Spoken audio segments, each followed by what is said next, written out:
Chapter 1. A persistent buzzing echoed in Wang Baoping's ears, and his vision began to blur. Bent over and struggling against hunger, he staggered through the vast wilderness. Occasionally, sharp pangs shot through his feet, as the worn-out sneakers he wore had long since lost their integrity, exposing his big toe and second toe. A moment's distraction could lead these two unfortunate digits to collide with the uneven dirt road, sending a jolt of discomfort through his already beleaguered mind. "Damn this wretched road," he muttered, oblivious to how many times he had stumbled upon the hard bumps of the path. Hunger, fatigue, and cold had fragmented his focus, leaving him unable to keep track. Reflecting on the past 3 days felt like a journey through time. Just 3 days prior, he was a proud member of the largest stratum of society's underbelly, living a life of decadence and self-indulgence, much like the majority within his social class. Although the thought of the future filled him with a sense of helplessness, and despite nearing the age of 30, yet still finding himself lonely and sleepless. And having worked for nearly a decade without establishing a foothold in this city, various dismal circumstances perpetually tormented him. Yet, those very hardships had now transformed into a longing for something better. On that fateful weekend evening 3 days ago, engulfed in solitude and the chill of night, he found it impossible to sleep. He had first been tutored by the venerable teacher, Mr. Aoi Sora, then spent hours comparing the professional skills of Takizawa Laura and Yui Hitano, and wasted 3 precious rolls of tissue on the emerging talent, Matsumoto Ika. Still, none could quell the seemingly boundless determination of youth. Ultimately, in a state of desperation, he resorted to playing Honor of Kings on his phone until dawn, finally defeating the restless version of himself. Exhausted, he washed his face and hurried off to the company where he worked. In a daze, he instinctively made his way towards the office. As he crossed the street, his delayed brain failed to register the yellow light of the traffic signal, and he was whisked away from his original reality by a speeding Optimus Prime. The reason he felt he was no longer in his world was not merely the collision with high technology that had awakened something within this nearly 30-year-old man, but rather an incident from the previous evening. At that moment, he was just as lost and bewildered, wandering through a desolate wilderness. Suddenly, a band of thieves emerged from the underbrush, surrounding him and launching a brutal attack. Even now, the memory sent chills down his spine. It was not merely the robbery that frightened him, but the unfamiliar terror evoked by the thieves' appearance and attire. They reeked of filth, clad only in tattered burlap. Their brown and gray hair resembled the parched grass of the wasteland, matted and dirty, and one could almost hear the lice crackling if one were squeezed. Their gaunt faces bore the marks of malnutrition, layers of grime obscuring scars and blemishes. Armed with makeshift weapons of branch, a broken pitchfork, and a chipped sickle that menaced him, their harsh, unintelligible words echoing around him as they shoved him about before stripping him down to his scanty undergarments and those utterly ruined sneakers. As they departed, a few of them, seemingly unsatisfied, turned back to deliver a few more kicks, cursing him as they walked away. He lay on the ground for an entire hour before finally managing to stand, not solely due to the beating he had endured, but because he was utterly drained from hunger and fear, having played dead for so long. During this time, he reflected on the bizarre encounter and began to notice something amiss. The thieves, with their yellow or brown hair and their gray or blue eyes, lacked any black-haired individuals, and their high cheekbones and hooked noses suggested a distinct ethnic lineage.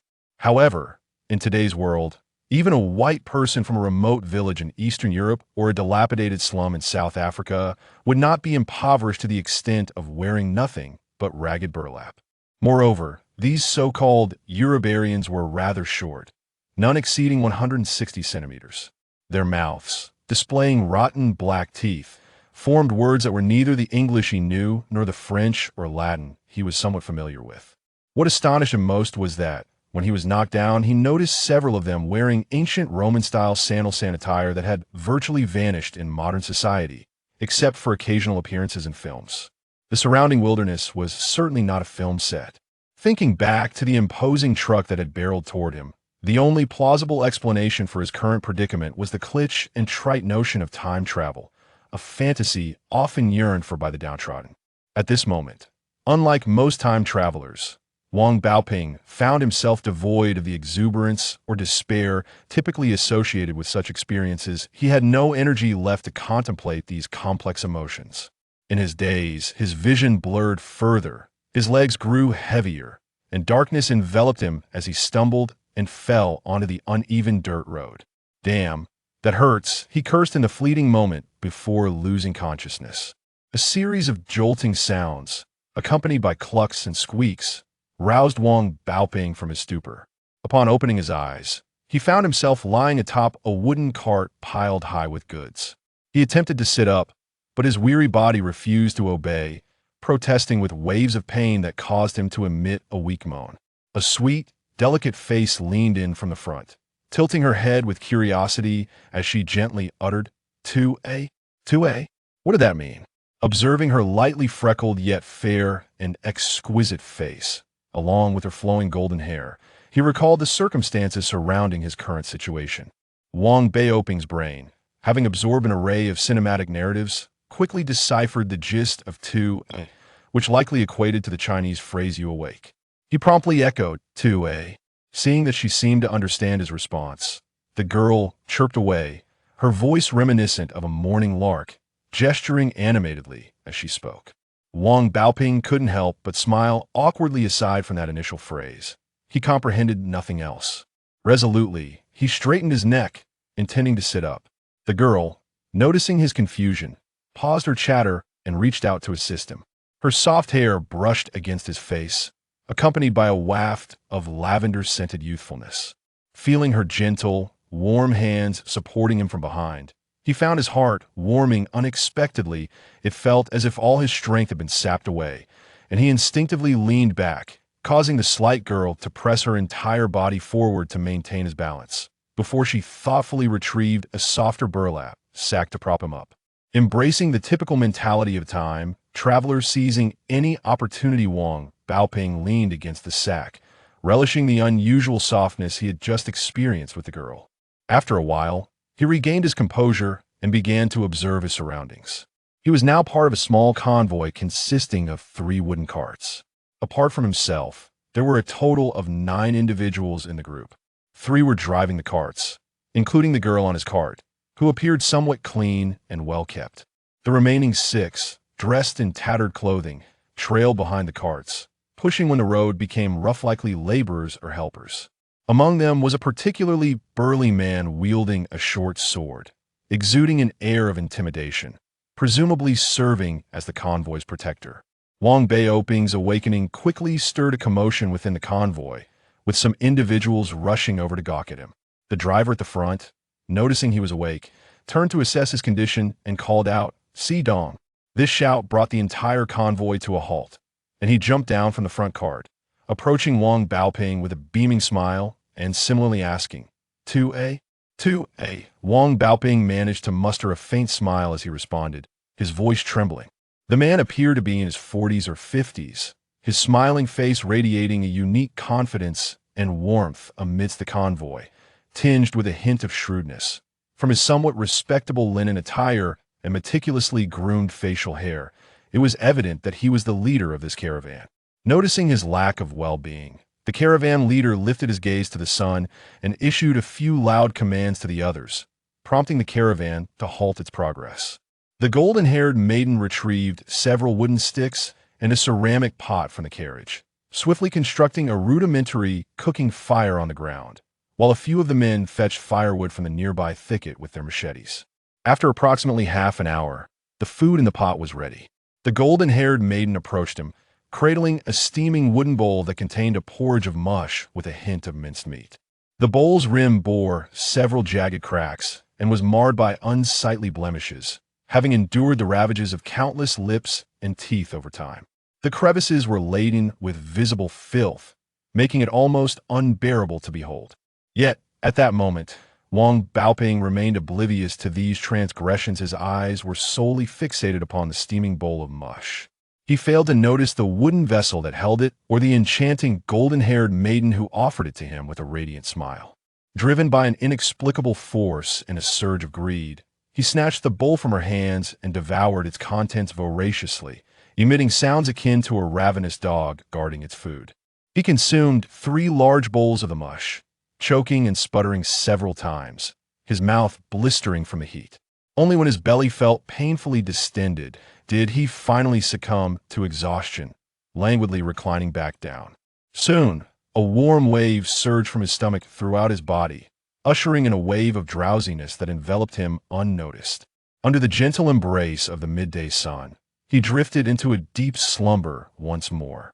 Upon awakening, he found that dusk had already descended. He was roused by the jostling of the caravan, which appeared to be in a state of heightened alert. Even the robust man bearing a short sword had joined the ranks of those pushing the cart. Seeing the men behind the cart casting glances in his direction, Wang Baoping felt a twinge of embarrassment for remaining idle. Moreover, despite the filthy and tattered linen garment draped over him, the night breeze had turned chilly, and remaining in the cart feigning sleep would surely lead to illness. In this era, where biological energy was the sole source of propulsion, he dared not indulge in the fantasy of miraculous cold remedies. With this thought, he propped himself up and slid down from the cart, eager to contribute his midday harvested biological energy to the caravan's efforts. However, he harbored ulterior motives and shamelessly positioned himself behind the golden-haired maiden as they pushed the cart. Upon hearing the commotion, she turned to glance at him, revealing a radiant smile that showcased her pearly whites. Just as he contemplated further advancing towards her in hopes of interaction, a cold huff filled with authoritative undertones halted him in his tracks, startling him into retreat. The source of the sound was another young man driving the cart. This brown-haired youth glared at him with palpable jealousy, clearly possessive of the maiden's affections. It seemed he was either a suitor, a significant other, or someone of closer standing. Realizing his blunder, Wang Baoping understood that his crude advances had inadvertently encroached upon another's territory. He was acutely aware that, aside from the filthy, tattered undergarment he wore and the worn sneakers exposing his toes, he possessed little else. Even regarding the ragged linen he donned, he could not ascertain its ownership. He was devoid of even a single valuable coin, truly impoverished to the core. With an uncertain future ahead and his sustenance reliant on the benevolence of the caravan, he recognized the necessity of humility. Thus, he offered an awkward smile to the young man driving the cart, instinctively retreating towards the rear and pushing the cart with renewed vigor. Through the collective efforts of the group, the caravan finally arrived at their destination, a quaint village permeated by the unmistakable odor of cow dung, just as darkness enveloped the sky. This village was a dismal sight, its uneven paths lined with a handful of lowly thatched huts. The villagers bore haggard expressions, clad in tattered, shabby garments that spoke of a lifetime spent in poverty. The overwhelming stench of cow dung, mingled with the acrid odors of urine and mold, assaulted his senses, prompting him to instinctively cover his mouth and nose. To Wang Baoping, who had been raised in a modern environment, this place was utterly repugnant, rife with the stench of backwardness and ignorance, reminiscent of a primitive village in Africa or South America. This sight elicited a disdainful curl of his lips, revealing an unmistakable air of superiority, tinged with the condescension of a civilized individual surveying the primitive. Unbeknownst to him, his haughty demeanor had caught the attention of someone the caravan leader had been observing him intently from the shadows.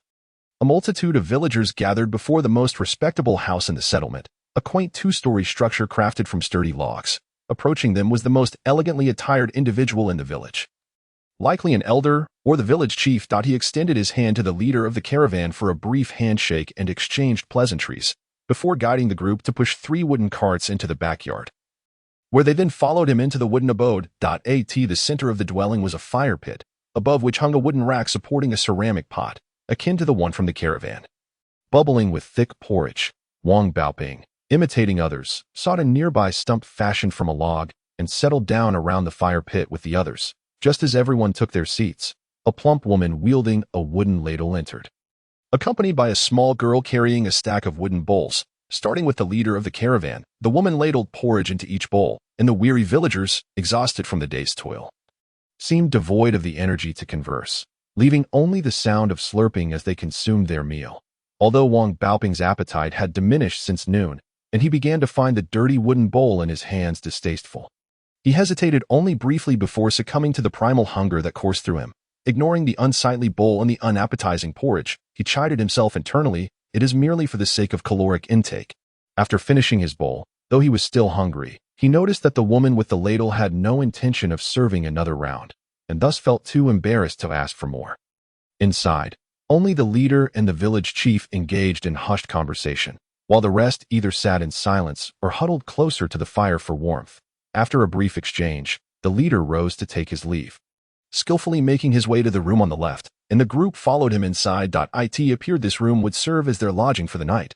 Upon entering, Wang Baoping instinctively covered his mouth and nose. This room had undoubtedly housed a cow, or rather, it had recently accommodated one, as a pungent stench of manure filled the air, nearly making him retch. The sleeping arrangements consisted of a large platform made of wooden planks, devoid of bedding, save for a layer of straw likely intended for feeding cattle. Is this truly a place fit for human slumber? Wang Baoping seethed internally, observing Wang Baoping hesitating at the doorway with his nose covered. Laughter erupted among the others, instantly enlivening the atmosphere, and some even began to playfully jostle one another. The leader approached with a hearty chuckle, patting him on the shoulder before guiding him into the room. He pointed to a spot where a golden-haired girl had just laid down a mat, indicating that this would be Wang Baoping's sleeping area. In that moment, Wang Baoping's spirits lifted slightly, as he felt fortunate to receive preferential treatment. Not having to sleep directly on the uncomfortable straw like the others, but rather on a mat, a privilege reserved for the leader, the golden-haired girl, and himself. With newfound resolve, he lay down without further hesitation. Though he recognized he might have encroached upon the space designated for the young driver, he reminded himself that as a man of the 21st century, it was unacceptable to sleep directly on straw.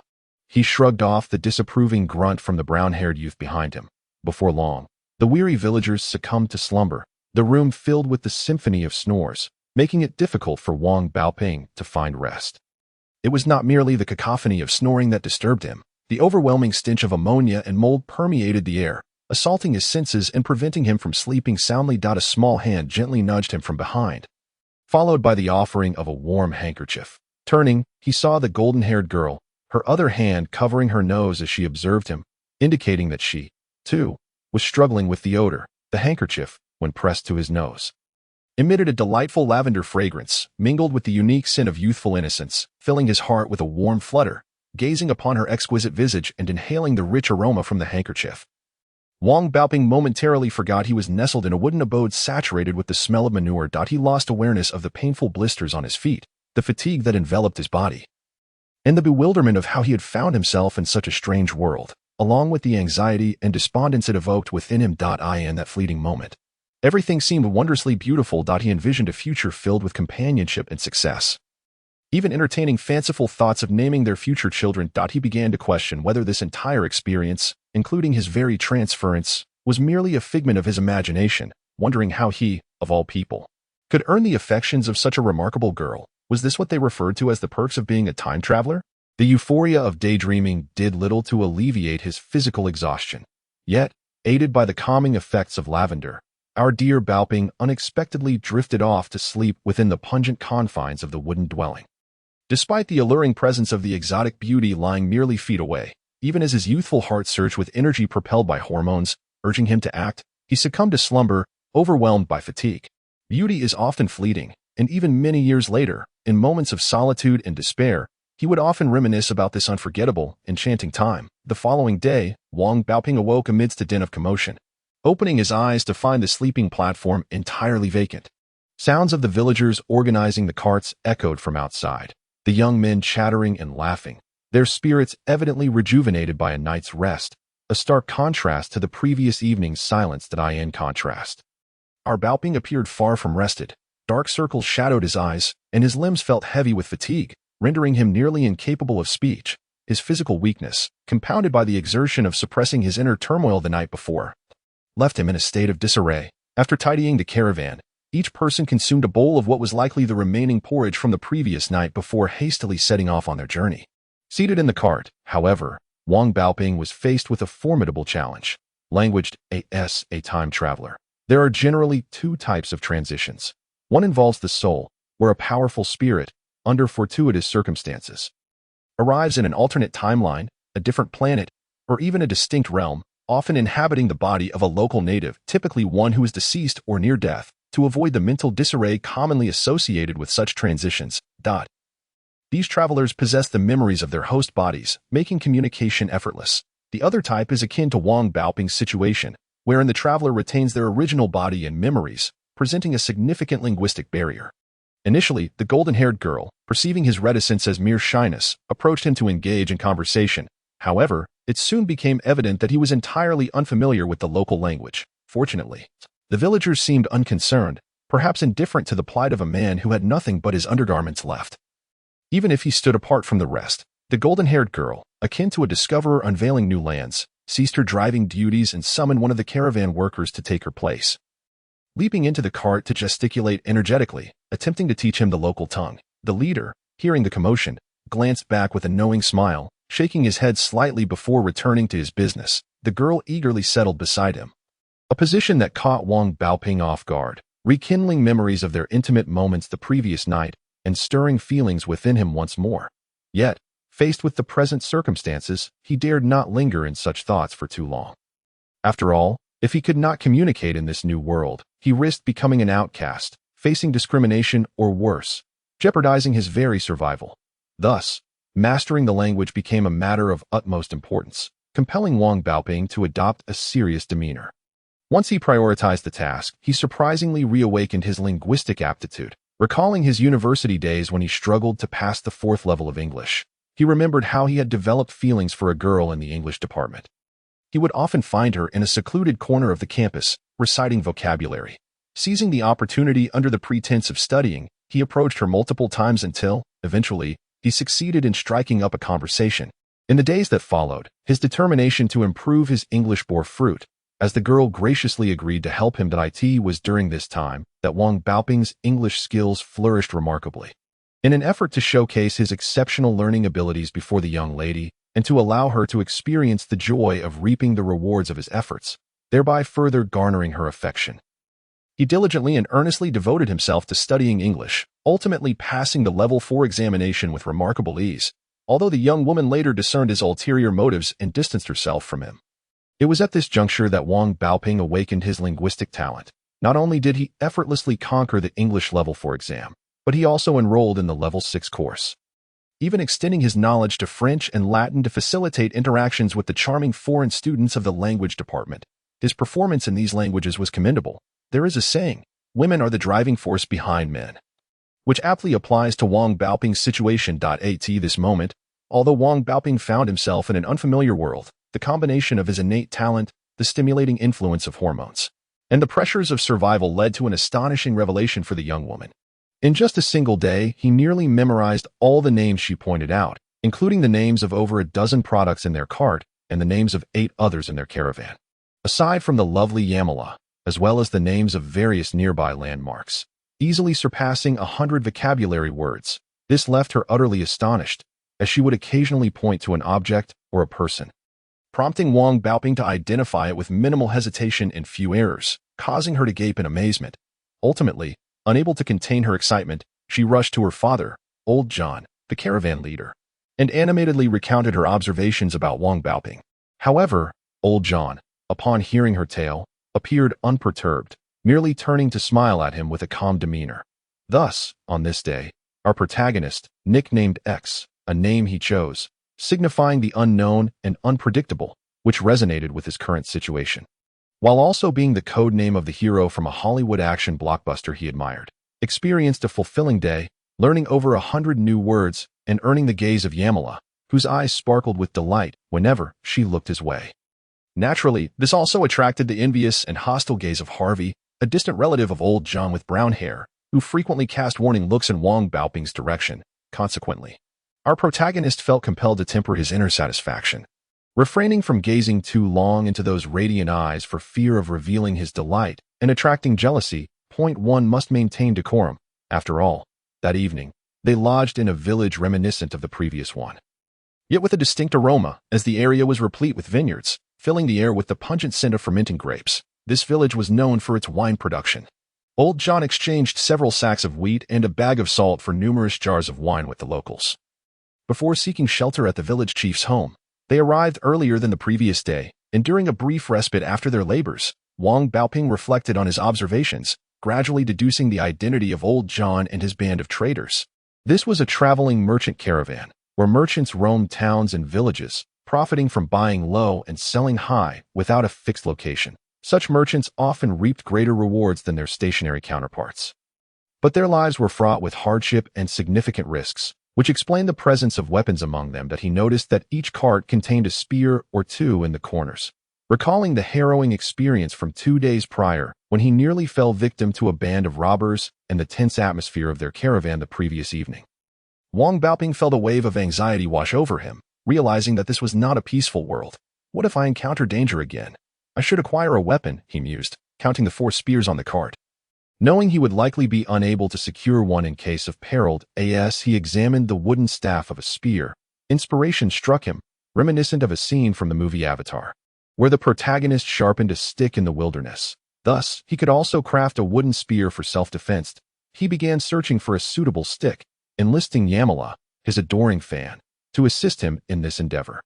In rural settings, wooden sticks are abundant, and soon they found a stick approximately 2 meters long. Satisfied with its weight, Wang Baoping then requested a dagger from Old John, sharpening one end of the stick and roasting it over the fire to create a layer of carbonization, enhancing its durability. This technique he had learned from a wilderness survival documentary. With the means of self-defense now secured, Wang Baoping felt a measure of relief and contentedly consumed a bowl of porridge served by the village chief's wife, which surprisingly contained raisins and was quite delightful.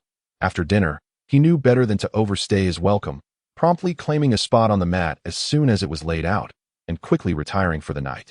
Thus, the journey continued for another 4 or 5 days, passing through 4 villages, where the caravan either purchased goods with money or engaged in bartering, gradually accumulating more cargo to conserve the strength of their horses.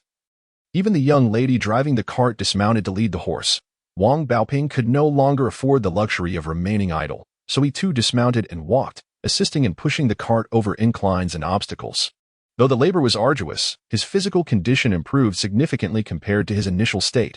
The wholesome, additive-free meals paired with daily exertion and the satisfaction of surpassing his step count on WeChat left him feeling invigorated and increasingly healthy.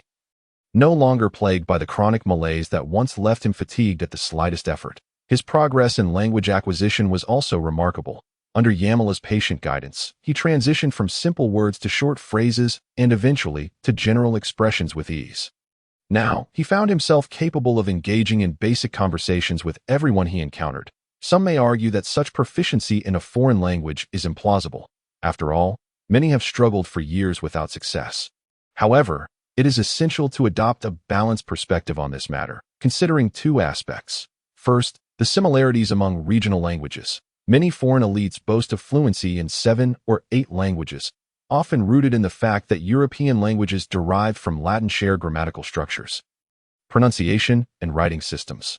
Mastery of one language facilitates the learning of others, akin to how familiarity with one Chinese dialect aids in understanding others. Of course, cross-regional language learning presents greater challenges, with significant differences in grammar, pronunciation, and syntax creating formidable cognitive barriers. This explains why foreigners often claim that Chinese is the most difficult language to learn. While we lament the complexities of foreign languages, the protagonist exists in a region reminiscent of Europe, having honed his linguistic talent during university, thus circumventing such cognitive barriers. Secondly, the environment plays a crucial role. Many who struggle with foreign languages for over a decade are not lacking in intelligence or aptitude, but rather lack opportunities to apply their knowledge in real-world contexts. In a typical classroom setting, after accounting for distractions, a student may only engage in meaningful learning for a mere 20 minutes a day. Moreover, the language studied often bears little relevance to their daily lives, making it difficult for the brain to forge lasting connections and memories. This is why foreigners often excel in languages without extensive study. They are immersed in the language environment, similar to how one effortlessly speaks their native tongue. Finally, mindset is crucial. The protagonist faces survival pressures.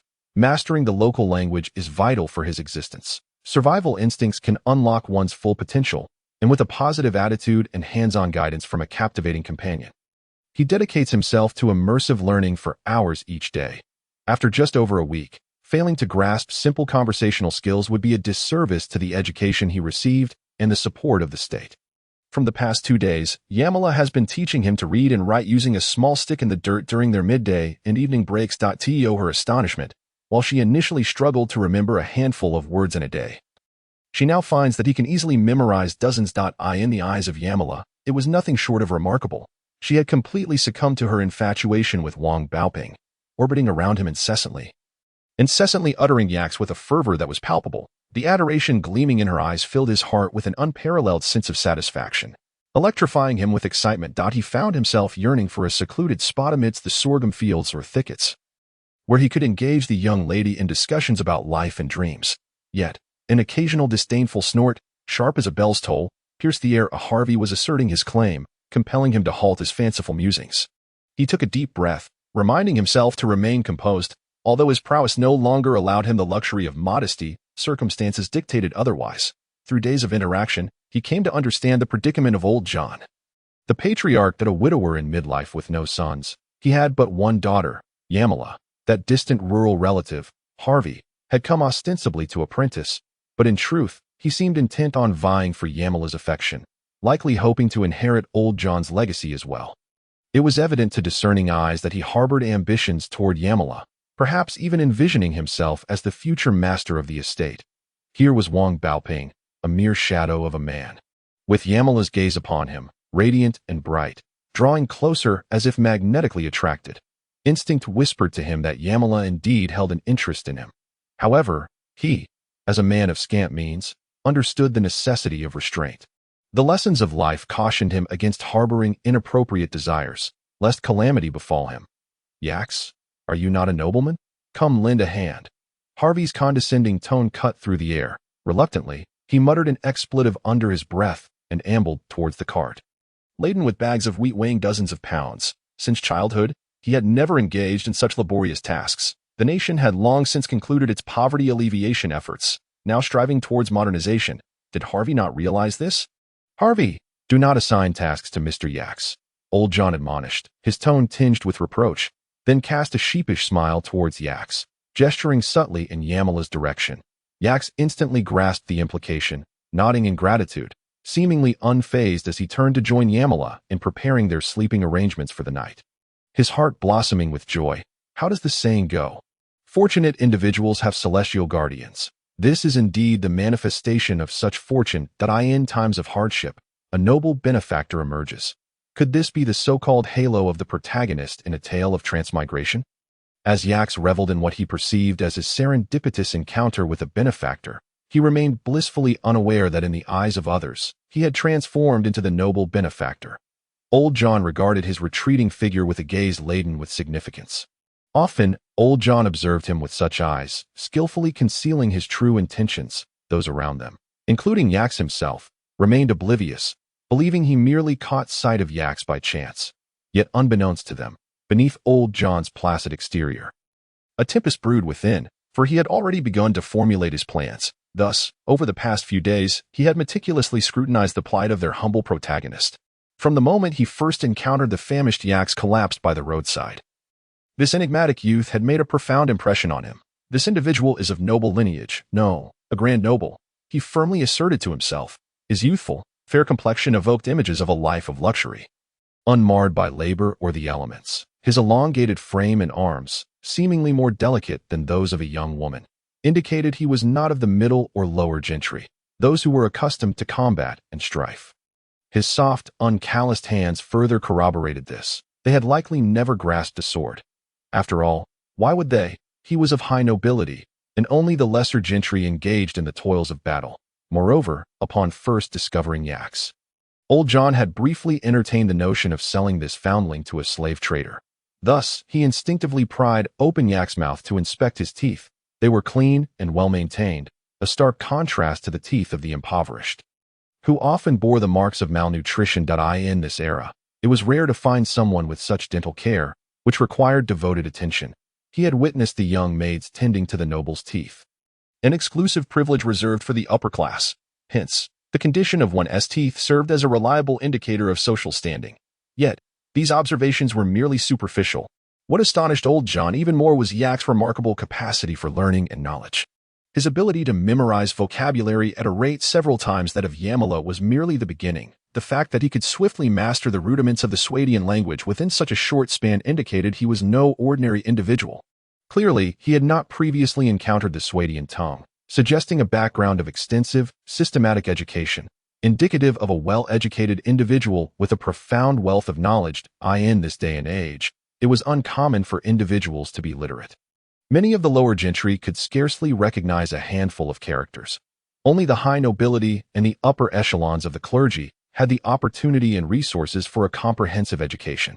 The following day's events would only serve to further validate old John's earlier suspicions. They arrived in a city called Dheeram, a significant hub in the eastern part of the Swadian kingdom.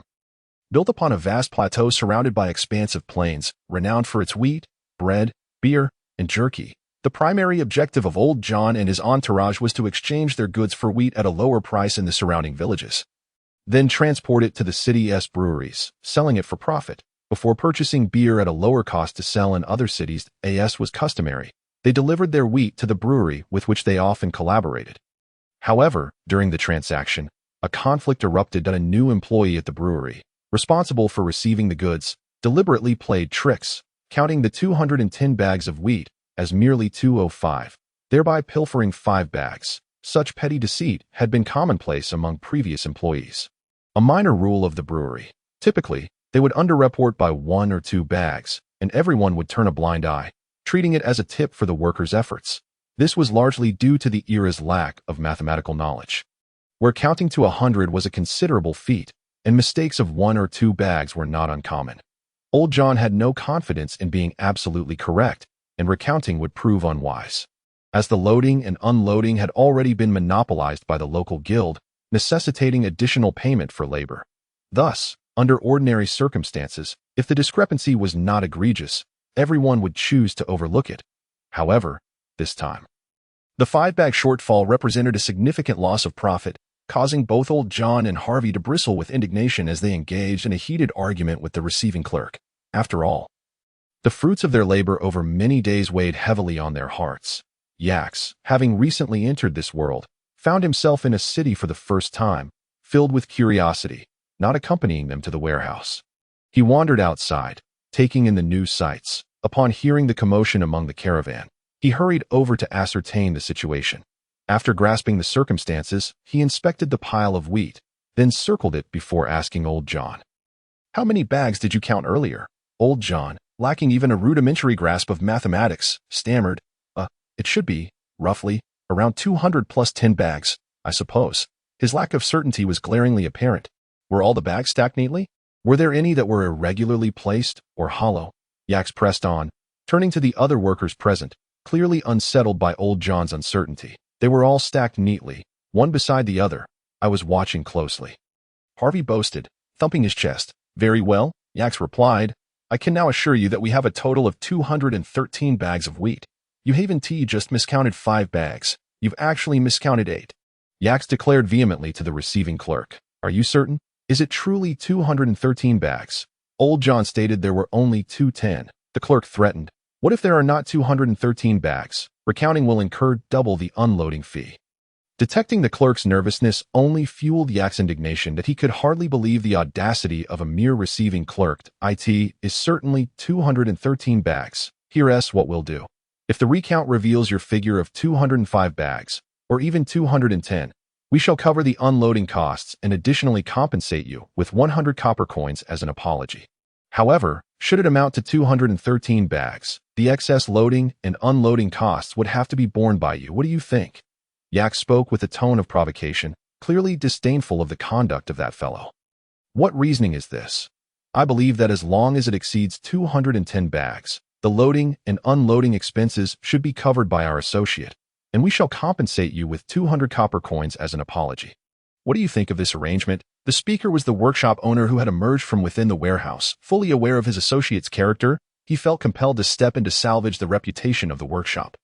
After all, Dheeram's beer is quite renowned, yet it is not the only brewery in existence. Maintaining a basic level of respectability is of utmost importance. Be quiet. The flushed associate attempted to argue further.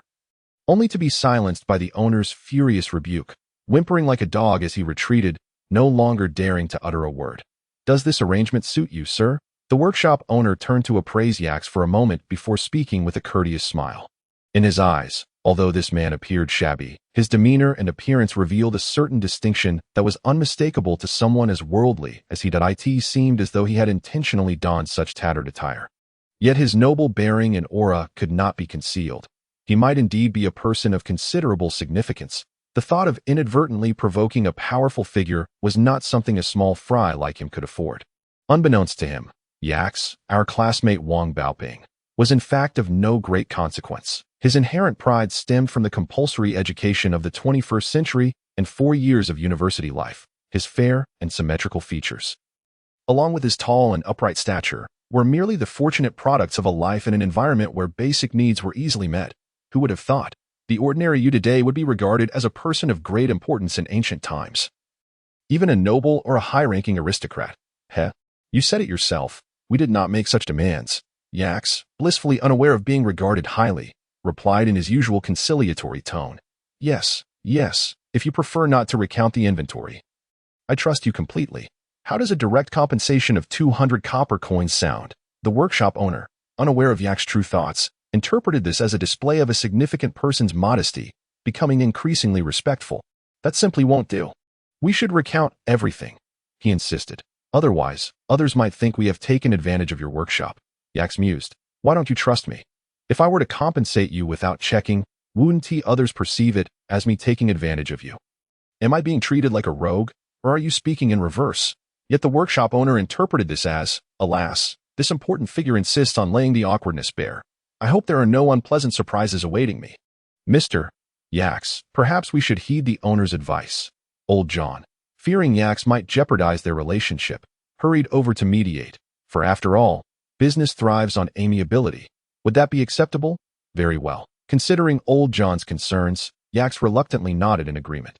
He then turned to the workshop owner, adding, We did not intend to create trouble. This pile of wheat measures 5 bags wide, 7 bags long, and 6 bags high. 5 times 7 is 35, multiplied by 6 yields 210 bags. Adding the extra 3 bags brings it to 213 bags in total. 1 or 2 bags might be forgivable, but your associate attempted to embezzle a full 8 bags of our wheat. This is excessive. Yax, evidently lacking the awareness befitting a person of significance, continued to explain himself. Little did he know, this statement astonished everyone around him. To these 98 illiterates and 2 semi-literates, someone capable of articulating such precise calculations was akin to a demigod in wisdom. They were oblivious to multiplication and division tables. Even basic addition and subtraction within 10 required them to count on their fingers for ages to articulate the total quantity of such goods. Equivalent to hundreds of copper coins in unloading fees was no small feat. Who is he?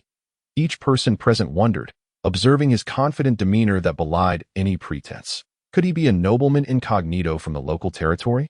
It was not surprising, as during this era, only the nobility possessed the privilege and means to acquire knowledge. Such advanced arithmetic was a hallmark of the upper echelons, while the lower classes had never even heard of multiplication or division principles. Not even the king was aware. Unbeknownst to him, Old John, who had unwittingly positioned himself behind Yax, no longer harbored any doubts. He was now utterly convinced of Yax's noble status. His black monolid eyes and dark hair were characteristic of the Kujit people. And given his location between the cities of Rana and Dehirim in the Kujit Khanate, it seemed highly plausible that he might be a significant noble of the Kujit Khanate, or even a prince of the Khan himself. Reflecting on the moment he first encountered Yax, who appeared so disheveled, it was easy to imagine a scenario of a prince being hunted due to a dispute over inheritance rights, a common occurrence among the grand nobles and princes of various realms. Unaware of his central position, Yax observed the whispers and reverent glances directed at him, and a sense of superiority naturally welled within him.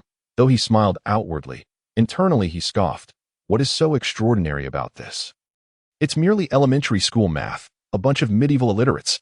Unconsciously puffing up his chest, he appeared even more towering than the surrounding crowd, most of whom were under 160 cm, while he stood at a height of 175 centimeters.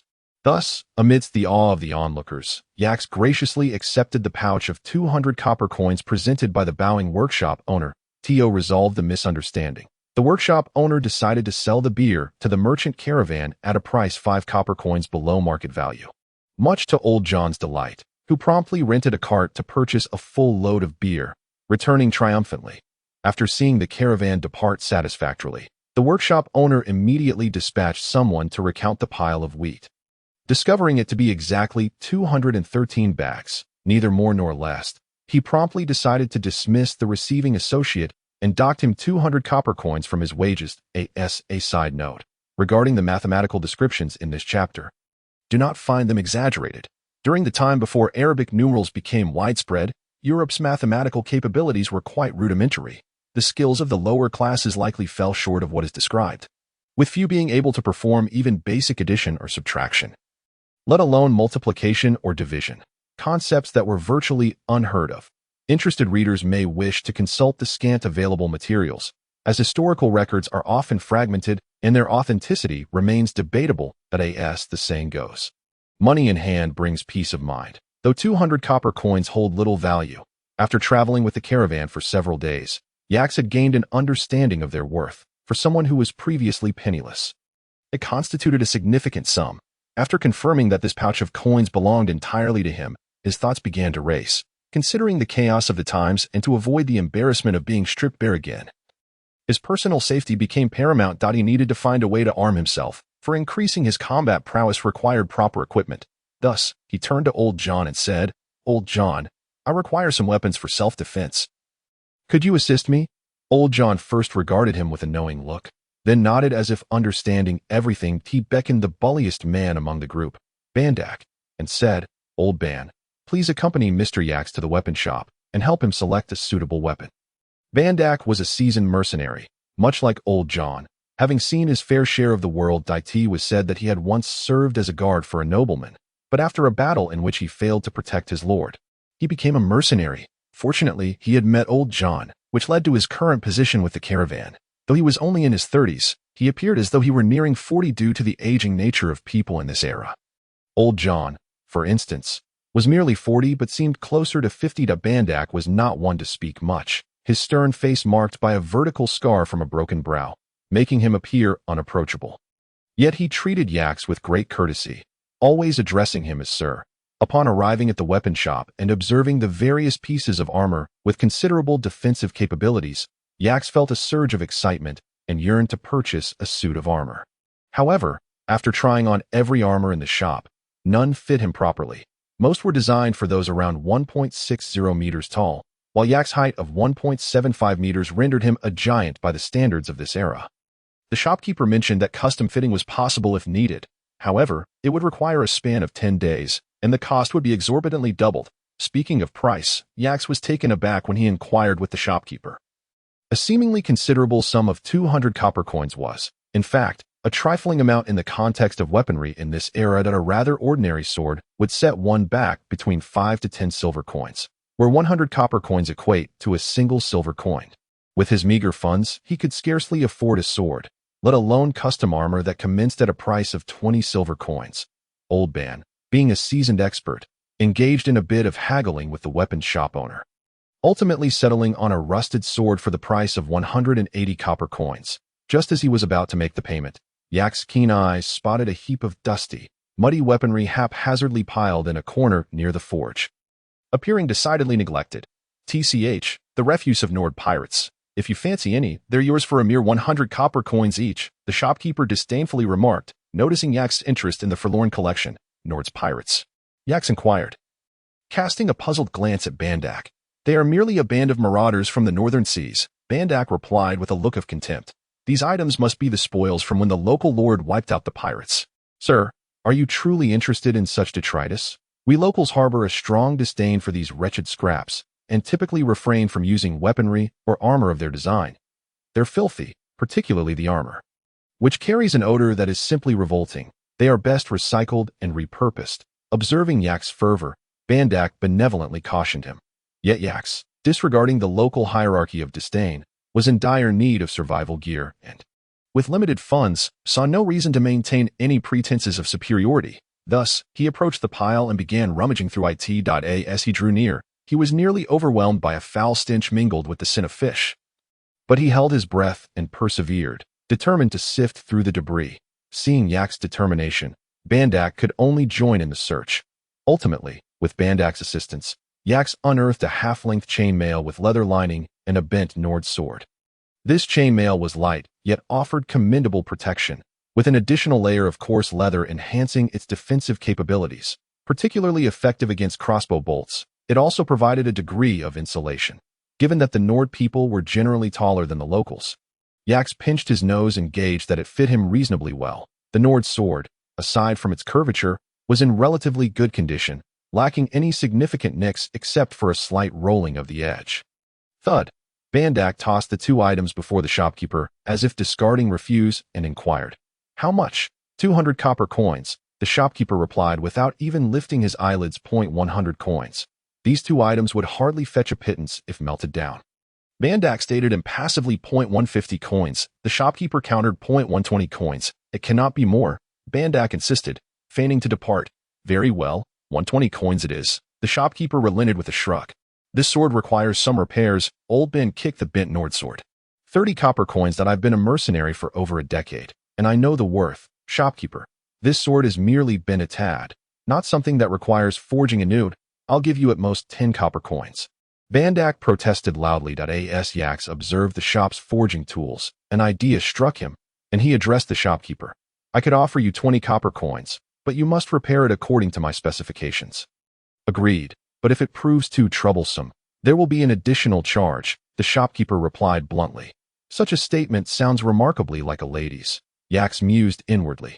Consequently, Yaks procured a wooden bucket, filled it with water, and gathered a mound of charcoal ash from beneath the furnace, mixing it with iron filings from the anvil. He instructed the shopkeeper to heat the sword until it glowed red and became malleable.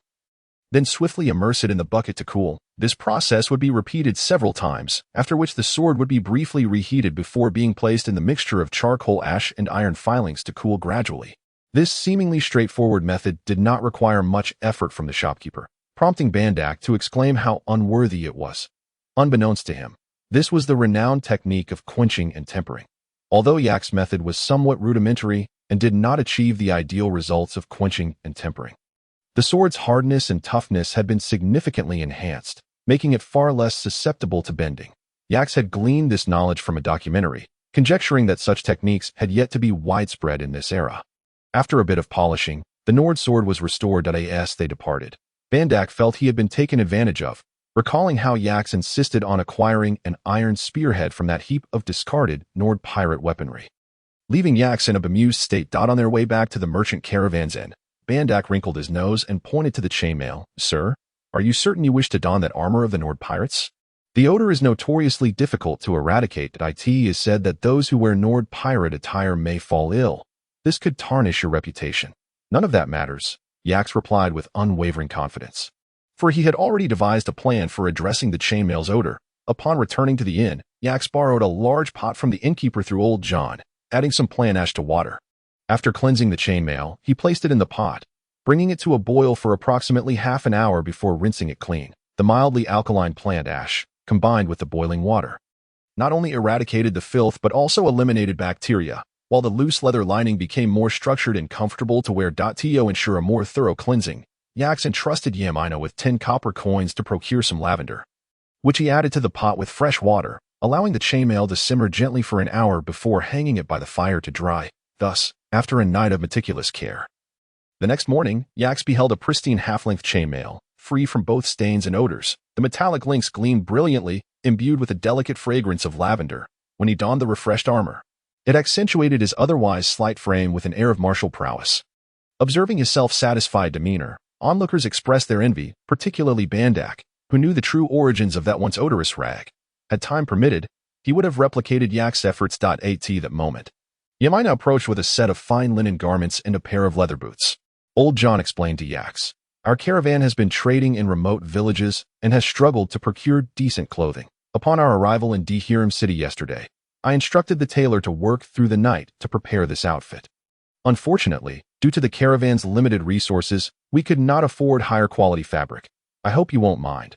What could Yax possibly say in response? Although he was overjoyed internally, he feigned humility, modestly declining the gift for quite some time. Bandak, observing this, interjected to clarify that this was also a gesture of gratitude for Yax's efforts in salvaging the caravan's losses, prompting Yax to accept the gift with a sheepish grin. As the saying goes, clothes make the man.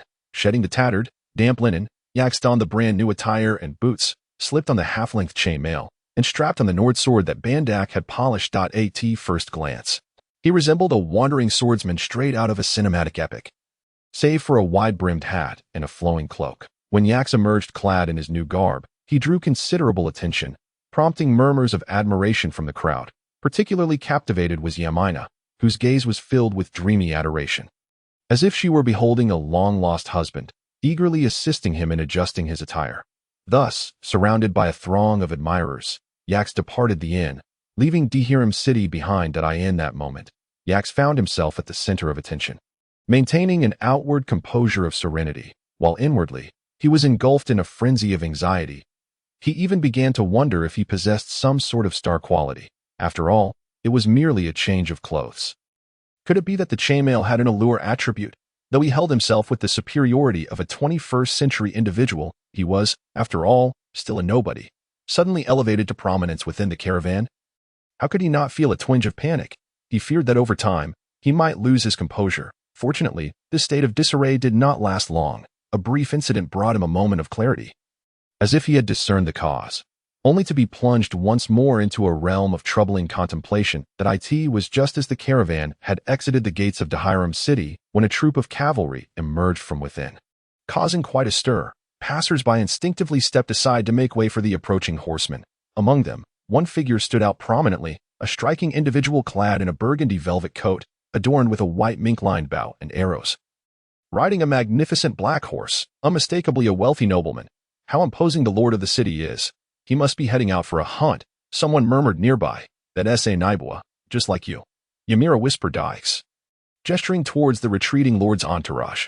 Since donning his new gear today, it seemed to have genuinely enhanced his charm. The distance that had once existed between them had all but vanished, with Ymira practically glued to his side. Naibua, Ix pondered. This was a new term to him, its meaning eluding him. Indeed, Naibua, this entire city is the domain of that Naibua lord, Ymira confirmed with a nod. It was then that Ix grasped the essence of the term Naibua. Realizing it referred to a noble or a specific noble title, suddenly, it dawned on him that Ymira had begun to perceive herself as one of the nobility, and it was no wonder that the behavior of those around him had been so peculiar since yesterday, leaving him in a state of flustered disbelief. If everyone regarded him as a noble, that would certainly explain it. One must understand that in the sharply stratified society of ancient times, notions of class were deeply ingrained, especially in the context of the Western Middle Ages. Before the invention of firearms, noble status could exert a psychological pressure on commoners akin to a natural predator-prey relationship, much like the fear a mouse has of a raccoon or a deer of a lion.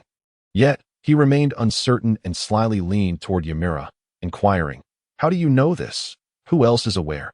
Originally, only my father and Uncle Ban were privy to this. It was my father who informed me, insisting I keep it a secret. However, after your display at the brewery yesterday, everyone has come to believe it, and they have been discussing it privately. Some say you hail from the Kujit Khanate.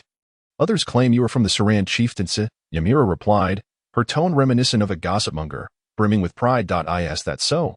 I am not. Please do not spread such rumors, Ix instinctively retorted, concerned that misunderstandings might deepen. Rest assured, after you and Uncle Ban went to purchase weapons yesterday, my father instructed everyone not to speak of this matter to anyone outside the caravan, including the 3 temporary hires from yesterday. Ymira assured him. Ix realized that clarifications might be futile. He tilted his head and shrugged, falling silent as he began to calculate in his mind. Since arriving in this world, he had possessed virtually nothing, nearly losing his life in the process, devoid of any of the typical advantages that other transmigrators enjoyed.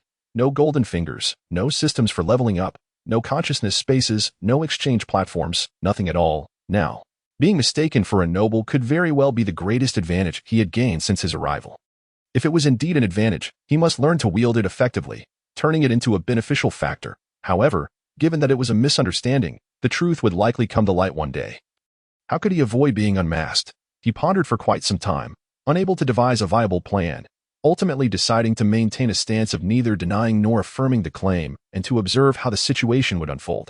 As the caravan made its way along the road to Suno City, Ike's feigned deep contemplation, closing his eyes in a thoughtful pose, all the while secretly deliberating on how to convincingly portray a nobleman.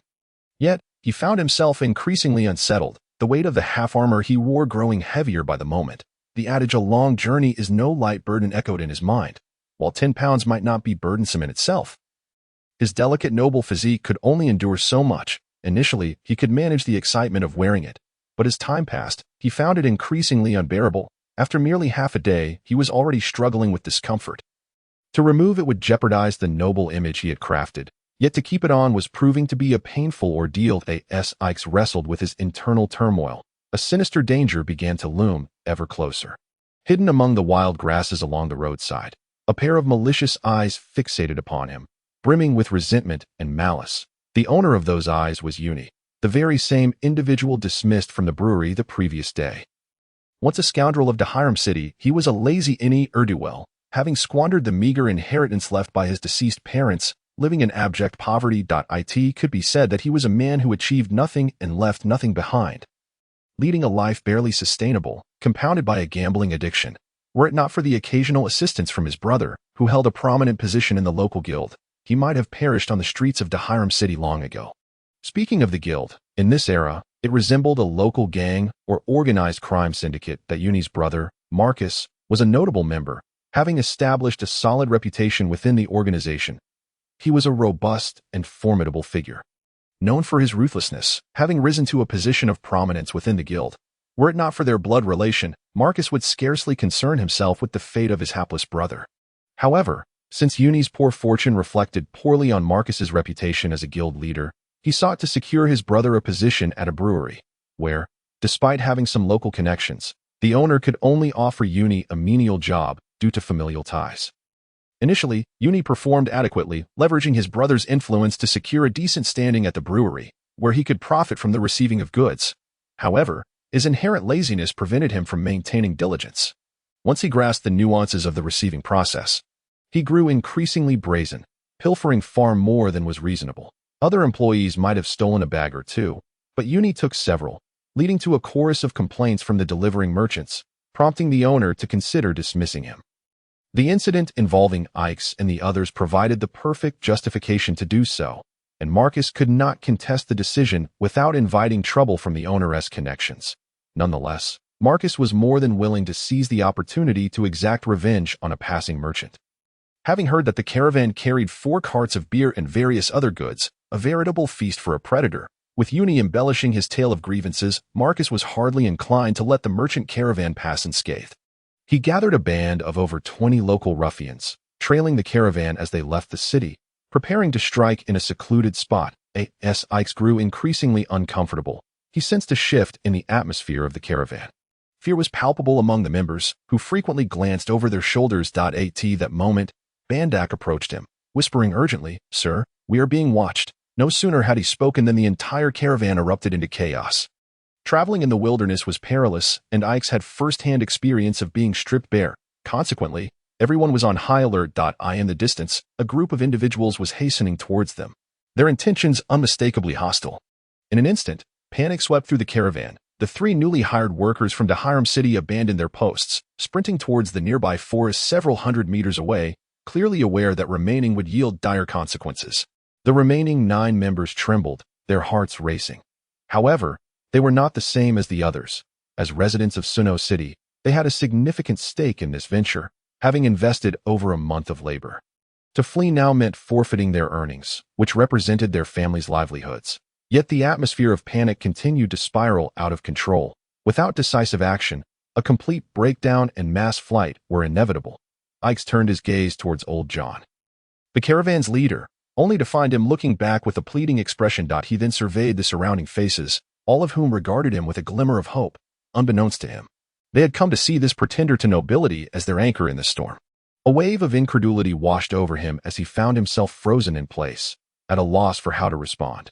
Ike's, seeing him in a daze, Ymira, seated beside him, urgently nudged him, startling him into a rigid posture as he slid off the cart.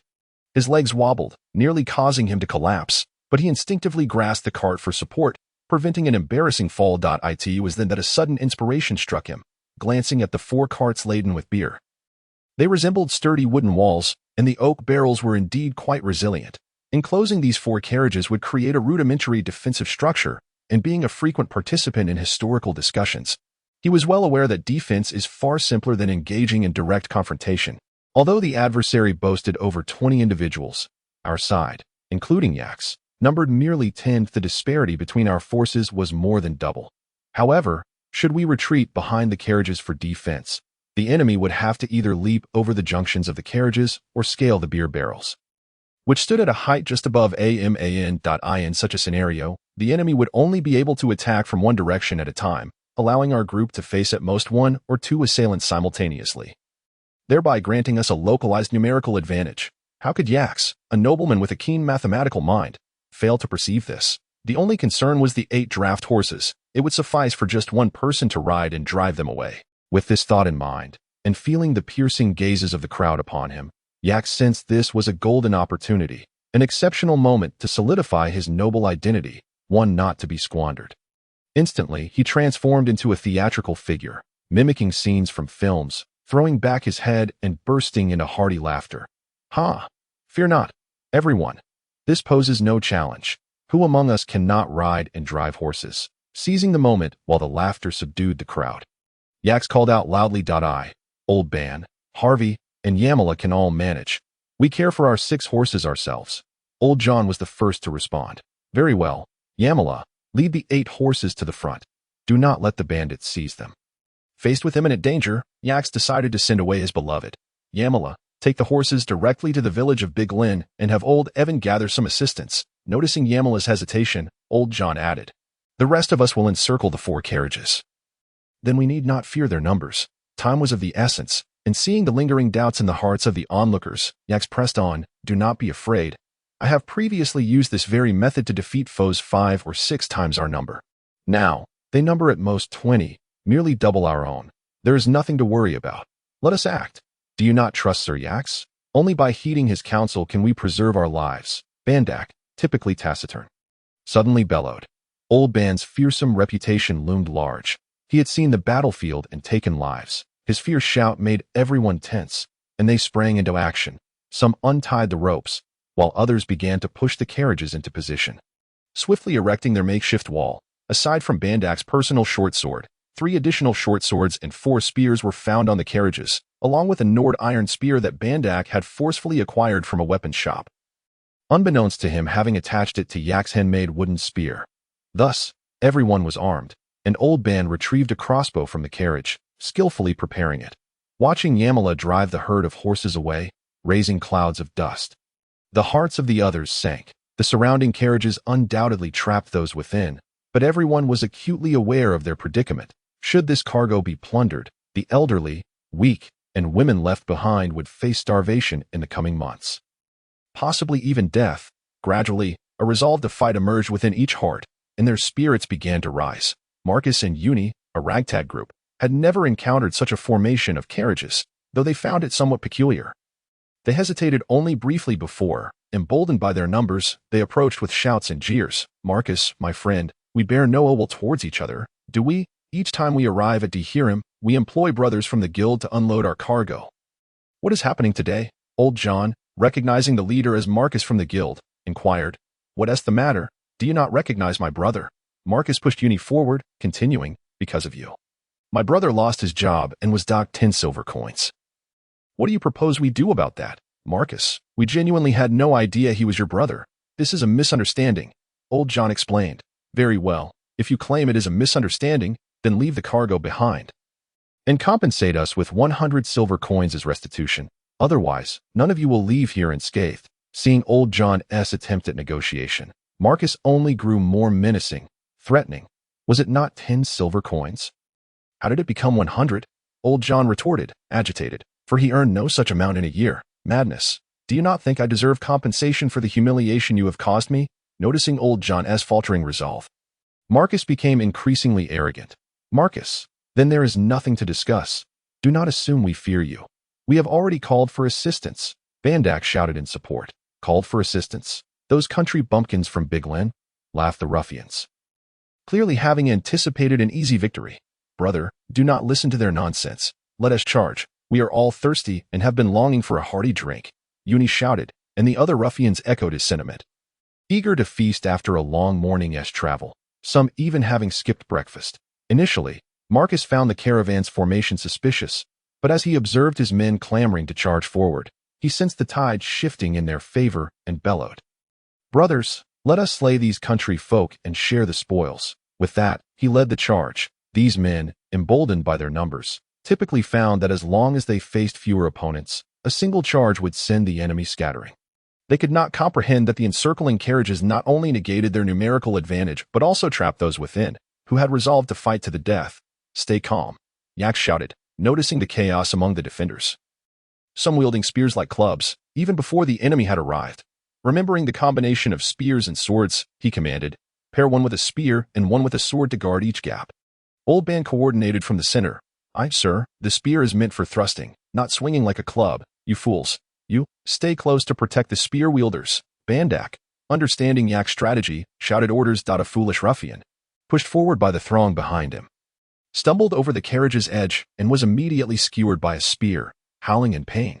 Grasping the spear with one hand and waving a broken knife with the other, he terrified his assailant into retreat. Bandak, quick on his feet, seized the spear and thrust it forward, piercing through the ruffian's body, who then dropped his knife, clutching the spear in desperation.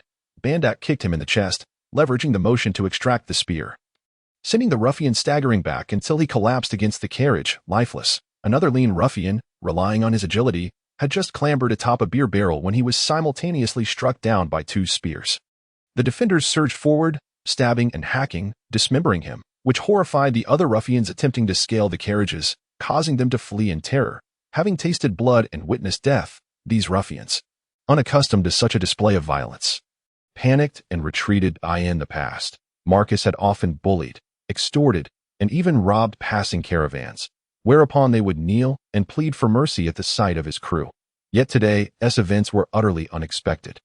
He could not fathom how sheep had transformed into wolves. Now, he found himself in a precarious position. The retreating ruffians congregated in small groups, either lying down or leaning against one another, each expressing their frustration and despair.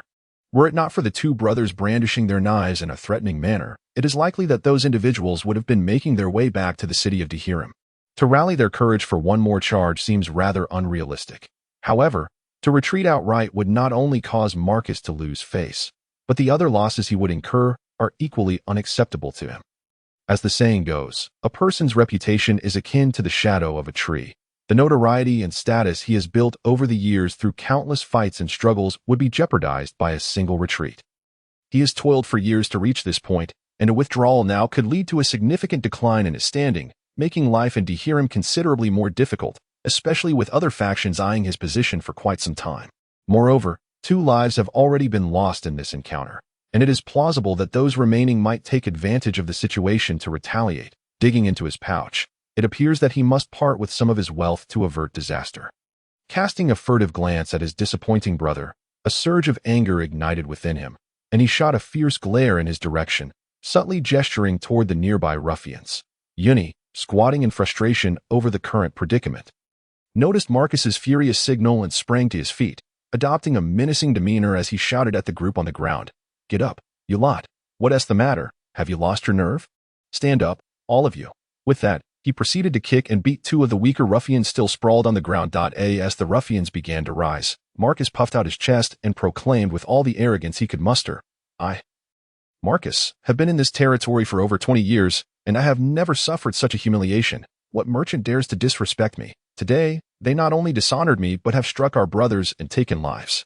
Anyone with a semblance of courage cannot let them escape unscathed. Here are over 20 silver coins. Brothers, take your share first. Once this matter is settled, and we return to Dehirim, I will give each of you 2 more silver coins." As he produced such a substantial amount of money, Marcus felt a pang of anguish, his eyes reddening with fury as he glared at the ruffians, silencing them into an awkward hush. However, given the gravity of their lives at stake, one among the group, emboldened by the moment, spoke up, "Boss Marcus, you know that we, your brothers, have always fought valiantly alongside you. Yet, today is different. The enemy's numbers are formidable, and we have already lost 2 brothers. Everyone is understandably hesitant to engage. Indeed, indeed, echoed the crowd, following suit. What are you afraid of? I've come to understand that our previous failure stemmed from a lack of organization. We were scattered. This time, let us surround them and follow my command to charge together. They are outnumbered and cannot withstand our assault. Victory is ours, and the spoil shall be shared, Marcus boldly incited. Exactly. This is a fat target, and there are plenty of treasures within. Each of us could feast for at least half a year. Uni, fearing the crowd's resolve might wane, eagerly chimed in. Having lost 2 lives, Marcus's words no longer held the same weight they once did. Some ruffians dismissed him outright. Yet, when they heard Uni's enticing promise of provisions for half a year, their minds began to race with possibilities. Though these ruffians were inherently cowardly, they were also impoverished. Struggling to make ends meet. They weighed the truth behind Uni's words against Marcus's gleaming coins and the sight of 4 laden carts nearby. A stir of interest rippled through the group, whispers and conspiratorial murmurs taking flight. Seeing the effect of his brother's persuasion, Marcus drew his sword with a flourish and declared menacingly, "Those who respect me will reap rewards and share in the bounty. Those who do not should not blame my blade for not recognizing them as brothers." The ruffians, realizing Marcus's resolve, understood that he was not one to be trifled with. His reputation for ruthlessness in Dehiram was well known. If they did not acquiesce, it was likely none would escape unscathed. Thus, they begrudgingly accepted his plan, rallying themselves with newfound determination as one of them shouted, "Let us do this. Brothers, Marcus has always looked out for us. Today, we must honor him." With a leader emerging, the ruffians' pent-up aggression surged forth, and they began to chant in fervor. Observing the ruffians' newfound bravado, Marcus felt a weight lift from his heart, and after issuing a few more commands, he and Uni led the group, flanking the merchant caravan with strategic intent. Meanwhile, on the merchant's side, the brief skirmish had already taken its toll, leaving bloodshed in its wake, except for Bandak and Old John. Everyone else was shaken to varying degrees, including yaks. Some gagged, others crouched in silence with their heads cradled in their arms, while a few stared blankly at the blood splattered on the cart's yoke. Yaks occasionally stole glances at the body, now lifeless, that Bandak had felled, a young man in his 20s, his face contorted in a final agony that sent chills through Yak's spine. Being a product of the 21st century, where the sanctity of life is paramount, he felt an overwhelming sense of guilt. The deaths of these 2 souls weighed heavily on him, had he not suggested resistance, urging everyone to stand their ground instead of fleeing with their goods. Perhaps they would still be alive. Noticing Yak's troubled expression, Old John approached and placed a reassuring hand on the young man's shoulder. "The cargo in those carts is vital to the livelihoods of all of us in this caravan.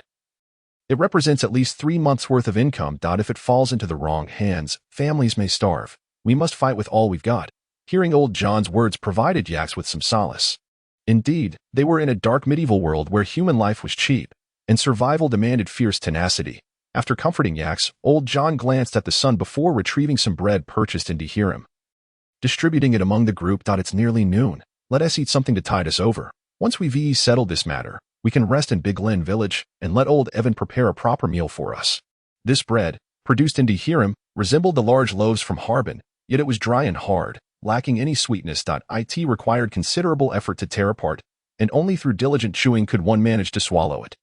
However, it served its purpose of staving off hunger and was durable enough to withstand the rigors of travel, making it a staple for merchants and travelers alike, amidst the oppressive scent of blood. The group managed to consume some bread. Just as they began to catch their breath, they noticed Marcus leading the ruffians toward them. This time, their approach was more calculated. Instead of charging headlong, they spread out to encircle the caravan. Advancing slowly from all sides, the numerical advantage became glaringly apparent, creating an atmosphere of palpable tension among the merchants. As Bandak observed Marcus, who was at the forefront leading the ruffians, his heart raced. It had been a long time since he felt such a sensation. He recalled the first time he experienced it during his youth in a small village within the kingdom of Rodok. His father, a veteran soldier who had returned home due to a leg injury, took him on his first hunting trip. Despite having practiced archery for several years, Bandak believed he had mastered it. Yet, his father repeatedly cautioned him, "Be especially careful when using the crossbow. If you fail to deliver a killing shot, losing your prey is the least of your worries. A fierce beast may retaliate and take your life." While he nodded in agreement at his father's warnings, he inwardly dismissed them, confident in his abilities and the praise he received from villagers as a prodigious marksman. However, when a massive brown bear appeared in his sights, he was struck with panic. The bear weighed at least 1,000 pounds, a colossal creature to a young boy. The pressure it exerted was suffocating. He could hear the heavy thuds of its footsteps, which only heightened his anxiety, causing his mouth to dry and his heart to race. In his haste, he pulled the trigger prematurely before the bear reached an optimal firing position. Thwack, thwack. The sounds of the crossbow echoed twice. His shot struck the bear's front leg, while his father's shot delivered a fatal blow to its brain through its left eye. As Bandak approached his fallen prey, which towered over him even while lying down, an uncontrollable wave of terror surged within him, leaving him profoundly shaken. He was acutely aware that an injured grizzly bear could exhibit ferocity tenfold that of its usual temperament. Had it not been for his father's lethal strike moments ago, he would undoubtedly have been torn to shreds by the frenzied beast, leaving him with no chance of survival, a thought that filled him with regret and dread. Thus, from that day forth, whenever Bandak needed to wield his crossbow, he would exercise patience, only pulling the trigger when his target was in the optimal position for a shot, aiming for vital points to achieve a flawless, fatal strike. With each successive hunt, the lessons he gleaned deepened and became more refined, elevating his marksmanship to new heights, earning him a well-deserved reputation as a sharpshooter in the village. Eventually, he even bestowed a name upon this state of heightened awareness, calling it deadly patience. Today, when Marcus and his companions charged for the first time, he had the opportunity to use his crossbow, effortlessly taking down 2 or 3 thugs with his skill. Yet, he knew that such actions might startle Marcus, who could then rally his men, leveraging their numerical superiority to encircle and trap them, thereby sealing their fate. He had contemplated the prospect of striking Marcus directly, believing that such a blow would scatter the unruly mob. However, the seasoned Marcus, recognizing the precariousness of the situation, had positioned himself strategically behind the crowd, moving cautiously among the thugs. To recklessly draw his crossbow and shoot would likely result in a miss. It is important to note that a crossbow does not possess the miraculous properties often depicted in films. Even the most skilled marksman cannot guarantee a hit simply by aiming. The speed of a crossbow bolt can be easily evaded if the opponent is aware of its trajectory. If he failed to strike Marcus, it could compel the thugs to abandon their aggressive tactics in favor of encirclement, a scenario Bandak dreaded above all else. In truth, he was relying on his past military experience to assess the current situation, oblivious to the fact that Marcus's men were lacking provisions, many of them having not eaten breakfast that morning, severely diminishing their stamina and morale, rendering them incapable of a prolonged siege. Moreover, these men represented the entirety of Marcus's forces. Had he known this, he would have acted decisively during the initial wave of attack, shooting to injure or kill a few, thus compelling the thugs to retreat. However, he was not Marcus and remained unaware of their limitations, which left him with no choice but to adopt the most prudent course of action, a surprise strike to eliminate Marcus. On Marcus's side, he and his brother Uni advanced cautiously from either flank. As they neared the encirclement, merely 10 meters from the cart formation, Marcus bellowed, "Brothers, charge!" The thugs roared in response, surging forward, and in an instant, the two sides clashed in combat. During the initial assault, they had attacked en masse from one side, but now they encircled from all directions, turning the tables so that each member of the merchant caravan faced 2 or 3 adversaries. Although the cart formation provided a strategic advantage, the majority of the caravan's members, aside from Bandak and Old John, were inexperienced civilians, lacking the grit of seasoned warriors, and as fear gripped them, signs of defeat began to emerge. Witnessing this turn of events, Marcus sensed victory was within reach, a malicious grin curling at the corners of his mouth. Having spent years fighting on the streets, he understood that courage was paramount. Often, a mere shout could galvanize the troops and reverse the tide of battle. With this thought in mind, he pushed aside a thug before him and lunged forward, brandishing his weapon against a nearby foe. Yet, this final act of courage would be frozen in time, for as he exposed himself, Bandak swiftly retrieved his already loaded crossbow from beneath the cart, taking aim without hesitation and releasing a bolt imbued with the full potency of his deadly patience, striking Marcus squarely in the chest. Ugh! His last breath echoed like a spell that momentarily suspended time for all present. Every stable state has its critical threshold. Marcus represented that threshold for his band of thugs. His demise triggered a seismic shift in their behavior. Those who had been fervently eager to pillage the merchant's goods, hearts racing and spirits soaring, suddenly found themselves paralyzed with fear. Their once fierce cries transformed into panicked wails as they fled in terror. Uni, upon witnessing his brother's death, was similarly rendered speechless, yet blinded by greed. He momentarily contemplated seizing Marcus's coin pouch. However, the quivering bolt still embedded in Marcus's body made him hesitate, and it was this fleeting moment of indecision that sealed his fate. Bandak, unwilling to let the instigator escape, swiftly drew back his bowstring, releasing an arrow that found its mark in Uni's throat, silencing his cries. Observing the thugs now in disarray, Bandak, drawing upon his years of battlefield experience, shouted, "Kill them." He was the first to leap from the cart, followed closely by Old John, who echoed his battle cry. The others, having absorbed the shock of the sudden reversal, found their courage and charged forward. Alex, too, joined the fray, initially hesitating about whether to engage.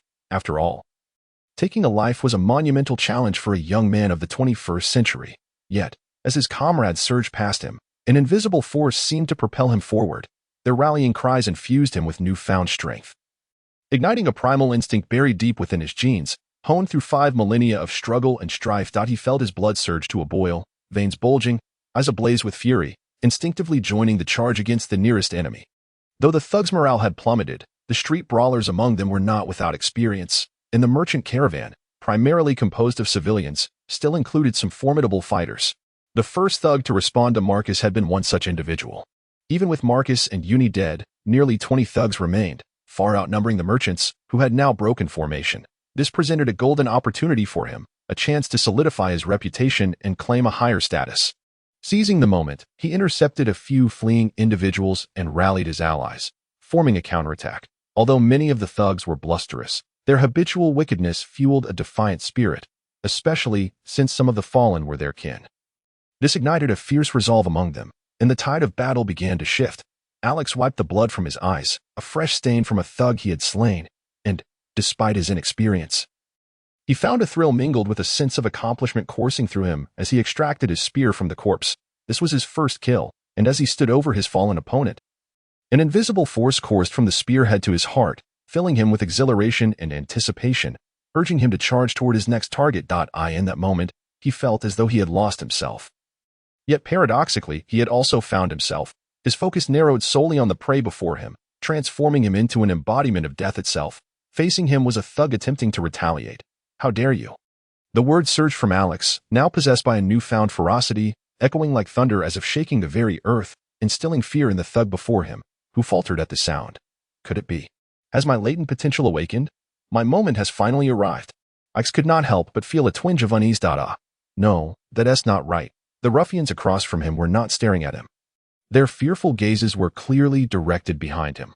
This revelation sent a jolt through Ike's, snapping him to attention as he hurriedly turned to look back. In the distance, he beheld a formidable force of dozens of riders charging towards them with immense momentum. There was no awakening, nor was there any specter of death. The resounding thunder and quaking earth were born from this very sight. Surely, these were the reinforcements from Big Len village, for Ike could see that some of them wielded large sickles for harvesting and pitchforks. And among them was Ymir. A dozen others appeared different, clad in leather or chainmail, wielding blunt weapons such as iron clubs and wooden mallets, riding sturdy steeds that left the village folk trailing far behind. These individuals urged their mounts forward with fervor, akin to hungry tigers pouncing on prey, or gold miners discovering a vein of gold. Radiating an exhilarating excitement. It was as if the ruffians from Dehiram City had transformed into gleaming gold coins in their eyes. With a whoosh, Bandak, whose crossbow had finally reloaded, released another bolt, taking down the leading ruffian of the resistance. The stalemate was shattered once more, upon witnessing their fallen leader and the approaching cavalry. The ruffians lost all courage and began to scatter in panic. The merchants, upon seeing the arrival of their saviors, felt their spirits lift, rallying with cries of battle. Observing the scene, veteran Bandak shouted to the fleeing ruffians, "Lay down your weapons. Those who surrender shall not be harmed." Some, stricken by fear, knelt in surrender, while a few others who attempted to flee were swiftly subdued by the cavalry with their blunt instruments. The battle came to a swift conclusion. Human traffickers. Noticing Ike's confusion regarding these unfamiliar faces, Bandak approached to clarify. The individuals he referred to as human traffickers bore the official title of bounty hunters in this era, a group that primarily survived by accepting bounty tasks. However, the nobility seldom issued such bounties. And given the harshness of life, the number of bounty hunters needing live captives had surged. Consequently, many of these individuals resorted to the illicit trade of human trafficking, preying on vagrants, deserters, solitary individuals in the wild, and even weaker merchant caravans. Some bands of bounty hunters were scarcely distinguishable from robbers. Therefore, public perception of them was largely unfavorable, especially among itinerant merchants. After Bandak finished explaining, he went to direct the gathering of their group and escorted the captured ruffians to the carriage formation for custody. The others armed themselves, vigilantly watching the bounty hunters. By the time the villagers from Big Lynn and Ymira arrived, the bounty hunters had already cleared the battlefield. Ix even noticed they had not spared the tattered rags from the deceased, having stripped the bodies of several fallen ruffians clean. Additionally, they had captured 7 individuals, marking a significant haul. With a flushed face still marked by tears, Ymira dismounted from her pack horse and joyfully leaped into old John's embrace. However, the person she turned to gaze at was not Ix, who had been by her side these past few days, nor her distant cousin Harvey, but rather a golden-haired youth leading a white steed. This young man was handsome and resolute. Upon reaching old John, he placed his hand on his chest and performed a formal noble greeting, saying, "Greetings, Uncle John. I am Aileen from the Kingdom of Nord. Honored to serve you." He then advanced naturally, taking hold of old John's hand and engaging in amiable conversation, his demeanor flowing with grace and elegance, devoid of any awkwardness typical of a first meeting. Such poise rendered Ymira's cheeks even more flushed, her eyes sparkling brighter than the stars as she looked at him, eclipsing the brightness she had previously directed at Ix. Ix felt an alarm ringing in his heart. Sensing an imminent threat, and repeated a silent prayer. Nobleman, supporter, good father-in-law, golden-haired beauty, first love, a child with a fine name, please, do not leave me. Harvey, her distant cousin, was no less anxious. His expression was even more pitiable. His red-rimmed eyes fixated on Aileen as he conversed joyfully with old John, his nostrils flaring as if he bore an ancient grudge. As Ix passed by him, he overheard Harvey muttering under his breath, "TCH, cursed Nord pirate." Following the cleanup of the battlefield, the results of Ix's inaugural skirmish soon emerged. The merchant side had captured 8 individuals and seized over 20 silver coins, primarily from the pouch of Marcus. While the others had scarcely a few coppers, the bounty hunters had captured 7, with the remainder being a handful of knives, iron spears, and tattered rags. A burly man with a face full of flesh and a bushy beard approached Aileen, exclaiming loudly, "Aileen, didn't this young lady say all spoils belong to us?" His declaration immediately shifted the atmosphere, causing the already wary merchants to tense up. It turned out that Ymira, seeking aid from Big Lynn village, had fortuitously encountered Eileen's group resting there. Introduced by the village chief, Evan, Ymira had promised that all spoils would belong to the bounty hunters, even mentioning a substantial reward, leaving the caught-in-the-middle girl utterly flustered and helplessly looking towards Aileen. The leader of the bounty hunters. Self-styled nobleman Aileen could not bear to see the fair maiden distressed.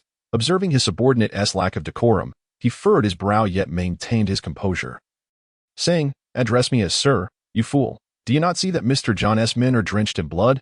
Is this the language of one who seeks justice? Please retract your statement." The burly man rolled his eyes at the reprimand, and then, with a tone of apology, turned to old John, saying, "I beg your pardon for my subordinate's rashness. After all, we all fought bravely. Regarding the distribution of spoils, how about we each take our share?" Old John welcomed this proposal with open arms, as he had been worried that these profit-driven bounty hunters would demand their spoils. He had even contemplated offering up their share just to appease them. After all, it was a relief that these human traffickers had not taken advantage of them. Thus, he eagerly replied, "Esteemed Mr. Aileen, I am most embarrassed. You truly are a gentleman of noble principles." Upon hearing old John's respectful address, Aileen seemed to swell with satisfaction, his stature appearing to rise slightly as he glanced at the bashful Ymira nestled in old John's arms. He feigned humility, saying, "You flatter me. My father always taught me that as a noble, one must uphold justice. I am merely following his guidance." Though the words seemed innocuous, they inadvertently revealed his noble lineage, prompting Ix to inwardly scoff at the hypocrisy.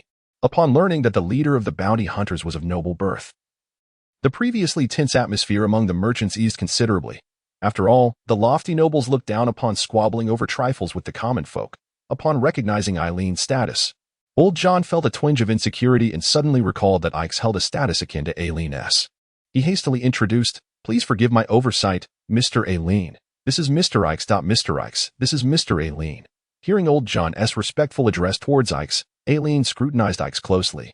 Initially, he had regarded no one in the merchant group as worthy of his attention beyond old John and his daughter.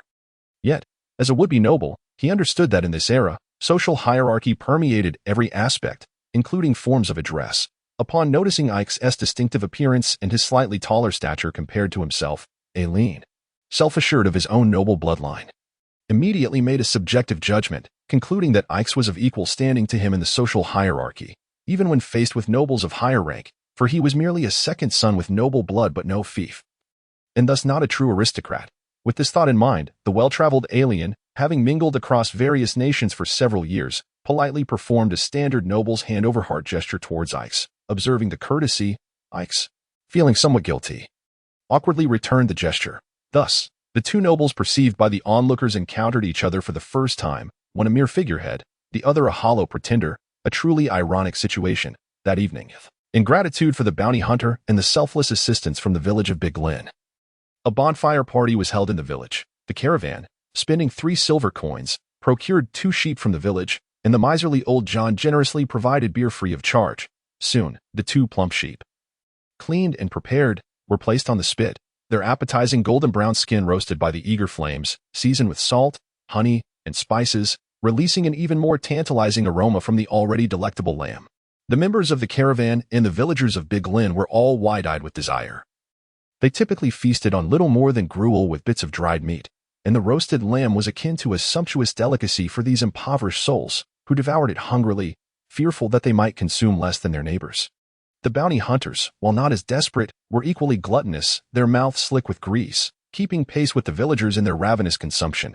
Among all the attendees of the bonfire, only 3 exhibited a semblance of decorum.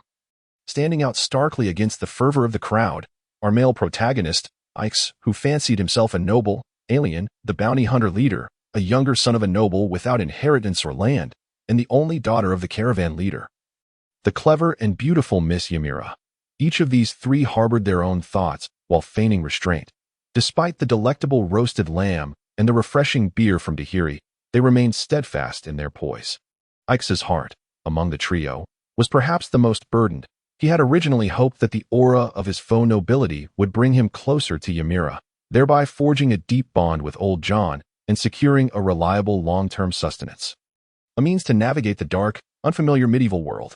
However, Alien's appearance altered everything. It was as if 2 souls had locked eyes, particularly for Ymira, who had previously gazed at Ix with twinkling admiration, now cruelly redirected her attention to Alien, whose own starry eyes shone brighter and larger, tinged with a shy blush. Faced with Ix's inquiring gaze, she chose to ignore him, further chilling his heart. Chewing on the now tasteless lamb, Ix engaged in a meticulous self-examination. Pondering what he had done to prompt such a swift change of affection from the fair maiden that as he reflected, an epiphany struck him. The issue lay not with himself, but with Ymira. She had succumbed to the affliction known as love at first sight, a malady easily contracted by naive and romantic young women. Knowledge gleaned from various films and media in his previous life informed him that those afflicted with love at first sight harbor an idealized image of love within. Once a person who matches this perfect ideal appears, the affliction is immediately triggered. Thus, it was apparent that Ymira's vision of the perfect romantic partner had found its embodiment in Alien, a dashing nobleman on a white steed, with flowing golden locks, possessing both martial prowess and refined eloquence, who was also a benefactor to her father. This scenario resembled something out of a novel, only intensifying Ymira's inexplicable condition. Witnessing the affectionate bond between Ymira and Alien, Ix felt an indescribable ache within, a mix of emptiness and frustration. Recalling their previously sweet moments, he realized she may have merely regarded him as an ordinary noble at the time, perhaps even entertained some ulterior motives for social climbing. Yet, observing her present demeanor, it was evident he was not the ideal she envisioned. Alien had claimed that title. Fickle-hearted, a shallow woman. Ix cursed inwardly, downing his beer in one gulp, followed by another, drowning his sorrows in drink. It was not until the surrounding clamor subsided that Ix opened his bleary eyes to find others regarding him with incredulity that in this era, beer was naturally fermented, typically with an alcohol content of only 5 to 10 degrees. In his previous world, Ix could have drunk copiously without issue, merely needing to visit the lavatory more frequently. However, the people of this time often experienced irregular meals, unable to compare with his well-nourished constitution. Thus, their tolerance for alcohol was low. While it may seem a mild beverage, most here would be tipsy after 1 cup, dizzy after 2, and inebriated after 3. Witnessing Ix consume several cups with ease astonished them all. After a brief silence, the atmosphere ignited, with the already tipsy crowd swept up in the revelry, raising their cups and toasts, particularly among the bounty hunters, known for their daring exploits. They typically revered those with great drinking capacity. Rolf, with his bushy beard, was unmatched in the drinking prowess of the hunters, and upon witnessing Ike's apparent fortitude, he approached with the intent to challenge him. Ordinarily, Ike would never engage in a drinking contest with such a fierce stranger. But tonight was different. Ymira's fickleness ignited a fire within him, coupled with the thrill of battle earlier awakening his fighting spirit. Fueled by alcohol, he boldly accepted Rolf's challenge, and the two engaged in a drinking duel. Cups raised in a frenzy until the world blurred around them. They drank with abandon, nearly losing themselves in the revelry, until Rolf finally succumbed, collapsing into a stupor. Only then did Ike feel a painful pressure in his abdomen, prompting him to stagger away to relieve himself. A gust of cold wind and a shiver jolted Ike back to reality, and he felt immediate regret for his earlier indiscretion. He should not have disregarded his dignity to drink so recklessly. Nor should he have engaged with a brutish stranger like Rolf. The facade of nobility was all that he had to cling to, the crutch upon which he relied while living off the caravan's generosity. Without that, severing his ties with old John would leave him at a loss. He vowed to himself to maintain the decorum befitting a nobleman. Returning to the bonfire, he discovered that the gathering had dispersed. Most were heavily intoxicated, while a few sober individuals assisted their inebriated companions back to their campsite. Old John was among the few still sober, and upon noticing Ike's return, he ambled over. Placing a hand on Ike's shoulder and gently patting him, he led Ike to a large tree a little distance from the campsite, where they sat down, an awkward silence lingering before old John sighed, saying, "Ymira's mother passed away long ago.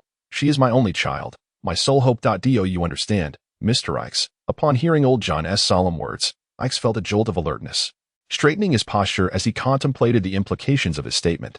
Before he could respond, old John continued, "I know you come from distinguished origins. May I inquire what your plans are for the future?" While his tone was respectful, it bore the weight of a concerned elder inquiring about a younger relative. Observing the hopeful and smiling countenance of old John, Ike realized that the pivotal conversation had commenced, and he braced himself, his mind racing. After a moment of contemplation, he replied, "In the near term, I merely wish to enjoy a period of stability. I believe I possess a knack for numbers, making me well-suited for commerce, and it would be ideal to travel with the caravan to broaden my horizons and gain experience. As for the future, that will depend on how circumstances unfold. I will consider my options if opportunities arise." With this diplomatic response, Ike expressed his desire to continue associating with the caravan while providing a vague yet promising outlook for the future. Leaving the impression that perhaps a throne awaited him, old John, oblivious to the subtlety in Ike's words, beamed upon hearing them, his face radiating joy. This was precisely what he had hoped to hear, bringing him great relief. Cheerfully, he clapped Ike on the shoulder and remarked, "Staying with the caravan for now is perfectly fine. Everyone recognizes your capabilities. As for the future, I will do my utmost to assist you if the need arises." Upon hearing old John's words, Ike felt a profound sense of relief wash over him. Yet, as thoughts of Ymira and Iraine's romantic entanglements crossed his mind, he hastily remarked, "No, Ymira, I have no fondness for bounty hunters. Our caravan has been raided by them on multiple occasions. They are nothing but a band of roving brigands and human traffickers. I could never allow my only daughter to wed such a man, condemning her to a life of perpetual turmoil. Although Mr. Iraine rescued the caravan, I shall find a way to repay him without sacrificing my daughter.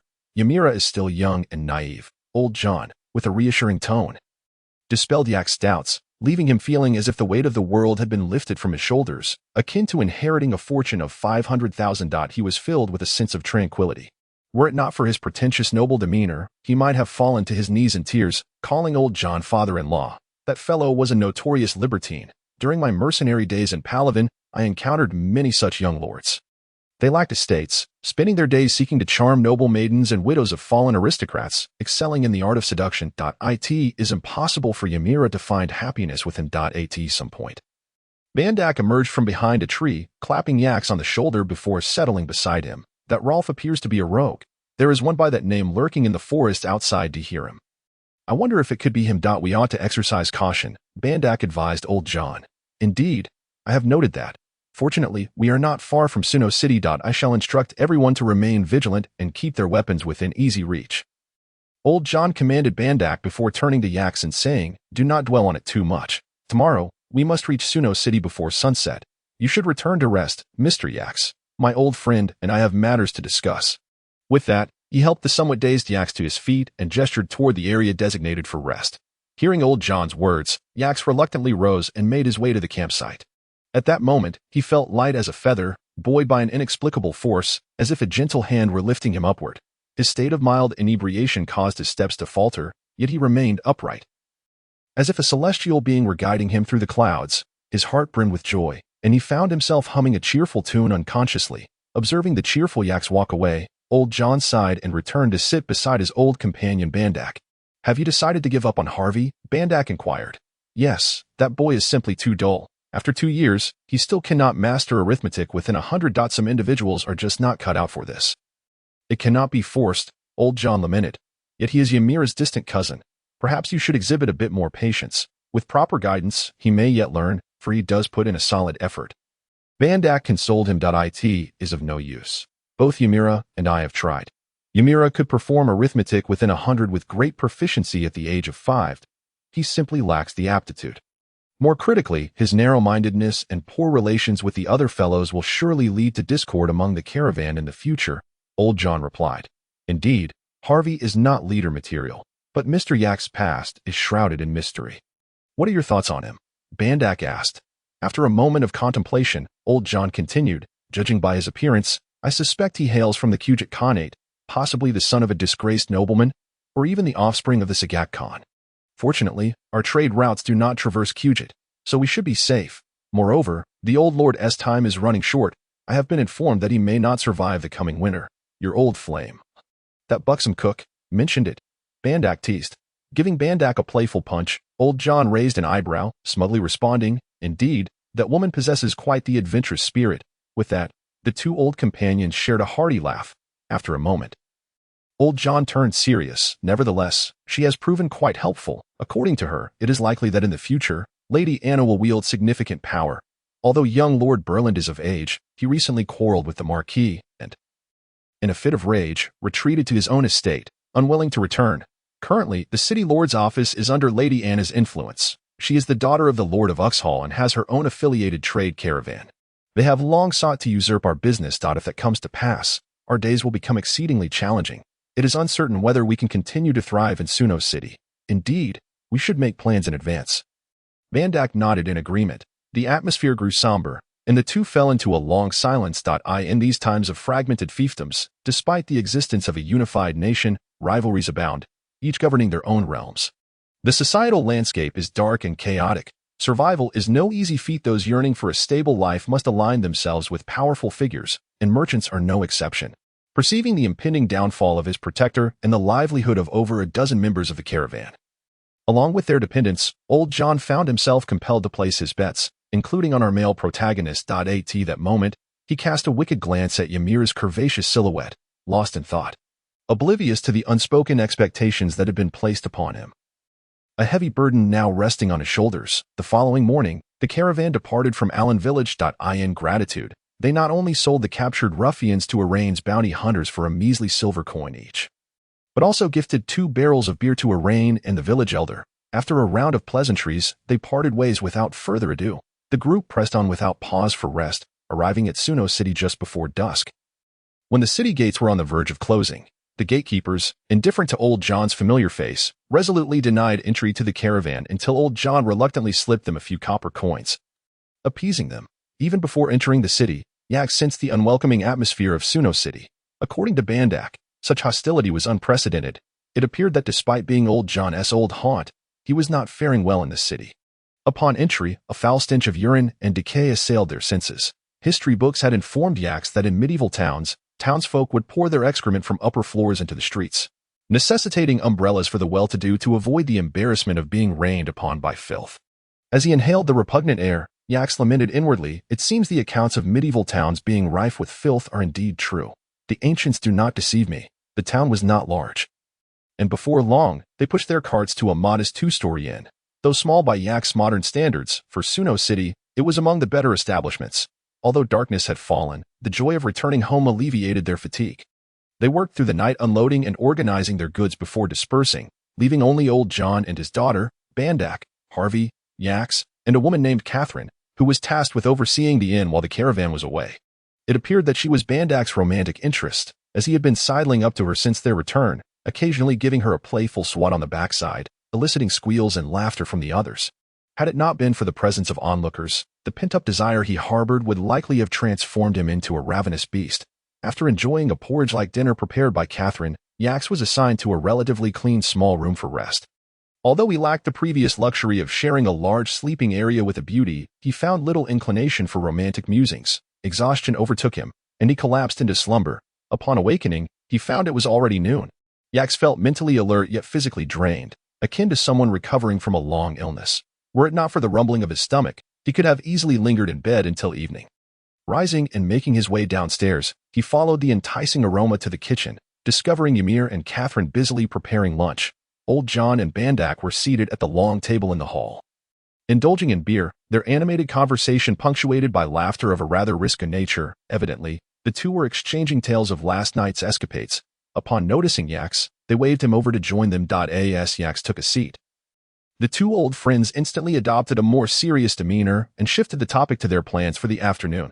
Specifically, Old John was to distribute the wages earned over the past few days among the members of the caravan, while Old Bandak would accompany Yax to examine the growth of the olives in the surrounding villages. The specialty of Suno City was olive oil, and the trade of this commodity constituted the caravan's primary source of income.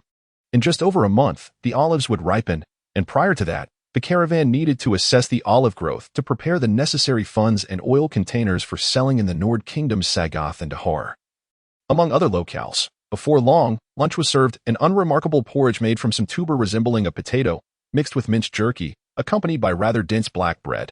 There were no metal utensils, no appetizers, and certainly no elaborate courses such as soups or desserts that characterize modern Western dining.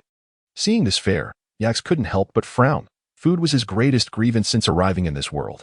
Yet, grievances aside, he had to fill his belly, and he could only console himself with the notion that he was consuming pure, natural food, free from additives and pesticides. After the meal, Old John took Ymir to settle the wages, while Yax and Bandak ventured out of the city to inspect the olive groves, walking along a path carpeted with lush grass, breathing in the fresh air, and gazing at the olive trees laden with fruit on either side. Yax seemed to forget the dark chaos of the medieval world, feeling almost as if he were on a picnic. Previously, he had lived in the mundane confines of 996, where a meager salary confined him to his home. Unable to indulge in leisure. It had been ages since he felt such a light-hearted sensation. Were it not for Bandak periodically updating him on the state of the olives and the noble's estate they were visiting, he might have forgotten their purpose for this outing altogether. After a few hours of wandering, Yax and Bandak had traversed nearly half of Suno City's outskirts. However, as the sky began to darken, Bandak's expression grew increasingly somber, particularly after he whispered with a few familiar faces they encountered. His demeanor soured further. Yax understood that those acquaintances must have conveyed some unfortunate news. Observing Bandak's reticence, he dared not inquire further, opting instead to hasten his pace and keep up with Bandak, who was now striding back to the city with urgency. Upon arriving at the warehouse, Bandak called for Old John, who had returned some time ago, and they went directly to a back room. After a long while, they emerged with stern expressions, and Yax immediately sensed that something was amiss. Connecting the dots with their earlier visit to the olive oil fields, it was evident that the issue pertained to the unsold olive oil. During dinner, everyone quietly focused on their bowls, not uttering a word. The only sounds were the clattering of utensils, creating an atmosphere of profound oppression. Having been part of the caravan for some time now, Yax was aware that nearly half of their annual income derived from the sale of olive oil. While this year's olive growth had not been particularly promising, it should not severely impact their profits, as price increases could compensate for any shortfall. Thus, it was likely that other factors were at play. From previous conversations with Bandak, Yax learned that Old John was one of the Marquis Clages' appointed merchants, specializing in the trade of olive oil for the Count. Given the current mood, could there be a significant upheaval in their dealings? Yax hesitated to approach them for clarification, recognizing that despite seeming respect from the others, the central figures of the caravan remained Old John and Bandak. If they were unwilling to speak, there must be a reason, so he decided to observe the situation quietly. The following morning, Old John hastily consumed a few bites of breakfast before rushing out, neglecting to outline the day's agenda. After breakfast, Catherine and Ymir tidied up and engaged in quiet conversation, topics of female camaraderie that Yax felt ill-suited to join, especially considering his lingering discomfort from the previous day's events. Harvey, having finished his meal, wiped his mouth and sauntered off, ignoring Yax entirely. Bandak sat alone at the table, nursing a beer, and Yax was disinclined to join him. He was unaccustomed to drinking so early in the day. Thus, he found himself awkwardly seated at the table, feeling out of place and restless. As he scanned the surroundings to disguise his discomfort, His gaze fell upon an object hanging on the wall. It was Bandak's crossbow. Recalling the astonishing shot that had felled Marcus, Yax felt a surge of eagerness and longed to try his hand at it. Modern wisdom had taught him that the advantage of a ranged character lay in their ability to strike first and survive. Compelling him to approach Bandak, saying, "Old Bandak, may I?" Following his gaze, Bandak noticed the crossbow and immediately understood his intent. He walked over, retrieved it, and handed it to Yax, asking, "Would you care to shoot a few arrows?" "Sir, absolutely. Your shot that took down Marcus was phenomenal. How I wish I possessed your skill." His subtle flattery elicited a slight raise of Bandak's brow, improving his mood considerably. He led Yax to the backyard of the warehouse, where a straw target stood. The marks on it indicated that Bandak practiced frequently. No wonder he managed to strike Marcus with such precision. Having set up the crossbow, Bandak passed it to Yax, saying, "Give it a try and see how adept you are." Yax grasped the weapon Bandak had provided. An exhilarating impulse surged within him. This ancient instrument of death held a thrill akin to that of modern individuals first handling a firearm. He felt an overwhelming urge to shoot a couple of arrows immediately. Aligning the arrow's fletching and tip with the target, he took aim. With a swift whoosh, the arrow struck true at the bullseye 15 meters away. "Wow." Yax's impressive shot drew gasps of astonishment from Catherine and Ymir, who had come to watch. Earlier, they had overheard Bandak inquiring about Yax. Knowing this was his inaugural shot, they were astounded. For most, simply hitting the target on a first attempt was commendable. As for Bandak, he merely raised an eyebrow slightly, clearly attributing Yax's success to mere luck. He took back the crossbow and skillfully loaded it again before handing it back to Yax, indicating he should take another shot. Understanding that Bandak was testing him, Yax felt a surge of competitive spirit. Taking a deep breath, he once again aligned the arrow, and with a satisfying thud, he struck the bullseye once more. Now Bandak's expression turned serious. He reloaded the crossbow for Yax to shoot again. This back and forth continued for over 10 attempts, with Yax hitting the target every time and nearly always striking the bullseye. At this point, Bandak could no longer maintain his composure. He had trained tirelessly since childhood, and while this distance was not great, achieving Yax's level of accuracy was no small feat. It was rather disheartening. The compliments from Ymir and Catherine only added to Bandak's sense of inadequacy. Since Alien's arrival, the sparkle in Ymir's eyes had returned, and now she gazed at Yax with rapt attention, causing him a surge of secret satisfaction. Yet Bandak, unwilling to concede defeat, instructed Yax to stand against the far wall of the yard for a shot. This time, Yax's luck seemed to abandon him. Out of 10 arrows, only 2 hit the target, and none struck the bullseye, estimating the distance from the wall to the target to be around 30 meters. Yax, lacking experience, could not fathom why the principle of alignment failed him at this range. Only Bandak, a seasoned expert, understood that many factors contribute to the success of an arrow's flight, though he had not studied basic physics.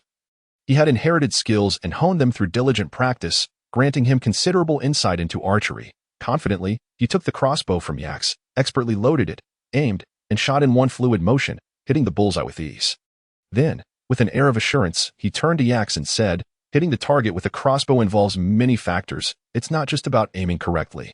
Breath control and feel are essential, and mastering this requires diligent practice. Not just a few casual shots.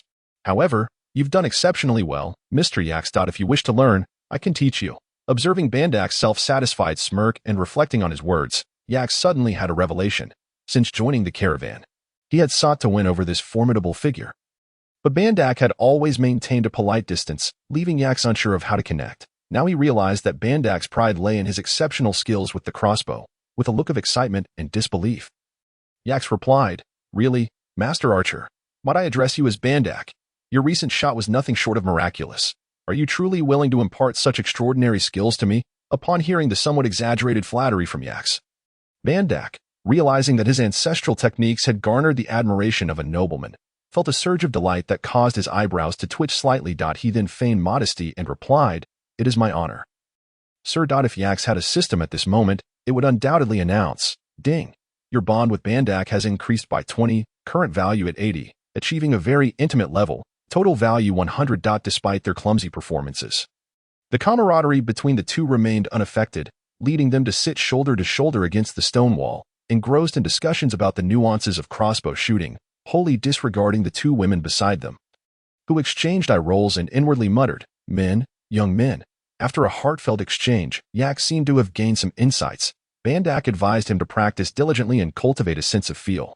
Noting that each crossbow possesses unique characteristics requiring extensive practice to achieve a harmonious rapport between man and machine, Yax pondered whether this concept mirrored the idea of unity between the person and the sword often found in Chinese martial arts. Such profundity.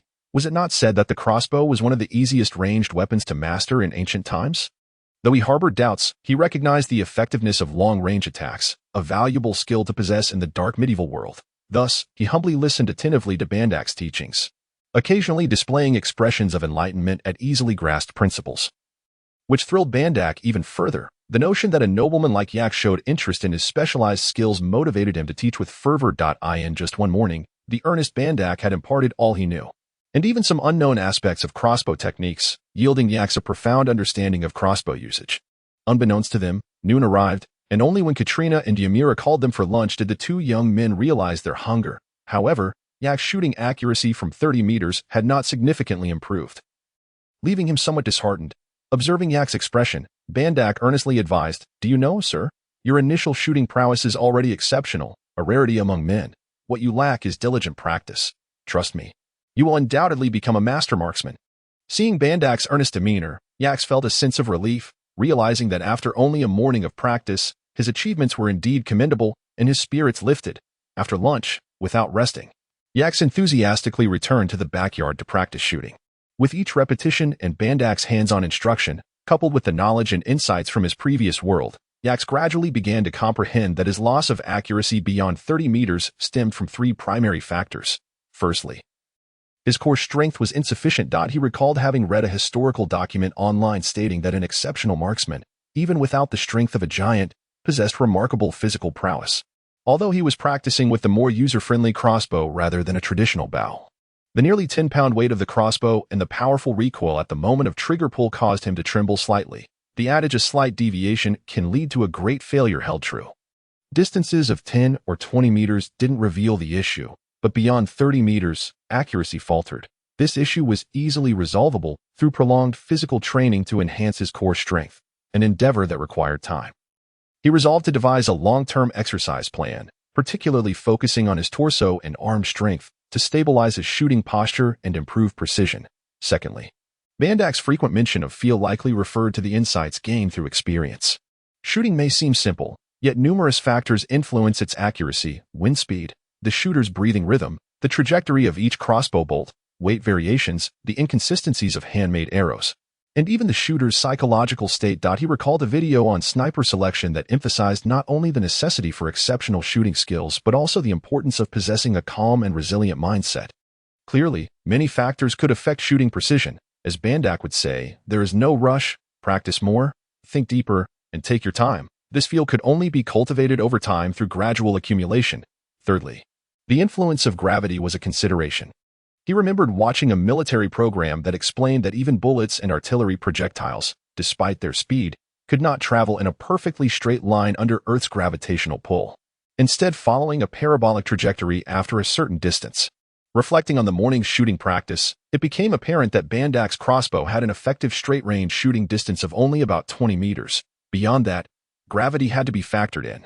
The video had suggested compensating for this issue by using the sight scale on the weapon, adjusting the aim according to the appropriate distance. Under the constraints of his current environment, Yax could not create a sight scale for the crossbow, but he knew that with gradual adjustments, he could ascertain the necessary elevation for accurate shooting. After several attempts, he discovered that for a distance of 30 meters, the crossbow needed to be raised by just under half a centimeter. Following a series of successful shots on target, he achieved a gratifying result. This, in turn, prompted exclamations of praise from Ymira and Katrina, while Bandak, appearing outwardly calm, nodded approvingly, though internally he was tumultuous with pride. While he recognized his contribution, he understood that Yax's own abilities and insights had played a more significant role. In his heart, he repeatedly affirmed, "Truly, Yax is remarkable. Truly, he is a nobleman." This would lead him to maintain a sense of trust and respect for Yax in the future, as reflected in the system's notation. Ding.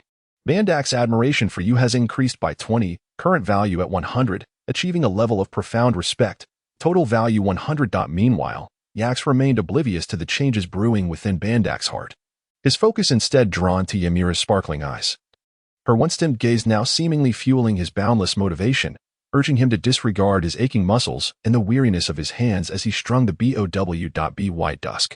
He had achieved the proud feat of hitting the target 7 or 8 times out of 10. Striking the bullseye. This left both Ymira and Katrina in awe, akin to fans meeting a celebrity, surrounding him with eager questions.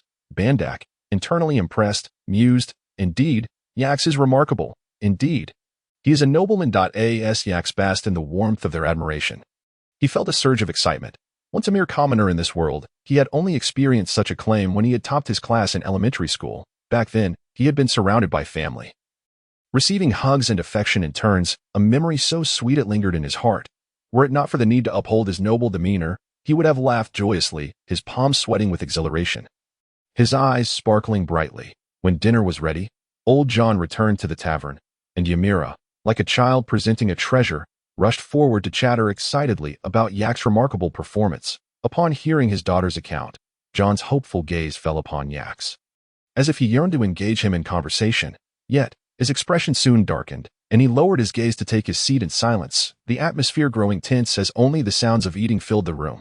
After dinner, Bandak and old John retreated to the inner room, while Harvey remained aloof, having gone out to frolic. To avoid discomfort, Yax offered to help Ymira and Katrina clear the table, but Katrina resolutely declined, insisting that he should not be burdened with such tasks. Reluctantly, he fetched a bucket of water to his room, washing away the sweat accumulated from a day of shooting practice. Having finished, he lay down on the bed to sleep.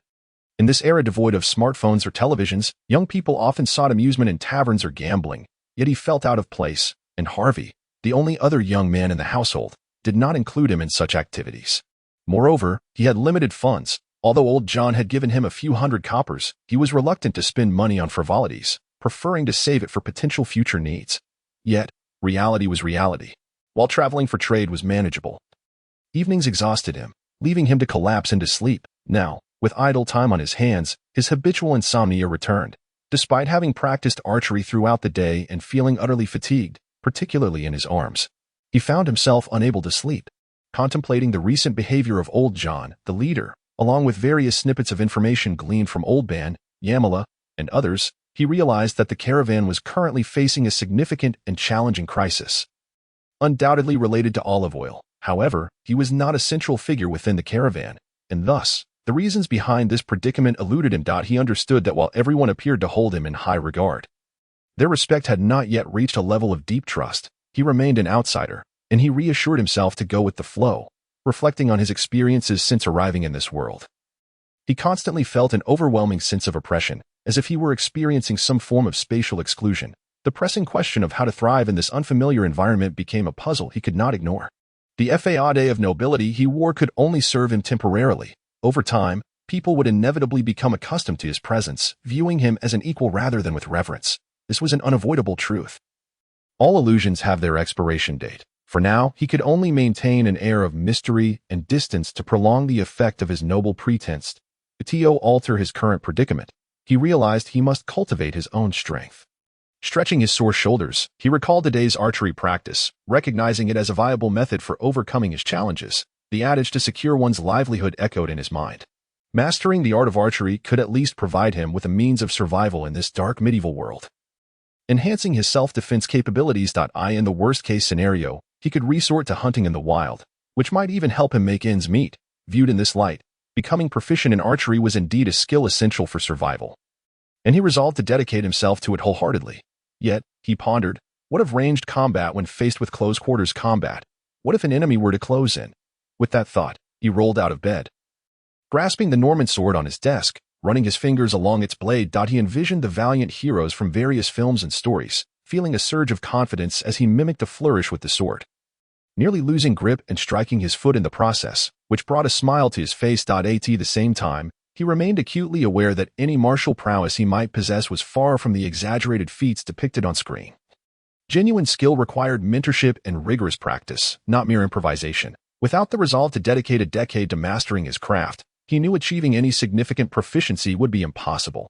Gazing at the spear crafted for him by Bandak, inspiration struck. His father had once been a militia captain, and he remembered perusing a manual on militia training in his youth, which included a few basic bayonet techniques he had practiced with a wooden stick under his father's guidance. Later, as a military enthusiast, he had come across a forum post that deepened his understanding of bayonet techniques, recognizing their effectiveness, particularly how they had once led to the downfall of the 8th Route Army. This set of techniques was simple yet powerful, with the core move being a thrust. Mastering it could indeed prove life-saving. Holding the spear, he felt its balance and comfort. Bolstering his confidence, he decided to incorporate bayonet thrust practice into his daily regimen.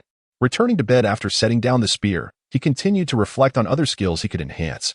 Ultimately, the most pressing matter was his proficiency in language.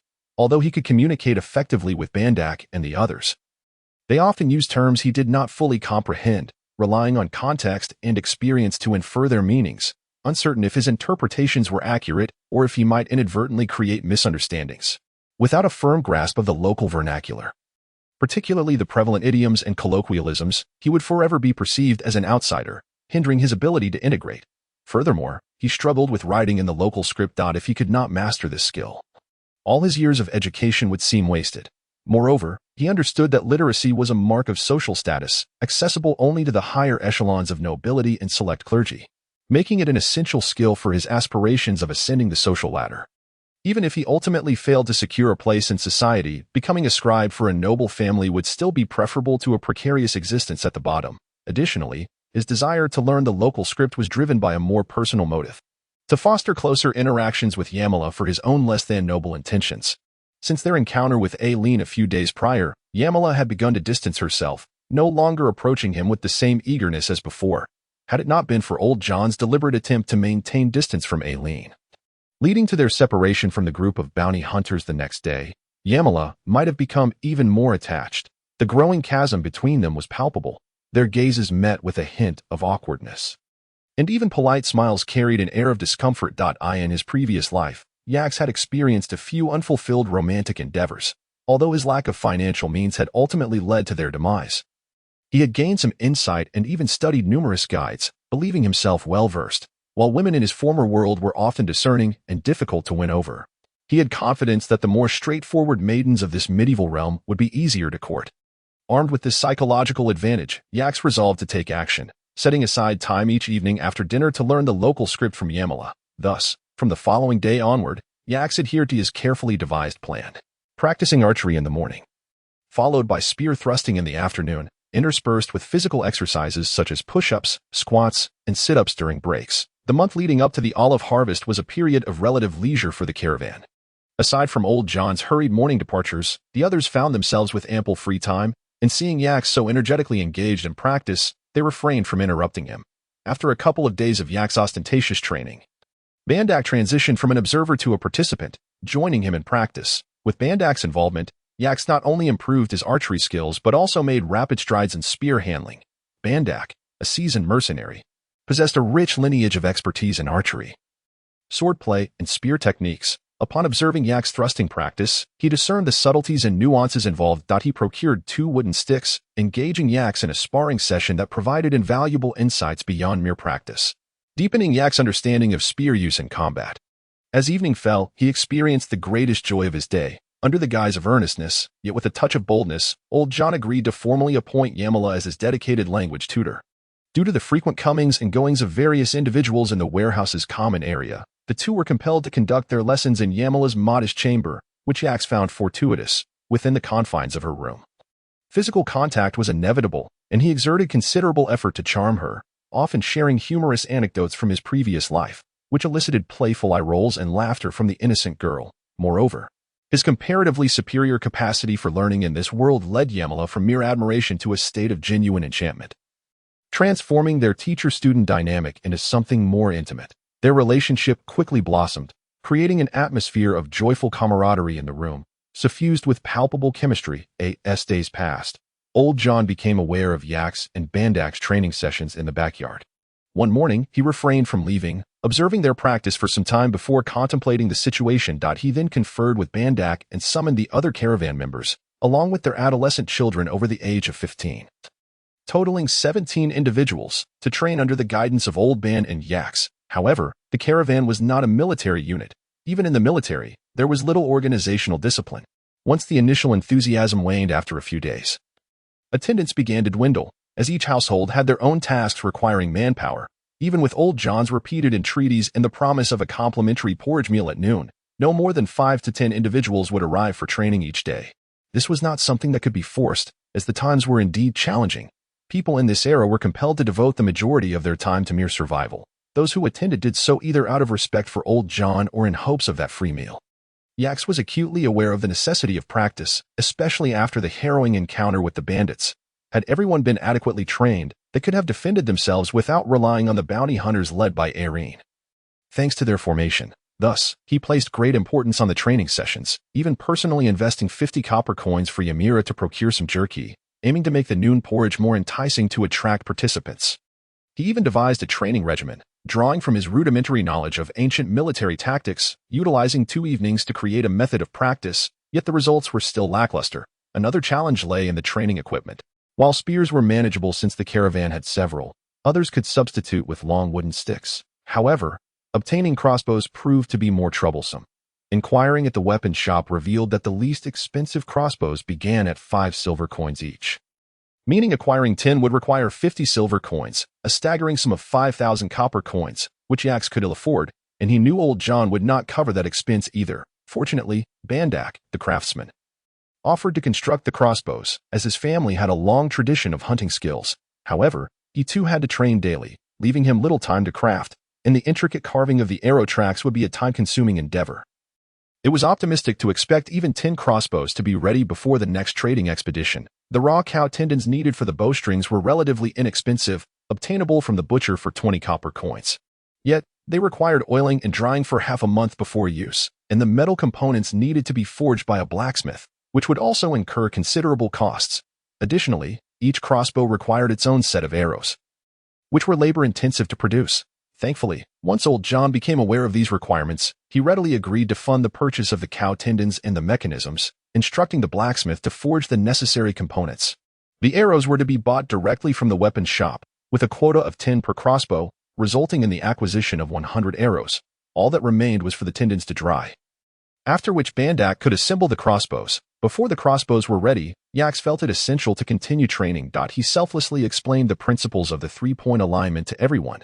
Then, he had them use a piece of wood of similar weight and length to mimic the crossbow.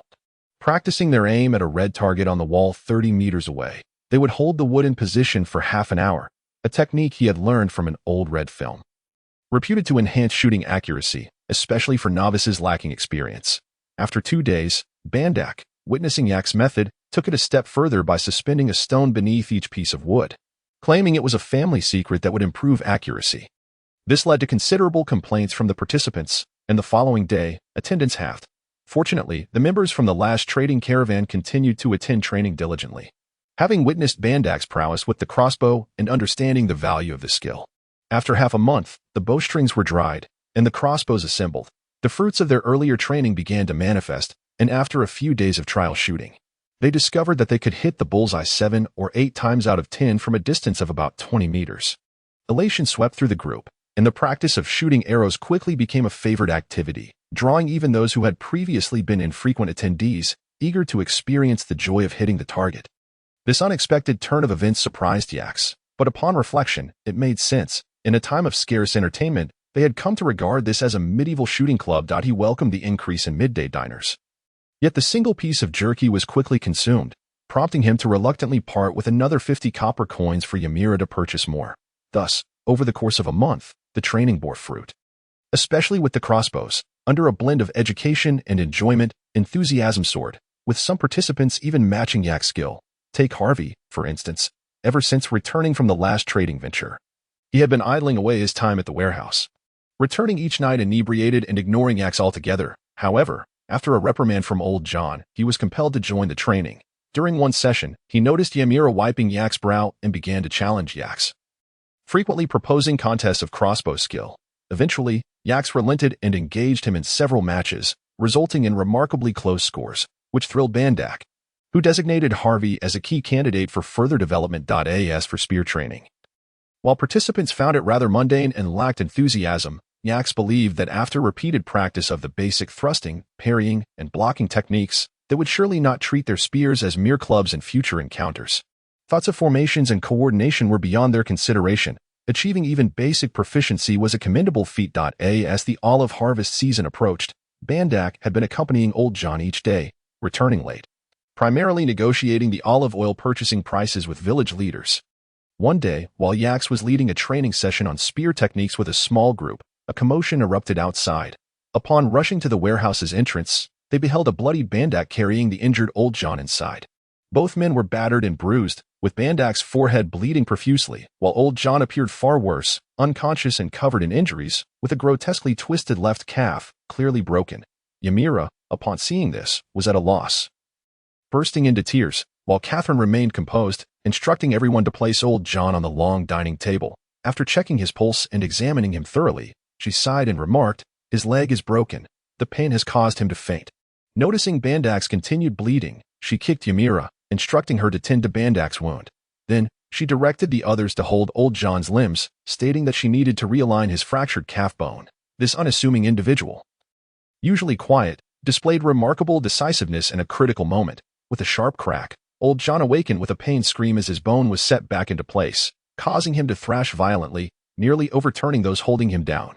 It was evident that Catherine had considerable experience. Had they not restrained him, he would have surely fallen from the table. After a flurry of activity, they managed to tend to the injuries of both men.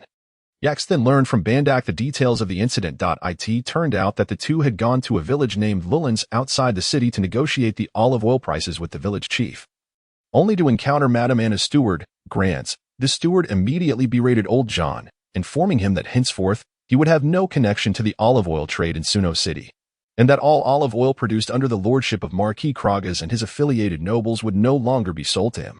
Bandak, infuriated, confronted them, resulting in both being surrounded and assaulted by 6 or 7 of Grant's men. Had it not been for their fighting prowess, particularly Bandak's, who seized a wooden stick to defend the injured Old John and fought fiercely to repel Grant's group, they might not have survived the encounter in Lulans. Upon hearing Bandak recount the events, Harvey leapt up, grabbing a spear and rallying 5 or 6 others to confront the assailants. However, after Old John's stern admonition and the intervention of onlookers, they were ultimately dissuaded from pursuing this reckless course of action.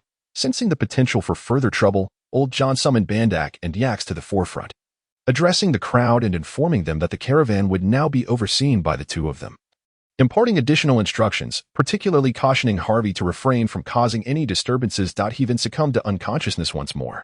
Seeing this, Yax hurriedly assisted Catherine and the others in carefully moving Old John to a private room, while Bandak collected the weapons from those who had been eager to fight, securing them all in his own quarters, and then dispersing the curious neighbors. Restoring tranquility to the warehouse. It was not until late at night that Old John regained consciousness. Appearing slightly more alert, he summoned the others for another round of instructions, warning Harvey against wandering out, especially at night, and assigning Yax, Bandak, and Harvey to take turns keeping watch in the common area to prevent any further disturbances from their adversaries. Initially, Yax agreed outwardly, though he was skeptical, thinking they were safe within the city. However, he underestimated the depths to which people could sink in these dark times. In the early hours of the morning, while Bandak was on watch, an attempt at arson occurred. Had Bandak not been well prepared and managed to wound 2 of the assailants with his crossbow, scaring off the rest and calling for the neighbors to extinguish the flames, the consequences could have been dire. Following this incident, Yax underwent a profound reevaluation of the dark realities of the Middle Ages, realizing that he could no longer measure the people and events here by the standards of his previous world. The next day, the other members of the caravan were on high alert, fully aware that their livelihoods depended on the caravan's survival. The loss of it could lead to starvation for many families. The following day, after much deliberation, the group resolved to send 3 individuals each night in rotation to guard the warehouse. Yax divided the night watch into 3 shifts, with 2 people per shift, ensuring mutual support. Training during the day continued unabated, as all able-bodied members of the merchant families willingly gathered at the warehouse to participate. The atmosphere shifted dramatically. Gone were the days of frivolous laughter, replaced by a palpable seriousness and diligence. Even Yamala and Catherine expressed a desire to join the training. Bandak, considering the 2 young women's capabilities, instructed them to focus primarily on crossbow practice, and to his delight, both excelled. Particularly, Yamala quickly reached Yak's level of proficiency. As days passed, under Yak's rudimentary military guidance, derived from his limited knowledge, And supplemented by Bandak's harsh reprimands and physical corrections, the group managed to coordinate their movements and shouts in a manner reminiscent of a disciplined army. The warehouse transformed into a formidable, orderly establishment, resembling a small military camp, with training occurring during the day and watch duties at night. Following the arson incident, their adversaries dared not approach the warehouse again. The city's defensive forces, however, made several visits, claiming to inquire about Old John's assault and the incident of the fire, yet they showed little interest in the situation of the merchant caravan.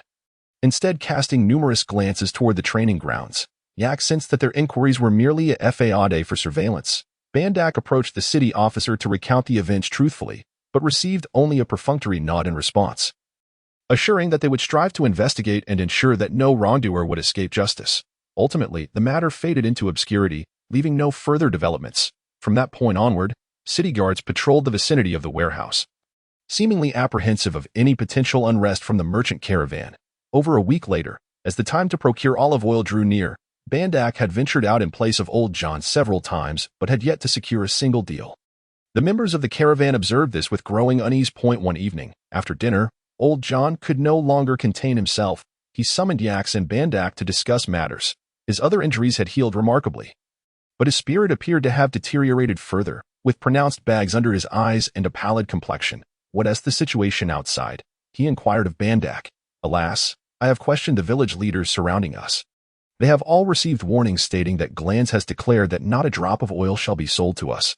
Any village that dares to sell oil to us will find its leader ousted. I have also inquired with several smallholder farmers, and they too refuse to sell to us. It seems that our caravan may truly be cut off from the olive oil trade for the foreseeable future." Bandak replied, his face etched with despair. "What of the more remote village of Yilandahwa? The leader there is a brother who fought alongside me on the battlefield." Old John persisted, unwilling to concede hope. Alas, Glans had informed them months ago of their intentions. "This has been a long-planned scheme, my old friend," Bandak replied.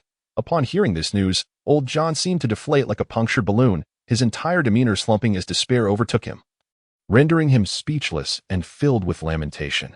Witnessing the distress of his future father-in-law, Yaks felt a surge of compassion. After all, Old John had always treated him well that he wished to offer words of comfort, but found himself at a loss for how to begin.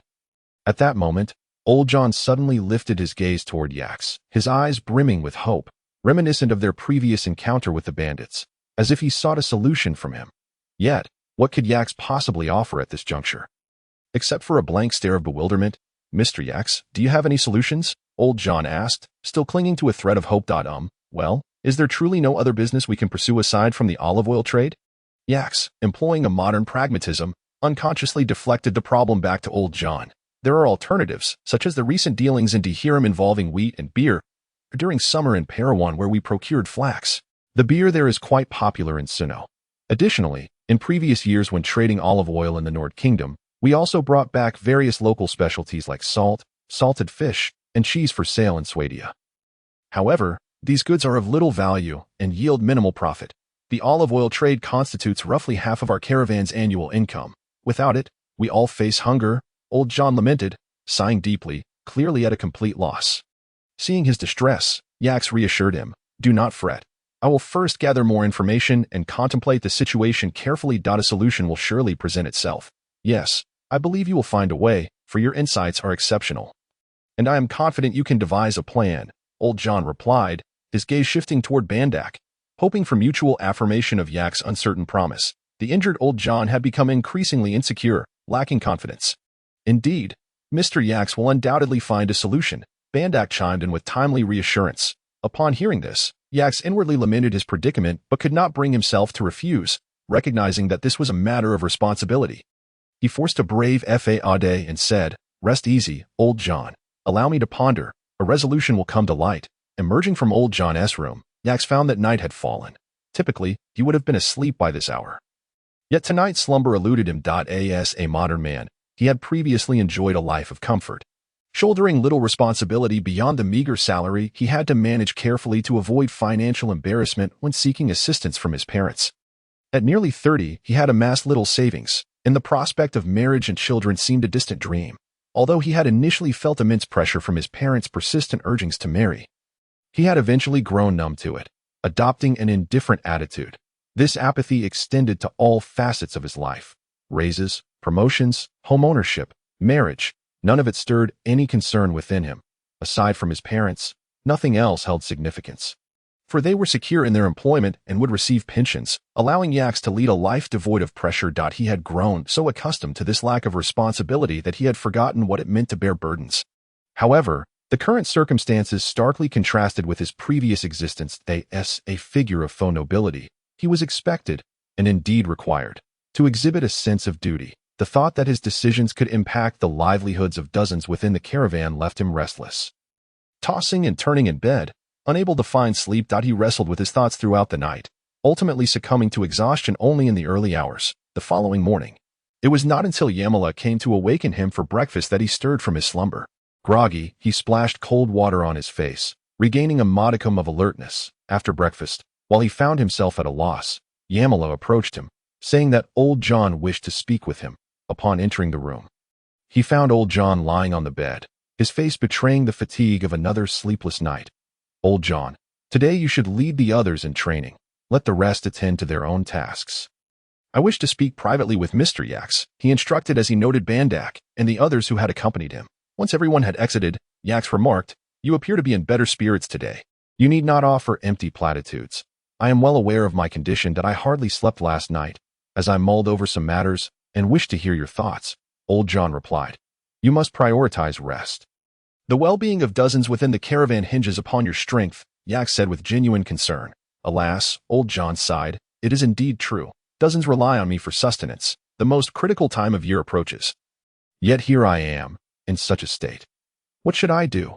Yaks found himself at a loss for words. He had no solutions to offer. His attempts at consolation felt rather hollow, and the room fell into a heavy silence.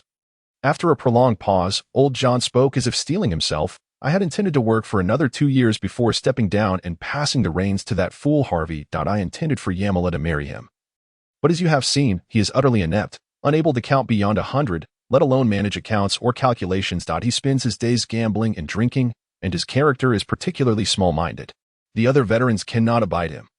And Yamala has no affection for him either. I see you are in your 20s, and Yamala is 17. The ages align well. I believe you two would suit each other. At this point, Old John hesitated, clearly embarrassed at broaching such a matter, as it was not the role of a father to arrange such pairings. He had hoped that the union would occur naturally when the time was right.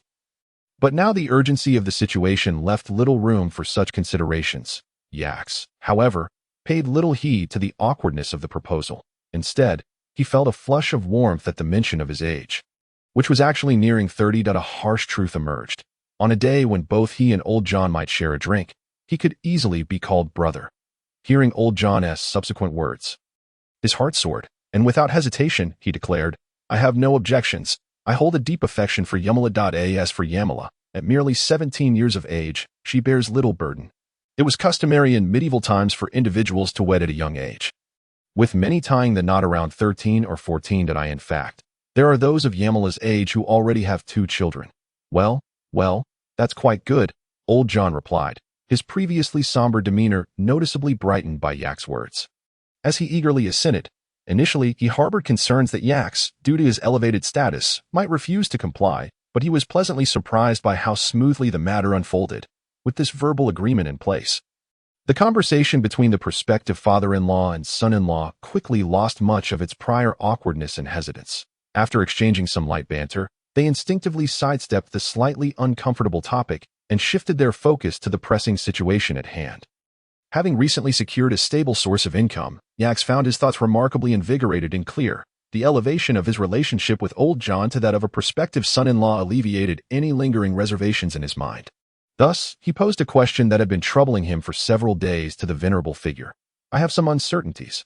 Are you not the sole distributor of olive oil authorized by the esteemed Marquis of Cragus?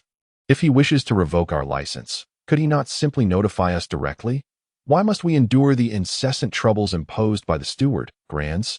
Is it not the Marquis's intent, but rather Granz's ambition to usurp our profits from olive oil sales that incites these troubles?" Upon hearing Yak's inquiry, Old John could not help but exhale deeply, pausing in contemplation before elucidating the matter's background and implications. This tale traces back to the late King Ishtrike of Swadia. who met an untimely demise during the defense against the Qujid invasion of Dehirim, leaving behind his only daughter, Princess Aesona, as the sole heir at that perilous juncture. The nation found itself in dire straits, and with Princess Aesona still a child and doubted by the nobility, many deemed her insufficiently formidable. They rallied behind Halao, a cousin of the king, who had participated in the defense of Dehirim, advocating for him to ascend to the throne. This ambitious man sought alliances and promised to return the throne to Aesona upon her coming of age. Even her own uncle, Marquis Courageous, was compelled to acquiesce. Thus, Halao became king, while Princess Aesona lived under the protection of her uncle in Suno, referred to as Aesona of Suno, according to the usual narrative.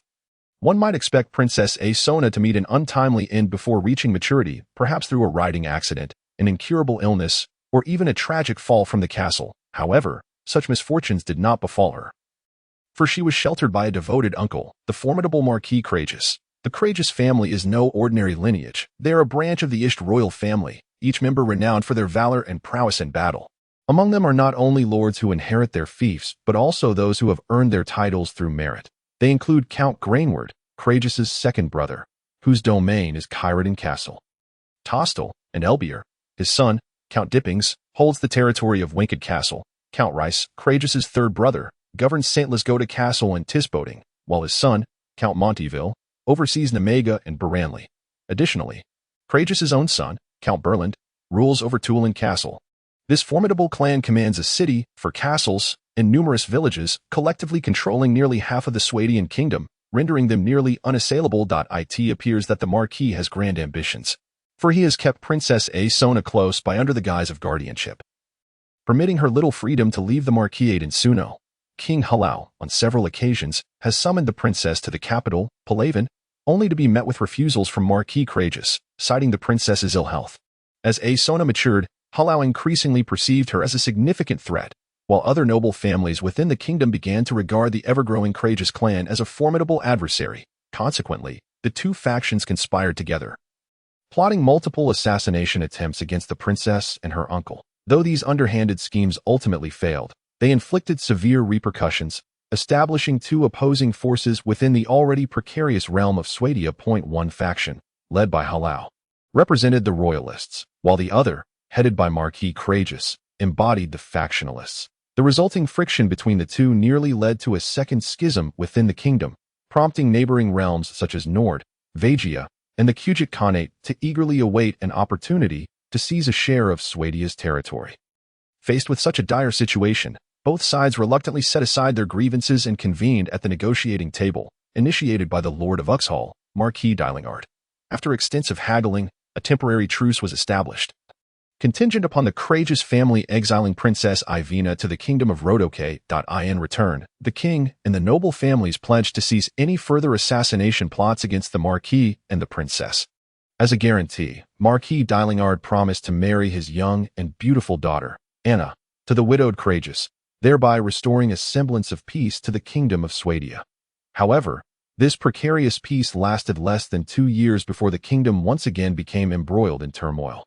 First, the old Marquis, feeling invigorated, discovered that Lady Anna was expecting a child.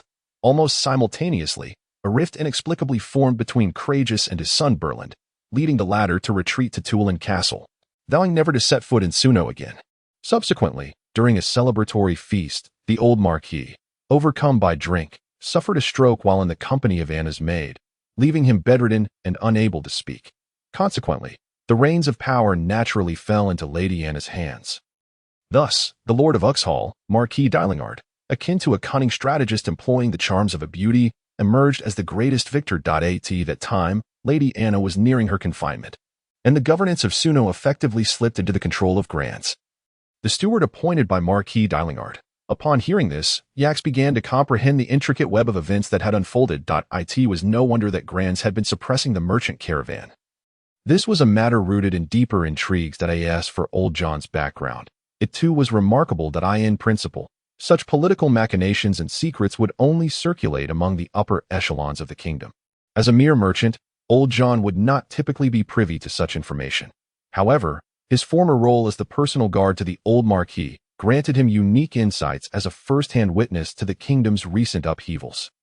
Having accompanied the Marquis since Courageous inherited his title, and having once shielded the Marquis with his own blood, Old John earned the Marquis's profound trust, positioning him as a confidant that as the years passed.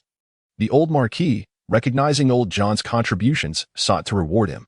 Yet, due to his status as a commoner, he could only offer him a sum of money and entrust him with the Marquis's most critical enterprise, the olive oil trade, thus establishing him as the exclusive distributor of olive oil in Suno. This marked the inception of the merchant caravan.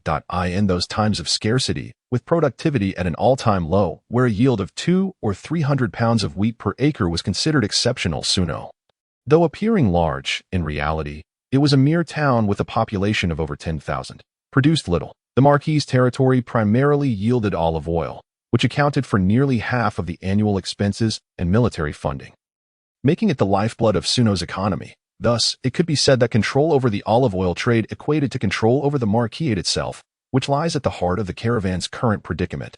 As a modern individual, Yax grasped the overarching narrative and the conspiracies behind it, leaving him overwhelmed with anxiety. It felt as though the will of Marquis Dylingard loomed over him like the sword of Damocles, poised to strike at any moment through Grants. Given Old John's identity, it was clear that whether or not he chose to switch allegiances, Grants would not spare the caravan from his machinations.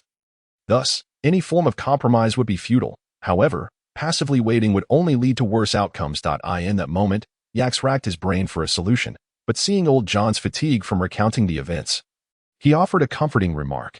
There will surely be a way to resolve this. You should rest now, and allow me some time to think. Upon exiting Old John's chamber, Ix made his way directly to the backyard, where daily training had essentially concluded. He called an end to the session, allowing everyone to disperse and return home, before summoning Bandak to his quarters. Now, he regarded himself as a young master, fully aware of the profound truth that one must possess knowledge before voicing opinions. Thus, he inquired earnestly with Old Ban about the various aspects of the merchant caravan. Bandak, ever cooperative, responded to every question without hesitation or doubt, imparting all the information he possessed, even the minutiae, evidently having already conferred with Old John privately. Through this dialogue, Ix learned that the caravan operated 3 trading routes, the first being the flax and beer trade from Suno to Paravan, the second, the trade of wheat, jerky, and beer from Suno to Dehiram, and the third, the olive oil, salt, and salted fish trade from Suno to the Nord Kingdoms Taya and Sagas. Among these routes, the third proved to be the most lucrative. The nobles of the Nord Kingdom, having origins as pirates, had amassed considerable wealth through commerce along the Nord coast in recent years, drawing disdain from nobles of other kingdoms who regarded them as vulgar and nouveau riche. They were particularly fond of luxurious goods such as olive oil, velvet, and spices, which were typically reserved for southern aristocrats, ensuring that these items fetched high prices upon arrival. Subsequently, Ix sought further details from Bandak regarding the seasonal specialties, characteristics, and production areas of the goods traded by the caravan. He focused particularly on the olive oil, gathering the most meticulous information. From this accumulation of knowledge, he began to formulate his own ideas. The following day, after a night of contemplation, Ix had devised a preliminary strategy and, after breakfast, proceeded directly to Old John's room. At present, it seemed impossible for Suno to receive any more olive oil. He had heard that the olive oil produced by the castle of Ruplet, en route to Taya, constituted 30% of their total procurement. Its lord, Count Plaris, had no ties to Suno, and rather than languishing in Suno, it would be wiser to take proactive measures. With less than a week remaining until the olive harvest concluded and oil extraction commenced, if they departed now, they would arrive at Ruplet village just in time for procurement. They could acquire all the olive oil produced there, minimizing losses, and by reaching the Nord Kingdom ahead of Grants, they could secure a favorable price for the oil. After listening to Ix's analysis, Old John pondered briefly before recognizing this as potentially the optimal solution. He nodded in agreement, saying, "It seems we have no time to lose. When do you propose we set out?" "Ideally within the next couple of days." Ix replied, "And we must ensure we maintain a facade, so that no one suspects we are heading to Ruplet village for olive oil. To avoid any unnecessary complications, Old John found Ix's caution entirely reasonable. After a moment of reflection, he suddenly conceived a plan, exclaiming, "We could conceal the olive oil jars within empty beer barrels and depart through the east gate, claiming we are transporting the surplus beer from last time to Uxal. Once we exit the city, we can make a detour to Taya, ensuring that Grants won't reach Ruplet village until at least a week after we have secured the newly pressed olive oil. We can also preemptively sell off our olive oil in the Nord Kingdom, thereby driving down their prices and reducing their profit margins. Simultaneously, we should acquire as many goods from Taya and Sagas as possible to inflate their prices. Leaving them with no choice but to return to Suno empty-handed, Ix added. Upon hearing Ix's additional suggestions, old John's eyes lit up, realizing he had indeed chosen wisely in his prospective son-in-law. Ix's wisdom lifted old John's spirits, dispelling the gloom that had lingered over him in recent days, and he wore a contented smile. Without delay, old John instructed Bandak to summon the town's cooper to secretly modify the empty beer barrels in the backyard. As Ix observed the disassembled barrel bottoms, he was reminded of a game he had played, in which there was an item known as the Poor Man's Shield, reputedly crafted from barrel bottoms. He inquired with the cooper, "Is this sturdy? What is the cost of one?" "Of course, sir. I've heard that Nord pirates, lacking funds for proper shields, employ these. They perform just as well as shields from the weapon shop that cost hundreds of copper coins." The cooper confidently replied, "As for the price, it's 2 or perhaps 3 copper coins each." Intrigued by his words, Ix pressed further. "Can they be made sturdier? Using oak wood and tea suffice. Iron birch is necessary. Though it's a bit pricier, 5 copper coins each. However, it's worth every penny. I assure you, they'll last a decade without failing." "Can they withstand sword strikes and crossbow bolts?" Ix inquired again. The cooper paused, seemingly grasping Ix's intention, and assured him, "Rest assured, iron birch is remarkably resilient. Blades leave only a minor mark, akin to striking an iron shield, producing a metallic sound. I need you to reinforce it with a ring of wood on the outside and add a handle inside."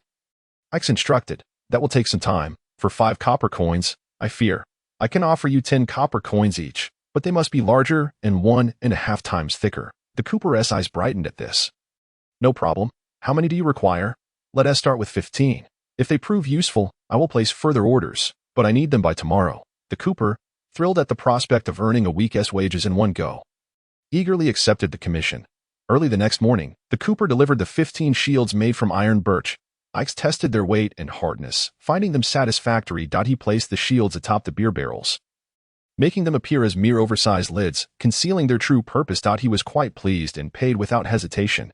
After breakfast, Bandak gathered all the able-bodied members of the caravan in the backyard, including 5 adolescents around 15 or 16 years of age, totaling 15 individuals. This time, aside from old John, who stayed behind due to his injury, Yamala remained to care for him, while Catherine, serving as the cook, accompanied the caravan, with old John supported by Ix. He offered some parting words of advice, after which everyone busied themselves with loading and securing the cargo. Not entirely at ease, old John summoned Ix and Bandak to his room for further instructions. Around 9 o'clock, for carts laden with beer barrels set off from the warehouse. Familiar with the terrain, Bandak greeted acquaintances along the way, inadvertently revealing details of their journey. "Old Ban, where are you headed this time? The oil is about to be pressed." "Ah, let us not discuss that. I'd rather not think about it. The last batch of beer from Dehiram was far cheaper, and we must sell it in Exal before it spoils." The caravan exited the east gate of Suno, turning north after passing through Lulin's village and reached Ruplet village, under the jurisdiction of Ruplet Castle. Just as night fell, Bandak introduced Ix to the village chief, stating that Ix was the caravan leader. After some cordial exchanges, Ix learned a crucial piece of information. Much like Suno, Ruplet had experienced a rainstorm during the olive bloom this year, resulting in a reduction of at least 1/4 in their yield. Fortunately, the village chief was an honest man and had a long-standing relationship with the caravan, agreeing to sell the olive oil at last year's price of 235 copper coins per jar. Much to Ix's delight, he had a barrel of beer brought out and shared it with the villagers, who gathered around the bonfire, drinking and dancing, creating an atmosphere of merriment. As the new leader of the caravan, Ix received special attention. Several notable figures in the village raised their glasses in his honor, and the chief went so far as to send over a young widow to keep him company. Fortunately, Ix maintained his composure, and although the widow possessed a certain charm, her discolored teeth did little to kindle his interest. After consuming 7 or 8 cups, he excused himself, claiming to be intoxicated, and returned to his room for rest. Before long, Bandak led everyone back to their quarters. Observing that the others appeared quite alert and not excessively inebriated, Ix felt reassured that they were all aware of the situation at hand. That night, whether it was the sound of snoring or some other unease, Ix found himself unable to sleep, a vague sense of anxiety gnawing at him. Before long, he felt the urge to relieve himself and rose to go outside. Perhaps it was the unfamiliar darkness that made him feel uneasy, for he instinctively grasped the Nord sword beside him. As he passed the backyard where the caravan's carts were parked, he suddenly caught a glimpse of a shadow darting by, sending a chill down his spine. Drawing his sword, he shouted, "Who goes there?" stepped forward. Startled, the figure turned to flee, but in that fleeting moment, Ix caught a glimpse of the individual, a young man from the village. On that evening, as they gathered around the bonfire, indulging in drinks, the rogue was present, lurking in the shadows, stealing glances at himself from time to time. It felt akin to a wolf stalking its prey. And now Yax finally understood the source of his unease. This was where it all stemmed from. Just as he hesitated on whether to pursue the intruder, Bandak and Harvey had already dashed out of the house. Weapons in hand, the three of them led the chase for a while, but their unfamiliarity with the terrain quickly allowed the adversary to vanish into the night, concerned about the safety of the caravan's goods. Bandak called everyone back to the village chief's home. The chief's family had been awakened by the commotion, and after a round of negotiations, he sighed helplessly, saying, "Alas, that wretched Joy, orphaned at a young age. He has no one to discipline him. This scoundrel likely intended to pilfer items from the cart for profit. I sincerely apologize for the trouble this has caused you." The chief was profuse in his apologies, and the caravan members felt it inappropriate to lay blame. After all, merchants value mutual goodwill, and Yax felt compelled to offer words of comfort. Eventually, the group dispersed to rest in their rooms. However, Yax sensed that this incident was far from simple. After conferring with Bandak, they resolved to establish a night watch on short notice. Considering the fatigue from their journey, Yax, Bandak, and Harvey would take turns keeping watch. Yax was assigned the final shift, the darkest hour of the night. Sitting before the bonfire, he felt an unsettling rustling in the surrounding darkness, as if someone were spying on him. Uncertain of the situation and reluctant to awaken the others, he reluctantly drew his sword and practiced his strikes around the fire, hoping the sound of his movements would deter any potential assailants. When dawn broke, Yax and Bandak patrolled the perimeter of the chief's home once more. Bandak, with his hunter's instincts, quickly discerned the signs. There were distinct marks of attempted climbing on a nearby wall. Bandak remarked that it was highly probable someone had been lurking there, watching the cart during the night. This revelation caused Yax to tense up. The thought that someone had dared to spy on them while he was on watch suggested that the matter was far more serious than mere theft. He pulled Bandak aside to discuss their next steps in a secluded corner. At breakfast, the chief's wife had prepared a porridge laden with chunks of dried meat, clearly a gesture from the chief to express his apologies. After breakfast, the caravan did not engage in their usual simple market exchange with the villagers. Instead, after settling the payment for the olive oil, they hastily set off. Once they departed from Ruibilit village, Yax instructed Bandak and Harvey to pose as hunters and scout approximately 2 kilometers ahead of the caravan. This strategy was inspired by ancient military knowledge. According to Bandak, this region was plagued by several bands of forest bandits, making such reconnaissance essential, even if it could not entirely prevent an ambush. As expected, before noon, Yax, seated atop the first cart, spotted Bandak and Harvey returning at a rapid pace. With an arrow lodged in Harvey's shoulder, approximately 30 bandits were pursuing them from a distance of about 60 to 70 meters. Before the two could reach him, Yax commanded the caravan to form a defensive line and instructed Catherine and a young lad to drive the draft horses towards Ruibilit. Yax had previously learned from Bandak that these forest bandits were not particularly skilled. They were merely a group of escaped slaves living on the forest's edge, having once been serfs tied to nearby lordships. In the medieval context, serfs were akin to agricultural slaves, possessing little personal freedom and scant resources. Reliant on the nobility for their subsistence, the serfs near Sunuwa City had once lived tolerably well, as the vast, unclaimed Black Forest allowed them to hunt, gather, and harvest timber during lean times. However, over a decade ago, King Harless ascended to the throne and enacted the infamous forest law to cripple the economy of the Marquis of Claggies. This law declared all unclaimed forests as royal property, forbidding commoners from hunting or gathering wood within them, imposing severe penalties for violations. To enforce this decree, King Harless formed several cavalry units to patrol the nearby forests, resulting in the execution of many individuals. The once thriving serfs found themselves struggling for basic sustenance, particularly those skilled in hunting, who ultimately fled into the woods and became known as forest bandits.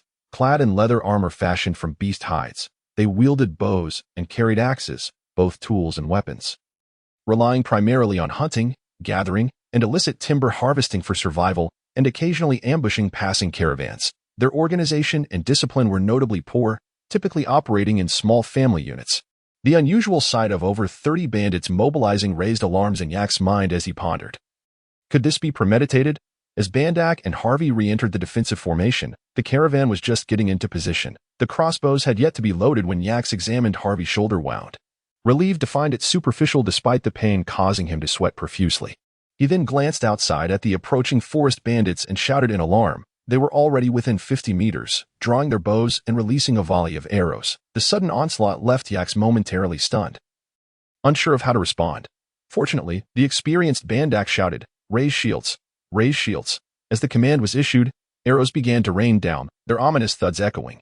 Thankfully, the investment of 150 copper coins had not gone to waste, as none of the arrows penetrated the ironwood shields. However, one unfortunate individual, slow to raise his shield, suffered a minor injury from a stray arrow, just as a caravan member prepared to fire back with a crossbow. Yax and Bandak quickly restrained him. As they huddled together, another barrage of arrows struck, yet miraculously, no one was injured, leaving the group feeling a sense of fortunate reprieve. Yax's foresight in providing each member with a shield proved invaluable. Otherwise, the initial 2 volleys could have decimated the caravan's fighting strength. After another round of arrows, the ground became littered with shafts, and the bandits closed in. Emboldened by their numbers, they began to scale the defensive formation. "Kill them!" Bandak roared, and the group sprang to their feet, shields raised. Those armed with crossbows fired, while others thrust their spears. In this close-quarters engagement, the caravan's 11 crossbows felled 7 or 8 bandits, while spears struck down several who had stumbled atop the carts. In a mere exchange, a third of the bandits fell, leaving the remaining forest bandits bewildered, retreating in disarray. The few who had managed to climb aboard the carts scrambled to escape, discarding their axes in their haste. Fearing the wrath of the crossbow bolts, a burly man, presumably the leader of the bandits, retreated 20 meters before turning to rally his comrades, bellowing for them to retaliate with arrows. However, just as they gathered their composure, the caravan unleashed another wave of crossbow bolts, striking down an additional 5 or 6 bandits, sending them into a frenzied retreat. Seeing their ranks decimated, the leader, infuriated, swore vengeance against the caravan members. They now stood over 50 meters from the formation, a distance beyond the effective range of the caravan's crossbows. The bandits, all skilled hunters, leveraged their superior marksmanship to return fire, recognizing the shift in momentum. Yax quickly organized half of the crossbowmen to engage while the others shielded their comrades. Although the bandits shot with greater accuracy, the dual defenses of the formation and shields rendered their advantage moot. As the exchange continued, several bandits fell to arrows, while the caravan remained unscathed. Furthermore, Yax, Bandak, and Harvey demonstrated exceptional skill, with the wounded bandits falling prey to their shots.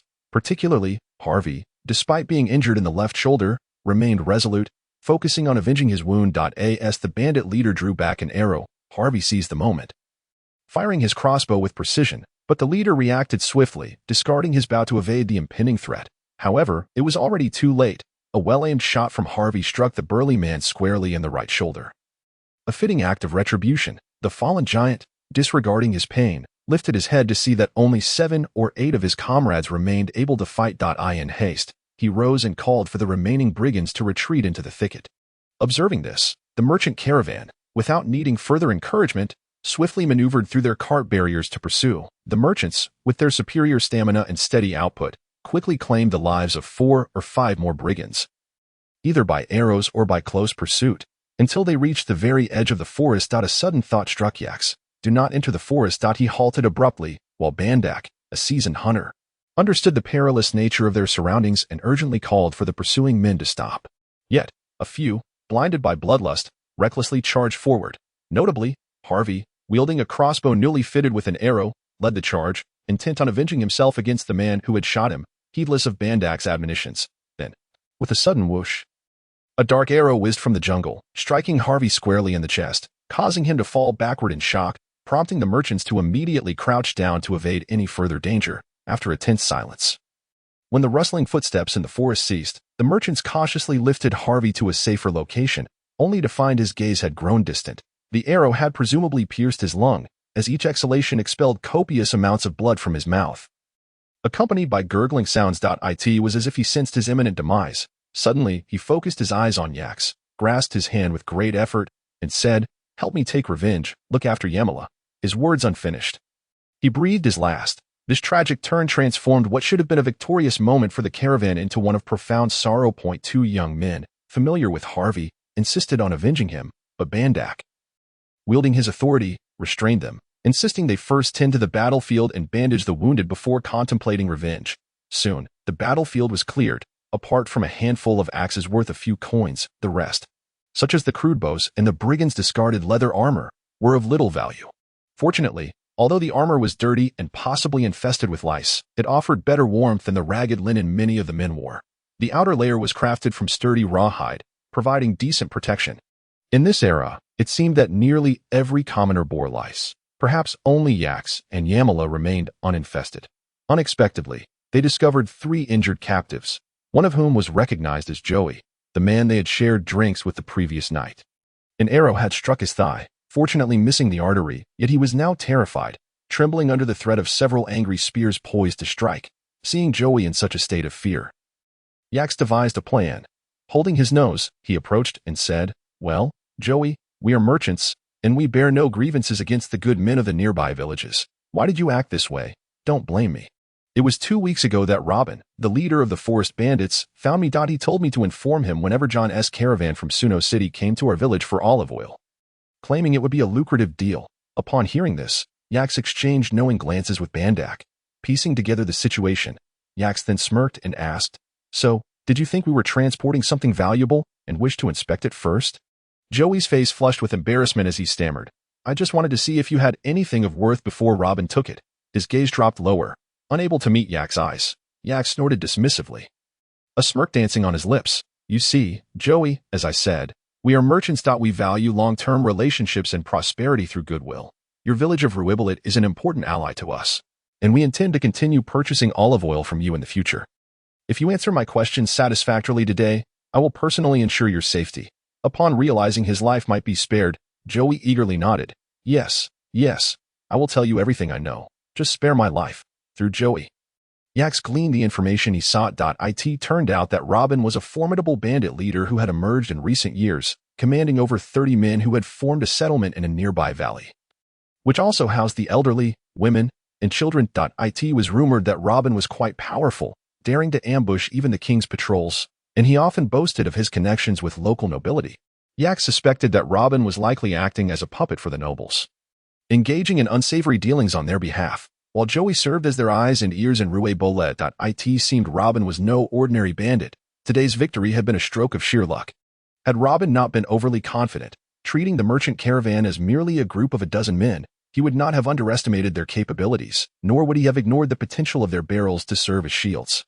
He was also oblivious to the fact that the merchants were armed with over a dozen crossbows, some wielded by skilled marksmen. He likely believed that after a few volleys, most of the merchants would be turned into pincushions, with the survivors easily dispatched by their axes. Instead, his reckless charge had nearly undone all his years of effort.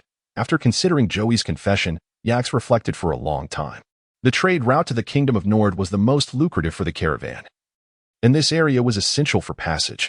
Robin was indeed a dangerous adversary, reputed for his exceptional archery skills. Yaks surmised that he would not dare to act so recklessly again, fearing that he might resort to ambushing the caravan from the shadows of the forest, which would pose a significant threat to their operations. Currently, they had no more than 5 men capable of fighting. If they did not take advantage of this opportunity to eliminate the threat, they would surely face dire consequences in the future. Therefore, he meticulously questioned Joey about the settlement's location and details. After conferring with Bandak, Yaks resolved to mount a night raid on the bandit settlement, aiming to eradicate Robin once and for all. He instructed one of the men to fetch Catherine and the pack horse, settling the caravan in a discreet location, and he ordered the burial of all the brigands at the forest's edge.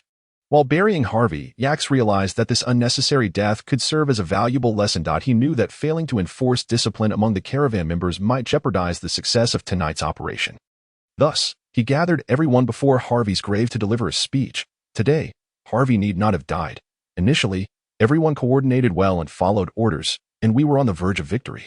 Had he heeded Bandak's advice and refrained from pursuing into the forest, he would not have lost his life so foolishly.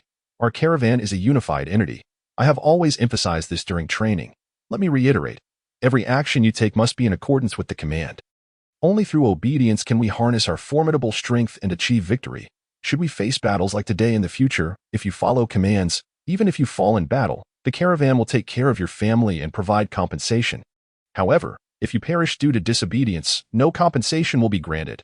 This is an unyielding rule of our caravan, and I hope you all remember it well.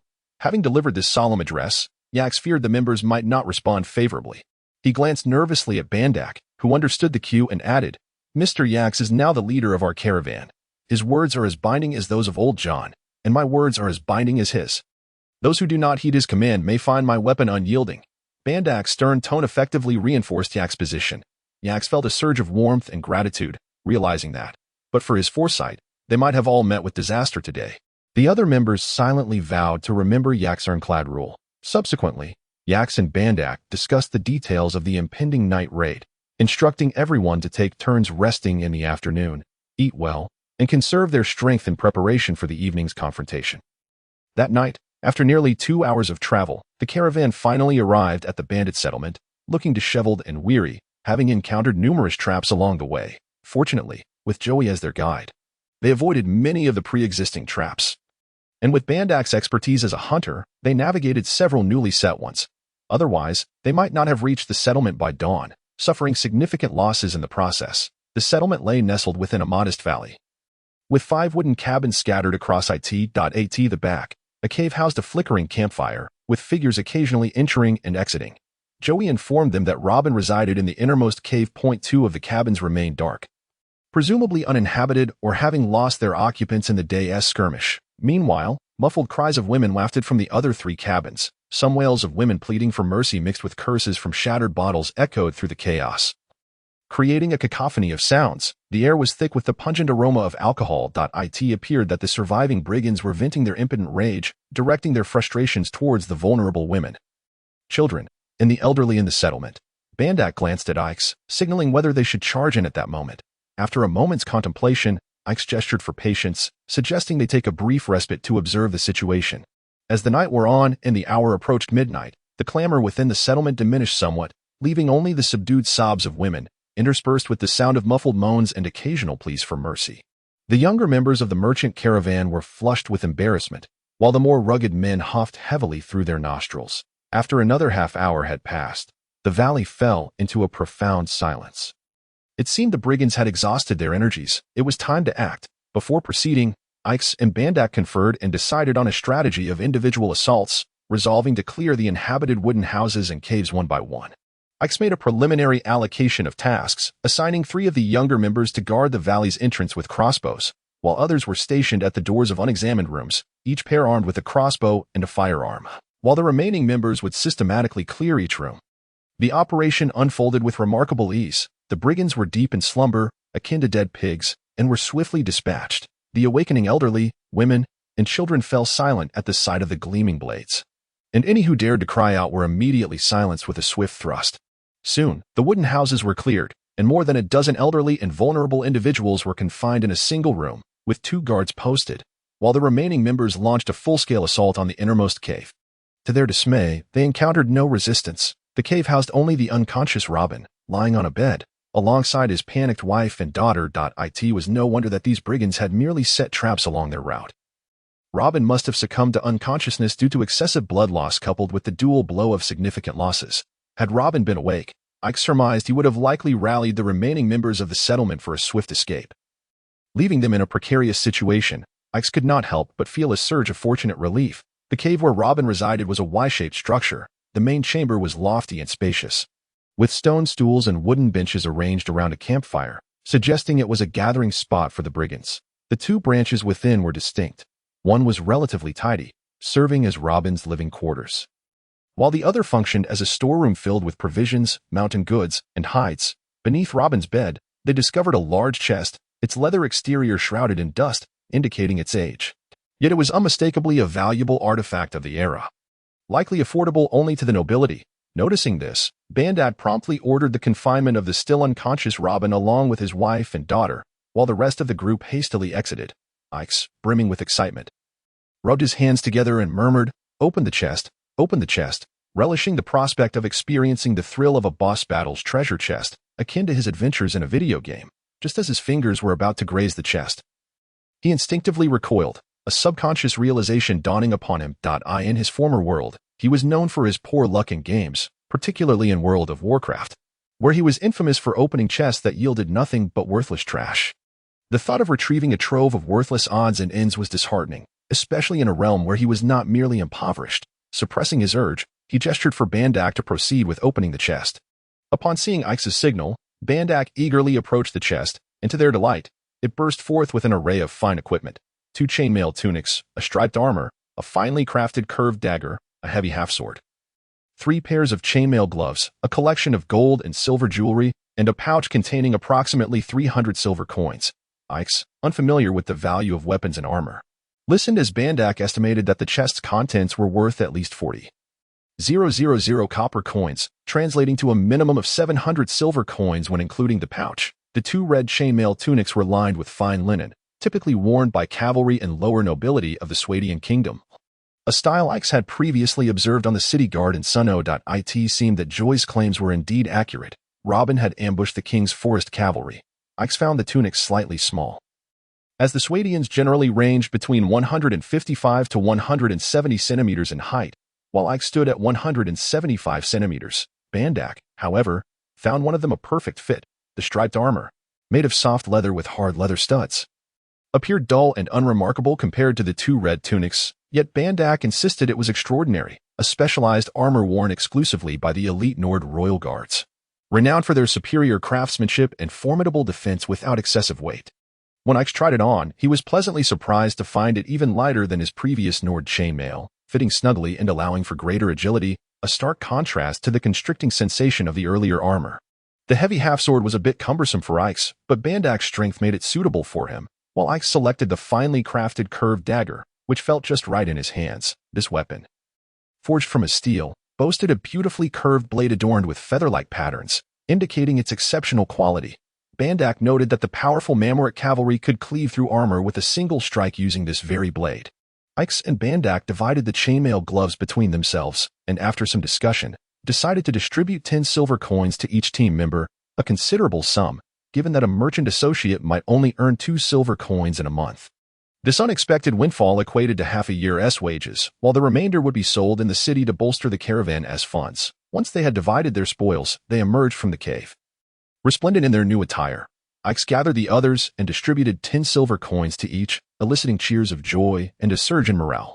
Seizing this momentum, he organized a rotating watch schedule, designating 2 individuals for the valley entrance, 2 for the holding room, with each shift consisting of 4 members divided into 3 teams, ensuring they remained vigilant until dawn while emphasizing the importance of discipline during their watch. After completing these tasks, Ix settled onto a stone stool by the cave's campfire to converse with Bandak. The warmth of the flames lulled him into a drowsy state, and before he realized it, he had dozed off against a rock. A commotion, accompanied by high-pitched screams from women, jolted Ix from his slumber. Morning had arrived, and he found several merchant associates chasing after a ragged woman, Robin's wife. As he recognized her, given her appearance, it was apparent she had not been spared any special attentions. From within the nearby wooden house, the sounds of a mixed male and female chorus echoed, indicating that the associates were indeed indulging in the moment. However, as a modern individual, Ix felt a mixture of desire and shame. Yet, in the medieval context, such occurrences were hardly scandalous. Overly strict regulations would only breed discontent and erode morale, necessitating a gradual approach to education and guidance. Fortunately, the 4 sentries remained vigilant, suggesting that his earlier admonitions in the distribution of silver coins had indeed made an impact, as the associates adhered to the established discipline.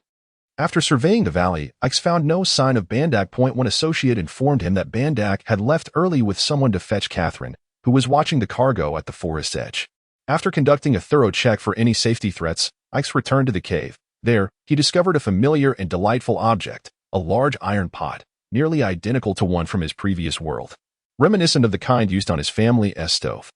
This was the first time he had encountered such cookware in this realm, where the locals typically utilized clay vessels. Aside from preparing the porridge, all that occupied Yak's mind was the porridge itself, to the point where he could almost taste the birds. After a recent reconnaissance of the valley, he discovered several small plots scattered throughout, cultivated with cabbage, potatoes, radishes, and other crops. He instructed 2 individuals to gather some produce, while another pair was tasked with carrying the iron pot to the stream for a thorough cleaning.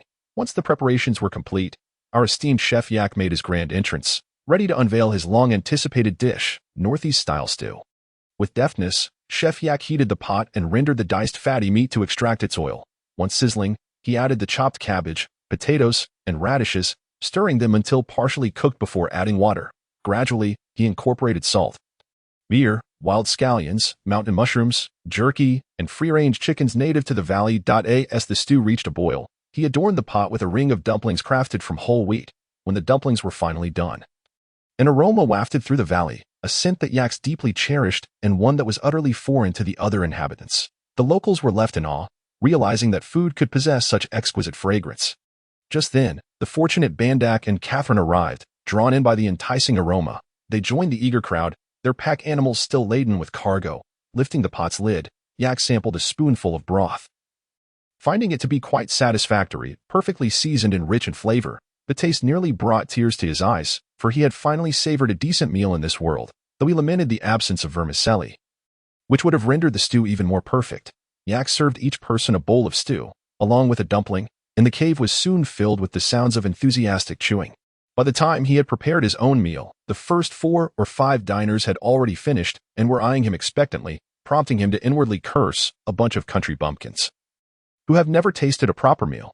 Clearly, the meal prepared in the large pot, approximately 80 centimeters in diameter, was insufficient to satisfy the 14 or 15 individuals present. Reluctantly, Chef Yak resumed his culinary duties. Fortunate to have Catherine's assistance, who seemed eager to learn the art of cooking, considering her role as the team mess cook, Yaks willingly shared his techniques with her, understanding that he was needed to lead the caravan and carry the noble burdens. It would be unseemly for him to be perpetually tied to the kitchen. With Catherine's help, Yaks prepared 2 more large pots of Northeast-style stew before pausing. The diners were now round-bellied, some leaning against the cave walls, unable to rise. After a brief respite, nearing noon, Yaks reflected on the abundance of supplies still awaiting organization in the valley. He resolved to take the day off for rest, while also conducting an inventory of their recent haul. The inventory would be divided into 2 parts. First, interrogating the surviving elderly, women, and children to uncover any concealed valuables. In these times, many buried their precious gold and silver. Bandak volunteered for this task. Citing his prior experience as a mercenary, Yak suggested that he separate the individuals and question them one by one, asking each a different question to corroborate their stories. The second part involved a thorough search of the valley's nooks and crannies to consolidate all sellable goods and tally their quantities. Yaks took on this responsibility. Both tasks were substantial and consumed the better part of the afternoon. The inventory proved fruitful, as Bandak, through a mix of coercion and persuasion, extracted 300 silver coins from the awakened Robin, who had buried the money outside the valley. Bandak led a group to unearth a jar filled with silver coins beneath a stone. Additionally, questioning Robin yielded critical intelligence, confirming Yak's earlier suspicions that the recent attack by the bandits had indeed been orchestrated by the scheming steward, Grelance, who had offered 300 silver coins for the lives of the caravan's members. This revelation filled Yaks with concern for the safety of Yamala and her daughter, who remained in Suno. The other interrogations also bore fruit, with Bandak's crew uncovering over 100 silver coins throughout the valley's various locations. Meanwhile, Yaks gathered several pelts, grains, and jerky, along with items from the cave storeroom, totaling 22 bundles of pelts, 30 sacks of grain, 15 pieces of jerky, 12 linen rolls, 12 pairs of cotton leather armor, and various ropes, metal tools, and jars of olive oil. The pelts were particularly valuable, as Bandak noted. The maritime Nord Kingdom thrived on trade, and the pirates, who often straddled the line between thievery and commerce, favorably donned pelts for warmth and protection against the sea winds. The salinity of the environment accelerated the degradation of leather armor, making pelts a sought-after commodity, selling for 4 to 5 silver coins per bundle. By the day's end, Yaks estimated their total earnings to be nearly 700 silver coins, a staggering sum, especially considering the caravan's previous annual profits had reached a mere 500 silver coins. This single encounter had effectively funded over 2 years of the caravan's operations. Before nightfall, Yaks directed the loading of all supplies onto the 4 carts they had brought, which were quickly filled beyond capacity. Fortunately, 2 damaged carts, left by the bandits from their previous raids, could be repaired for use. Yaks ensured that every available space was utilized, harvesting all remaining cabbage, potatoes, and radishes from the valley. The matter of the 16 captives, including the 10 surviving elderly, women, and children, as well as Robin's family, along with the 3 captured Joys, presented a moral dilemma for Yaks. He found himself unable to execute them all, as his modern sensibilities clashed with the harsh realities of this world. Yet, releasing them left him apprehensive about potential repercussions. Among the captives, the most threatening was undoubtedly Robin, who frequently cast furtive glances at Yaks and Bandak, a disquieting reminder of his potential for vengeance. In desperation, Yaks sought Bandak's counsel. Bandak appeared to have a plan already in mind. He pulled Yaks aside and stated unequivocally, "Robin cannot be spared. Once his injuries heal, he poses a threat. His strength means that 2 or 3 individuals may not suffice to restrain him. And should he escape, he will undoubtedly seek revenge. He expressed similar concerns regarding the 3 Joys, all of whom were young and capable of causing harm when united. The remaining elderly, women, and children posed little threat and could be transported to Taya, where it was rumored that slave traders collected able-bodied captives. Once aboard a ship, these captives would be shackled and confined below deck, condemned to row until death, never to see the light of day again, an outcome that would leave no lingering threats. Yak shuddered at Bandak's description of them rowing to death, never to see daylight again. His heart ached with compassion as he protested, "Isn't that too cruel? After all, they are merely the elderly, women, and children. And they did not participate in the attack against us." Yak's kindness left Bandak uncertain whether to be pleased or amused. He felt compelled to enlighten Yaks. "Sir, while they did not directly attack us, their kin have perished at our hands. This animosity cannot be resolved. Even the elderly and children can wield a dagger to sever a throat. Moreover, they have benefited from the plunder wrought by these bandits. And thus, they must come to terms with the possibility of being killed or sold into slavery." Upon reflection, Yaks recognized the validity of Bandak's words. Although the elderly and children may not have blood on their hands, they were complicit by association. Moreover, they should never have crossed paths with the caravan. Had the roles been reversed, and the caravan annihilated, the elderly and children left in Suno would have met a similarly grim fate. It was a cruel twist of fate, and Yaks sighed. "Well then, do as you see fit." With that resigned sigh, the fate awaiting the elderly, women, and children was tragically sealed. As dawn broke, Yak stood atop a prominent boulder in the valley, observing the flurry of activity below. Some were organizing supplies, others were feeding the pack animals, preparing breakfast, or binding the captives. Everyone was diligently fulfilling their roles, while he remained an idle observer, contemplating the scene before him. Taking a deep breath, he caught the scent of blood, a visceral reminder of mortality. Bandak had already executed Robin and the others outside the valley early that morning, and Yak still grappled with the moral implications of such killings. Though he was no stranger to taking lives, having done so in self-defense before, this felt different. This was premeditated murder, and it weighed heavily on his conscience. The transformation from a carefree individual tethered to the 21st century to a man compelled to adapt and strive in this new world had been profound. Am I still the same person? He pondered internally. As everyone wrapped up their tasks and turned their gazes toward him, he descended from the boulder. At that moment, whether he could comprehend his feelings or not, it seemed irrelevant. What mattered was the present.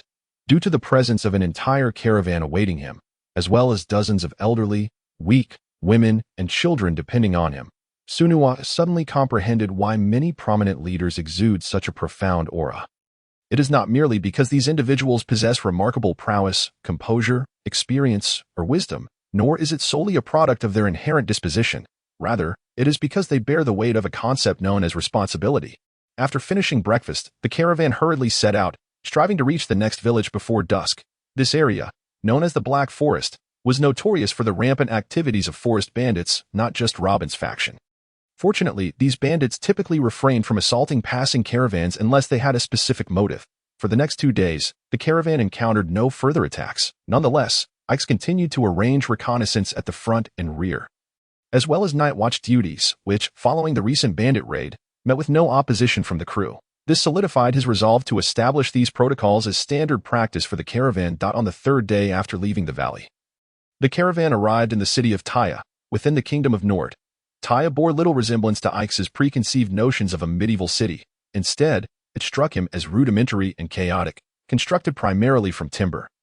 It contrasted sharply with Sunua City and Dehelium City, which were built from a mix of stone, brick, and wood, exemplifying true medieval architecture.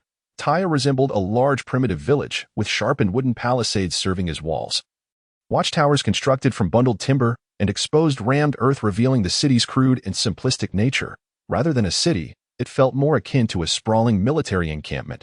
Upon entering through the city gates, Ikes observed a ring of town facilities lining the walls, including taverns, a horse market, the lord's residence, blacksmiths, an arena, a casino, weapon shops, and scattered residences. Further inward lay a bustling marketplace situated in the central square. The chaos of the town gave Ikes the impression of a pot of boiling soup. The walls and surrounding facilities served as the rim, while the marketplace represented the boiling contents. Stalls from merchants of various origins crowded the square, fur-clad Vigian traders, Pungent and sheepish Puget merchants, shrewd Rodoc vendors, humble Swadian sellers, and even high-hatted Saran merchants from the desert, all distinct in appearance and vocalizing in a cacophony of languages, clamoring to sell their wares. They seemed to fear losing customers to their competitors, creating an uproar that filled the air. Were it not for the presence of several towering Nord warriors patrolling the area, Ix would have suspected they might devolve into a brawl over competition. The scene starkly contrasted with the sparse gatherings at the markets of Tsunuwa City, illustrating the lucrative nature of maritime trade and plunder. The fervor exhibited by the merchants indicated their eagerness to partake in the spoils of this bustling marketplace. After nearly half an hour, under Bandak's guidance, the caravan finally reached the local cooperative trading house. Bandak informed him that today marked the weekly Friday market, a day when the crowds were typically much larger than usual. The proprietor of the trading house, jovial and portly with rosy cheeks, stood out amid the predominantly lean figures of the medieval era, and it was evident from his appearance that he had profited handsomely. The primary goods brought by the caravan, olive oil and confiscated furs, were in high demand here, ensuring a lucrative sale, which prompted the jovial proprietor to warmly welcome Ix and Bandak into the inner chamber after exchanging pleasantries.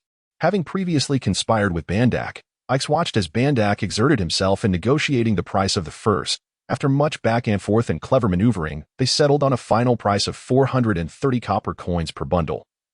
A significant increase from the previous maximum of 415 copper coins. However, when it came to the olive oil, Bandak's demeanor shifted dramatically, resembling a neighbor who had unwittingly caused a scandal for the rotund proprietor. He hastily agreed to a price of 330 copper coins per jar, seemingly fearful that the proprietor might reconsider, leaving the latter uncertain and compensating by offering favorable prices for other goods the caravan sought. Upon exiting the trading house, the two exchanged triumphant glances, having successfully executed their scheme. Previously, the lowest price for a jar of olive oil had been 350 copper coins, and during this year's poor harvest, even 400 copper coins per jar was a possibility. Selling at such a low price to the local trading house aimed to artificially depress the market price of olive oil, ensuring that Grons would return home at a loss. Even if this olive oil venture yielded no profit, it mattered little, as the spoils from the Bandits Valley had easily covered the caravan's expenses for several years. This was merely the first step of their plan. Next, the two initiated the second phase, a sweeping procurement of salt, smoked fish, cheese, wool, and other goods produced in Taya. Fortunately, the recent bounty from the bandits allowed the caravan to clear the local inventory without much pressure. This bulk purchasing would significantly inflate the prices of these goods, making it challenging for Grons to procure local products upon his return to Tsunuwa City, forcing him to either pay a premium or return empty-handed. Upon learning from the trading house's proprietor that a fresh shipment of salt and smoked fish would arrive in 2 days, Ix resolved to remain in Taya for that duration, waiting to acquire the new stock before proceeding to Sagos. He also intended to leave room for the execution of his third phase. He distributed a silver coin to each crew member, instructing them to indulge in the local taverns where beer was priced at 3 copper coins for a large mug. This sum would suffice for them to drink to excess. Ix intended for them to become inebriated, allowing the news of this year's abundant olive oil harvest in Tsunuwa City to be disseminated under the guise of casual conversation. This was the essence of his third phase.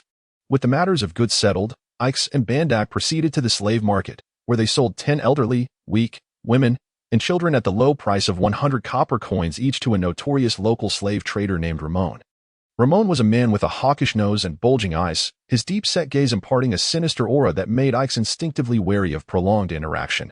Unfazed by Ix's evident disdain, Ramon approached him, exclaiming, "Sir, I can tell you are a person of considerable stature.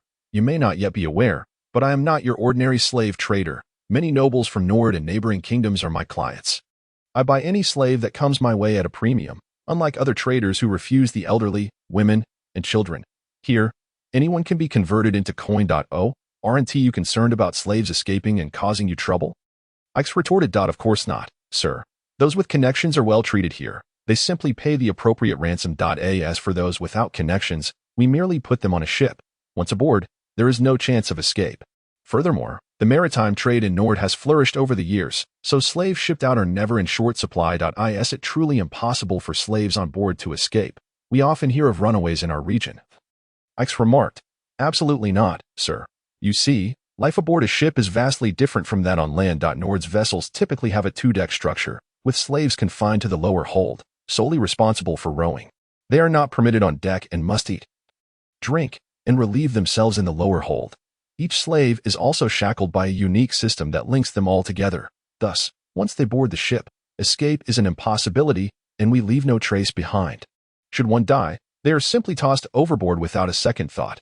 You can rest assured, the next time you bring slaves to me, I guarantee a fair price with no lingering concerns. Ix felt an overwhelming urge to strike Ramon, whose face bore the unmistakable mark of a conniving merchant, and contemplated leaving. However, he was suddenly reminded of the increasing number of goods being transported by the caravan, often suffering damage on the road. If he could find an honest craftsman skilled in repairs, or perhaps purchase one or two, he inquired indirectly what type of slaves are currently in demand. Besides ship slaves, white slaves are the most sought after. Ramon replied, "White slaves." Upon seeing Ix's bewildered expression, Ramon elaborated, "White slaves refer to female slaves from Vigia. These Vigian women possess the best traits of both Eastern and Swadian women. They are gentle and introverted, with delicate, fair skin, and each one is strikingly beautiful. Moreover, they are industrious and skilled in their work, making them exceedingly popular.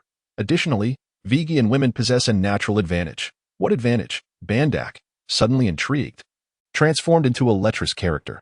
Seeing the interest piqued, Ramon raised his voice, adopting a sales pitch. "You see, these Vigian women have a unique ability. They naturally generate warmth at night. Just imagine, on a cold winter's night, snuggling with such a warm and beautiful woman. It would be bliss." He cackled with a lewd laugh, while Bandak's eyes glazed over, clearly lost in the fantasy.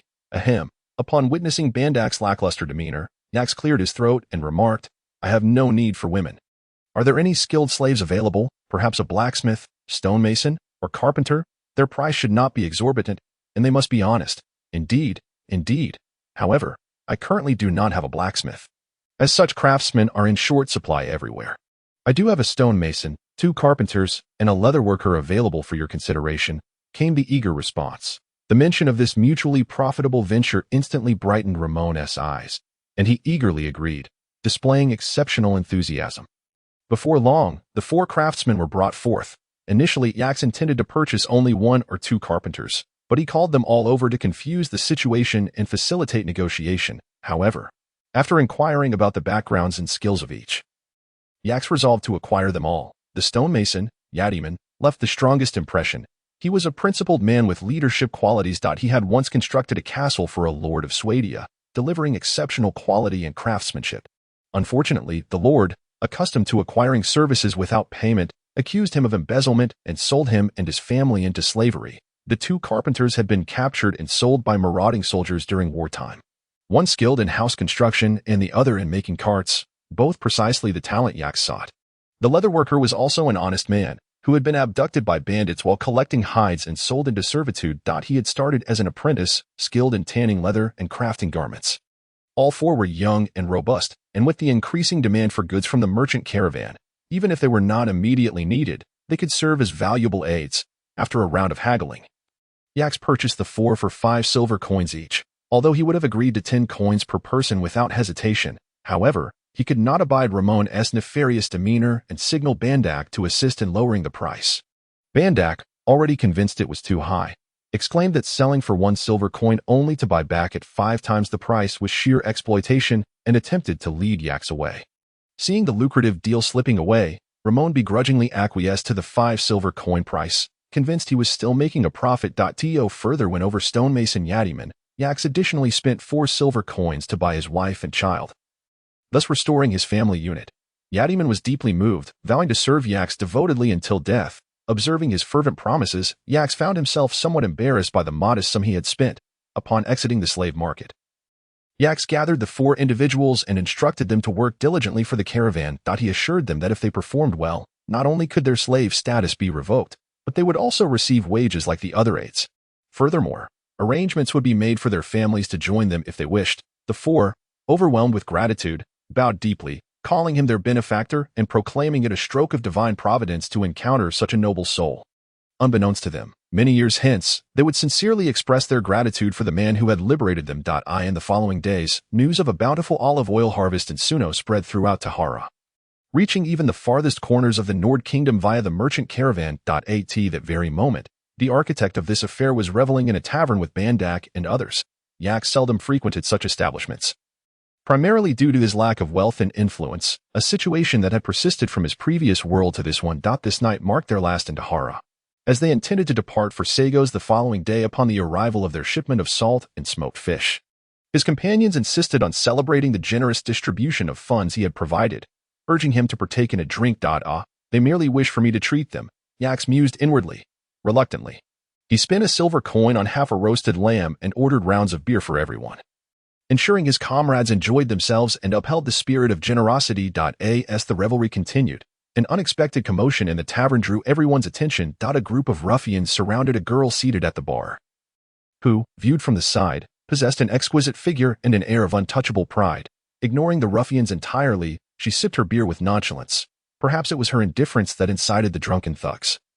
One audaciously reached out to her inappropriately. A piercing cry of "ah" echoed as a spoon found its way onto the back of the offending hand. As Yax contemplated intervening, a figure emerged from a corner.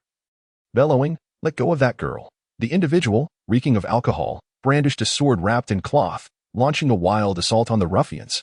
Yax was certain that, unshackled from its sheath, the weapon would have felled the 5 or 6 thugs. Yet with the sheath intact, it served merely as a club.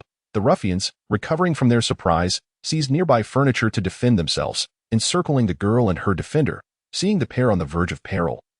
Yax could no longer stand idly by. Having never before acted heroically in his previous life, largely due to a lack of opportunity and courage, he now found himself emboldened by his past encounters with bandits and robbers. With a dozen brothers at his side and fueled by the spirits of the evening, he felt an unexpected surge of valor. He slammed his hand on the table, rallying his companions, and charged forward. Brandishing a chair, the merchant crew, witnessing the unfolding drama, eagerly grabbed their own weapons and joined the fray, encircling the ruffians once more. The tavern erupted into chaos, and just as a serious confrontation seemed imminent, a sharp voice called out, "The city guard is coming. Run." The ruffians, likely seasoned criminals, immediately abandoned their weapons, scrambling for the door with their heads ducked low, vanishing into the night as shadows. The remaining patrons were left bewildered. Unsure of what had transpired, the tavern owner approached with a grin, assuring everyone, "Fear not, dear guests. Those ruffians are local troublemakers, notorious for extorting and harassing travelers. They have frequently cycled in and out of the city's jail. The Lord has decreed that if they are caught again, they will be sold into servitude on a ship. So rest easy. The city guard will deter them from causing any further trouble. Enjoy your food and drink." Upon hearing his words, Yax surmised that the voice warning of the city guard had likely belonged to this very man. Tossing a silver coin his way, he declared, "Let everyone here have a drink on me tonight." He then approached the girl, speaking gently. "Are you unharmed, my lady? Do you require any bandaging?" She was a striking girl with an exceptionally fair complexion, and the slight arch of her brows exuded a spirit rivaling that of any man. A few freckles, illuminated by the dim tavern lights, revealed a wildness that pierced the heart. Yax, accustomed to the polished beauty of the world he came from, was taken aback by her unique charm. He swallowed hard, but the girl's demeanor matched her appearance. She showed no sign of shyness as she adjusted her torn skirt and smoothed her tousled chestnut hair. Ignoring Yax's well-meaning inquiry, instead, she confidently extended her delicate hand for an introduction, stating, "Clyce." "Yax," he replied, quickly grasping her hand. Her skin felt smooth and soft, yet Yax detected calluses on her palm, a contrast that ignited a strong curiosity within him. Lowering his voice, he concentrated all his charm into his words. "It is an honor to meet you, beautiful lady. Might I have the pleasure of treating you to a drink?" "Certainly," she replied succinctly, promptly making her way to Yax's table to take a seat. As she settled in, Yax turned his attention to the sword-wielding hero, who appeared somewhat inebriated, swaying unsteadily and requiring Bandak's support to remain upright. His bloodshot eyes glazed and unfocused. It appeared that he was severely sleep-deprived. His disheveled stubble framing a face that was stern to the point of being comical. Oddly enough, a large bump protruded from his forehead, an incongruous sight that was difficult to suppress a chuckle at. Resisting the urge to laugh, Yax hurried forward to engage in pleasantries, ushering him to a seat, and calling over a server to replace Catherine, who was on duty at the inn, to tend to his wound. Soon, Catherine arrived to bandage and examine the self-proclaimed fetus, confirming that he was unharmed before taking a seat beside Cress.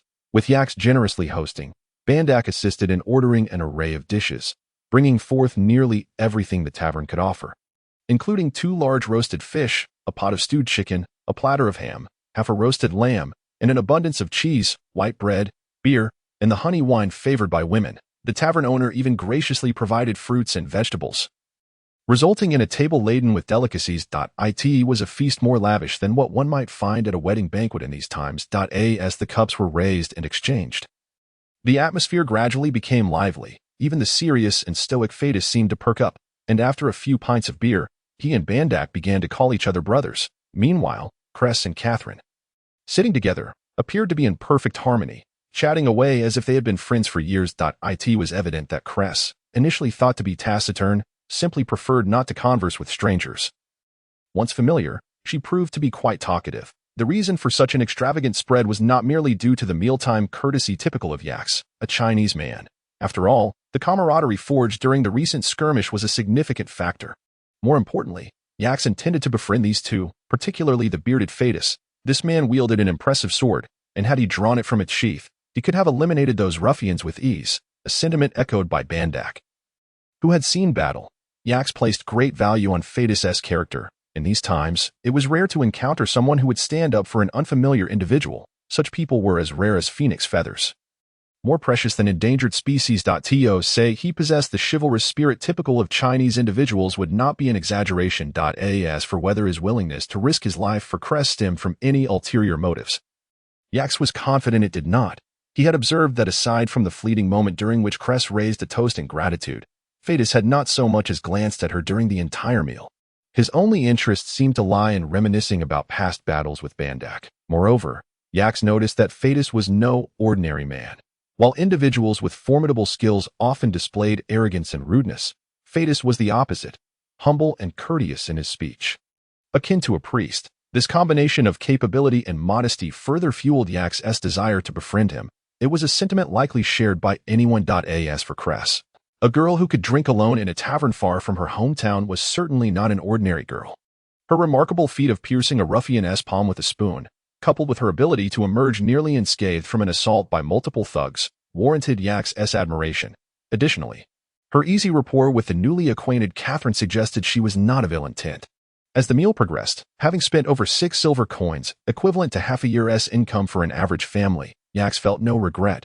The tavern owner may have been accused of extortion by Bandak, who bemoaned the exorbitant prices, but to Yax, this expense paled in comparison to the value of the red chain mail he had purchased. More importantly, he had successfully recruited Thetis, a man whose martial prowess exceeded that of Bandak. Through an evening of dining and banter, Yax learned that Thetis had once served in the military and held the rank of a minor officer, leading a relatively commendable life. However, when questioned about his departure from the army and subsequent descent into drunkenness at this small tavern, Thetis grew flustered, stammering and unwilling to elaborate, likely harboring unspoken difficulties.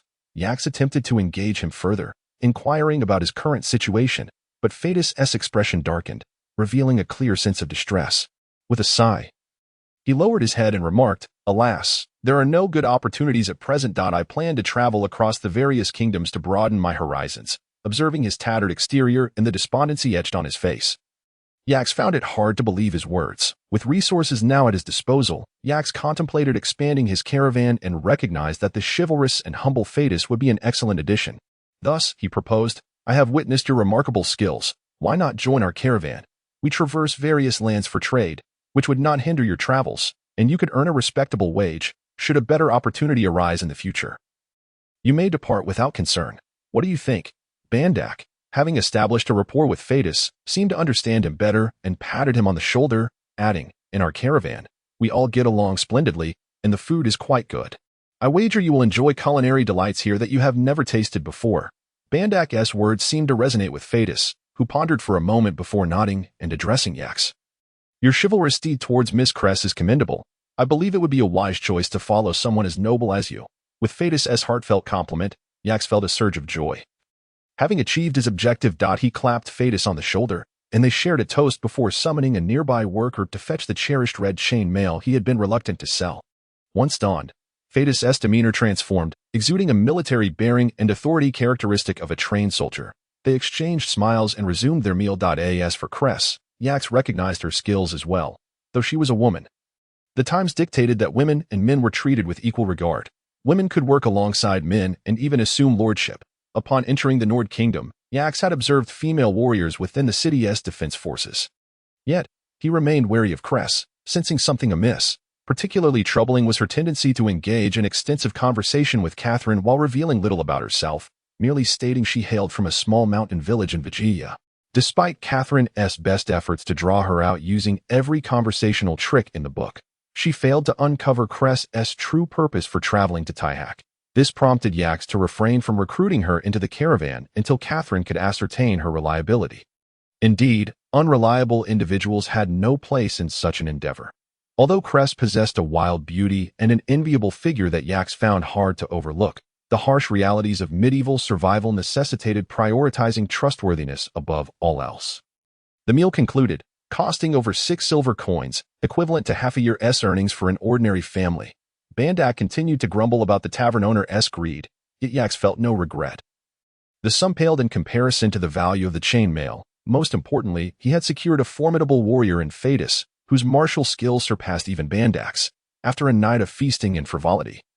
Yax gleaned that Phaedus had also served as a swordsmanship instructor to a notable nobleman. Such expertise was unmatched by Bandak, who had only served as a personal guard to Marquis Claugus. Since arriving in this world and experiencing several life-or-death confrontations, Yax had long felt his safety was tenuous. Now, with a skilled swordsman by his side, his sense of security was greatly enhanced, prompting him to exclaim inwardly that this was an invaluable opportunity. The caravan spent the night at the inn alongside Phaedus and Cress, but the following morning brought forth a development that confirmed Yax's earlier concerns. Cress's abrupt departure to make matters worse. She had taken with her 20 silver coins. It was essential to clarify that this was not theft. She had left behind a note. Upon waking, Yax discovered a piece of paper stabbed to the small table by his bedside with a dagger. This note, more akin to a drawing than a letter, revealed Cress's illiteracy. The crude sketch depicted the outline of a woman, unmistakably crafted with care, showing her lifting a coin pouch from beneath the head of a sleeping person. With numerous small circles drawn behind the pouch, 20 in total. Yax's pouch, containing over 80 silver coins, had been placed beneath his pillow, and upon counting, he indeed found only 60 coins remaining. Yet, he could not label her actions as theft. Had that been the case, she would have taken the entire pouch rather than merely 20 coins, and she would not have gone to the trouble of creating such a drawing. The second part of the drawing illustrated a woman handing the pouch to a man, clearly depicting a repayment scenario. Additionally, Cress had indicated a timeline, illustrating a waning crescent moon alongside several stars in the first drawing, while the second depicted a full moon, implying she promised to return the money within half a month. Having deciphered the entirety of her message, Yax could only chuckle at the unexpected innocence of this young lady. It was evident that she had taken the money out of necessity, and he no longer harbored any illusions about reclaiming it, resigning himself to the notion that he had merely fallen victim to a romantic folly. Thankfully, no one else had awakened, and he chose not to raise the alarm, due to the complexity of the situation. A man and a woman find themselves entangled, with the woman having taken the man's money. This scenario invites myriad interpretations and speculations, leading him to discreetly fold the letter and tuck it away. As noon approached, the latest local produce including salt and smoked fish was entirely purchased by Ix. He was certain that when the Glan's caravan arrived in Tyre a few days later, these goods would be priced at least 30 to 50% higher than usual, rendering their return trip's profit nearly negligible. Observing the sun, Ix resolved to delay no longer and led the caravan away from Tyre. Although their departure meant they would miss the next village for lodging, this region lay within the heart of the Nord Kingdom, where even camping outdoors posed no concern. Seated in the swaying cart, Ix contemplated while tossing a few salt crystals in his palm. The commercial battle against Glans was primarily focused on the pricing of salt and smoked fish in Tyre. The smoked fish was relatively manageable. Being dried seafood, it was less prone to spoilage. While it could serve as an alternative to salt, its market price remained stable, thus ensuring a steady demand, albeit with limited profit margins. Salt, however, presented a different scenario. In areas devoid of production, it could fetch exorbitant prices, yet in a coastal nation like Nord, selling salt at a premium in Sargos was unfeasible. The stockpiling in Tyre was initially intended to undermine competitors, resulting in an average purchase price of 180 copper coins per sack. Should they fail to sell each sack for over 220 copper coins in Sargos, they would incur losses. Although the recently prosperous caravan was indifferent to minor profits, adhering to the business principle of maximizing returns, it would be a disgrace for Ix as a merchant if they failed to turn a profit. Thus, he had been diligently contemplating ways to sell their salt at a favorable price. His thoughts were nearly crystallized. He aimed to transform this coarse salt into refined salt. In this era, there were two primary sources of salt: sea salt harvested by drying near the coast, and rock salt mined from caves. The sea salt produced in Nord was coarse, often clumped and dark yellow, tainted with sand, and rumored to cause swelling and illness if consumed excessively. Generally, it was fed to livestock. While only the poorest folk resorted to using such salt, the slightly better off typically opted for the more cost-effective and harmless smoked fish as a substitute, while the nobility indulged in mineral salt sourced from Kujite and Sarand, which could command prices exceeding 500 copper coins per sack. The process of refining coarse salt into pure salt merely required dissolving the salt in water and evaporating the brine, leaving behind pure salt. Upon encountering a crystal-clear stream, Ikes decided to halt their journey and commence salt production there. Bandak, puzzled by the decision to stop so early in the afternoon with nearly 2 hours of daylight remaining, approached to inquire. Ike smiled without answering, instead asking him where a discreet location with ample timber could be found nearby. Bandak casually mentioned an abandoned lumberyard upstream of the river, long since left to ruin. Ikes immediately took a liking to this location and directed the caravan to proceed there. He then divided the crew into 2 groups, one to gather wood and the other to fetch river water to dilute the coarse salt into brine. Utilizing the large iron pot they had seized from the Green Forest bandits to boil the salt, upon learning of Ikes' plan, Bandak and the others readily supported it, swiftly preparing for the task at hand. However, Ikes had underestimated the challenges. Firstly, evaporating the brine would take considerable time and require a substantial amount of firewood. Fortunately, firewood was abundant nearby, and Bandak dispatched 2 individuals to collect it. Secondly, the initial boiling still left many impurities in the sedimented salt, with some portions turning yellow, necessitating multiple boilings to achieve a satisfactory white salt. It was said that ancient methods involved using soy milk to extract impurities from salt water, but in this wilderness, sourcing soy milk was impractical. Lastly, the final product was in clumps, unappealing for sale, requiring crushing to become refined salt. In this desolate area, the only means available for crushing was using stones, which posed a risk of contaminating the refined salt.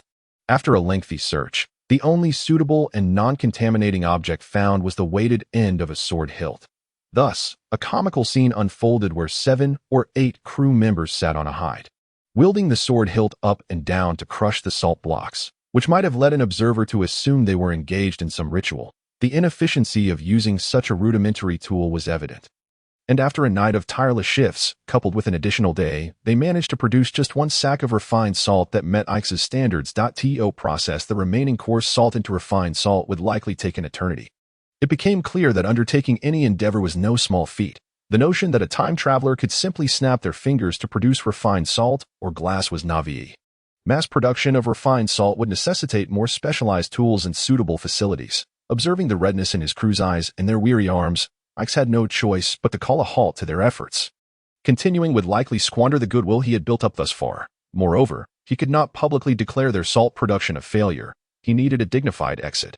After some contemplation, he declared, "That will suffice. Everyone, your hard work has paid off, and the refined salt we have produced meets our needs. This time, we only need to create a sample to promote in Sargos among the noble lords. Let us hasten to eat and rest, aiming to reach Sargos by tomorrow. Excellent work, everyone." Upon hearing this, the crew rejoiced, relieved that their day and night of toil had borne fruit and garnered their leader's approval. They celebrated, their sense of accomplishment dispelling any lingering resentment, and began to prepare for dinner. To uplift morale, Ikes took it upon himself to cook a dish of hand-torn cabbage alongside a pot of northeastern stew. The first time tasting of these culinary delights led Fadus, who had previously been reserved, to abandon his restraint and devour 2 large bowls, eagerly eyeing the pot, exclaiming, "Delicious, truly delectable. Old Band did not deceive me." That night, the campsite at the abandoned lumberyard was filled with the sounds of snoring, as the crew succumbed to exhaustion after their labors. Yet, one individual remained restless. Our protagonist, Ikes thought he was troubled by numerous concerns. Casual banter with the rough men was manageable, but devising a strategy to appeal to the nobles of Sargos posed a significant challenge. Moreover, the process of refining salt lacked profound technical intricacies. Should he fail to maintain secrecy, their efforts would swiftly be rendered futile. Additionally, enhancing the efficiency of salt production was imperative. If these 3 points were not addressed satisfactorily, the ambition of profiting from refined salt would be in vain, leading to a headache for Ikes. The following day, on their journey to Sargos, Ikes leaned against a sack of salt in the cart, lost in thought. His sleepless night left him with dark circles under his eyes and a weary visage. Bandak, noticing his disheveled appearance, took the initiative to share some jokes with the crew.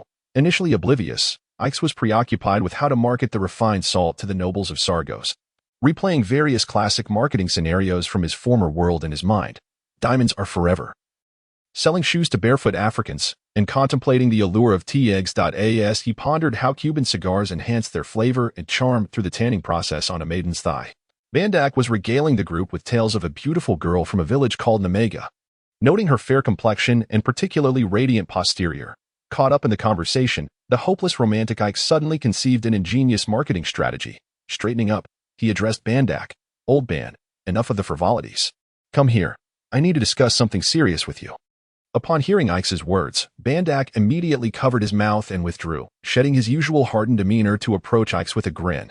Ike recognized this ploy. Bandak feigned subservience to highlight the relative inexperience of their youthful leader, for which Ike felt a surge of gratitude. He pulled Bandak onto the cart and patted him on the shoulder, asking, "Is that Nemega village remote? Where is it located?" "Well, it's somewhat isolated. The village lies in a valley near the border of the Rodok Kingdom. Our caravan only visits when business is slow, selling a few items there.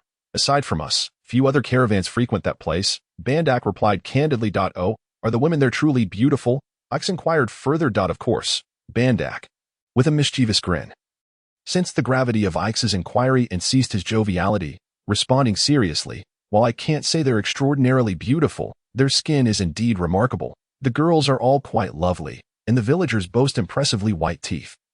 Unlike other places where people have yellowed smiles, apparently, the local spring water is what keeps their skin so supple. I've tasted it myself. One sip of the spring water followed by a bite of the local boiled beef is simply divine." After hearing Bandak's vivid description, Ike felt a sense of clarity. 18 midday, after the lunch had been consumed, he summoned everyone together for a meeting, conveying but one message. The members of the merchant caravan were strictly forbidden from discussing the matter of snow salt with anyone outside the caravan.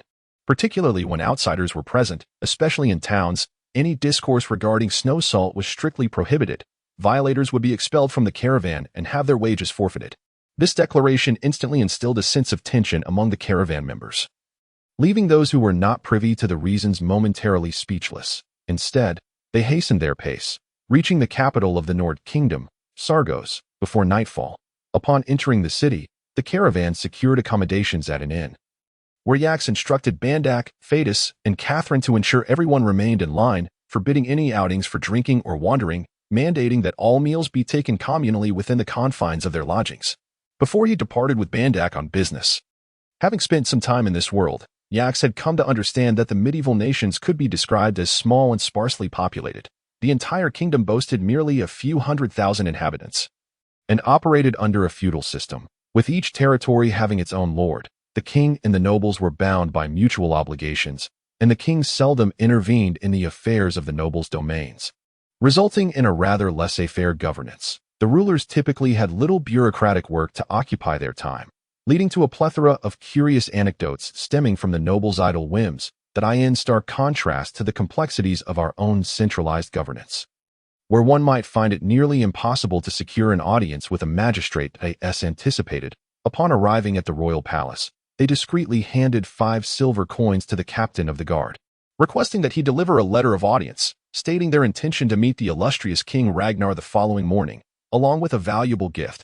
They successfully secured an appointment. Subsequently, they purchased a splendid jewelry box and a square meter of velvet from a local jeweler. After concluding these errands, they returned to the inn, dined, and then retired for the night, their plans in place for the morrow. Yax fell into a deep and restful slumber, assured of the proceedings to come.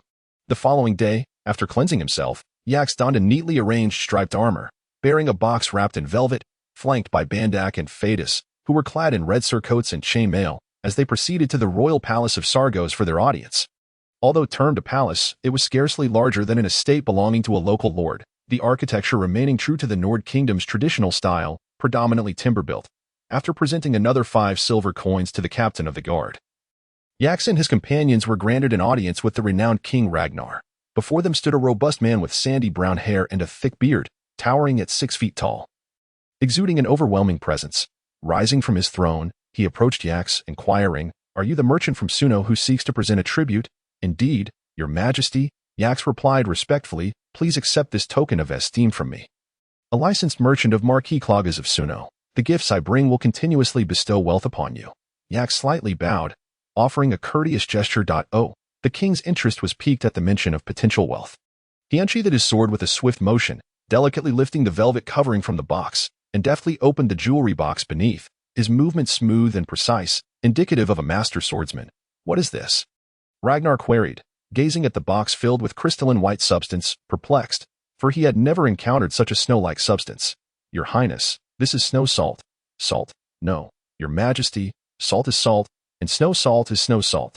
Ragnar, momentarily taken aback by Yak's assertion, stepped forward, dipped his finger into the substance, and tasted it. Instantly, he recoiled, indignantly placing his sword against Yak's throat, exclaiming, "This is plainly salt. You dare present this to me, a man of his temper?" Yak was prepared for such an outburst and calmly replied, "Your Majesty, this is not mere salt. It is a rare and precious snow salt. What is the difference? If you cannot clarify today, you shall not leave here in one piece." The king's demeanor suggested he anticipated a substantial sum of confiscated silver coins. "Permit me to elaborate on the virtues of snow salt, esteemed King Ragnar." Observing Yak's composure and conviction, Ragnar chose to momentarily place his trust in him. Returning to his throne, resting his chin upon his hand, eyes narrowed as he scrutinized Yak's, as if poised to strike should he detect any deception. Yak's, swallowing hard, continued, "In a remote valley within the Swadia kingdom, there exists a village where the maidens are fair-skinned and exquisite, the men robust and strong, and the elders enjoy long, healthy lives. This anomaly caught the attention of our caravan, and through diligent investigation, we uncovered the secret behind it all." What secret? Could it be due to this snow salt? Ragnar raised his chin, intrigued. "Astute as ever, Your Majesty. Behind the village lies a cave, the source of this snow salt. It is the regular consumption of this snow salt that bestows such benefits upon the villagers. Moreover, this snow salt possesses 3 significant properties. At this point, Yax glanced at Ragnar, who appeared captivated, nodding vigorously for Yax to continue. The first property is its health benefits. It prevents illness. Unlike ordinary salt, which can cause swelling or severe ailments when consumed excessively, snow salt does not, contributing to the longevity of the village's elders. The second property is its ability to whiten teeth. The young men and women of the village possess gleaming white teeth due to their consumption of snow salt. Moreover, this snow salt can be employed for oral hygiene, resulting in a significant reduction in bad breath. Noticing Ragnar's attention diverted as he unconsciously licked his yellowed teeth, Yak seized the opportunity when Ragnar interjected, "How does one clean their teeth?" This was the moment Yax had been waiting for. "It is quite simple, Your Majesty. One merely needs to dip their finger in the snow salt and gently rub it on their teeth, rinsing with water afterward, just like this," placing the snow salt box on a nearby table. Yax demonstrated by applying the salt to his own teeth. Ragnar, intrigued, rose, sheathing his sword, and joined in the demonstration. Yax would have never imagined he would one day be demonstrating dental hygiene to a king, nearly stifling a laugh at the absurdity of it all. After they finished brushing and rinsing, Ragnar inspected his teeth, noting a marked improvement in cleanliness. Breathing out, he found his breath significantly fresher than before. And he couldn't help but lend some credence to Yak's claims. Returning to his throne, he nodded approvingly. "And what of the third benefit?" "The third benefit is that dishes prepared with snow salt are extraordinarily delicious, devoid of the bitterness that accompanies regular salt. I assure you, Your Majesty, you have never tasted such exquisite cuisine." Seeing Ragnar's brows raised, Yak surmised that the king likely possessed an insatiable appetite. He gestured for Bandak to retrieve a cast-iron pot he had been carrying. Preparing for his culinary demonstration, accompanied by King Ragnar, Yax and his party ventured into the royal kitchen. Though not a chef in his previous life, Yax had learned to cook a few simple dishes to save money during his years of solitude. The so-called royal kitchen was a misnomer, revealing itself to be rather chaotic and unsanitary, with the sounds of scurrying mice beneath the table. Fortunately, the ingredients were plentiful, and Yax quickly decided on his menu. He prepared 5 dishes: stir-fried bacon with cabbage, braised sea fish, pickled vegetables with meat, chicken stew with mushrooms, and a wild vegetable egg drop soup, for dishes and 1 soup, a modest yet satisfactory offering. Soon, the aroma of sizzling food wafted throughout the palace due to the high temperatures and fresh ingredients. King Ragnar, drawn by the scent, visited the kitchen 2 or 3 times, eagerly urging Yax to serve the dishes. Reluctantly, Yax presented the first 3 dishes, and by the time he served the final 2, Ragnar had already devoured the first 3, tearing into a loaf of bread to soak up the sauce. Each bite was accompanied by a moment of blissful eye-rolling, revealing the overwhelming pleasure flooding his senses, causing Yax to feel a twinge of sympathy for the king's lack of decorum after finishing the remaining dish and soup. Ragnar could no longer maintain an upright posture, leaning back in his chair, letting out a resounding belch. Catching sight of Yax, his face glowing with satisfaction, he solemnly nodded and uttered a single word. Good. Clearly, he was thoroughly indulged. Seizing the moment, Yax inquired, Your Majesty, are you satisfied with the dishes prepared with snow salt? Indeed, indeed. I am utterly satisfied. Ragnar let out a string of coarse expletives. And Yax had no time to ponder the king's vulgarity. He continued, Your Highness, might I inquire if I may sell such exquisite treasures within your realm? Upon hearing this, King Ragnar suddenly withdrew his radiant expression, reverting to his previous haughty demeanor, and retorted, Such a remarkable item, if it were to spread, should surely yield considerable profit. No. It appeared that beneath his rough exterior, Ragnar possessed the astuteness befitting a king. Fortunately, Yax had prepared for this moment and responded, Indeed, my esteemed king. With your wisdom, we intend to sell the snow salt at 5 silver coins per bag. However, our current production is limited, and it surely will not suffice to supply the entire kingdom, thus the profits may not be substantial. How can such a fine product be priced the same as Saren's salt? It should be no less than 8 silver coins per bag. Yak's royal endorsement seemed to please Ragnar greatly. He acknowledged the value of the snow salt. He stroked his glossy beard and pondered, If you bring all this snow salt to my kingdom for sale, I can grant you a franchise. But what shall I gain in return? With that, he fixed a piercing gaze upon Yax. Yax, having anticipated this, produced 2 sheets of parchment from his cloak but hesitated momentarily, glancing back at the sentinel stationed at the entrance. I have 2 proposals. He began, but again looked toward the door. Ragnar, understanding his implication, waved his hand to dismiss the others. After watching them exit the grand hall, Yax unfurled the parchment on the table, stating, Currently, our production of snow salt is only 10 bags per week, but it is expected to rise to 20 bags in the future. Through Yax's elaborate projections, the illiterate Ragnar grasped that he had 2 avenues for profit, a fixed annual income of 1,000 silver coins or a profit-sharing scheme, which would yield approximately 500 silver coins annually, with potential increases to 12 to 1,300 coins as production escalated, though that outcome was uncertain. Should the snow salt mines ever run dry, he might not even receive the 500 silver coins. It was clear that Yax had crafted the first option to be more favorable for the king.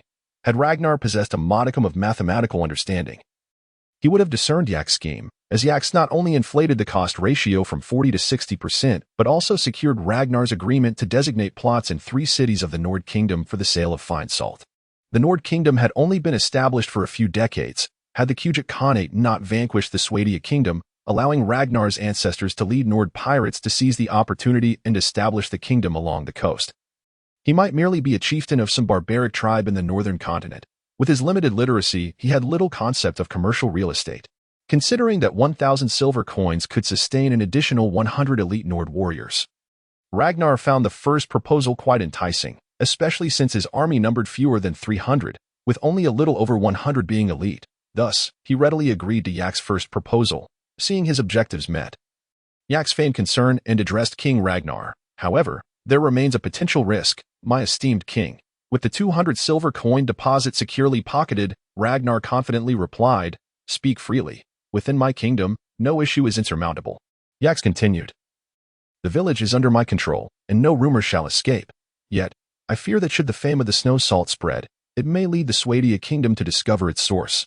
Consequently, your share of the profits could be jeopardized. What then, sir? Do you possess a solution? Since witnessing Yax produce those 2 parchment sheets, King Ragnar had sensed that Yax was no ordinary individual, and thus he referred to him with the honorific sir. The method is not complicated. The members of my caravan are trustworthy, and I have their families secured under my influence, Yax asserted as he glanced back at the door. Ragnar dismissively waved his hand.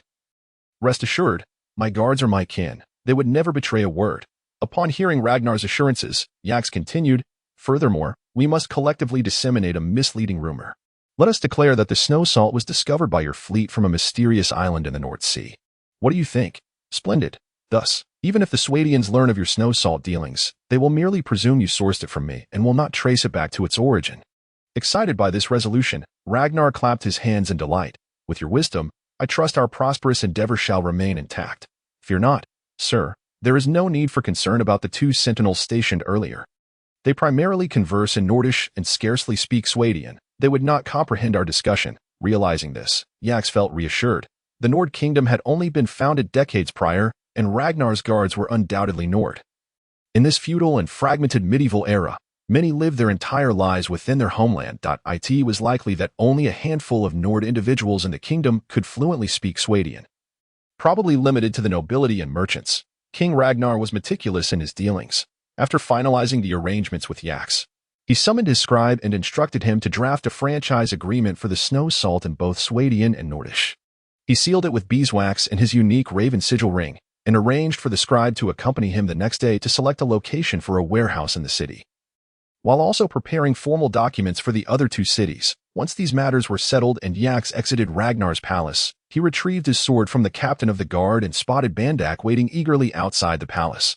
As dusk fell, Yax, feeling elated, led the two to a tavern for some drinks. Having gone nearly a day without sustenance, they felt much relieved after consuming a meal and several mugs of warm ale. Bandak, recalling Yax's impressive performance at the Sago's palace, could not contain his excitement. "Sir, your eloquence is truly remarkable, rivaling that of renowned troubadours, the secrets of the mountain village. You weave stories with such finesse." Noticing Bandak's impending slip of the tongue, Yax quickly placed a finger to his lips, signaling for silence. Bandak, suddenly recalling Yax's earlier request for discretion, retracted his enthusiasm and lowered his voice, engaging in hushed banter with Fathis over some amusing anecdotes. Glancing around to ensure no one had overheard Bandak's previous remarks, Yax finally relaxed. He sipped his warm ale, surveying the tavern's patrons, since his last venture at the Dahar Tavern. Yax recognized that these establishments were often teeming with hidden talents, mercenaries, slave traders, travelers, troubadours, bounty hunters, and various itinerant merchants, all possessing remarkable skills. Otherwise, they would not dare traverse the tumultuous landscape of the medieval world. Nor would they have the spare coin to indulge in ale during such austere times. Having just secured the franchise for Snow Salt in the Nord Kingdom, it was a crucial moment for growth and renewed success. Yax sought talented individuals like Fathis and Bandak and scanned the room for potential heroes to recruit. He ultimately fixed his gaze upon a woman bearing a quiver of arrows on her back. This woman was of unremarkable appearance, clad in a wrinkled leather jacket, lacking in physical strength. However, it was the sleek, ebony bow she carried that intrigued him. This bow, polished to a lustrous sheen, appeared extraordinary. Yax, having learned about bows during his archery training from Bandak, recognized it as a Uwad bow, known for its impressive tensile strength that required considerable upper body strength to draw. Even a man would find it somewhat challenging, yet this woman's bow had developed a patina, suggesting her exceptional skill in archery. Approaching her with his drink, he inquired, "Good day, miss. Might I have the honor of treating you to a drink?" "Step aside. I am not the sort of person you seek," she replied, her face clouded with anger, darkening her already dusky complexion. It was clear she had misunderstood his intentions. Yax, undeterred, gently clarified, "I believe there has been a misunderstanding. Miss, upon seeing your bow, I surmised you to be a remarkable archer. I am merely a merchant and would like to forge a friendship with someone of your caliber. Every individual endowed with extraordinary abilities relishes the praise of their prowess. And Bandak is no exception."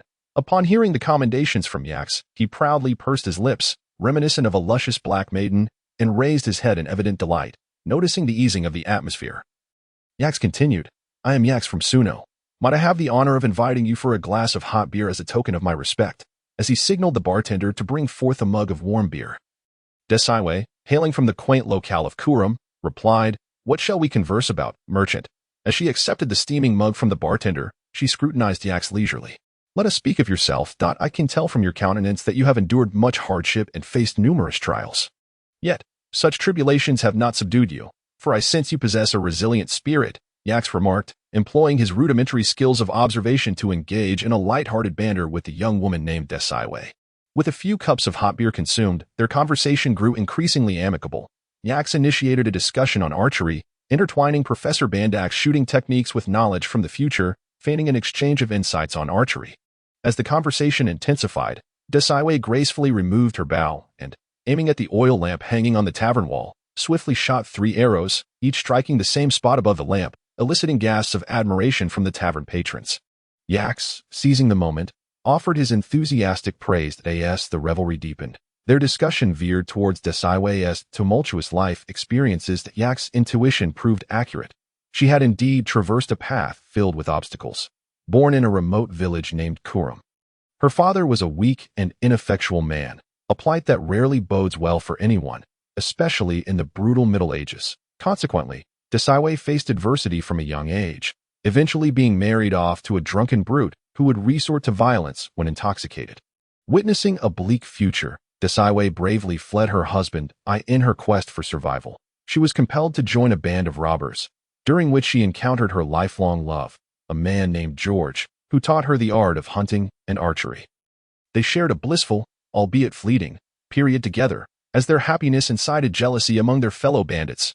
Ultimately, during a quarrel that escalated into violence, her beloved was slain, and she was driven away. Since then, she had wandered along the border of Swadia and Nord, honing her archery skills in pursuit of vengeance while subsisting through hunting. Her journey to Sagos was to sell the pelts she had gathered. Every woman possesses a profound strength, yet within lies a tender heart. Desaiwei, having lived as a solitary hunter for an extended period and having indulged in copious amounts of alcohol that evening, found herself uncharacteristically vulnerable, revealing her softer side through tears. Fortunately, upon witnessing Desaiwei's impressive marksmanship, Bandak understood Yak's intentions and promptly summoned the only other woman in the caravan, Catherine. This woman, too, had faced her own tribulations, a common trait among women who dared to traverse the world in the Middle Ages. Thus, a bond of empathy quickly formed between the two, leading them to become confidants. With Catherine's comforting words, Desaiwei regained her composure, and the two returned to their previous table. Yax, seizing the moment, employed his financial prowess to order fine wine and delectable dishes. Allowing the group to indulge in a feast. As they savored the delightful fare and warm beer, the soothing murmur of the surrounding patrons instilled a sense of belonging within the lonely Desaiwei. When Yax, through Catherine, extended an olive branch, everything fell seamlessly into place, welcoming yet another heroic figure into the caravan's fold. After a hearty meal, the atmosphere was vibrant. Yet the usually reserved Thetis unexpectedly pledged to assist Desaiwei in her quest for vengeance. Perhaps emboldened by the spirits, Yax's heroic instincts surged forth, echoing Thetis' sentiment that as a family, they would collectively seek retribution for her grievances. Catherine and Bandak echoed their support, moving Desaiwei to tears once more. Following the revelry, Yax felt a profound sense of satisfaction as he observed the camaraderie burgeoning among the caravan's core members. Since arriving in this realm, he had felt an emptiness within. But now, with such earnest companions by his side, he experienced an unprecedented sense of fulfillment. Suddenly, a newcomer approached their table, holding a mug of hot beer and apologetically stating, "Pardon my intrusion, but I would like to invite this gentleman for a drink. If I may have the honor." Yax, taken aback by the unexpected gesture, exchanged puzzled glances with the others. The young man sensed his actions might have been presumptuous, his face flushing with embarrassment as he continued. "I intended to treat everyone, but alas, I possess only 5 copper coins, so this is my privilege." Yax, keen to ease the awkwardness, clinked his mug with the young man's, curious about his intentions. He gently inquired, "Is there something you require assistance with?" I was seated nearby and overheard that you were seeking new members. I thought I might take a chance," the young man replied.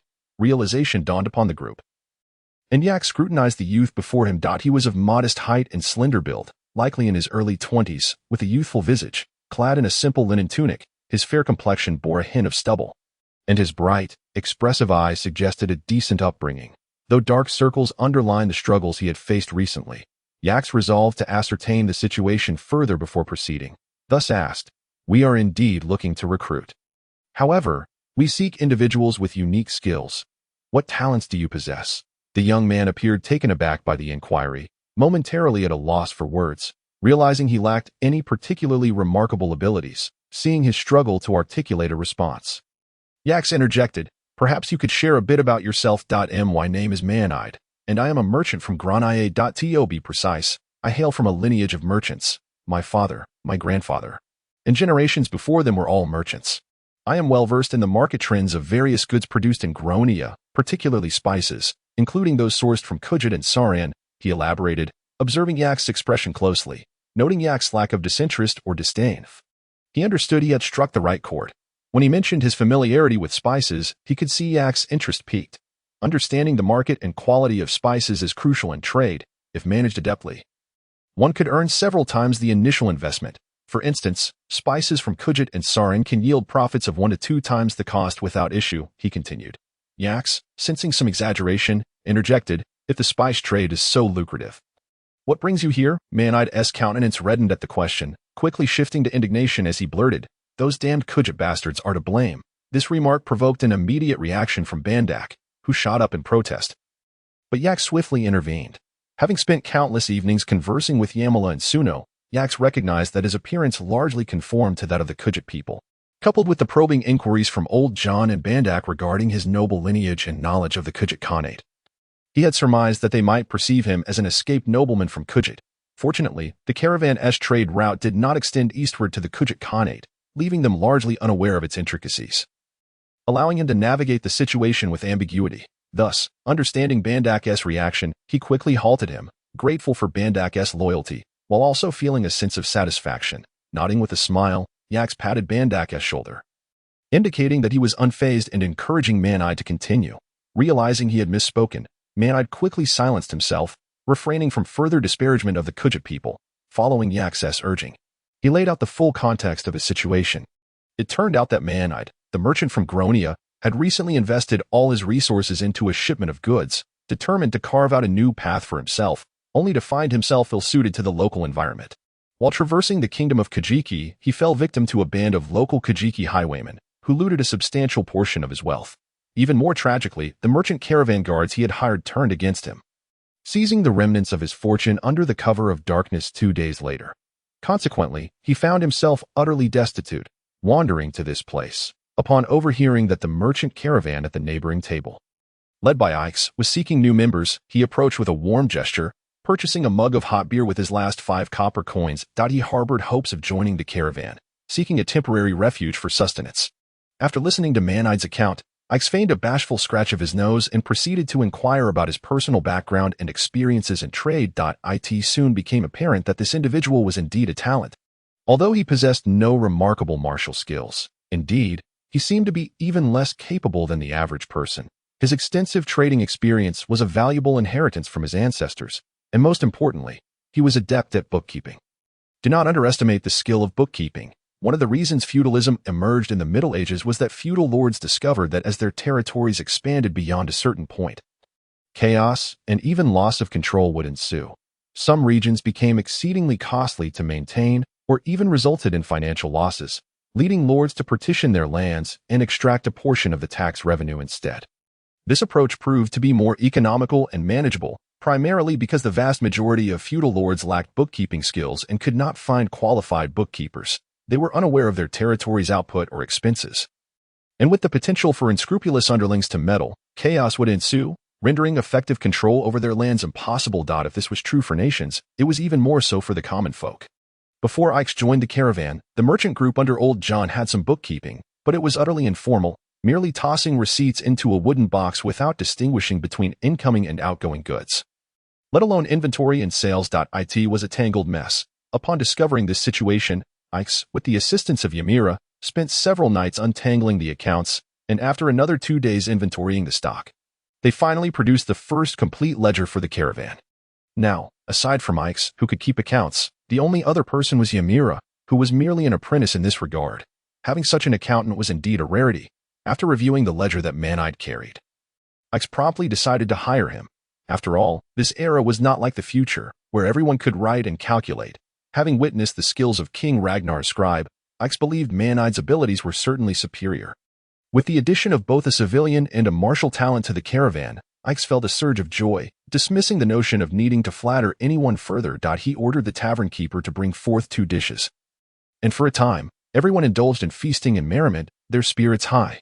The following day, in the interest of efficiency, Ikes decided to split the caravan into 2 groups. Fadis and Yamantai accompanied Ikes to meet with King Ragnar's scribe to finalize the location for the warehouse, while the remainder were led by Bandak to sell a small portion of the coarse salt purchased from Taya, along with other goods, and to procure some linen and wine produced in Sagos. Upon meeting the scribe, Ikes discreetly presented him with a pouch containing 20 silver coins. Upon seeing the coins, the scribe's eyes squinted with delight. Although King Ragnar was known for his brutish demeanor and notorious cruelty, his power was formidable, and the scribe had never dared to overreach. Incidents like this were a rarity, one that might not occur in 800 years. His annual salary was merely 25 silver coins. Thus, he was naturally overjoyed and very accommodating to Ikes' choices of land. After selecting several plots, Ix was dissatisfied with all of them, prompting the scribe to shift tactics and inquire about Ix's specific requirements.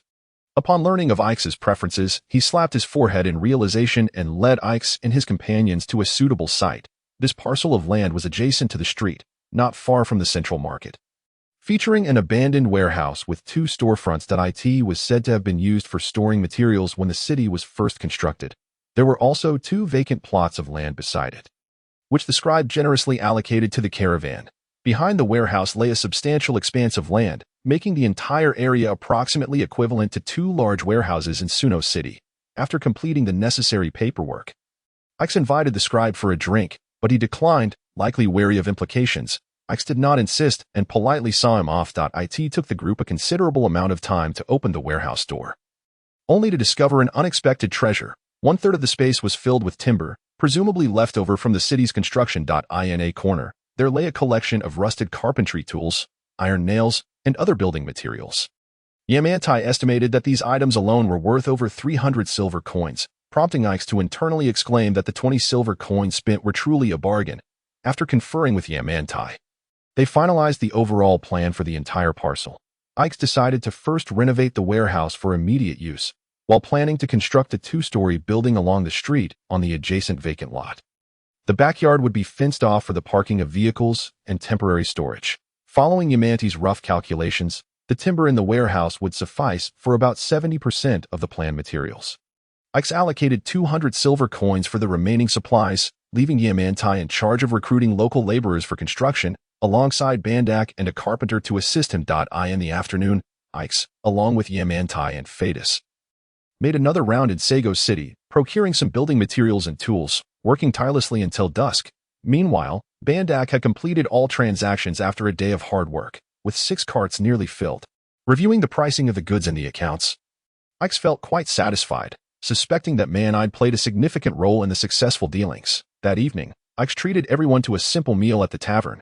After dining, he gathered all but the few remaining sentinels to the warehouse, where he held a small meeting to share some new directives with Yamantai and Bandak, emphasizing that these 2 would operate independently on their tasks, which left Ix feeling somewhat uneasy. Following the meeting, everyone excitedly toured the new base, filled with enthusiasm, particularly for the old brothers from Suno City, who had endured a long period of frustration there. Some even feared the caravan might disband at any moment, anxious about losing their livelihood. Now, witnessing the growing success of the caravan, their joy was genuine, and they bantered merrily on their way back to the inn to rest, eagerly anticipating their return journey to Suno City. After 2 days, the caravan returned to Taya City. Upon entering, Ix learned that the caravan led by Chief Glans had departed just 2 days prior, returning from a venture that could only be described as a journey filled with anticipation yet marked by disappointment. Not only did they fail to sell olive oil at a favorable price, but the local goods were also overpriced due to scarcity, dissuading them from purchasing in bulk. It was evident that Chief Glans had incurred significant losses, and with a sense of triumph over his successful schemes, Ix hummed a cheerful tune. The next day, the caravan remained for a day, primarily to sell the goods procured from Sagos and to pay a visit to the Lord of Taya City to finalize the promised land for the warehouse. Once again, they divided into 2 groups. Catherine, Desavi, and Manide ventured to local merchants to sell the goods brought from Sagos and to purchase local produce, while Ix and Fadis headed straight to the Lord's manor. Lord Eden of Taya appeared to be a highly capable lord, as evidenced by the flourishing trade in Taya. Prior to their arrival, Ix had gathered information from Ragnar's scribe about Lord Eden, who hailed from the ranks of the Nord Royal Guards and had served as a trusted bodyguard to King Ragnar for many years. However, Ix did not neglect the importance of public relations. He personally presented 100 silver coins and expressed that should business prosper, the Lord would receive a dividend of 200 silver coins annually. Upon seeing the special permit for snow salt issued by King Ragnar and the official document for land use in Taya City, Lord Eden readily agreed, satisfied with the mutual benefits and the favor he could gain, instructing his scribe to accommodate Ix's request as long as they were reasonable. Exiting the Lord's manor, Ix did not linger but proceeded directly with the scribe to select the land. After slipping the scribe 10 silver coins, he smoothly acquired a plot slightly smaller than that of the Sagos warehouse, which Ix found satisfactory. After all, Taya City was smaller than Sagos and had a bustling trade, making land use more competitive. The plot was also street-facing but somewhat more secluded, featuring 3 storefronts, and overall, it was a rectangular piece of land, approximately two-thirds the size of the Sago's warehouse, with an existing wooden house. It was said to belong to an old Nord soldier who had died in battle, leaving the house abandoned and ownerless, which now became Ike's fortunate acquisition, seeing that the wooden house had two storefronts. Providing ample space for all caravan members, Ike promptly decided to cancel their reservations and instructed the remaining crew to move the carts to the backyard. After tidying up the premises, he resolved to spend the night there. After all, the public relations of the cities of Sagoth and Tyre had expended a considerable sum, and now Yak sought to economize wherever possible. Moreover, after the cleaning, this place was not lacking in charm. At the very least, it was free from the bothersome fleas and bedbugs found in inns, and the air had improved significantly, devoid of that pungent odor reminiscent of foul feet that assaulted one upon entry. Initially, there was nothing pressing, and the caravan was set to depart back to Suno that very day. The reason for the additional day stay was that Yax had learned of a new shipment of salt and other local goods arriving the following day. In order to stockpile more coarse salt for making snow salt, Yax resolved to wait an extra day. Additionally, he wished to visit Ramon to browse for suitable slaves to purchase, particularly the blacksmith he had long desired. After attending to the matters at the warehouse, Yax and Fadus made their way to the slave trader Ramon. In just a few days, this man had undergone a remarkable transformation. Not only had his cheeks sunken, but his eyes appeared even more hollow, and his right arm was bandaged, seeping blood. Upon their meeting, the previous cordiality had evaporated, replaced by sighs of despair and a palpable sense of gloom. Although Yax felt a twinge of schadenfreude upon witnessing this, he was in need of Ramon's assistance and forced a cheerful greeting, only to learn that 3 days prior, he had been ambushed by a female assassin. Fortunately, having navigated the underworld for many years, he had some resources. A few skilled slave hunters had saved his life, albeit at the cost of 2 of his capable subordinates. It was said that this female assassin was exceptionally skilled, adept with throwing knives, and after dispatching 2 men and wounding 4 or 5 others, she had boldly wielded a crossbow in her left hand while brandishing a dagger in her right, cutting her way through the chaos before escaping into the night. To add insult to injury, this assassin had spent the last few days outside the city, picking off his hunting slaves with her crossbow, leaving Ramon utterly exhausted and too frightened to send the purchased slave ship out of the city. While secretly delighting in Ramon's misfortune, Yax felt a surge of joy. It was indeed an opportune moment to bargain for slaves. After offering a few words of consolation, he broached the subject of inspecting any suitable slaves. Upon hearing this, Ramon immediately perked up, eager for his subordinates to bring forth the stock of slaves for Yax to peruse.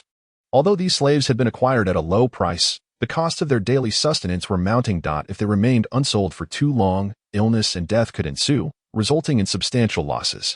Despite Yax repeatedly stating he only required a few, Ramon insisted on presenting dozens of slaves for selection. Having completed all pressing matters, Yax felt no urgency and leisurely examined the offerings, asking questions and taking his time. Eventually, he discovered a blacksmith hailing from the city of Kadong, a hunchbacked old man who appeared to be around 60. Upon inquiry, it was revealed he was only 45, having been captured by slave traders while outsourcing iron materials. Ultimately, Yax purchased 3 craftsmen at the price of 4 silver coins each. In addition to the blacksmith, the other 2 were a carpenter and a stonemason, both of whom had been taken along with their families during a raid by marauding soldiers. Consequently, Yax acquired the families of these 2 craftsmen at the price of 2 silver coins for each adult and 1 silver coin for the elderly and children, culminating in a total purchase of 12 individuals. As he departed, Yax caught a glimpse of Ramon's eyes, which were red and teary, evidently filled with sorrow. However, Yax chose to feign ignorance, finding satisfaction in Ramon's discomfort. Upon returning to the warehouse, Yax once again offered words of reassurance and promises to the newly acquired slaves. Much like the previous group of 80 slaves, upon learning that they were not purchased to serve as slaves, these individuals hailed Yax as their benefactor, and the previously acquired slaves spoke in their favor, instilling a sense of comfort in the 12 newcomers. At that moment, Catherine timely presented a pot of warm porridge, and having not tasted fresh, hot food in quite some time, the slaves began to weep as they clutched their bowls. In the end, Yax specifically summoned the old blacksmith to converse, recognizing his exceptional talents. After inquiring about his previous monthly income and family circumstances, Yax assured him that as long as he worked diligently, he could have his status as a slave revoked, receive the same wages as before, and potentially earn increases based on performance. Furthermore, he could eventually return to Kadong to reunite with his family and arrange employment for the adults at home, thus fully alleviating the old blacksmith's worries. Having completed all his tasks, Yax felt quite fatigued, However, the caravan's numbers had more than doubled, with many being unfamiliar faces, which instilled a sense of pressure within him. He felt an impending sense of trouble, and unable to shake off his unease, he called all his old comrades to the backyard for a meeting, instructing them to foster good relations with the newcomers. Only by strengthening their ranks could they secure their livelihoods, allowing everyone to earn a living. That he urged them to assist the newcomers in integrating into the caravan as swiftly as possible. Additionally, he increased the night watch from 2 to 3 individuals per shift, pairing 2 veterans with 1 newcomer, ensuring that everyone was armed with swords and crossbows during the night watch. Fortunately, the night watch system had been thoroughly established, requiring little oversight from Yax. With everything arranged, Yax finally allowed himself to rest, dragging his weary body to be as he lay there. He lamented internally. It is no easy task to be a leader. The burdens weigh heavily upon one, evoking sympathy for all bosses everywhere for even a fleeting moment. The following morning, after concluding the delivery of a fresh shipment of coarse salt and smoked fish, Yax and his entourage set off from the city back to Suno, their spirits buoyed by the return journey. The members of the caravan, especially the old comrades from Suno, were in high spirits. For this trading venture had yielded considerable profits, and their joy was palpable, suffusing the entire caravan with laughter and cheer. As they traveled approximately 5 or 6 miles outside the city, a rider suddenly appeared from behind. Just as she was about to overtake the caravan, she spotted Yax, Catherine, and the others within the group. Immediately, she pulled on the reins, and as her horse came to a halt, she tumbled off the saddle. Upon closer inspection, it was none other than Cress, who had recently departed without a word. She bore wounds on her back and ribcage, teetering on the brink of unconsciousness, clutching Yax as she gasped. She implored, "There are pursuers behind me. Save me." With that, she leaned against Yax, seemingly devoid of any remaining strength. Yax felt a jolt of alarm. He understood that trouble had arrived. Raising his gaze, he saw a cloud of dust rising a mile behind them, indicating a large troop was in pursuit. Without a moment's hesitation, he hastily placed Cress into an empty barrel that had previously contained beer and swiftly cut a shallow gash on the rear of her horse. The steed whinnied and nearly kicked Yax, bolting forward like an arrow, leaving dust in its wake. Simultaneously, Yax instructed everyone to remain quiet, urging them to form a circle around the 6 large carts. There was no time to disperse the elderly, women, and children or the horses, as the enemy's cavalry was already charging forward. Yax could only direct the pack horses into the cart formation while everyone else took cover. Without needing to be told, the able-bodied men armed themselves with spears and shields, quickly preparing for battle. "It's a hunting slave team," whispered the keen-eyed hunter, Desavi, to Yax. At the mention of the hunting slaves, chaos erupted within the caravan, as many of the newly acquired members had been captured and enslaved by such ruthless brigands. Fear was etched on their faces as they recalled the brutal methods employed by these hunters. The hunchbacked old blacksmith, Yorn, though trembling, managed to approach Yax and said, "Sir, these men are subordinates of Ramon, the slave trader." Yax responded with an understanding nod and cast a glance at the barrel concealing Cress. Seemingly grasping the situation, the pursuing group consisted of approximately 15 or 16 riders, each a fearsome sight, armed to the teeth. After circling the cart formation, one leader clad in chainmail and wearing a helmet rode forward. Raising his whip and pointing, demanding, "Which of you is in charge? Step forward to speak." Yax stepped forward, parting the crowd with a cold demeanor, stating, "I am. What do you want? I am a subordinate of Ramon, the big boss from Taya. Have you seen a woman on horseback pass through here?" The hunter inquired arrogantly. "Ramon, I just purchased over a dozen slaves from you," Yax replied, feigning a more relaxed expression. "As for the woman you mentioned, I have indeed seen her. She rode ahead at quite a pace, and I couldn't catch a glimpse of her features." Upon hearing this, the leader, realizing that this trading caravan was composed of the boss's guests, glanced back at his fellow hunters. After seeing one of them nod in affirmation, he surveyed the caravan once more, noting the formidable assembly of armed individuals, over 20 in number, skilled in both offense and defense. The unique cart formation was unlike anything he had encountered before, and his instincts honed from years of experience warned him that this formation was rather formidable. Hence, he abandoned any treacherous intentions and nodded at Yax before leading his band away. Once the hunters had departed, the caravan collectively exhaled a sigh of relief. Yet, Yax felt a pang of regret. Having ventured only 5 or 6 miles outside the city, he had presumed safety and neglected to dispatch scouts ahead and behind. Consequently, the enemy had nearly reached them, and he had failed to properly manage the positioning of his personnel and horses, leading to a hasty and chaotic situation. had their numbers been greater. Yax feared a fierce battle would have been unavoidable. He silently vowed to ensure the routine of sending scouts would be strictly adhered to in the future. A single misstep could lead to dire consequences. After organizing scouts led by Desavi at the front and Fadus at the rear, Yax opened the barrel concealing Cress, only to find she had fallen asleep. Angered, he shook her awake, demanding, "What have you done? Why are so many pursuing you at Ramon's behest?" Upon awakening, the young lady appeared quite disoriented, evidently exhausted. Upon seeing Yax, her cheeks flushed, and she lowered her head, stating, "I attempted to assassinate him. Have you lost your mind? What foolishness compels you to engage in such reckless acts?" Yax admonished, feeling overwhelmed. Hearing Yax's words, Cress, filled with determination, raised her head and gritted her teeth, declaring, "He dispatched a slave-hunting squad to murder my parents and relatives, and abducted my sister." Upon hearing this, Yax was momentarily rendered speechless. Fortunately, Catherine arrived just in time to mediate, soothing Cress with gentle words while tending to her wounds. Through Catherine's compassionate inquiry, everyone gradually unraveled the sequence of events leading to this calamity. It turned out that the root of all this malevolence lay in the white slave trade mentioned by Ramon. This slave trader concocted the white slave gimmick to enhance his business, loudly promoting it to anyone who would listen. He frequently dispatched his slave-hunting squads to the remote villages of Vigilia to capture local young and beautiful girls, subsequently selling them at exorbitant prices to nobles and affluent individuals in neighboring countries. A year prior, when Ramon sent a slave-hunting squad to Cress' hometown to capture white slaves, Cress was working as a servant in a local noble's castle. Upon hearing the news, she rushed home only to find that a tragedy had already unfolded. In a desperate attempt to rescue her abducted sister, she spent the ensuing year searching tirelessly, enduring countless hardships, and finally learned that the culprit was none other than the slave trader Ramon, while her sister's whereabouts remained unknown. Thus, she resolved to eliminate Ramon and avenge her sister. Upon grasping this context, Yax finally understood why this young lady had initially taken 20 silver coins from him, presumably to procure weapons and a horse for her assassination attempt. With this revelation, Yax felt a sense of forgiveness towards her.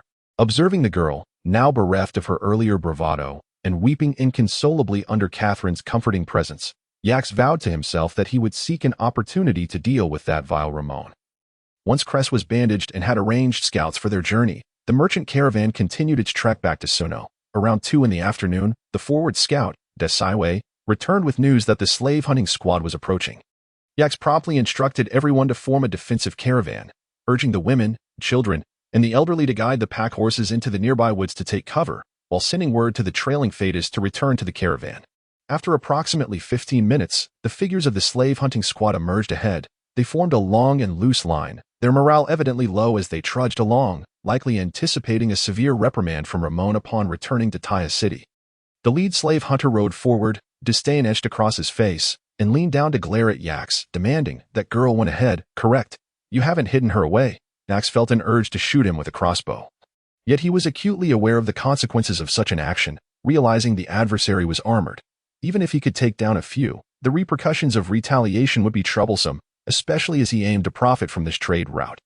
Ramon was no trivial opponent. It was rumored he commanded dozens of mounted and armored hunters. Thus, it was prudent to avoid escalating the situation. With this in mind, Yax ignored the slave hunter's expression and replied coldly, "We have no connection with that girl. Why would we hide her?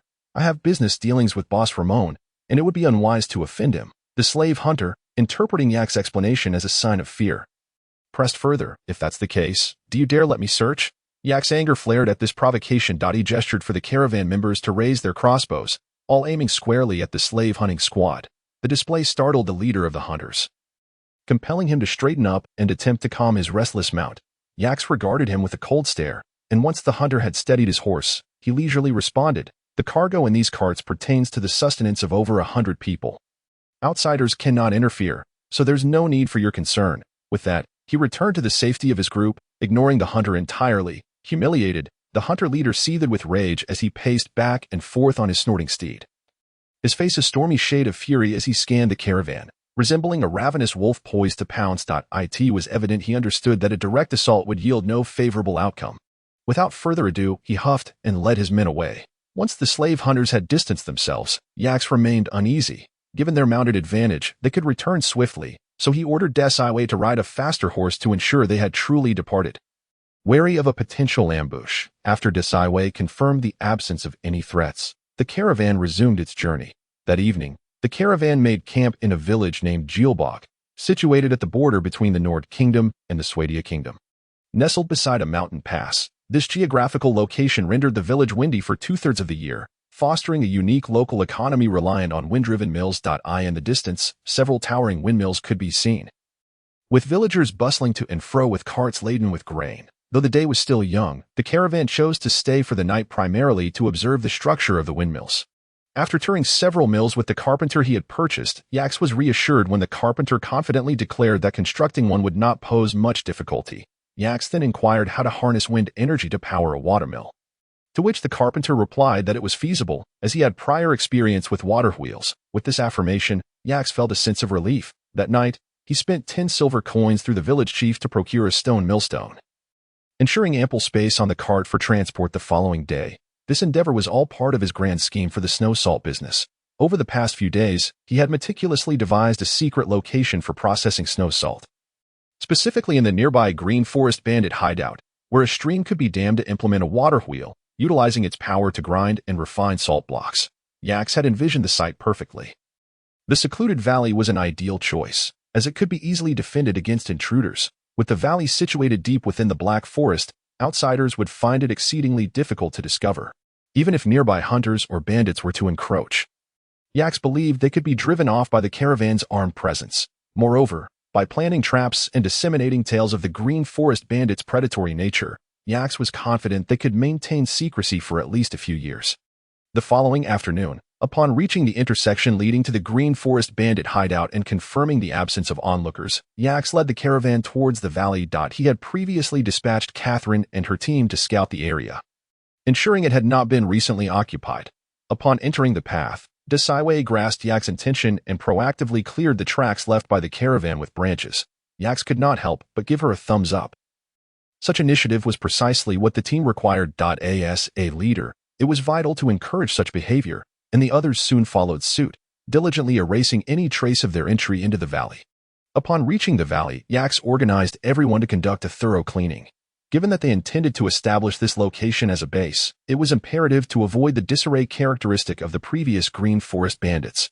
Thankfully, with nearly 30 capable individuals working in unison, all signs of refuse vanished swiftly, and the overgrown weeds along the main path were eradicated. Debris and filth from the corners of several wooden cabins were also cleared away. And before nightfall, the entire valley was revitalized. Dinner was held in a cave, and after enjoying a bowl of Catherine's northeastern stew, the cave echoed with laughter and merriment. Thanks to Yax's hands-on instruction, Catherine, though still somewhat inexperienced, had mastered the art of this dish, evident from the delighted expressions of the diners. Particularly among the new members Yax had acquired, many were astonished to savor such delectable fare, with a few unable to suppress tears of joy. After the meal, Yax gathered Phaedus, Catherine, Manide, and several craftsmen to survey the valley's expanse. The entire area was modest, spanning a maximum of 20 to 30 acres, with flat land barely reaching 10 meters. However, it was ample enough to accommodate 1 to 200 individuals. Knowing this would be their future residence, everyone was deeply invested in the planning process, collaboratively designing a kitchen, warehouse, leather workshop, salt workshop, latrines, blacksmith shop, and living quarters near the cave. Considering the scope of this endeavor, had this project been in the city, the estimated cost would easily exceed 2,000 silver coins. Fortunately, materials could be sourced locally, as timber was abundant in the valley, and the former bandits had stockpiled some supplies. Labor costs were negligible since they were constructing their own homes, allowing them to work at their own pace. Thus, minimal expenditure would be required, though completing all these structures would conservatively take at least 3 months. There was no rush, and since the team lacked extensive construction experience, Yax planned to summon Yatiman from Sagoth to oversee the project.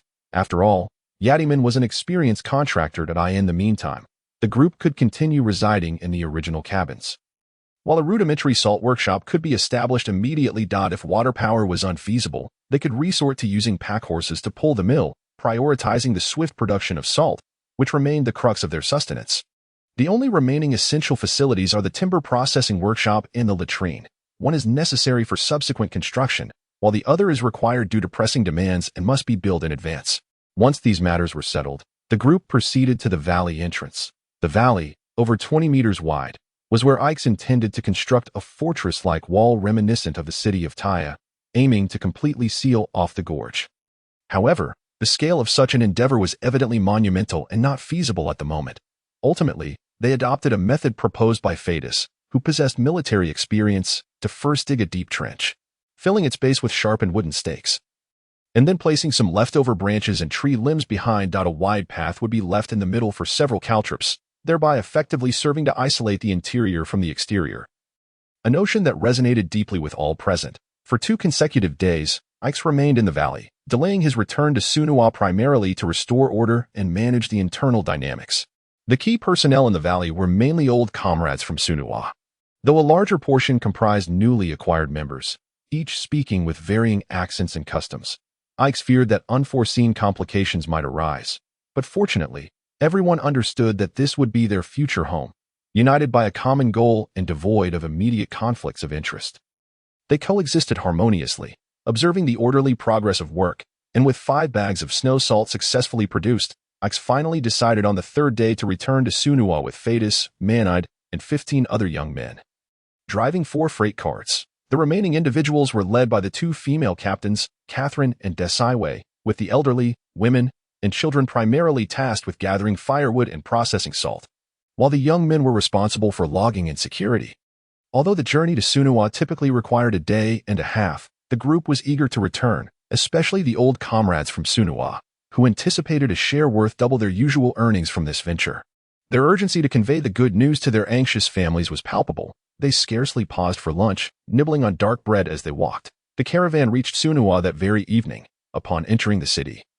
However, the atmosphere felt amiss. Some individuals were stealthily trailing the convoy, and upon discerning that the carts were laden with purchased goods, they hurriedly made their way toward the city center. Ix understood that the caravan was still under the watchful eye of Grons and believed that the news of their successful venture would soon circulate throughout the streets of Sunua. Upon arriving at the warehouse, Ix had no time to report the outcome of the trade to Old John, nor to express his longing to Yamala. Instead, he ordered the warehouse doors to be closed and convened a meeting in the inner room. He sternly warned all members against disclosing any information regarding the snow salt, even to their families. Should anyone leak this information, the consequences would not only involve their expulsion from the caravan, but also the execution of their entire family. The cold and resolute expression on Mr. Ix's typically gentle demeanor sent a shiver through everyone present. Having witnessed Ix's methods multiple times since his arrival, they harbored no doubts about the seriousness of his words. Understanding that their livelihoods were at stake, after a moment of stunned silence, those who grasped the gravity of the situation quickly stepped forward to pledge their loyalty.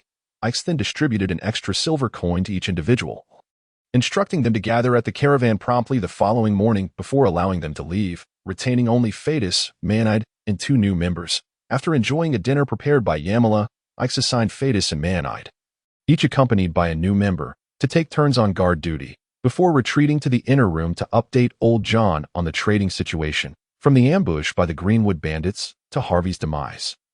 The conversation evoked a wave of sorrow in Old John and Yamala. After comforting the father and daughter for a moment, Ix proceeded to recount the sudden raid on the valley and the substantial spoils acquired, culminating in the account of his audience with King Ragnar. This nearly surreal experience captivated the father and daughter, momentarily overshadowing their previous sorrows with excitement and wonder. Old John felt a sense of reassurance and gratitude, believing that the caravan would thrive under Ix's leadership, while Yamala harbored growing admiration for Ix, firmly convinced that he was her lifelong support and anchor. Ix then shared his thoughts on the snow salt trade, planning to secretly relocate all the caravan members' families to the valley to maintain confidentiality. Sunua would retain only the warehouse as a base for distributing and transferring goods, with a few individuals left behind for oversight. After relaying this plan to Old John, he received immediate agreement without hesitation. Old John then recounted the events that transpired in Sunua during their absence, revealing the hardships faced by the father and daughter. It turned out that Grons had frequently dispatched individuals to the warehouse to provoke trouble and harass the families of caravan members, evidently intent on driving them out of Sunua. The group had been seething with frustration, unable to voice their anger. Even more infuriating was Grons' audacity to approach Old John upon the return of his caravan, proposing a partnership and suggesting that Yamala marry him, a man over 50. Claiming that their families could unite and prosper together in the olive oil business. This provoked Yamala, who, typically gentle and refined, nearly retaliated with her crossbow. As he departed, Grons had boasted that he had heard rumors of Ix's group being ambushed on the road and that they would not be returning. further exacerbating the anxiety of the father and daughter during their absence. Upon hearing old John's account, Ix cast a glance at him and noticed his flickering gaze. It was evident that if the caravan had indeed been ambushed, old John might be inclined to concede to Granz's demands, especially considering his impaired mobility. Even if he recovered, he could no longer engage in trade as before, leaving him no option but to secure a stable protector for his daughter. Such was the harsh reality, and while Ix felt a pang of resentment, he also understood the predicament. The most pressing concern was ensuring the success of the snow salt enterprise. Ix knew he needed to control all those privy to the information before it spread, thus enabling them to enjoy the benefits of this venture for a longer duration. Otherwise, they would merely be paving the way for others to reap the rewards. Old John wholeheartedly endorsed Ix's approach and resolved to rally the members the following day. Given that the families of the caravan members faced constant oppression from Granz's subordinates in Sunua, struggling to find any means of livelihood, it was far better to relocate. After all, these individuals belonged to the early lower class of the town. Unlike the rural farmers who had deep-rooted ties to the land and were less inclined to migrate unless there was a clear profit to be gained. By the time they concluded their discussions, it was already late at night. Exiting old John's room, Ix exchanged a few words with Maenide, who was on night watch, before retiring to rest. The following morning, all caravan members and their families gathered in the warehouse's backyard, where old John and Ix motivated everyone for the relocation, stating that they had found better opportunities in Sagoth City, which was superior to their current situation, with promises of housing and employment. The mention of Sagoth was a deliberate ruse concocted by Ix and old John to obscure the actual location of the valley from outsiders. Fortunately, as anticipated, the families agreed to the relocation, largely due to the significantly higher wages earned from this trade, which served as the best persuasion. Moreover, Ix's grand promises painted a compelling picture, drawing on his extensive experience in such matters from his previous world. Within just a morning, everyone was packed and ready to go. The impoverished lower class of this era could barely fill 3 carts with their meager possessions. The empty cart was laden with freshly purchased olive oil, as Granz's caravan had incurred losses in the olive oil trade at Taya, resulting in a significant decline in the market value of olive oil in Sunua, making it impossible for anyone to obstruct the caravan's purchase of olive oil. Ix was confident that when the olive oil stocks in the Nord Kingdom ran low, prices would inevitably soar, so he seized the opportunity to stockpile some while funds were ample. 18 noon. The group of over 40 enjoyed a humble porridge meal at the warehouse. Afterward, without delay, they set forth from Sunua, families in tow. Concurrently, Ix and old John deliberated and decided that old John, Maenide, and 3 other elder members would remain at the warehouse in Sunua. This was primarily because old John's leg had yet to fully heal, making it unwise for him to move around, requiring continued care. Secondly, they needed to sell the goods the caravan had transported from the Nord Kingdom, as there were still some items in stock that needed to be addressed. Thus, old John would oversee this process, leveraging his prior connections in Sunua, with Maenide remaining to assist him.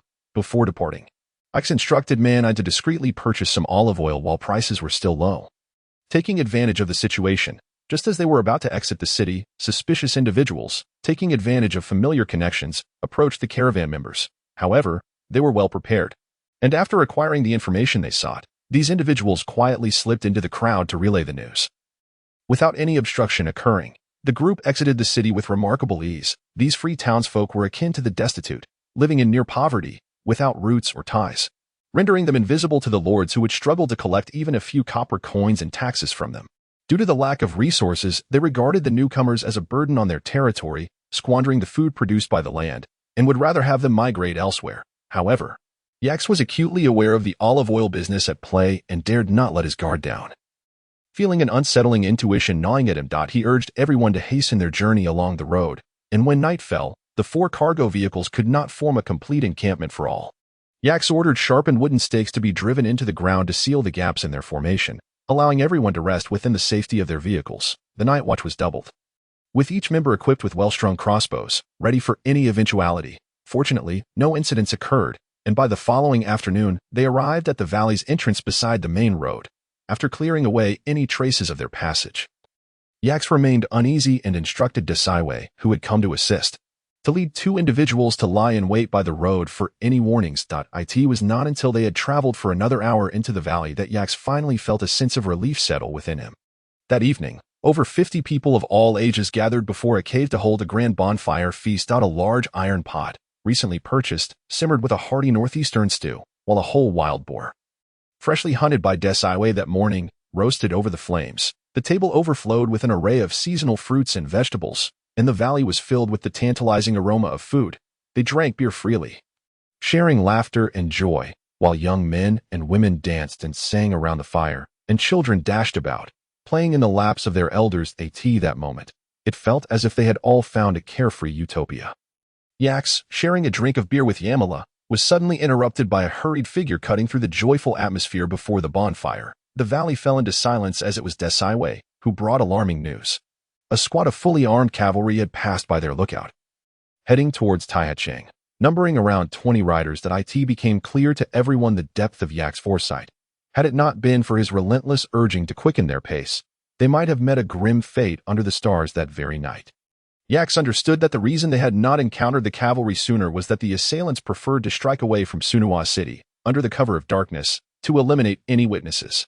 He couldn't help but feel a sense of fortunate relief wash over him. Seizing the moment, Yax decided to impart a lesson from this situation. He climbed onto a large stone in the center of the cave. Surveying the crowd with a fierce gaze, "Fellow villagers," he thundered, "you have all witnessed our struggles as merchants, braving the elements, seeking merely a decent meal and ensuring our elders and children do not starve. Yet now, even this meager request is being threatened. They are denying us our right to live." The crowd erupted in fervent agreement, voices rising in anger. "Let us fight back. Let us vanquish them." The fervor among the men and women surged. And as the atmosphere reached a fever pitch, Yax raised his hand for silence. "Since they refuse to allow us to live, we have nothing left to fear.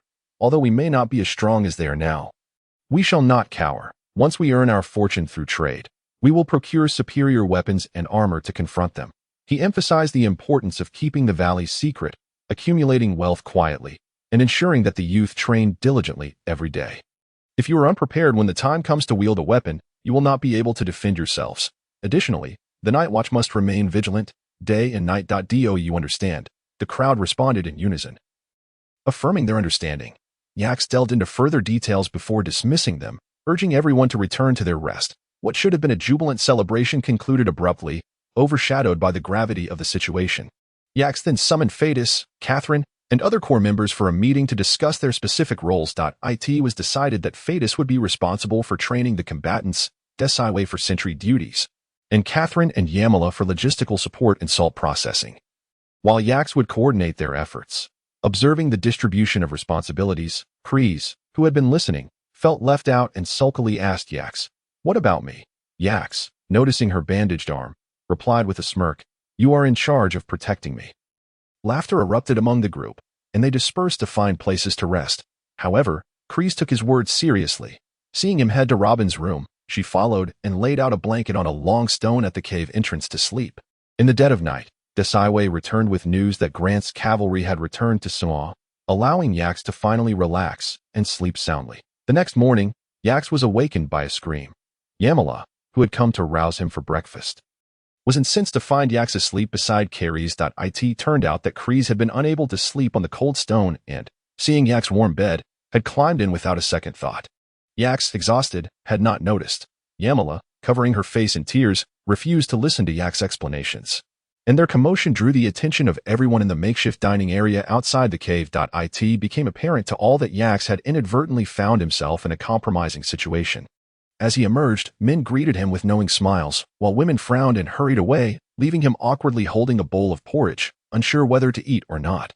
Yet it was Kreese who schooled him in the art of composure.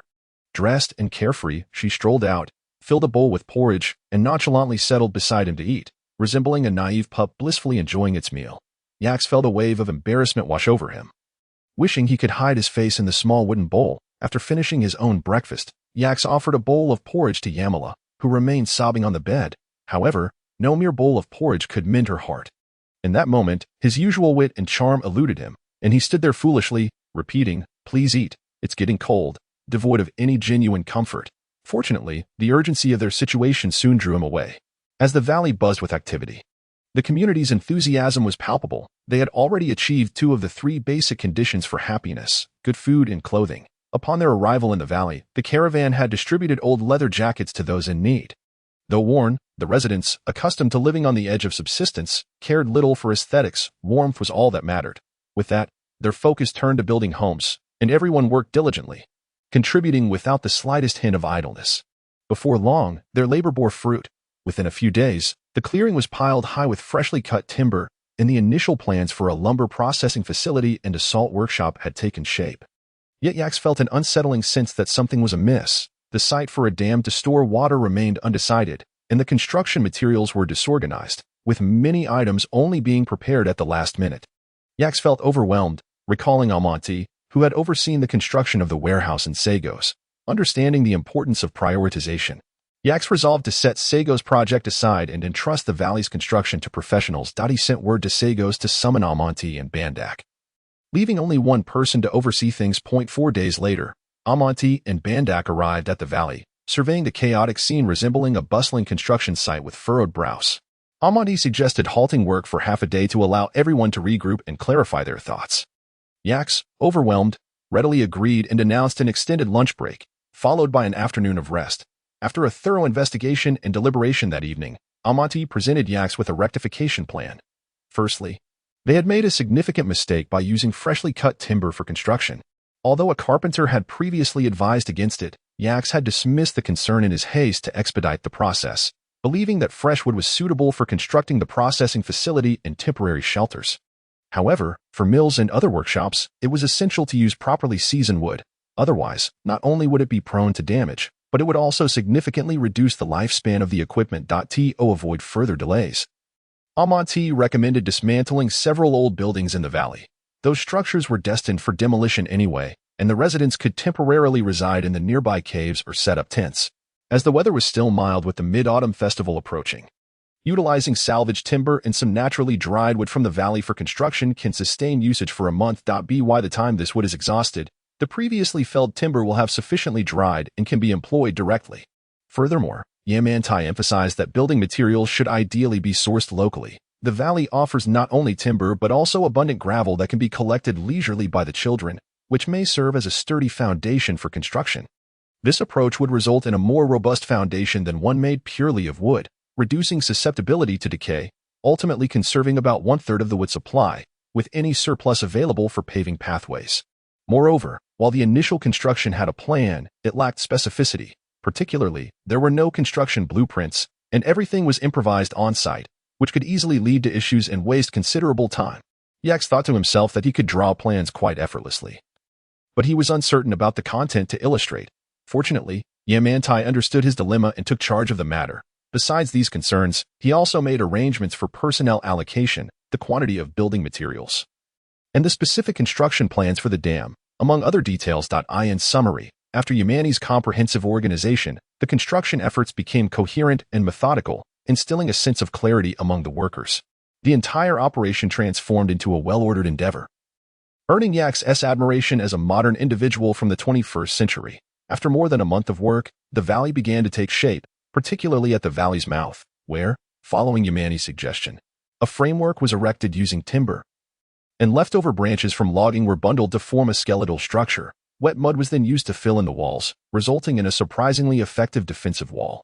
Additionally, 2 watchtowers were constructed on either side, and with the front fortified by sharpened wooden stakes in a trench, Yax estimated that even if 100 elite soldiers from Sunua City were dispatched, they would struggle to breach it. Moreover, the earlier constructions were nearing completion, with the lumber mill, blacksmith's forge, leather workshop, and, most importantly, the snow salt processing facility already operational. Currently, Yamantai was organizing the construction of family units, striving to ensure that everyone could move into new homes before winter. The coarse salt brought back previously had mostly been processed into snow salt, totaling 2 large carts. Recently, Old John had also arrived in the valley, bringing word that the goods from Sunua had nearly been dealt with. While Man-Eyed discreetly stockpiled over 2 carts of olive oil, Yax resolved to trade these items in the Nord Kingdom, simultaneously procuring winter provisions, as the valley's population had approached 60, resulting in considerable consumption. Additionally, Yax had another objective for his journey to Nord.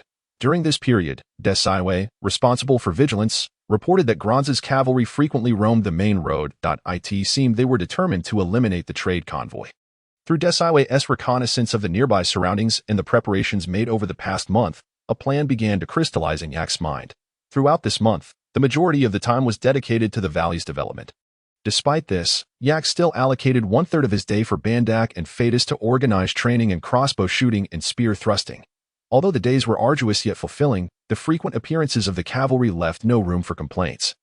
As the daily provisions were excellent, occasionally supplemented with beer, ensuring that everyone maintained their nutritional needs and, after acclimatizing, became even stronger. Now, aside from the children, everyone in the valley knew how to shoot a crossbow and wield a weapon. The quality of armaments had also significantly improved. Although there were fewer than 10 standard longswords, many previously seized axes and old knives had been transformed into iron spearheads by the old blacksmith. Ewan, with hardwood shafts attached, over 20 long spears were produced, bringing the total to more than 30. The most notable enhancement was in the crossbows. A carpenter from the Rodok Kingdom, who had previously crafted military crossbows for the local army, scoffed at the trade convoy's homemade crossbows. He proposed to Yax the creation of military-grade crossbows with greater range and accuracy. Delighted, Yax assigned 2 individuals to assist him, and soon, 20 military crossbows were completed. These crossbows featured longer arrow slots, larger limbs, and a significant advantage of a winding wooden handle, eliminating the risk of injuring fingers while stringing the bow, a much quicker process. They could shoot accurately up to 30 meters, with effective range surpassing 100 meters. Additionally, the bucket shields gained recognition after the recent battle with the Green Forest Bandits, with nearly everyone now equipped with one. With an abundance of timber available, the cost was low, and craftsmanship had improved, featuring raised edges to effectively prevent arrows from glancing off and injuring comrades nearby. Although the trade convoy currently lacked the funds to equip everyone with armor, the existing gear and training could still yield a formidable fighting force. Fadis, combining the characteristics of crossbows and spears, organized several coordinated drills, reminiscent of the Spanish phalanx from the Age of Exploration, which was quite advanced for an era dominated by cavalry charges. The enhancement of weaponry and the effectiveness of training boosted Yak's confidence significantly. Although the enemy comprised 22 armored cavalrymen, each possessing superior combat capabilities compared to most members of the trade convoy, Yaks remained confident in their prospects for victory, provided they seized the opportune moment and utilized their conditions effectively. As various intelligence reports accumulated, a tactical plan to eliminate this cavalry unit began to take shape in Yak's mind. One day, in Sunua City, the veteran scoundrel Bandak arrived, accompanied by 4 heavily laden carts and 14 members of the trade convoy. These individuals, some bearing short swords at their waists and others wielding spears, were in high spirits, chatting and laughing merrily. Upon entering the city, Bandak generously tossed a silver coin to the gate captain, which was typically a 20 copper coin entry fee, and politely remarked, "The excess is for you brothers to enjoy a drink." The gate captain, overjoyed at the sight of the silver coin, beamed at Bandak, saying, "Brother Bandak, you've struck it rich. When will you bring the brothers along?" Bandak replied, I can't compare to you. I'm just making a couple of runs to Tias and Sagos to earn a little money. Usually, there is hardly anything to gain. It's just a struggle. I'll treat you to a drink sometime." With that, he waved his hand dismissively and entered the city without looking back, hearing the envious murmurs behind him, which brought him quiet satisfaction, affirming the success of his recent endeavor. Soon, news of the trade convoy's fortune spread throughout the small town. In the Lord's Manor, within the office of the steward Grants, the received intelligence prompted Grants to inquire again, "Are you certain all members of the convoy have returned?" "Indeed, my lord," the informant confirmed. "Bandak's crew has returned, but old John and his daughter are absent. They likely stayed in Sagos." "Humph, a crippled dog. Sooner or later I will deal with them." "Did they mention when they left the city?" "There was talk of urgent demand for olive oil over there. They might have loaded their carts and departed today. Keep an eye on them. As soon as they exit the city, report back." After watching the tailing party leave, Grant slammed his fist down on the desk in frustration. The previous failed venture to sell olive oil to the Nord Kingdom had earned him a thorough scolding from Madame Anna, who warned him that if he could not rectify the situation, he would be dismissed as steward and the business would be handed to someone else. This made Grants, who had schemed for so long, see with anger. To secure the lucrative olive oil trade, he had resorted to threats and intimidation, forbidding anyone from selling olive oil to old John. When that failed, he even broke old John's leg in a fit of desperation, seeing that still yielded no results. He spent 300 silver coins to hire the notorious Robin, a bandit from the Green Forest, to intercept the trade convoy. But that plan had also floundered. To make matters worse, he had not heard back from Robin. And even his informant Joy from Ruyabalai village had vanished, likely due to Robin absconding with his money. Reluctantly, he invested another 300 silver coins to enlist a captain from the city defense forces. who had secretly allied with Madame Anna to ambush the convoy. However, that captain reported failing to locate the convoy even upon reaching the border at Gilborg Fortress. Surely, the captain had slacked off along the way. Failing to catch up, thus, he resolved to personally take action, joining forces with that captain to ensure the complete annihilation of the convoy. He knew well that he had already coughed up 200 silver coins for the captain's involvement, totaling nearly 1,000 silver coins spent on this endeavor. Over the years, through cunning and embezzlement, he had barely amassed 1,500 silver coins. And now he had poured a significant portion of his wealth into this scheme without achieving anything, causing his heart to bleed. Should this endeavor fail once more, it is likely that he will succumb to despair. Bandak and his companions hastily unloaded the empty barrels masquerading as cargo at the warehouse, replacing them with the olive oil acquired during this period, securing the warehouse before departing with Manide and the other personnel. Without a moment's pause. As the caravan exited the city, news swiftly reached Grants, who, brimming with excitement, clapped his hands and urgently summoned a trusted confidant to tail the caravan, marking the route for guidance along the way. This confidant, a seasoned veteran brought over from Uxhall by Miss Anna, had followed Grants for years, and upon hearing Grant's promises today, believed his moment of ascendance had finally arrived. Thus, he followed with utmost diligence, biding his time to complete the task and earn a promotion. As the shadows deepened, he trailed them, sensing an unease despite the caravan's hurried yet orderly procession, underestimating the motley group primarily comprised of town vagrants. Though Bandak was a formidable figure, he could not be everywhere. After all, he thought, how powerful can one man truly be? Upon reaching a bend, he marked his trail and entered a relatively narrow, riverbed-like path, flanked by encroaching dark woods. Inwardly he mused, what an excellent spot for an ambush. Just as this thought crossed his mind, he noticed the caravan had come to a halt. Are they preparing to camp? This seems quite suitable for a rest, he thought with a sense of schadenfreude. Suddenly, an unsettling realization struck him. The caravan was not supposed to park the cargo vehicles by the roadside for camping. Yet here they were, for vehicles blocking the center of the road, effectively cutting off the narrowing path. Members of the caravan were hastily using branches to block off the small gaps, and just as he sensed something amiss, a black arrow whizzed through the darkness, striking the gleaming forehead of the veteran in the faint moonlight. Hearing the rustling of grass as someone approached from the underbrush, the fallen soldier discerned the figure drawing nearer. It was a woman, her dusky complexion blending seamlessly with the night, resembling a ghost. Seeing him still alive, she grinned, exposing 2 rows of gleaming white teeth, which in his eyes appeared as the fangs of death ready to consume his last flicker of consciousness. Desaiwe, witnessing the man's demise, bent low to grasp one of his legs, dragging him into the shadows of the forest like a hunted prey. Before long, a troop of cavalry arrived, moving with a sense of urgency that belied their slow pace in the night. Resembling a pack of wild beasts, occasionally halting to observe, then charging forward as if pursuing a quarry. Perhaps due to the darkness and their hunger from a day of foraging, they were eager to enter the hunt. Upon seeing the markings at the bend, the leader decided to abandon stealth, drawing forth his sword and pointing ahead, urging the cavalry to accelerate in pursuit. Hawk, the captain of the city defense squad, felt a surge of anger as he cast a scornful glance at Grants beside him. Since losing the target last time, Grants had sought him out several times, and although he had accepted 300 silver coins as merely a squad leader, there was little left for himself after sharing with his comrades, not to mention covering the cost of drinks for them. Each time Grants approached, Hawk had to divert precious time from repairs to lead searches in the area.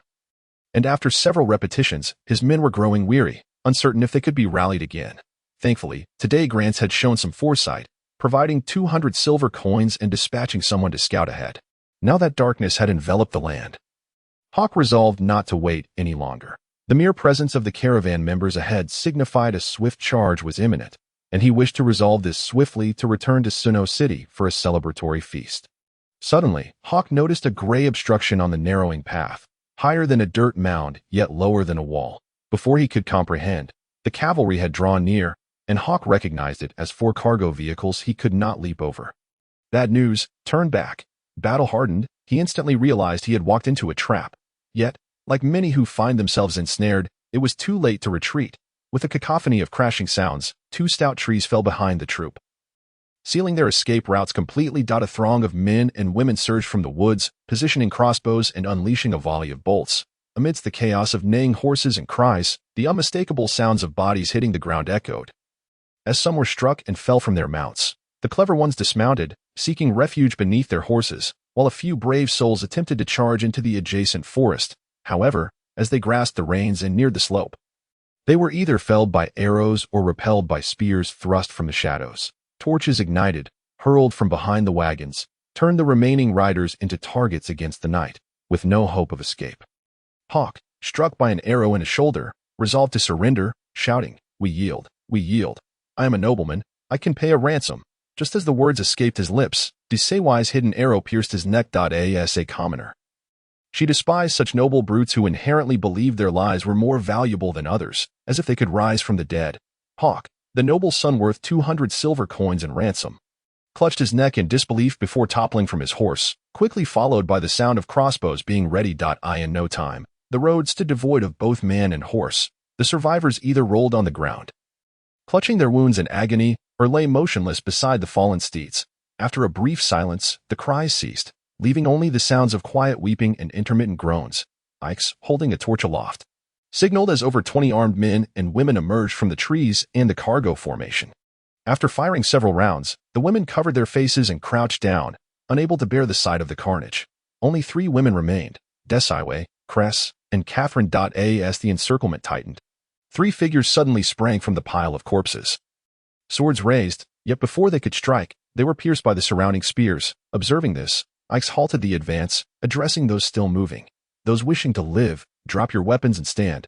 Those who cannot rise, lie still with your hands raised, or be prepared to face execution. At this command, 2 individuals stood, and 5 others on the ground raised their hands, among which was the detestable Grants, unscathed yet trembling. Releasing an odor that revealed he had fled the fray, this elicited a round of mockery from the onlookers. After ensuring every unmoving body was prodded with spears, Ix waved his hand, and the crowd surged forward, binding the 7 survivors and escorting them aside. Old John, still recovering with Ymira's assistance, limped toward Grants, who, terrified, fell to his knees, his hands bound, and pounded his head against the ground, pleading for mercy while making ludicrous promises. "Spare my life. Dear John, I was forced into this. I can offer you 1,000 silver coins, nay, 2,000.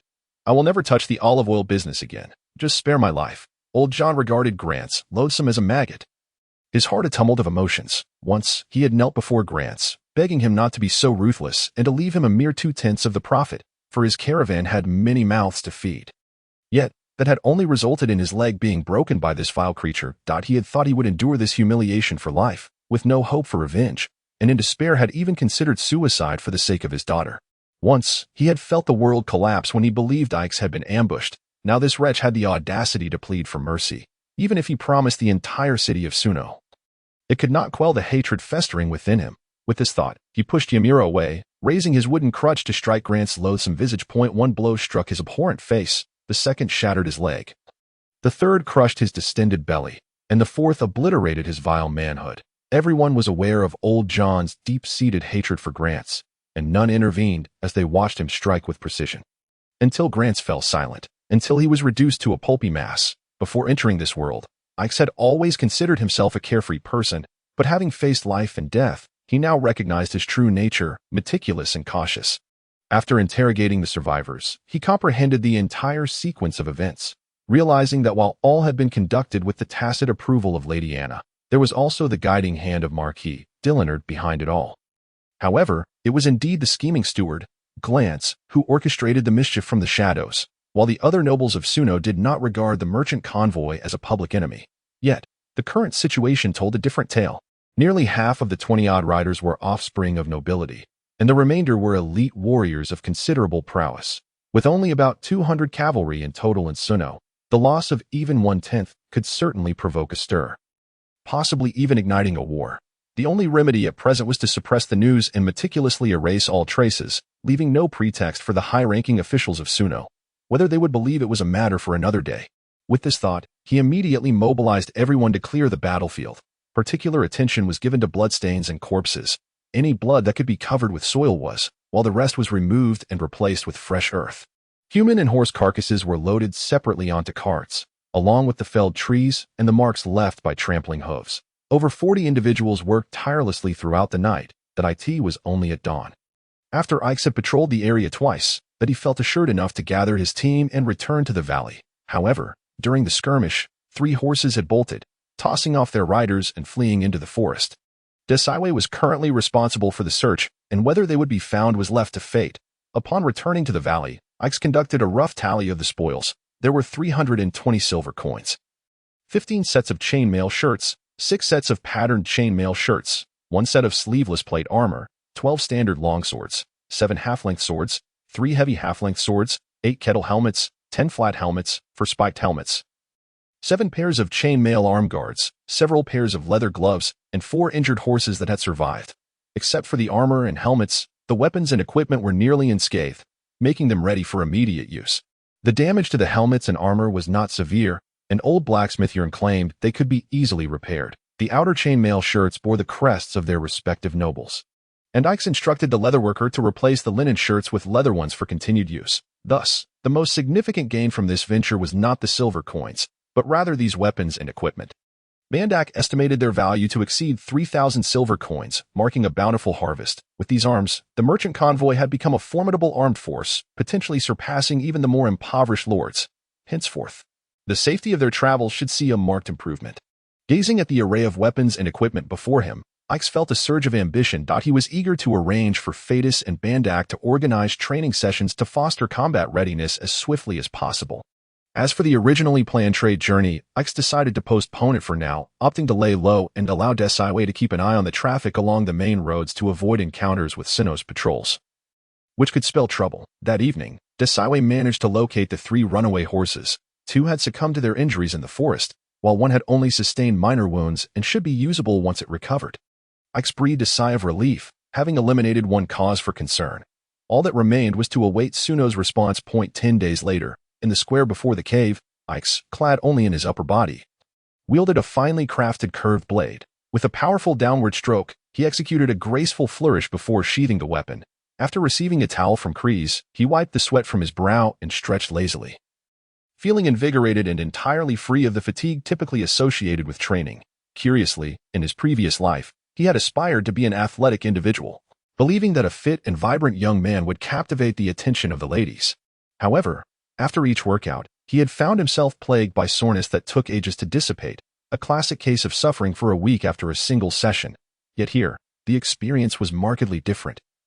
Each bout of exercise seemed to yield a surge of serotonin, leaving him without any exhaustion or soreness, and his strength had notably increased. In fact, within the valley, only Fadis could best him in an arm wrestling match, while Bandak was no longer a match for him. This transformation left him in disbelief, as he had always been regarded as a weakling among his peers. Glancing at his now well-developed biceps, he found it hard to believe.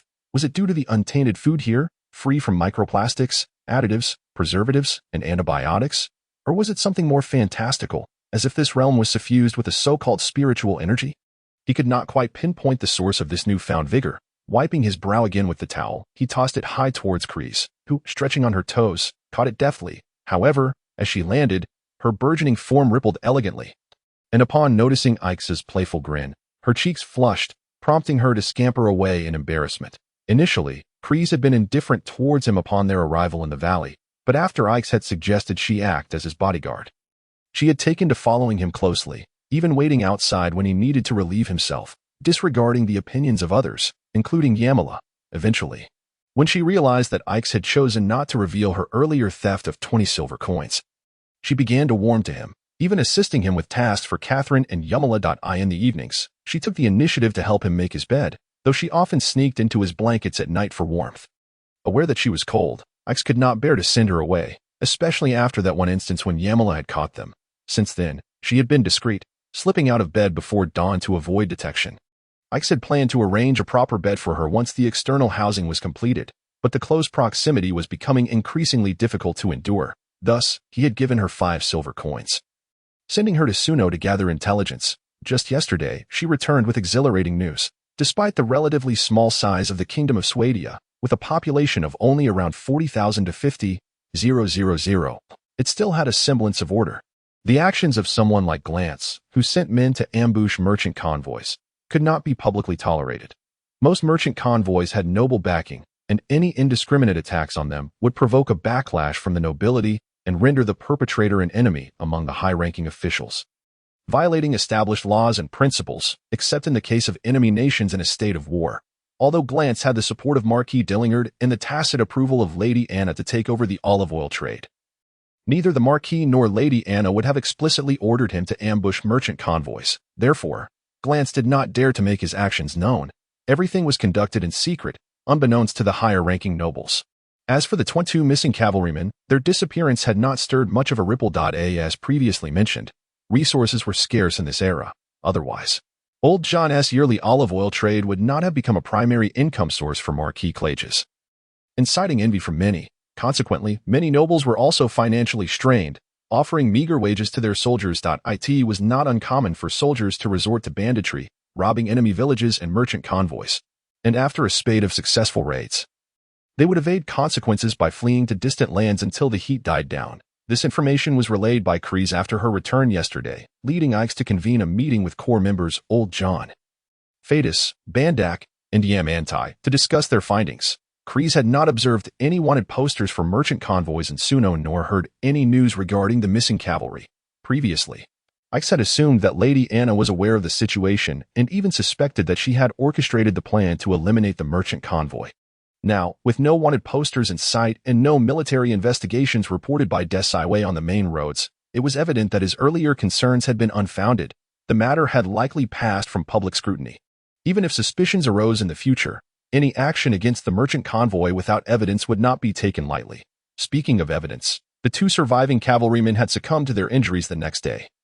Leaving only 4. Last night, Old John had personally ordered their execution to silence them and had them buried. Ix also encountered a mixed blessing the previous night. While he slept, Kreese had sneaked him a bag containing 500 silver coins, pilfered from Glantz's quarters. Besides returning Ix's earlier stolen 20 silver coins, she had stipulated a request to assist her in eliminating that scoundrel, Ramon. Ix hesitated, fully aware of Ramon's considerable influence. But upon seeing Kreese's tear-filled eyes, his heart ached, and he acquiesced. With the danger seemingly abated, the valley erupted with laughter and cheer, dispelling the previous gloom. Ix decided to grant everyone a day of rest, focusing solely on preparations for their journey to Tia's city the following day, processing all coarse salt into fine snow salt, were it not for the jerky made from the dozen or so deceased horses from last time. The prospect of venturing into the Nord Kingdom would seem bleak, as the food supplies in the valley are nearly depleted. That evening, a bonfire gathering took place in the valley, a revelry filled with exuberance. Beer and wine flowed freely, and nearly every drinkable drop was consumed. As it is likely that they would not see each other for at least a month, the young men and women poured out their hearts to one another before pairing off and departing in couples. The strains of seductive music soon echoing throughout the valley. Ikisi felt as though he had been transported to a primitive society, with the air thick with the scent of hormones, reminiscent of an ancient valley where men and women shared joyous encounters.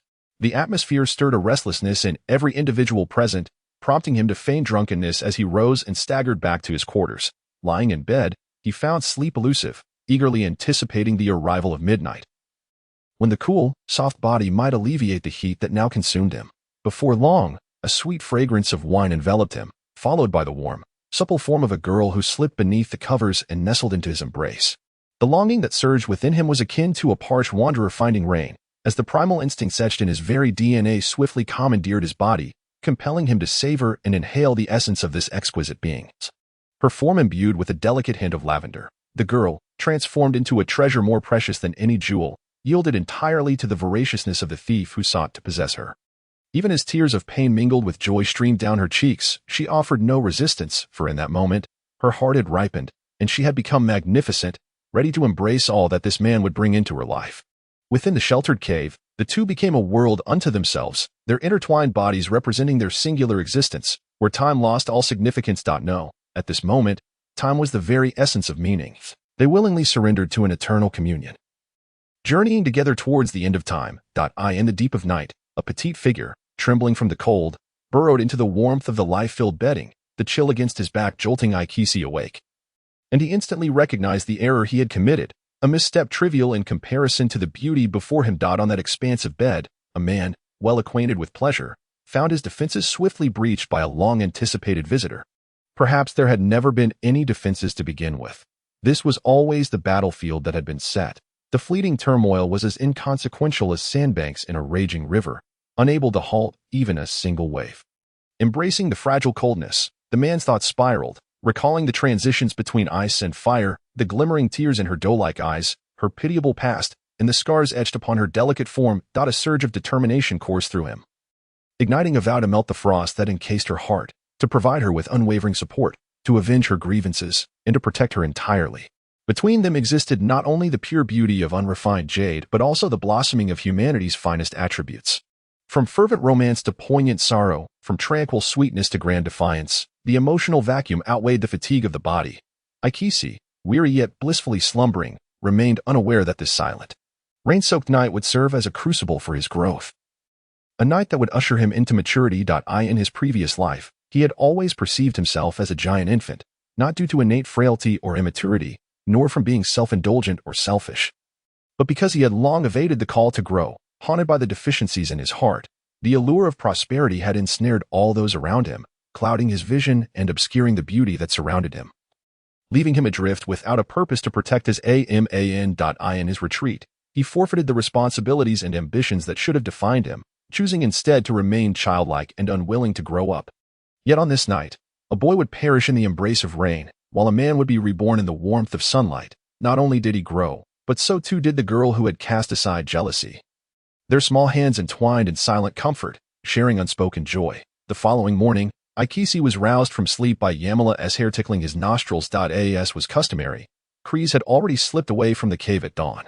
Feeling slightly guilty, Aikisi was uncertain whether Yamala had perceived anything from the previous night.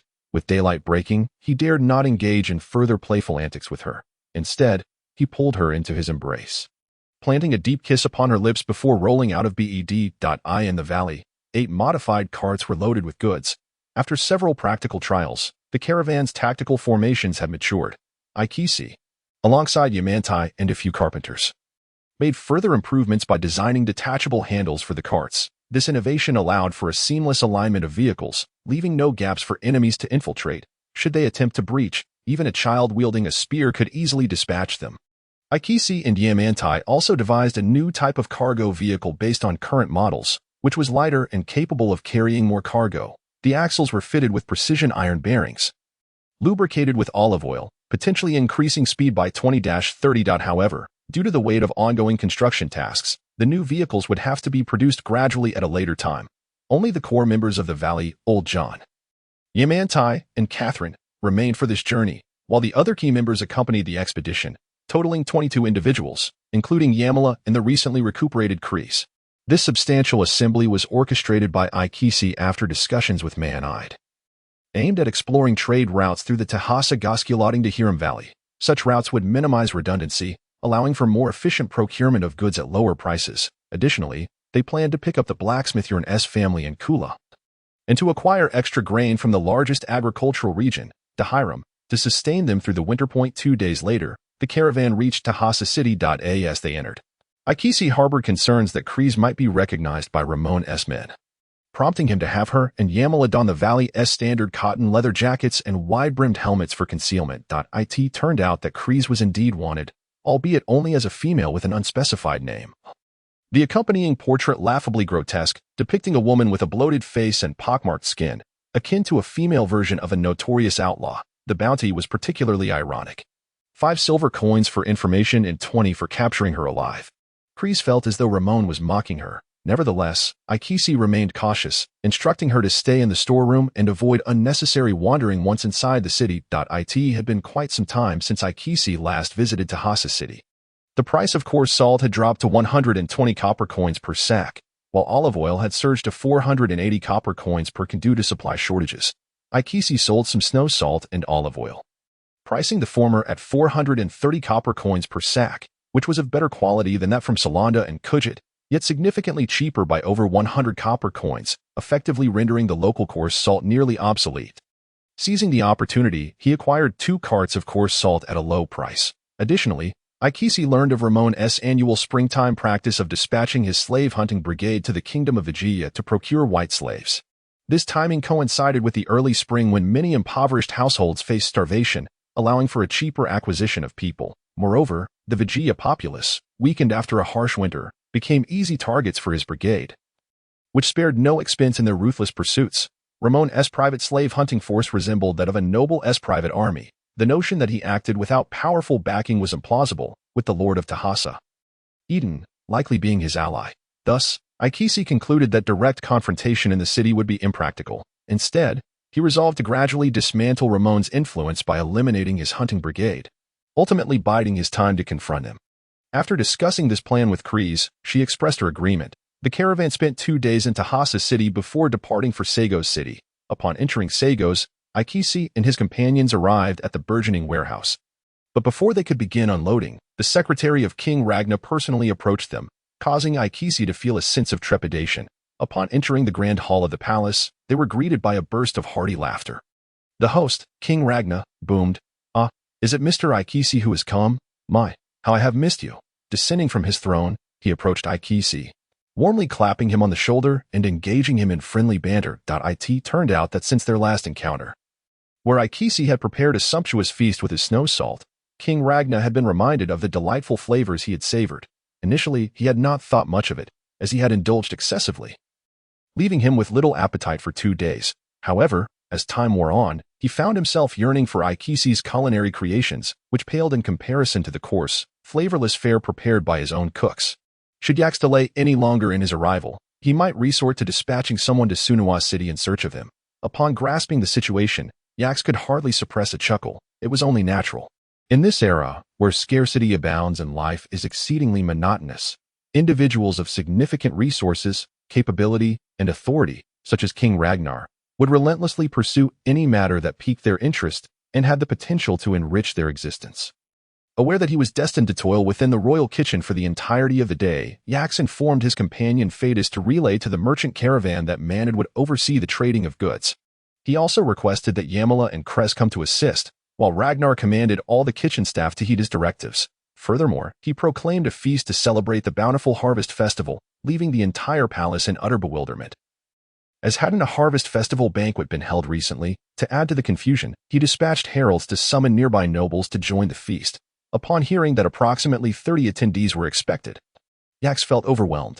However, he could not refuse and thus steeled himself for the occasion. It appeared that Ragnar intended to leverage this opportunity to elevate his own stature and win the favor of the local nobility.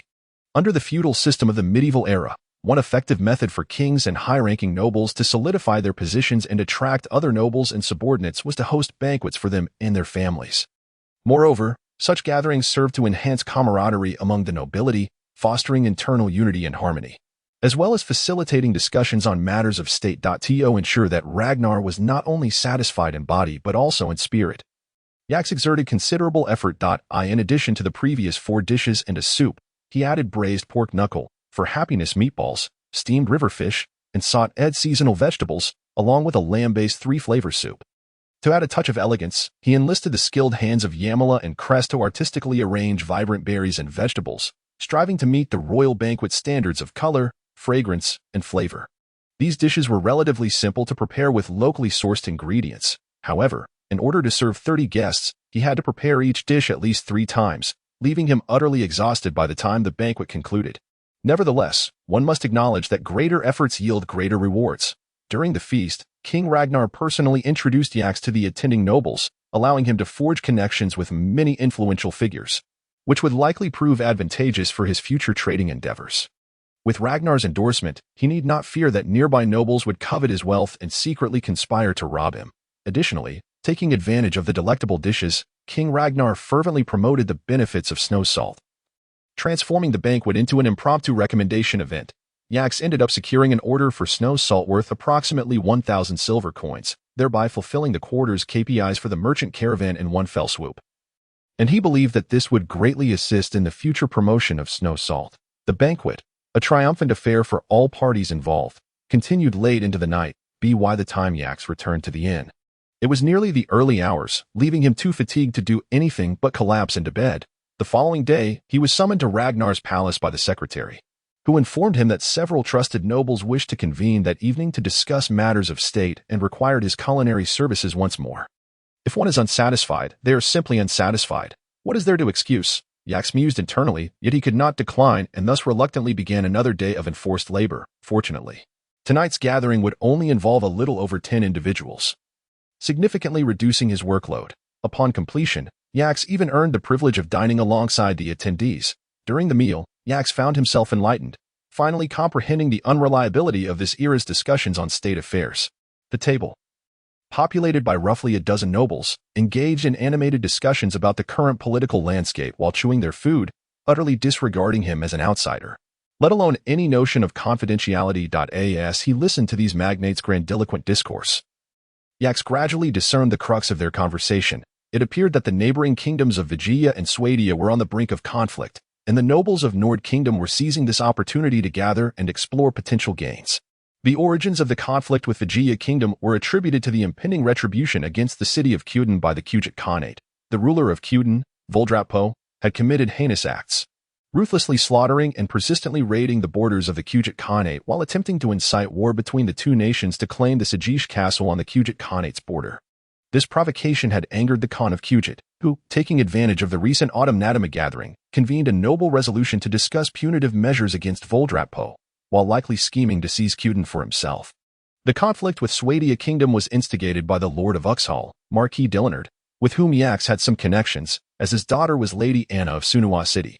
This marquis was determined to monopolize the olive oil trade and did not hesitate to send his subordinates disguised as bandits to raid merchant caravans transporting olive oil from the Rodok Kingdom to Nord Kingdom and Vigia Kingdom.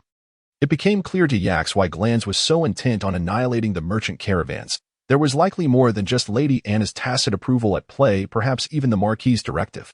Dillinard's monopolistic behavior had incensed numerous nobles of Rodok Kingdom, who had prospered from olive oil, prompting King Grafus to summon the majority of the nobility to Veluga City, vowing to wage war against Marquis Dillinard. These nobles of Nord Kingdom, descendants of pirates, were all opportunists. It was inconceivable for them to remain passive in such circumstances. They were driven by their self-interests. Some advocated for an assault on Vigia, while others proposed targeting Swadia, leading to a chaotic and contentious debate. Yax recognized that the state of war also presented commercial opportunities, and he attentively listened, eager not to miss any valuable information while contemplating the intricate connections at play. King Ragnar observed the tumultuous quarrels among his subordinates, furrowing his brow. Such discord would yield no fruitful outcomes, and the situation was rapidly descending into disorder, with personal attacks already commencing, if this continued. A physical altercation was not out of the question. Suddenly, he noticed Yax, seated in the corner, who was diligently listening. Ragnar had always held Yax in high regard, not solely for his culinary prowess but also for his demeanor and eloquence. And he was curious to hear if Yax had any unique insights to offer. Therefore, he rapped his silver cup against the table and declared, "Esteemed lords, your cacophony yields no resolution. Perhaps we should consider the perspective of an outsider. Mr. Yax, what insights do you have regarding the current situation?" Caught off guard by the unexpected opportunity to speak, Yax momentarily hesitated. Once he grasped the situation, he quickly responded, "Your Majesty, it is an honor to receive your esteemed attention. However, as a merchant, I find it inappropriate to comment on such significant matters of state." Hearing Yax's reasonable, humble, and judicious words, King Ragnar regarded him with admiration and waved dismissively, "Nonsense. I am aware of your considerable talents and am eager to hear your thoughts. What wisdom can you impart to me? Indeed, your insights must be remarkable. Please share them with us." The other nobles chimed in, having thoroughly enjoyed Yax's previous culinary offerings. Realizing he could no longer decline without appearing insincere or disrespectful, Yax took a moment to gather his thoughts and said, "Given the esteem in which you hold me, I shall share my humble opinion. From the perspective of our Nord Kingdom, I believe we need only focus on two key points. We should delay rather than act prematurely, and we ought to direct our attention north rather than south." Surveying the perplexed expressions of the surrounding nobles, it seemed he had successfully captivated their attention. Yax continued, "To delay rather than act prematurely means that the nations in question have yet to engage in warfare. As neighboring states, we must not intervene too early. Even preparation should be discreet. Otherwise, we risk alerting others, leading them to take precautions, or worse, to negotiate peace, thus denying us any advantage. Therefore, we must remain passive, allowing them to engage in battle. And only when the conflict escalates and they are embroiled in strife shall we step in to seize the opportunity, minimizing our losses. This is the essence of delaying rather than acting prematurely. As for directing our focus north rather than south, this pertains to the eventual target of our actions, which should be the northern Vigia Kingdom. Geographically, we are separated from Swadia Kingdom by mountains and the Black Forest, rendering them less of a threat to us, while Vigia shares a border with us. Should they grow powerful, they could easily penetrate our territory. Moreover, the soldiers of Rodok Kingdom are predominantly infantry, adept at siege warfare. If we restrain Swadia Kingdom from behind, we may inadvertently enable them to conquer Uxkhal, while the mountainous and forested terrain would hinder our attempts to seize Swadia's lands, ultimately benefiting Rodok Kingdom. Conversely, the Kujik Khanate is primarily cavalry, less skilled in siege warfare. Even if the battle in the wilderness were to be won, it is unlikely that the city of Kadong could be captured. Moreover, with the harsh winter approaching, if Selican were to dispatch troops at this moment, once heavy snow seals the roads, it could very well delay the conflict until the following year. This prolonged attrition would afford us an opportunity. Would it not? By then, as they engage in mutual destruction, we could seize the chance to effortlessly occupy strategic locations such as the fortress of Ysamuralala, thereby reaping substantial benefits with minimal losses. Which would be most advantageous for our nation? Originally, King Ragnar had two intentions in allowing Ix to speak. Firstly, he sought to inspire some insight through Ix's words, and secondly, he aimed to alleviate the tense atmosphere at the banquet. Perhaps merely to enliven the proceedings. However, what he could not have anticipated was that this merchant possessed such profound insights. Little did he know that every Chinese person is a descendant of a civilization that has weathered 5,000 years of history. Any individual who has studied history would be regarded as a strategist, a military tactician, or a mastermind in their eyes. This is no exaggeration. After all, how else could a person who started with nothing manage to establish a unified dynasty? Such a notion would be utterly unimaginable to them, a feat deemed impossible. Otherwise, why would they adorn themselves with names passed down through generations, placing great emphasis on heritage and bloodlines? This must be a noble descendant. No, he should be of high nobility. The nobles present and King Ragnar all surmised in their hearts. Unbeknownst to Ix, who had genuinely astonished everyone, he noticed their dumbfounded expressions and wondered if his remarks had been somewhat shocking. He smiled at them and returned to his seat. No sooner had he settled in than he was met with a thunderous applause, particularly from King Ragnar, who stood up to applaud him, encouraging others to do the same, prompting Ix to rise as well, utterly taken aback. The remainder of the banquet saw Ix emerge as the focal point, with the nobles eagerly approaching him to engage in conversation. Some directly inquired about the details of the war, while others mentioned that the quantity of snow salt agreed upon yesterday was insufficient and that they would be adding more, all conveying goodwill and a desire to win him over. Leaving Ix somewhat flabbergasted, especially after the banquet, King Ragnar, still somewhat inebriated, took his hand and asked him about personal matters, such as whether he was married or what his future plans entailed, eventually even inquiring if he wished to serve as a landed noble of the Nord Kingdom. This left Ix feeling rather uncertain, yet he was aware of his own limitations and responded that his trading caravan required support for around 50 to 60 individuals, and for now, he merely wished to focus on his business. King Ragnar, unfazed by his refusal, seemed to understand quite well. In the end, he personally escorted Ix to the palace gates, leaving the waiting Fadis and Bandak astonished, pondering whether Ix had risen to become a new noble of the Nord Kingdom or perhaps formed a familial alliance with some noble, thereby inexplicably enhancing his stature in their eyes. The following day, Ix intended to lead his caravan from Sagoth City to Kaleo City in an attempt to forge a new trade route. However, before he could exit the warehouse, King Ragnar's secretary came to summon him, stating that there were urgent matters to discuss, compelling Ix to postpone his departure by a day. Upon arriving at the palace, he found that only 5 nobles attended this meal, all of whom were prominent and trusted members of the Nord Kingdom's nobility, including the Lord of Taya, Idinir, and another Lord of Wazis, Ayar. After some pleasantries introduced by Ragnar, Ix volunteered to take on the role of the royal chef once more. There was no choice, as King Ragnar insisted on only the dishes prepared by him for the banquet, leading Ix to contemplate abandoning his merchant endeavors entirely and simply opening a grand restaurant in Sagoth City, a venture that would surely yield profit. During the banquet, Ix sat at the end of the table, and in the course of the meal, Ragnar recounted Ix's insights from the previous night to the 2 newly arrived lords, garnering their unanimous agreement. However, in this era, confidentiality was virtually non-existent, and the nobles were well aware that if the Nord Kingdom were to take action against the Vijaya Kingdom, it would not go unnoticed. As the dishes cooled on the table, the nobles were unable to devise a reliable plan. Reluctantly, King Ragnar sought counsel from Ix once more. Ix recognized that should King Ragnar muster forces in Sagoth, it would undoubtedly raise alarms in neighboring countries. Losing the element of surprise would render it nearly impossible for these loosely allied nobles to take significant action that could only compensate with cunning strategies. After a moment's thought, he proposed, "It is actually not difficult. We can publicly create some discord with the Swadia Kingdom and then deploy small contingents to feign preparation for an attack. leading the Vijaya kingdom to believe we intend to engage with Swadia. This would allow us to lower their guard and focus on confronting the Kujat Khanate. Faced with pressure on two fronts, once Swadia realizes we are not mounting a substantial offensive against them, they are bound to seek negotiations with us. Thus, we can redirect our assembled forces to attack the vulnerable Vijaya kingdom, thereby achieving our ultimate strategic objective. I call this tactic feinting east to strike west. Ike's suggestion was laced with personal motives. Old John, Bandak, and many of his fellow merchants were from the Swadia kingdom. In a sense, his strategy would divert the flames of war elsewhere, sparing Swadia from the brunt of the conflict. Upon hearing Ike's proposal, King Ragnar clapped his hands in excitement and burst into laughter, exclaiming, "This plan is brilliant. Ha! A splendid feigning east to strike west. Let us proceed with it."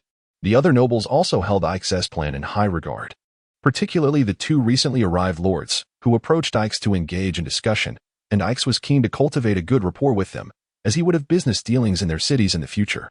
They exchanged numerous compliments, and after a delightful banquet, both host and guest were content. The next day, aware of Ike's intention to explore new trade routes in Kaleo City, King Ragnar sent his secretary once more to summon Ike's. Upon arriving at the palace and dismissing the attendants, King Ragnar took Ike's hand and presented him with a bag of silver coins, stating, "I am aware that these past few days have delayed your earnings. However, I have a significant favor to ask of you. I do not trust anyone else with this, and I hope that when you travel to the Vijaya kingdom for trade, you can also gather intelligence on their internal affairs. Allowing me to respond timely. Here are 200 silver coins, though not much. May they serve as operational funds." With the request laid before him, how could Ike's refuse? He assured Ragnar, "Rest assured, Your Highness. I will promptly report any developments regarding the Vijaya kingdom upon my return." After patting Ike's on the shoulder, King Ragnar continued, "Originally, I intended to grant you a fief, but our territories have mostly been allocated, and I truly have no surplus lands to offer. It would be an injustice to bestow you a subpar region. Additionally, many nobles in our kingdom are not well acquainted with you, and an abrupt ennoblement may lead to discontent. Therefore, should we achieve victory in this campaign, I will certainly record your contributions, allowing you to become a member of our nobility." With that, he firmly pressed Ike's shoulder, stirring such excitement within Ike's that he felt compelled to bow in reverence on the spot. However, wary of losing face as a time traveler, he could only inwardly exclaim, "System, you've finally decided to bestow benefits upon the traveler." Ike's understood that in the feudal system of the medieval era, acquiring noble status was a formidable challenge, let alone that of a landed noble. Yet, the Nord Kingdom was an exception. Those who had recently transitioned from tribal leaders on the northern continent to nobility possessed little in the way of class consciousness. As long as one had strength and prestige, gaining their recognition to attain noble titles was not overly difficult. Conversely, in countries like Swadia, Rodok, or Vijaya, where feudal influences were deeply entrenched, such social mobility was nearly impossible unless one had the power to significantly sway the nation's fate. Thus, Ragnar's words, whether sincere or merely a promise, still held great allure for Ike's, causing him to perspire with excitement. After departing from Sagoth City, the caravan traveled for 2 days, arriving at the fortress of Yusimuralala in the Vijaya kingdom. This stone fortress, a remnant of a previous dynasty, was constructed atop a plateau, surrounded by protruding shooting platforms, boasting a compact and highly defensible structure. Though its footprint was not extensive, it was of critical importance, guarding the distant bridge that spanned the Kaleo River, rendering it a strategically vital location that effectively bisected the Nord Kingdom, were it not for the flourishing water transport of the Nord Kingdom. The isolated Wazi city would likely have been subsumed by the Vijaya kingdom long ago. The contest between the two nations over this fortress is exceedingly fierce, which also elucidates the reason behind Ike's prior suggestion that the Nord Kingdom should focus its endeavors to the north rather than the south. Only by seizing this stronghold can the Nord Kingdom secure a safe depth, allowing it to pursue other strategies without hindrance. Otherwise, it would find itself constrained and unable to achieve anything substantial. The fortress is well guarded, with a high level of vigilance. The inspections of those passing through are meticulous. Ike's dispatched his acquaintance, Man-Eyed, to negotiate some trade goods and then continued his circumnavigation of the fortress. Refraining from lingering too long, it appears that the Kingdom of Vijaya places great importance on the Ismoral fortress, and the castle's commander, Javier Boy, is indeed a formidable individual. 2 days later, the merchant convoy arrived at Kaleo City, a town built along the river, bustling with trade, where numerous vessels traverse its waters. This locale is also renowned as a center for iron metallurgy, with nearby mountains yielding high-quality iron ore, and its blacksmiths possessing exceptional skills. This was one of Ike's motivations for coming here, as he hoped to employ several blacksmiths akin to the venerable Old Ewan. This constituted a vital component of his future plans. However, his aspirations were somewhat naive. For, as Ramon had mentioned, blacksmiths in this era are a scarce resource, commanding substantial wages. The prospect of recruiting blacksmiths as a stranger in an unfamiliar place is nearly impossible. Moreover, the local lord perceives blacksmiths as valuable assets and generally prohibits outsiders from hiring them. After spending the entire morning wandering with Man-Eyed and Bandak, they returned empty-handed and nearly faced expulsion from Kaleo City at the hands of the town mayor. Fortunately, Man-Eye's worldly wisdom came into play. Under the pretense of seeking the old blacksmith Ewan, he discreetly slipped a few silver coins to the mayor, who then divulged that old Ewan had gone missing, leading to the closure of his workshop due to unpaid rent. His wife, along with their 2 adolescent children, had recently returned to their hometown of Reback Village. Consequently, the group had no choice but to engage in trade for the goods they had brought and procure some urgently needed iron materials and tools. Leaving the matter of old Ewan's family for another day, that evening, Ike's, along with Bandak, Man-Eyed, and Fadus, ventured to a tavern in Kaleo City. Since their encounter with the formidable Fadus in a tavern, Ike's had made it a point to visit taverns wherever he went. However, the tavern in Kaleo City disappointed him. It was cramped and suffocating, filled with blacksmiths reeking of iron and sweat. They barely managed to finish a single mug of beer before they could no longer tolerate the atmosphere and returned disheartened. Yet, they did not leave entirely empty-handed, as Ike's overheard 2 significant pieces of news. The first was that the Nord Kingdom and the Swadia Kingdom were on the brink of war, sparked by the loss of a cow at the border. An absurd pretext for conflict. Yet not uncommon in ancient times. This reminded him of the Warring States period, where the dispute over a silk-picking girl between Wu and Chu ignited the Wu-Chu War. It seemed that the Nord Kingdom was already mobilizing. The second piece of news was that the troops of the Kujit Khanate had gathered at Akmur City, evidently poised to cross the snowy mountains and launch an assault on Kuden City. The Kingdom of Vijaya, with no alternatives, had begun a nationwide mobilization. Considering his own plans to procure grain near Dehiram City, Ike's resolved to hasten his journey starting the following day, as every event triggers a ripple effect. Once warfare is initiated on a large scale, grain prices in the Swadia Kingdom will undoubtedly soar. In response to the second piece of news, he summoned an elder from the merchant convoy and instructed him to ride back to Sago's city post-haste to inform King Ragnar. Confident that this news should reach the king first, he deemed the expenditure of 200 silver coins well worth it to prevent the message from being intercepted. He advised King Ragnar in his letter that it was now safe to launch an offensive against the Swadia Kingdom. Regarding the formidable defenses of his Smoril fortress, he also urged the king to prepare ample siege equipment. Confident that Ragnar would grasp the underlying message, the next day, to save time, Ike's decided to split the group.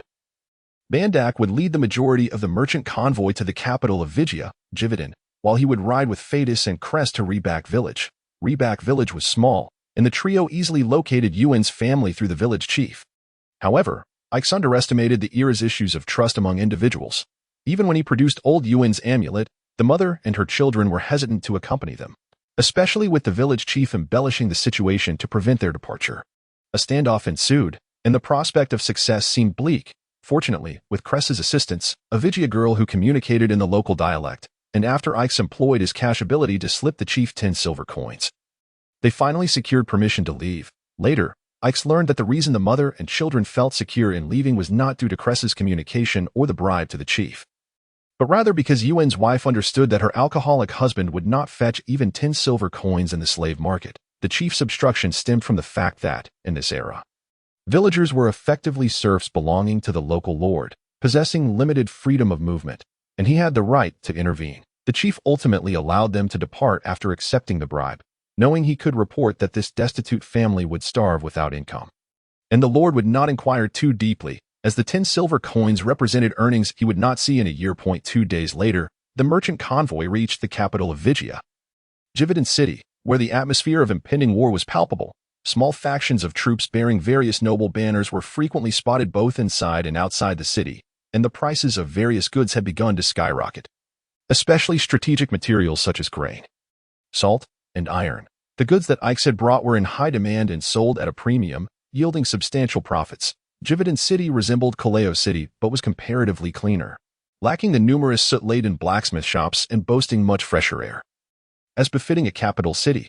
Yet, at that moment, The entire kingdom of Vigia was shrouded in the ominous clouds of war, and in such an environment, any situation could arise. Ix, wary of entanglements, chose to depart the following day. Once they exited the territory of the Vigia kingdom, Ix and his companions traveled for another 5 days until they arrived at Dehirim City, the first city he had explored in this world. In truth, it should have taken no more than 3 days from Jividan City to reach here. The extended travel was due to the primary objective of this journey to the Swadia kingdom, to procure grain. They traversed 5 or 6 villages surrounding Dehirim City, successfully acquiring sufficient wheat, as well as some jerky, wool, and beer. Upon arriving in Dehirim City, they had fulfilled their procurement goals, gazing at the bustling city gates. Ix hesitated, contemplating whether to enter and take a look.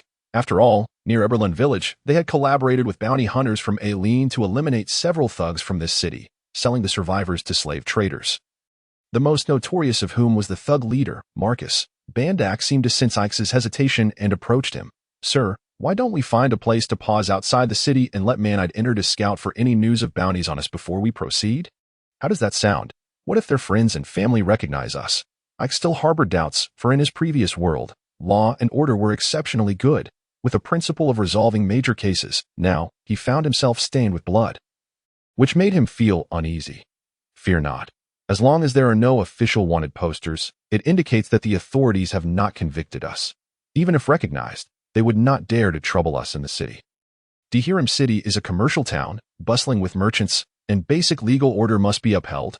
Reflecting on this, Ix conceded that although this era was characterized by a lack of information and basic human rights for the lower classes, as long as one did not offend the powerful, the lives of commoners were of little concern to the nobility, provided they did not disrupt tax revenues. Moreover, given the city's strategic location at the heart of the Colradia continent, merchants would inevitably pass through here, so he resolved to ascertain whether any bounties existed. If not, it would at least provide some peace of mind for future travels.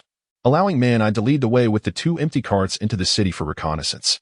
About an hour later, Man-Eyed sent back a rider who reported that there were no wanted notices regarding the merchant convoy in the city. Marcus's disappearance had allowed his territory to be divided among others, and there were no detrimental rumors about the convoy circulating within the city.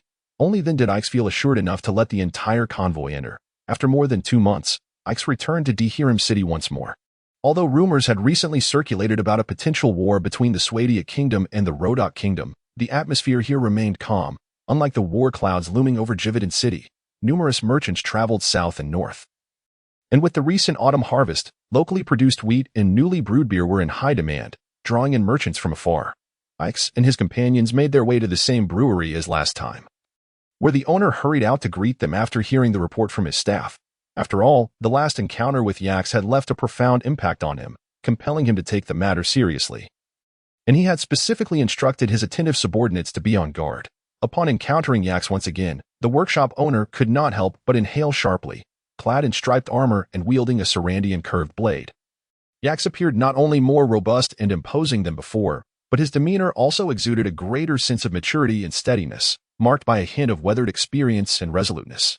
Were it not for the indelible impression left by Yax previously, one might have mistaken him for a different individual altogether, further solidifying the workshop owner's belief that he was a noble scion who had traveled extensively to hone his skills. It is Mr. Yax who has arrived. Please, step inside, the workshop owner exclaimed. Had this been Yax's first visit, he would likely have been ushered into the back room for a conversation, but now, having become quite worldly, he understood the nuances of social standing and the principles of commerce. He waved his hand dismissively and stated, "No need to trouble the proprietor. I have pressing matters to attend to and cannot linger here too long. I merely came to express my gratitude for your previous kindness." With that, he gestured to a servant, who presented a bag of fine salt, which Yax handed to the workshop owner, saying, "This is a recent delicacy from the Kingdom of Nord, known as snow salt. It enhances the flavor of dishes wonderfully, is harmless even in plentiful amounts, and can also be used to whiten teeth. It is even slightly cheaper than Sarandian salt, and I wanted you to have a taste." The workshop owner opened the bag to reveal salt as white as snow. Sampling it, he found the flavor pure and devoid of any unpleasant impurities. Even Kujit salt and Sarandian salt could not achieve such quality, and at a lower price. It was indeed a remarkable find. He could not help but exclaim, "What a splendid product! I have never encountered such high-grade salt in the market before. Where might one procure it?" This inquiry was precisely the response Yax sought. as it aligned with his intentions for venturing into Dehiram City. This locale served as a hub for merchants, and should snow salt find a foothold here, it would soon circulate across the continent, significantly boosting profits for the trading caravans. The workshop owner was the only person Yax knew well in the city, and given the previous encounter, Yax felt reassured by the owner's demeanor and surely strong connections, making him the ideal partner Yax required. I am entrusted by His Highness Prince Ragnar of the Kingdom of Nord with the snow salt business, which our trading caravan is keen to sell. Might you be interested in this snow salt? Yax remarked with a chuckle. Upon hearing this, the workshop owner's eyebrows raised in delight. Of course, such fine goods will surely find eager buyers, he replied, though Yax nodded with a smile, indicating there was potential for collaboration. He signaled for Man-Eye to join him for a more detailed discussion, then excused himself, departing with an air of nonchalance. Following his experience in Dehiram City, Yax had reflected deeply. Aware that many regarded him as a noble of higher standing, including the workshop owner. As a noble, he understood he could not always take the lead nor become overly familiar with those of lower status, nor engage in equal negotiations. Thus, he had arranged for Man-Eye to handle the negotiations while he took on the role of introducer and facilitator, thereby elevating his own status and securing a psychological advantage, which in turn would afford Man-Eye leverage in negotiations. This strategic distance would also instill a sense of caution in potential partners, dissuading them from making detrimental decisions. Overall, Yax was quite satisfied with the outcome. And as he listened to the workshop owner offer him respectful farewells, he knew he would be sent off with an admiring smile, marking a successful performance for Yax, who awarded himself full marks.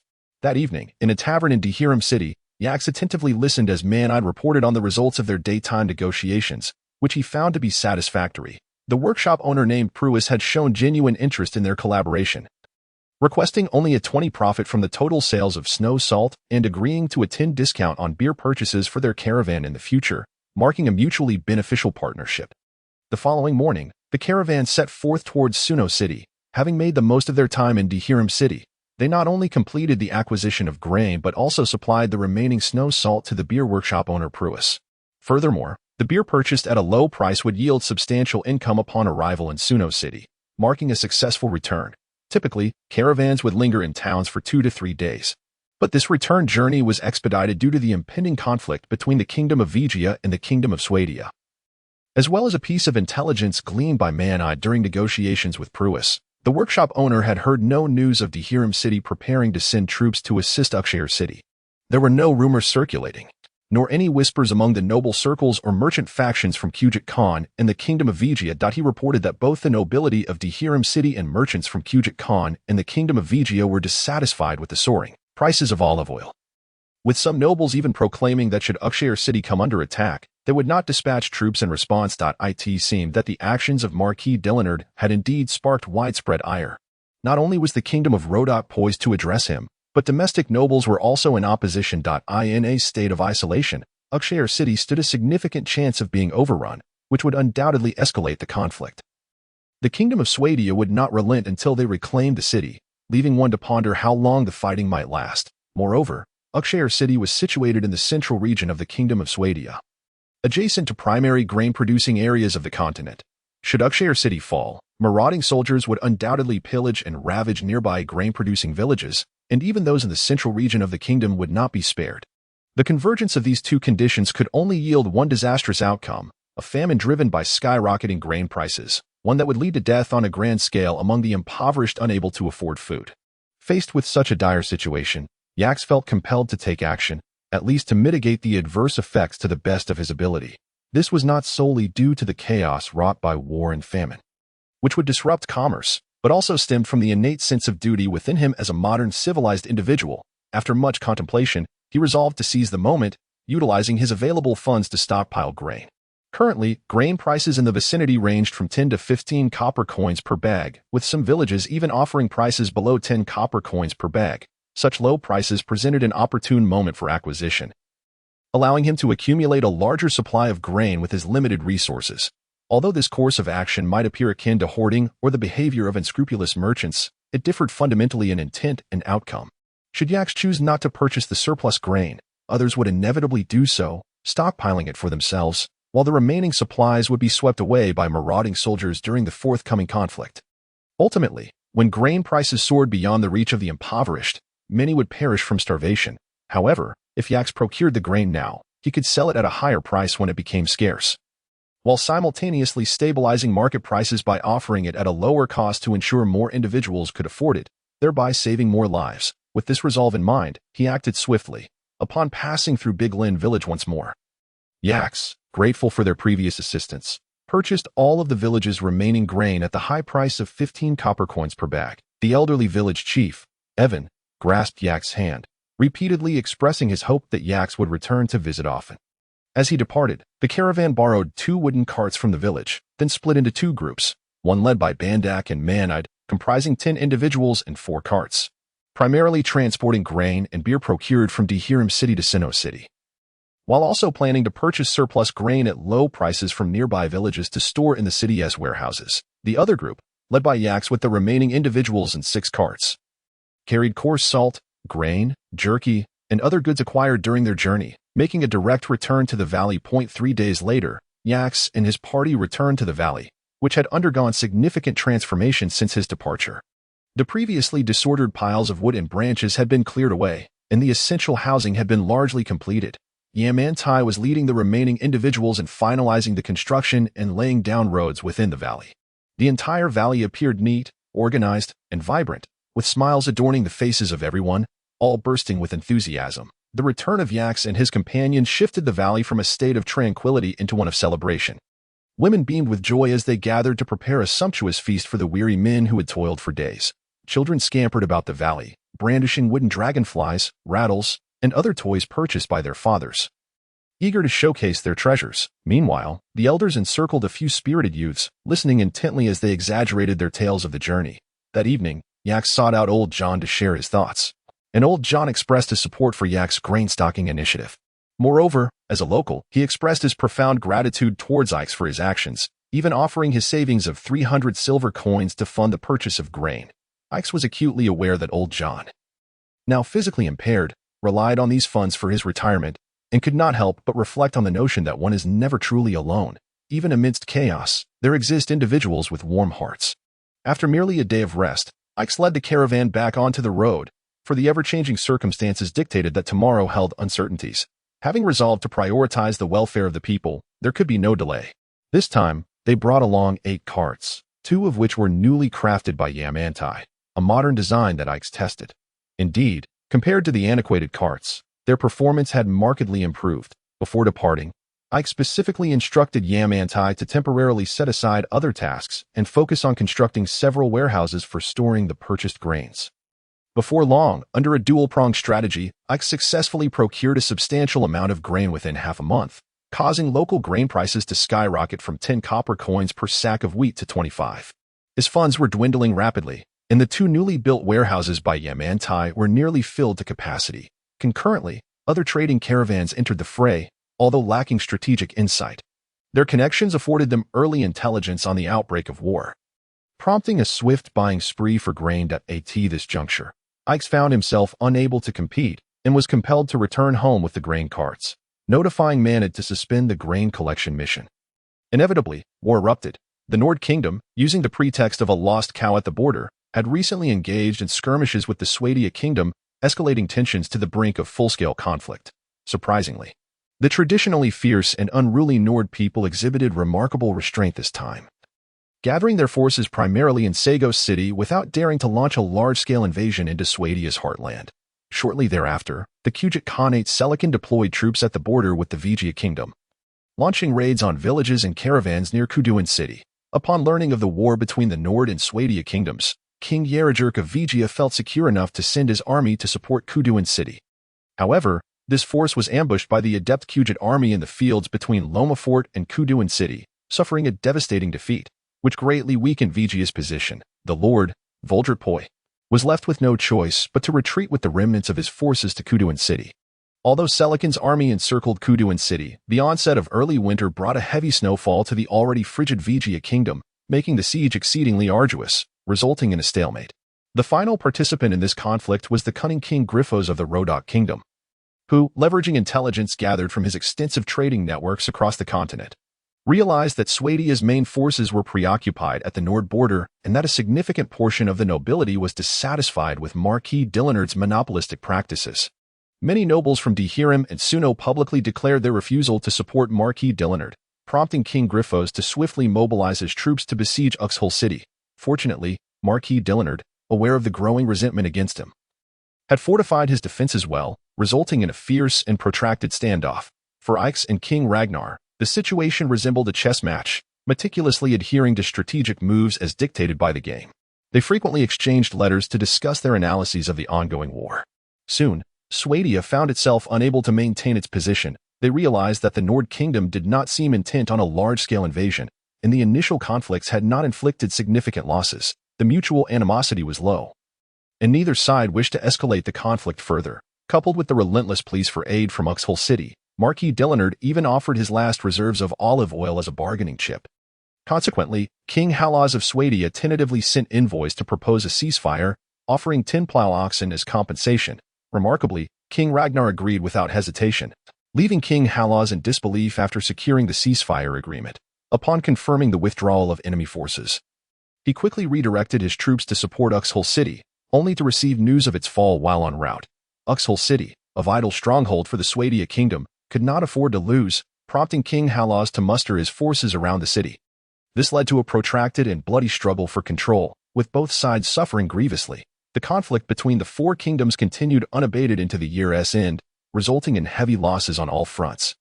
With the Nord Kingdom, under King Ragnar's leadership, remaining the sole entity unscathed, poised like a ravenous wolf ready to partake in the spoils. As the war dragged on, its dire consequences began to manifest severely. Ix remained oblivious to the situation in distant Kuduan city, yet he was well aware of the plight surrounding Uxkhol city. Reports indicated that villages such as Norma and Urej were deserted. And from his post in Suno city, he witnessed an influx of refugees seeking solace. As the number of displaced individuals surged, grain prices skyrocketed. Ix initiated measures to stabilize the market by utilizing his stockpile of grain, inciting the ire of local and scrupulous merchants, some even threatening to burn his granary. Fortunately, his caravan crew was well-armed and vigilant, ensuring that no untoward incidents occurred due to unfair competition.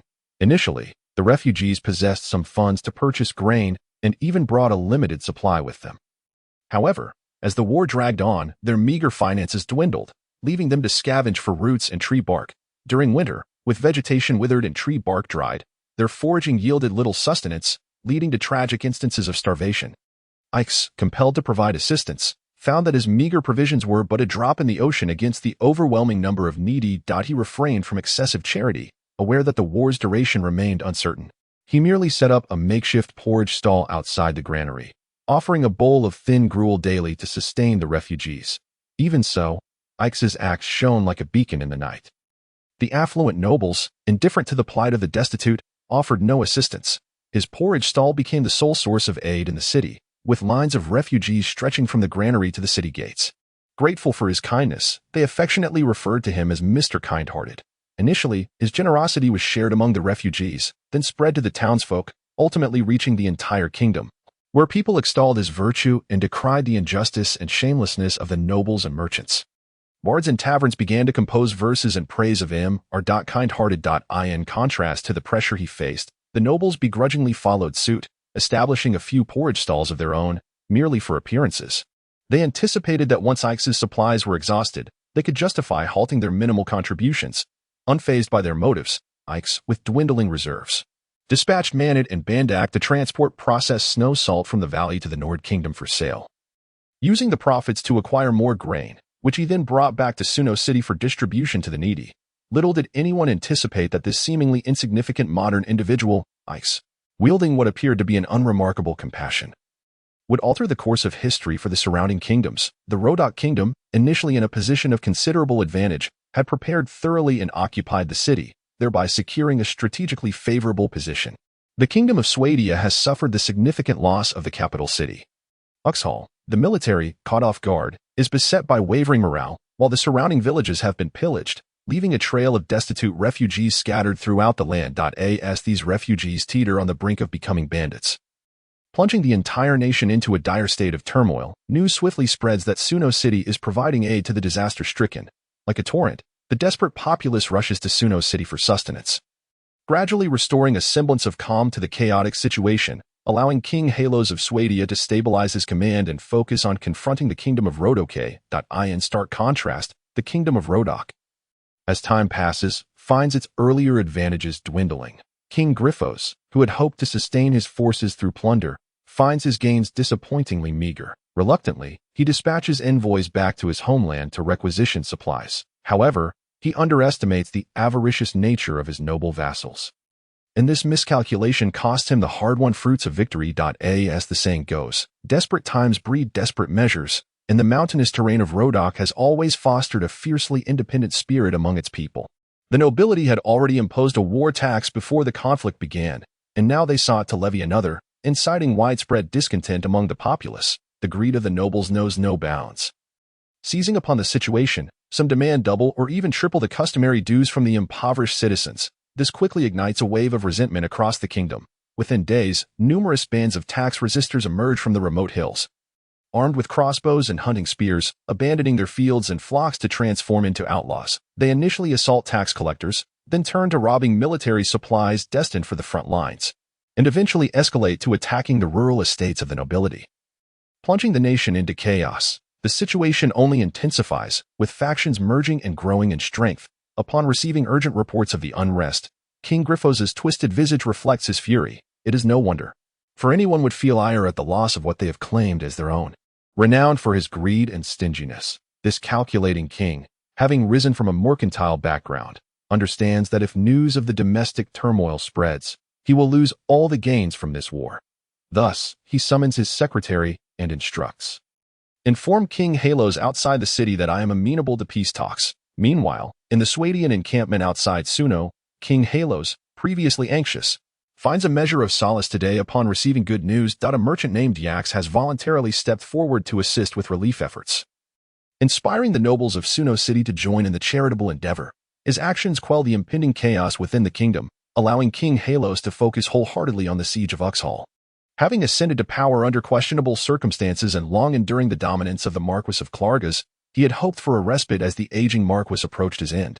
Yet, with the loss of Uxkhal, he sees a chance to not only silence domestic dissent, but to expand his influence if he can reclaim the city.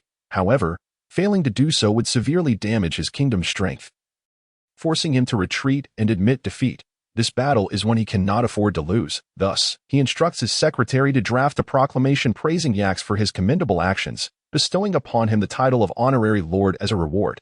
As the messenger departs with the newly issued commendation, King Halos' countenance darkens once more. Currently, the forces of Rodok hold the city, and his troops are evenly matched with theirs, lacking a decisive advantage. He frets over how long this conflict may endure.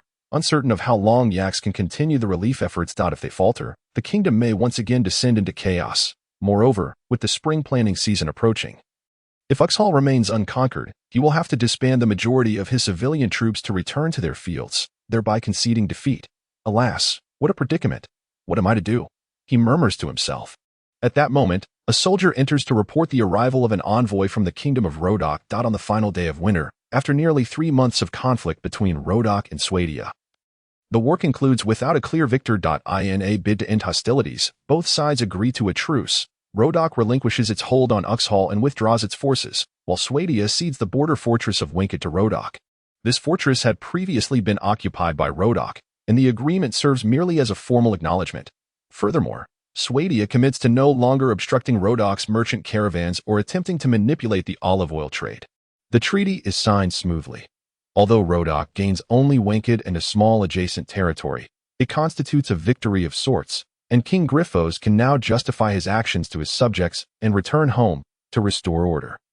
Despite losing a measure of territory, Swadia successfully retains critical strategic positions in significant land, effectively minimizing its losses. The true victor of this conflict is none other than King Halos, who, through the reclamation of Uxkhal, silences domestic criticism and expands his influence. He uses the pretext of punishing the former lord, Marquis Dilinard, to claim Uxkhal for himself, leaving the Marquis with only the village of Yerij as a remnant of his former domain.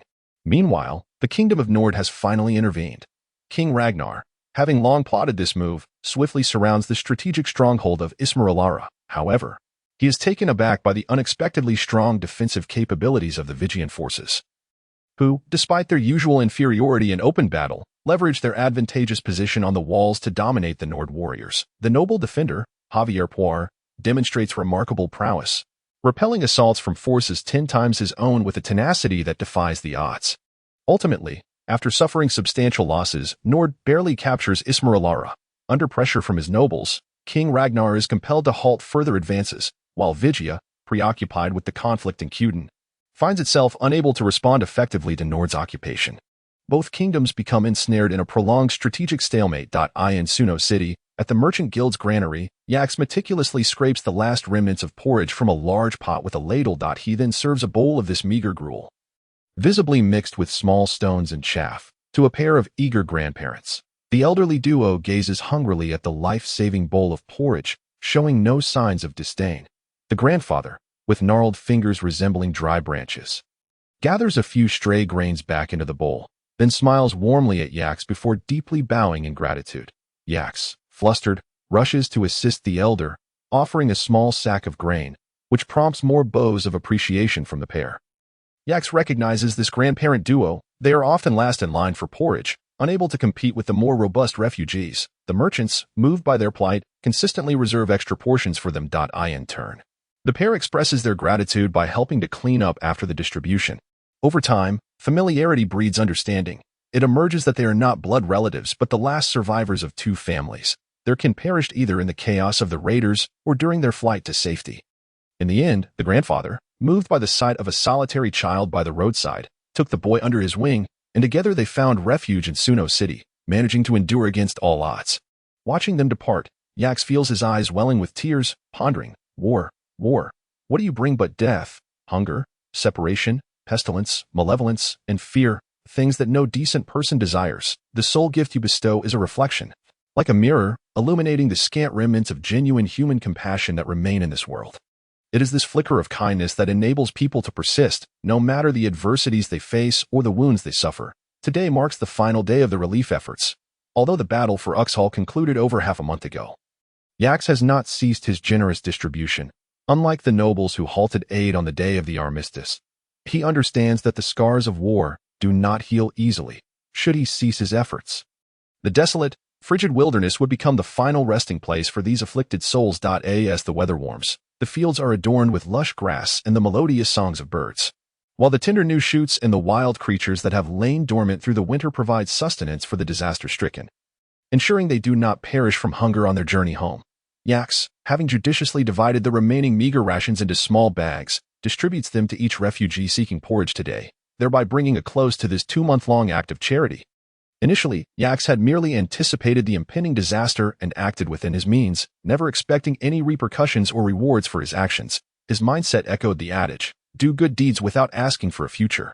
Yet, every action inevitably yields results. Whether favorable or unfavorable, fate will present its outcomes before you. In the grand hall of the Palace of Pardvan, nearly half a month of continuous feasting has left the air thick with an unpleasant odor. A noxious blend of alcohol, the acrid scent of vomit, and the meaty stench of fish and flesh. The hall is in disarray, with overturned tables and chairs, empty wine bottles, shattered dishes, and silk cloths stained with foreign substances. King Halo surveyed the chaotic scene, his brow furrowing in dismay, while an oblivious maid sweeping the floor stirred up dust, causing him to pull out a handkerchief to cover his mouth and nose. He cast a disdainful glare at the impertinent servant before turning away and making his way to the window of his study on the 2nd floor, upon receiving a letter from the secretary who accompanied him. King Halos raised an eyebrow at the envelope, which boldly bore the name of his erstwhile adversary, Yax. Since the conclusion of the battle in Uxkhal, King Halos had indulged in lavish banquets to consolidate his power among the domestic aristocracy, thereby legitimizing his conquest of Uxkhal. Although he had briefly cast off the chains of oppression, his exhilaration had verged on excess. Nevertheless, he maintained the clarity expected of a sovereign. The overwhelming praise and flattery had not led him astray, nor had the allure of fine wine and beautiful women clouded his judgment. He understood well that this success was partly due to the enemy's incompetence and partly thanks to the merchant named Yax, who had helped stabilize the domestic situation. His own role in this affair was minimal. One might even say he had fortuitously acquired a city. Thus, he had deliberately downplayed the matter in recent days, even neglecting to personally confer the noble title he had granted to Yax. although the deed had already been proclaimed in various towns, rendering it difficult to retract. Simultaneously, he dispatched spies to investigate this Yax, a recently emerged figure who wielded considerable influence. In his kingdom of Swadia, he could not allow such a formidable individual to exist beyond his control. After perusing the report from his spies, King Halos smirked, revealing a glimmer of amusement. It turned out that this merchant Yax was affiliated with the Marquis Clagg's exclusive trade caravan. The fool Dillinard had attempted to monopolize the olive oil business and had even sent his overseer to Suno City to persecute the caravan, breaking the legs of its original leader. It was under these circumstances that Yax had assumed command of the caravan, demonstrating remarkable capability and acumen, leading it to unprecedented success. Instead of being crushed by Dillinard's overseer, the overseer had mysteriously vanished some time ago. As for the recent charitable acts, King Halos perceived them as Yax's strategic maneuver to expand his influence, ensuring that the current de facto ruler of Suno City, Lady Anna, would think twice before making any rash moves against him. Furthermore, rumors suggested that Yax was a nobleman fleeing from some eastern country, respected by the members of his caravan who referred to him as Sir. How intriguing, how delightful. He is indeed an interesting individual. King Halos turned to his secretary beside him, his expression betraying the glee of one who had stumbled upon a fortune. He indeed recognized the potential wealth Yax presented. Now that he had absorbed Dillinard's Uxkhal, he found himself at odds with the local aristocracy, including his own daughter, Lady Anna. As the saying goes, the enemy of my enemy is my friend. And since Yax's caravan was rooted in the olive oil trade, which flourished in Uxkhal, he recognized Yax as an invaluable asset. By leveraging him, he could control the olive oil business in Suno City, thereby diminishing the power of the Claggs and Dillinard families. It seemed clear that Yax was an essential figure he must cultivate. Thus, he instructed his secretary, summon the merchant Yax of Suno City. No, Lord Yax, from the moment he receives this letter, he is to come to Paravan to pay his respects without delay. When Yax received the royal summons, he was not in Suno City but in the valley, preparing to trade in the Kingdom of Nord, dealing in snow salt and leather goods produced in the valley. Although his recent charitable acts had garnered him considerable renown, they had also depleted much of his resources, necessitating additional trips to the Kingdom of Nord to recoup his losses. It is worth noting that the valley currently boasts two lucrative industries, snow salt and leather goods. The surrounding Black Forest yields abundant animal hides, and he had successfully negotiated a partnership with the village chief of Ruabalate to procure these hides, accumulating enough to produce leather goods in the valley. The tanner he had acquired from Ramon had become highly sought after, prompting Yax to bring his family to the valley and provide them with housing, akin to what he had done for the old blacksmith. Yorn, upon receiving the royal command delivered by a messenger from Suno City, Yax found himself momentarily at a loss as he inspected the wax seal embossed with the emblem of the lion, the exclusive insignia of the King of Swadia. Could it be that he had become so sought after that he was summoned by royal personages? Indeed, just yesterday, King Ragnar of Sagos City had sent a letter to Suno City, expressing his longing for Yax since their last meeting and hoping for a reunion in Sagos City soon. After conferring with Old John, Fadis, Bandak, and Diamantai, the collective conclusion was that Yax should first pay his respects to King Halos and Pardvan, as he still bore the honorary title of Lord. Furthermore, King Halos' missive was an official decree, marked by urgency, while King Ragnar's letter was of a more personal nature, stemming from their private friendship. Thus, it was deemed advisable for Yax to prioritize his audience with King Halos. Consequently, Yax resolved to send Bandak, accompanied by Manide and Desaiwe, to lead the caravan to the Kingdom of Nord, along with a letter to King Ragnar stating that he was en route to Pardvan upon receipt of Halos' royal command to attend to official matters. He assured Ragnar that he would come to Sagos City as soon as he concluded his affairs in Pardvan, his tone exceedingly polite, for neither man was one he wished to offend. Once arrangements were made, Yax donned his armor and set off on horseback with Fadis and Cleese toward Pardvan. 3 days later, Yax and his entourage arrived at the royal city of Pardvan. Without prior appointment or the need to queue, they announced their presence at the palace gates and were swiftly granted an audience.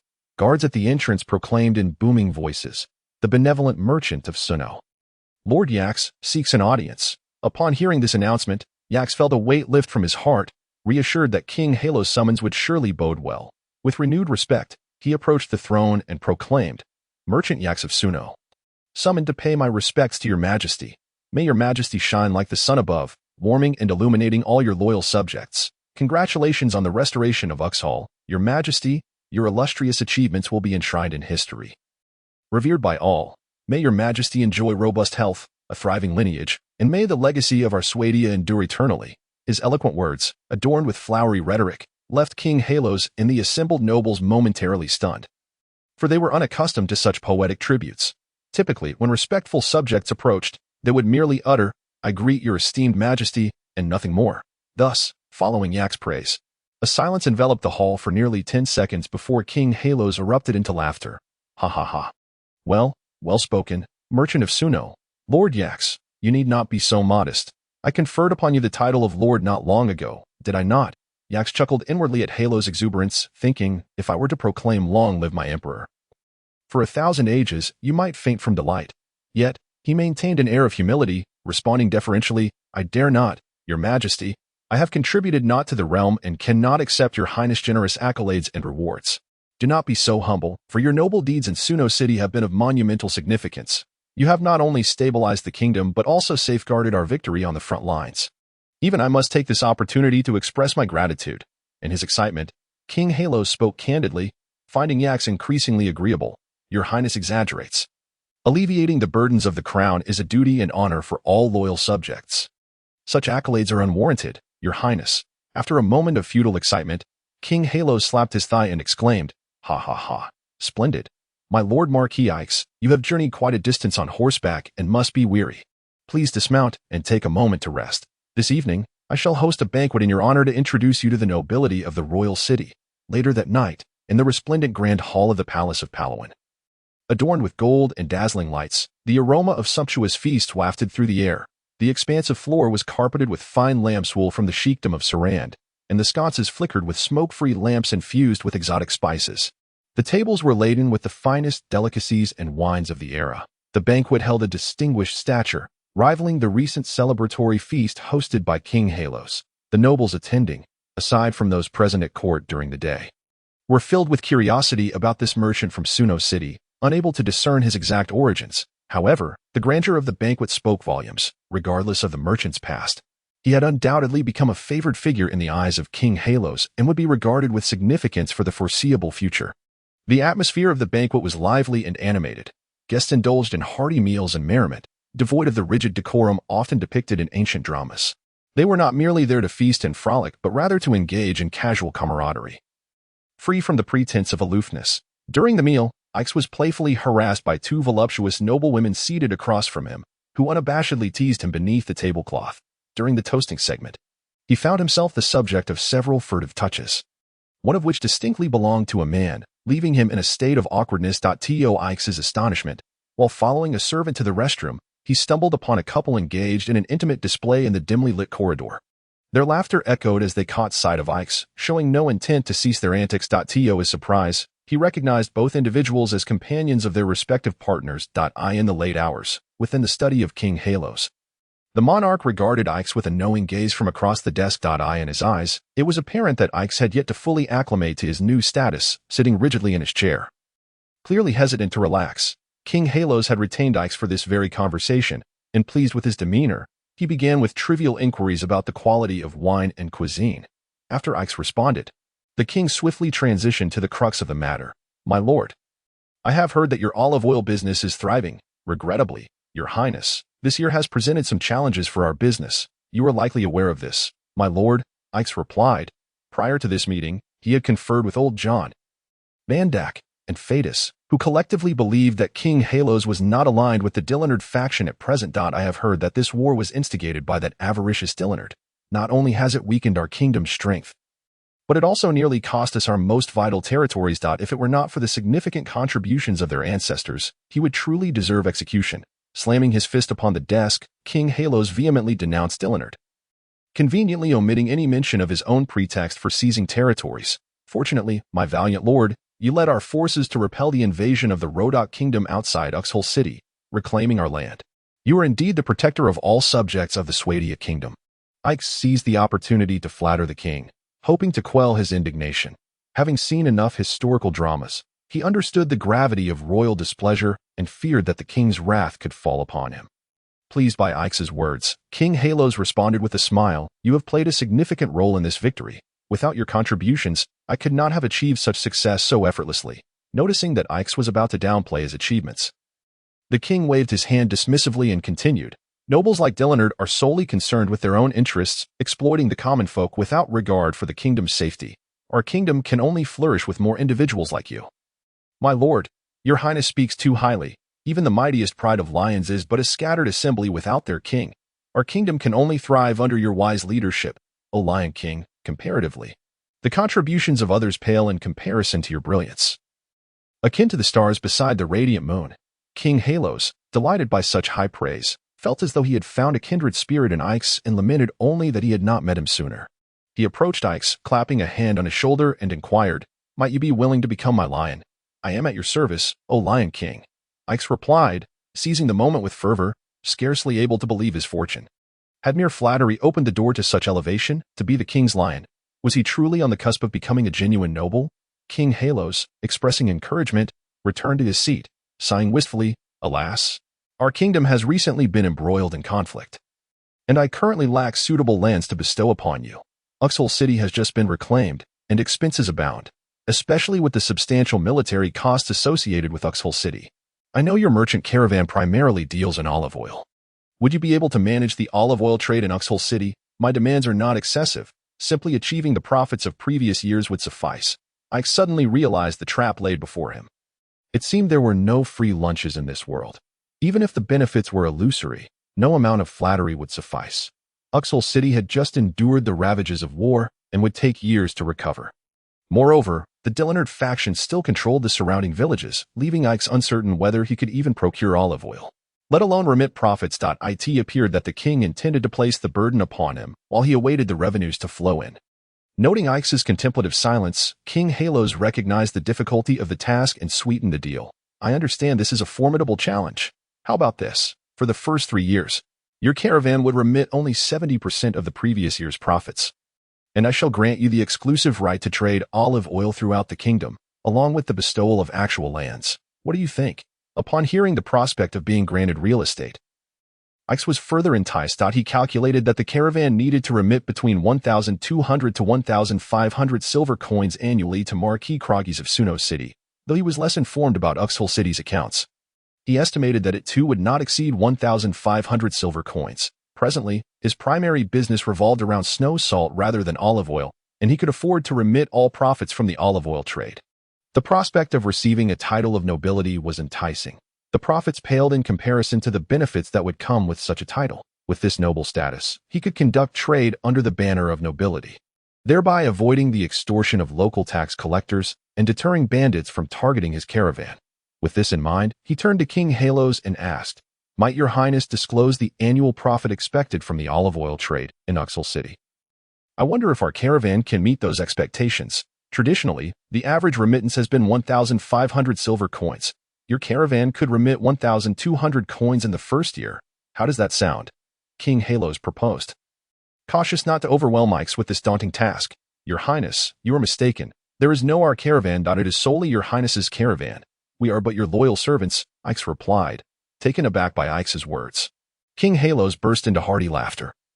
"Ha ha ha, my lord Ix, you have not disappointed me. Come, let us examine your land grant." With that, he draped an arm around Ix's shoulders and led him to the map. At this juncture, it is essential to note the hierarchical system of titles in this world. Unlike the traditional Western classifications of Duke, Marquis, Earl, Viscount, and Baron, there exists only one tier for landed nobility. Starting from a village. It is merely a matter of territory, somewhat akin to the Japanese system of daimyo, where those with extensive lands are referred to as daime, while those with lesser holdings are simply called daime. In truth, the hierarchical titles of Duke, Marquis, Count, Viscount, and Baron might very well be inspired by our own system. Their indigenous classifications likely resemble Japan's methodology. The appellations for nobility also vary according to ethnic distinctions. In the Kingdom of Swadia, they are called counts. In the Nord Kingdom, they are known as jarls. In the Vigia Kingdom, they are referred to as boyars. In the Kazakh Khanate, they are denoted as Nyuns. In the Rodok Kingdom, they are called lords, and in the Saran Kingdom, they are addressed as chieftains. The sole exception is the Kingdom of Swadia, which additionally employs the titles of Marquis and Knight. The title of Marquis, to be precise, does not constitute a noble rank, but rather resembles an official position, akin to that of a city lord. Knights are generally bestowed upon commoners who have made significant contributions or upon noble offspring without territory, thus can be perceived as quasi-nobility or prospective nobility. Hence, when King Hallis prepared to confer land upon Ix, he opted to refer to him as a count. Before the map, King Hallis pointed to a village named Talbalia, stating, "This village is situated near the Nord Kingdom, where you often conduct trade. You may construct an estate here for your merchant caravans to rest. The village lies south of the mountains, enjoying a relatively mild winter, and there are vast stretches of wasteland nearby that can be cultivated. What do you think?" King Hallis gazed at him eagerly, fearful that Ix might find a reason to decline. The village's actual location is rather remote, with barren soil, and is frequently plagued by forest bandits. The previous lord belonged to the Dillenard lineage and had apparently not collected taxes for many years. Moreover, it bears mentioning that during last winter's war, this village was ravaged twice by the Nord and Rodok kingdoms, resulting in the burning of homes and the scattering or enslavement of its inhabitants, rendering it a true ghost village. It is no wonder that such a desolate place is being offered to Ix, a man of no particular standing. Ix had only heard whispers of Talbalia village, known to be a notoriously impoverished locale. As King Hallis had indicated, the only aspect that attracted him was the village's location. Its remoteness, coupled with proximity to the Nord Kingdom, would allow him to hide away and gradually develop. Most importantly, he genuinely required the title of a landed noble, while the land itself was of secondary importance. Thus, with a hint of exaggerated excitement, he expressed to King Hallis, "I am sincerely grateful for your majesty's generosity. Although this village may be somewhat remote, it is more than satisfactory for me. I shall ensure its development in your honor." King Hallis, elated, clapped Ix on the shoulder, feeling a sense of relief as if a heavy weight had been lifted from his heart. To him, it appeared to be a remarkable bargain. Exchanging a taxless wasteland for an annual income of 1,200 silver coins, an astoundingly profitable deal, especially since he acquired the land without monetary expenditure. King Hallis felt a surge of satisfaction at his own shrewdness. Observing King Hallis in high spirits, Ix pointed to the map and said, "Your Majesty, you are aware that I am currently under considerable pressure. Could you possibly allocate the unclaimed lands adjacent to this area to me as well?" Ix was referring to the vast expanse of uninhabited territory stretching from Talbalia village to the southern Black Forest, a known haven for forest bandits. To King Hallis, this land held no significance, and he waved his hand grandly. "No problem at all, as long as you do not encroach upon the central line of the Black Forest. Everything north of that line is yours." Ix hurriedly expressed his gratitude, as this effectively expanded his territory several-fold, not to mention the incalculable reach of the Black Forest. Elated, he continued to shower King Hallis with compliments, and thus, both parties left the evening's meeting contented with their respective gains. The following day, in the grand hall of the Palace of Palaven, Ix knelt before King Hallis's throne in the presence of several nobles from the royal city. This marked his first act of kneeling since his arrival in this world. After the royal sword had been tapped upon his shoulders, and he recited the oath, Ix was elevated from the kingdom's honorary knight to a formal noble count. Noticing the bemused expressions of the observing nobles, Ix understood that they regarded him as a fool duped by King Hallis. Let them think what they will. I shall eventually prove them wrong through my actions, Ix mused inwardly. Alongside this elevation, he was granted the exclusive right to the nationwide olive oil trade, a privilege of considerable value. Ix even noticed a hint of envy flickering across the faces of several nobles. He silently derided them, for they could only watch with longing, completely excluded from the annual profit of 1,500 silver coins that would be remitted. After the conferment ceremony, Ix urgently departed from Palaven that very day, declining the celebratory banquet that King Hallis had prepared in his honor that evening. This led King Hallis's kingdom to believe that the newly appointed Count Ix was indeed serious about his affairs, as the substantial profit he was obliged to remit compelled him to hasten back and devise a plan. As he was ushered out of the palace gates, the king felt a twinge of embarrassment. Little did he know that Ix's eagerness stemmed from a desire to share the good news with everyone as soon as possible. As for the registration of crests and banners, that could wait until he returned to his territory to prepare everything for submission to the kingdom's archives. Upon Ix's return to the valley to announce the news, the entire valley erupted in jubilation, and that very night, they held a bonfire celebration. The following day, after much deliberations, Ix resolved to relocate the majority of the valley's industries to the new territory of Talbalia village, leaving only the snow salt processing workshop and a few guards behind.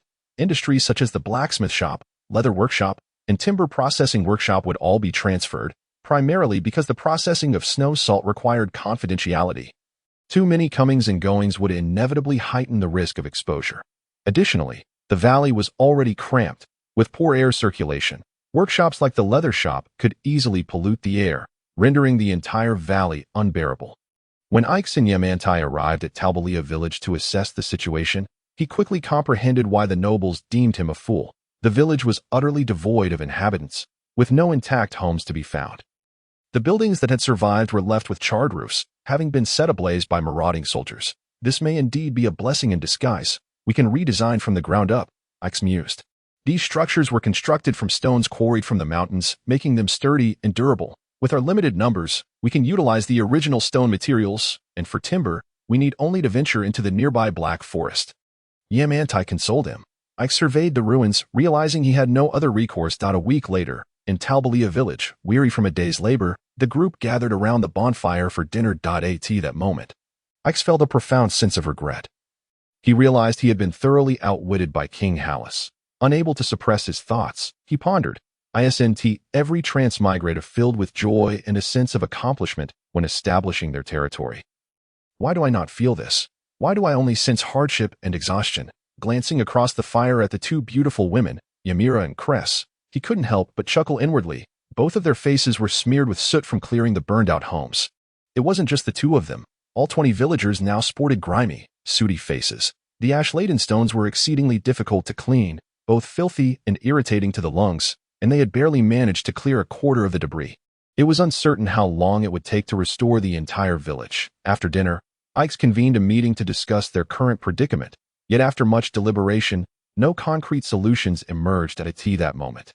Desaiwei, who usually remained silent, raised her hand and said, "Sir, I am familiar with this area that I believe we can recruit people to aid in the village's reconstruction."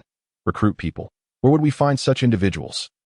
This is a wilderness with no one to recruit, Ix retorted, though he sensed that Desaiwei wouldn't speak without reason and awaited her elaboration. They are out there. Desaiwei pointed toward the distant Black Forest. Ix looked puzzled, unsure of whom she referred to. Woodland spirits, perhaps. I object. Fartis stood up, having grasped the implications. Sir, those forest bandits are not to be trusted. They are poachers, thieves, and tax rebels. Absolutely unworthy of our faith. If we recruit them, it will only corrupt our integrity. No one is inherently a poacher, thief, or tax rebel, Desaiwei retorted passionately. They are merely the villagers from the vicinity. They are victims of King Hallis's forest laws. They once led decent lives until those laws rendered them destitute, driving them into the woods. Is that truly their fault?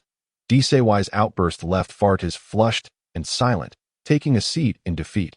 Ix faintly recalled Desaiwei mentioning that her lifelong love had also been a forest bandit. Therefore, she likely understood the plight of these bandits well. He spoke gently to her. Calm yourself. I recognize the validity of your words. However, Fartis is also correct. The common folk in this world are suffering terribly. If one cannot endure and resorts to becoming a bandit in the woods, how can I guarantee that those we recruit will not betray me? Return the question to the one who posed it. Ix awaited Desaiwei's response. It is quite simple, my dear sir. All you need to do is abolish the forest law that persecutes them. They have come to settle in your territory, built houses, and cultivated the land. Only a fool would willingly choose to live in the jungle like a wild boar, enduring the bites of insects and the strikes of snakes, Desaiwei remarked. Indeed, there is merit in that. Those who possess land are likely to have resolve. This is a commendable approach, Ix mused aloud. After a brief moment of contemplation, he turned to Desaiwei and said, What do you think of this? As a newly appointed count of the kingdom, I cannot overtly abolish the forest law. They must publicly adhere to it. However, I can assure you that as long as they remain within my territory, I shall turn a blind eye to any encounters with the king's forest patrols. Of course, once they leave my domain, I cannot be accountable for their actions. Is that truly the case, my benevolent lord? Desaiwei asked incredulously. Absolutely. Moreover, I have an even more enticing policy for them. If they settle here, I shall allocate land and houses to them free of charge. However, as you can see, the houses are merely plots of land. They will have to construct their own dwellings, Ix said, spreading his hands, which elicited a wave of laughter from the crowd. He continued, Furthermore, I offer another alluring policy. The taxes here are remarkably low, only 1/10 of the yield per plot. As soon as Ix concluded his statement, a chorus of murmurs erupted among the crowd. In this era, the lowest tax for commoners was 4/10, with some ruthless lords imposing 5 or even 6/10. A mere 1/10 was practically akin to gifting them the land to cultivate. After a while, A timid member of a merchant caravan inquired, "Sir, will we also be eligible for such benefits?" "You? Who are you?" Ix retorted, not waiting for an answer before continuing, "Can you be compared to them? You are my kin. How could I impose taxes upon you? I assure you, as long as you accompany me, you shall not be taxed while within my territory." Silence enveloped the gathering for over 10 seconds. Until suddenly someone shouted, long live Lord Ix." The others joined in the chant, and a few bold young men from the merchant caravan attempted to lift Ix and toss him into the air. Ix promptly raised his hand to halt them, then gestured for quiet. He turned to Desaiwei, saying, "There is one condition for their arrival. They must unconditionally perform labor service." Seeing the confusion on their faces, Ix elaborated, "What is labor service? It entails that during the off-season, everyone must collectively maintain the roads, canals, and other public facilities within the territory. Since the territory is still underdeveloped, we must all participate in constructing the village. This labor constitutes the service I require. Do you understand?" Seeing Desaiwei nod, Ix continued, "Furthermore, they must not betray the village. Should they turn against the village, I will reclaim the land I have allotted to them and expel them permanently. Do you comprehend?" Noticing Desaiwei nodding again, Ix ceased speaking, standing there as the crowd gazed at him with eager anticipation, seemingly waiting for him to continue. After more than 10 seconds, someone could no longer contain their curiosity and asked, "Is that all?" "Indeed, that is all. Quite simple," Ix replied with a casual shrug. Long live Lord Ix." The crowd erupted into cheers, and the previously bold young men seized the opportunity to hoist Ix into the air, tossing him repeatedly. Before long, every main road near Talbalia village was adorned with a notice, stamped with a spiral dragon emblem, which Ix had designed himself. Do not overthink. He merely believed that an emblem was akin to a totem. As a Chinese, using his own nation's totem was entirely appropriate. He also wished to remind himself of his identity and origins through this emblem. The notice read, "To all freemen, I, Ix, the Honorable Lord of Talbalia and a noble of the kingdom, declare, due to the need for development within this territory, we are recruiting subjects, regardless of age or gender. As long as you pledge allegiance to your lord, you shall receive land free of charge. For the first 2 years, no taxes will be levied, and I shall provide production tools and plowing oxen at no cost. Limited spots are available, with those possessing special skills receiving priority." The reason Ix did not include the previously mentioned 1/10 tax was due to the intervention of Fadis and Yamantai, who argued that it was unreasonable if the notice fell into the hands of other nobles. Ix would face resistance from all quarters, making it imperative to avoid such a stipulation to prevent any grounds for criticism. Moreover, Ix was aware that most of these individuals would likely be unable to comprehend the notice. Thus, he instructed all members of the merchant caravans currently participating in construction to cease their work, pairing them into groups of 2 to disseminate the information at various road junctions around the Black Forest. Engaging passersby in conversation, during these discussions, the caravan members would elaborate on the benefits that were not explicitly stated in the notice. To enhance the effectiveness of the outreach, he arranged for small loaves of white bread and cheese to be prepared as gifts for every passerby who paused to listen to the announcements. Having spent nearly 30 years in the previous world, he was well versed in such marketing strategies. Before long, news of the recruitment of subjects for Talbalia village spread throughout every corner of the central Black Forest in the kingdom. It aptly reflected the adage, "Do good deeds without asking for reward," as Ix could never have anticipated that the initial wave of recruits would not be the forest bandits, but rather a multitude of ragged refugees. These individuals did not come in response to Ix's enticing policy of 1/10 tax, nor were they swayed by the promise of free tools and oxen, nor even the small piece of bread held by the announcers. Instead, they were drawn by the title of the Benevolent Man of Sunhua City. Indeed, these were the very same individuals who had lined up for gruel in Sunhua City. Originally, these disaster victims had received a small bag of grain from Ix, which, when supplemented with tender shoots and wild food gathered along the way, would have sufficed for their return to their former homes. However, some among them were wise enough to recognize that returning home would leave them destitute, forced to rebuild the houses that had been burnt down, with lords unlikely to reduce their taxes, particularly for those who had no support in their original homes, ostracized by prominent families. Returning would mean starvation or being seized by the village head for unpaid taxes, ultimately leading to their sale into slavery. Thus, rather than face such a grim fate, they preferred to remain in the wilderness, eking out an existence in the vast Black Forest, though the living conditions were harsh. With frequent bouts of hunger, at least they would not starve and enjoyed a measure of freedom. Consequently, these individuals transitioned from being disaster victims to wanderers, scattered throughout the expansive Black Forest in the kingdom's center. Notably, some among them already possessed hunting skills and fared relatively well. This has historically been a primary source of the forest bandits in the Swadia kingdom. Some of these individuals directly recognized the announcers as members of the merchant caravan that had distributed gruel in Sunhua City, immediately choosing to follow them back to the village. Others lingered outside the village, observing for a few days until they discerned that the benevolent man from Sunhua City was indeed leading the effort to construct a home for everyone. The next day, they returned with their families in tow, eager to join the cause that in truth. Their reasoning was quite straightforward. They cared not for the 1/10 tax or the various benefits. In their eyes, the benevolent man would not allow them to starve. With that assurance, they felt secure, rendering everything else inconsequential. Eventually, the true forest bandits caught wind of the news and arrived as well.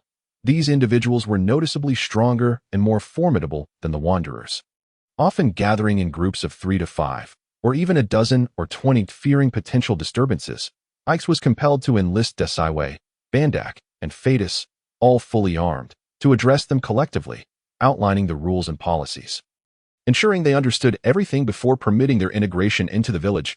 In less than half a month, the village had amassed over 300 inhabitants, a number far exceeding that of the largest villages of the time, which typically housed no more than 100 individuals. As the influx of people surpassed the current capacity, Ix had no choice but to withdraw the announcers and hurriedly send individuals to retrieve the notices posted at various junctions.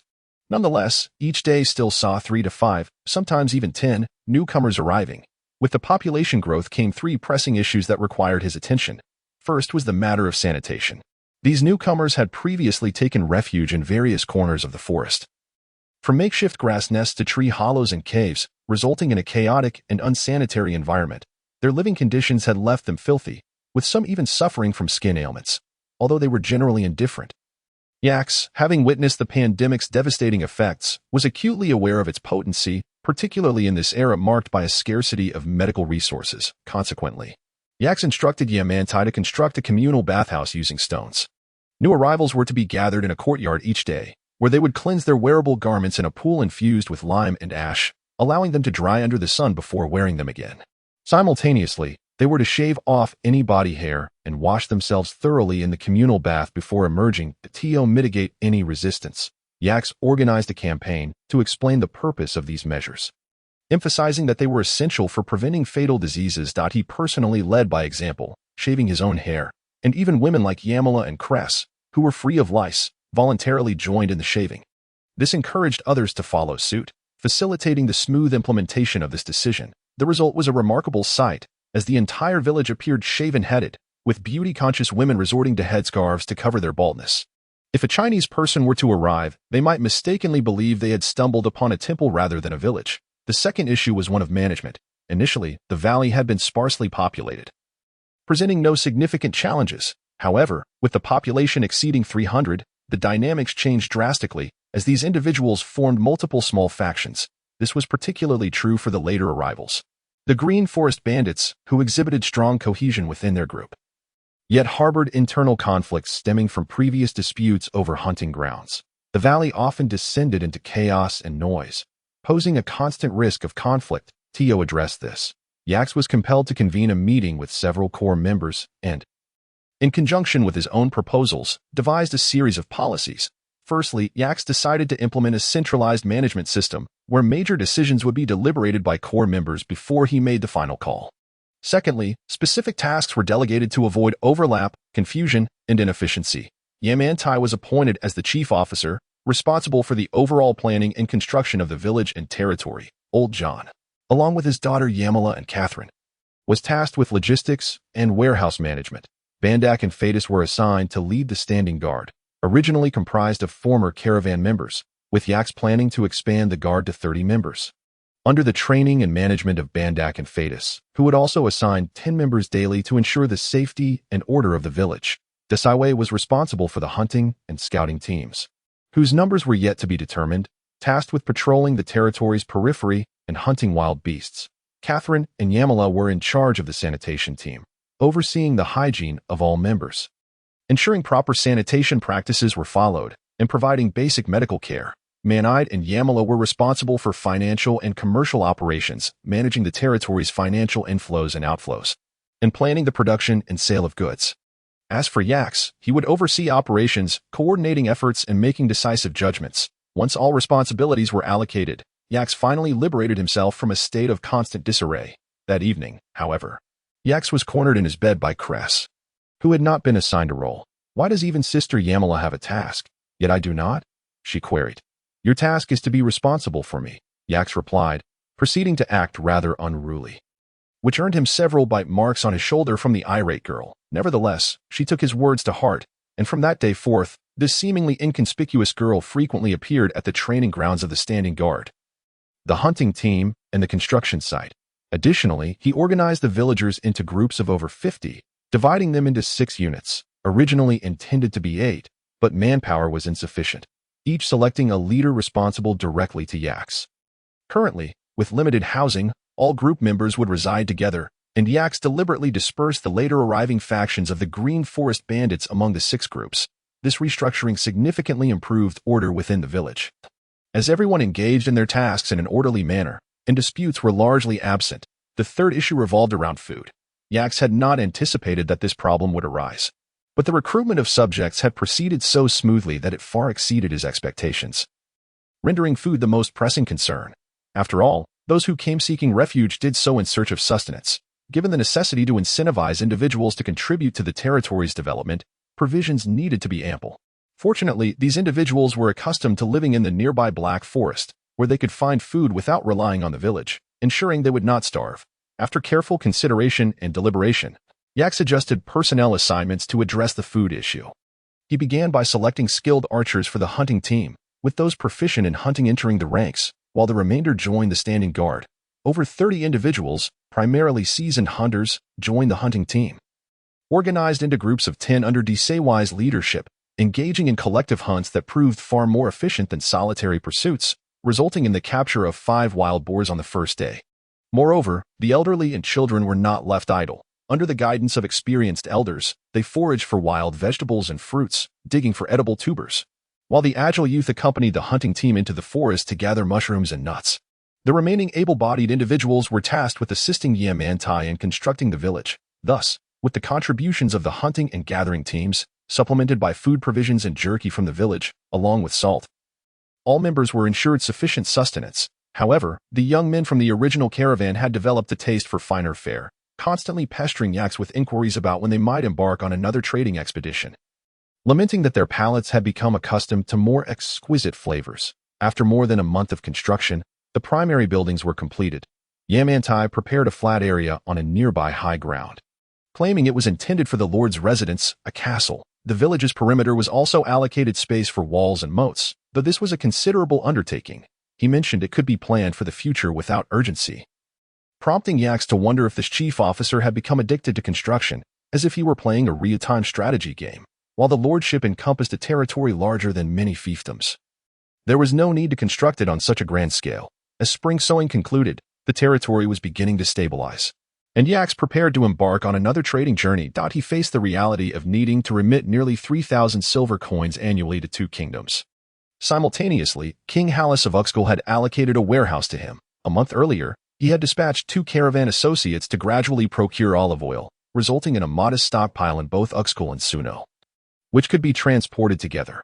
Meanwhile, the coarse salt from the valley had nearly been processed into fine salt, signaling it was time to depart. At the village entrance, 12 assorted carts lined up in a serpentine formation. After hearing Old John's instructions and exchanging a few words with Yamantai, Yax addressed the 36 individuals accompanying him on this trading expedition. May business thrive and all affairs proceed smoothly. The villagers and the 36 echoed this sentiment threefold. With a grand gesture, Yax commanded, "Let us depart." This trading expedition was unprecedented in scale, featuring a caravan of 12 carts along with 36 participants, likely one of the largest trading convoys on the continent. The primary purpose was to intimidate certain individuals, particularly the reclusive Count Dillinard in Urej village and Madame Anna of Sunod in addition to the elite members of the caravan clad in chainmail. Yax had selected over 10 exceptionally skilled archers from the Green Forest Bandits, reliable individuals with families. He upgraded their equipment, providing them with specially crafted purple-hued wooden bows, which boasted an extended range and high accuracy. Complemented by armor-piercing arrows that significantly enhanced their combat effectiveness, they were outfitted in leather armor, wearing leather caps and boots, each equipped with a shield and a short sword, rendering them comparable to elite archers from various nations. At the forefront of the lead cart, a tall flag fluttered, featuring a red background with a yellow dragon emblem. The dragon's body was adorned with bronze-like patterns, exuding an air of antiquity and grandeur. This was Yak's personally designed noble banner, which, along with the exclusive dragon motif previously announced, symbolized his noble identity, already filed with the royal archives of Palawan City. This flag and emblem served to underscore Yak's distinguished status, especially when compared to the insignia of other nobles, which often depicted axes, wild boars, or arrows and ravens, lacking any semblance of sophistication or taste. After 4 days of travel, the caravan arrived at Uxkhal City, where the commander of the city guard was a lord, reputedly a confidant of Hallis and a distant royal relative. However, this lord exhibited none of the airs typically associated with nobility. He personally rode out to greet them, displaying utmost courtesy, fully aware of his position. Despite being the commander of the city guard, a significant portion of his military budget depended on this benefactor, making cordiality essential. Accompanying him were several nobles residing within the city. As Yak's status had transformed, he was now regarded as an equal. Rumor had it that he was favored by King Hallis, who currently held considerable influence. The evening's welcome banquet was indispensable, an obligation that could not be dismissed. As a nobleman, both etiquette and reputation must be preserved. However, Yaks maintained a measured demeanor during the feast, refraining from indulgence, and courteously excused himself, citing the necessity of attending to official duties the following day.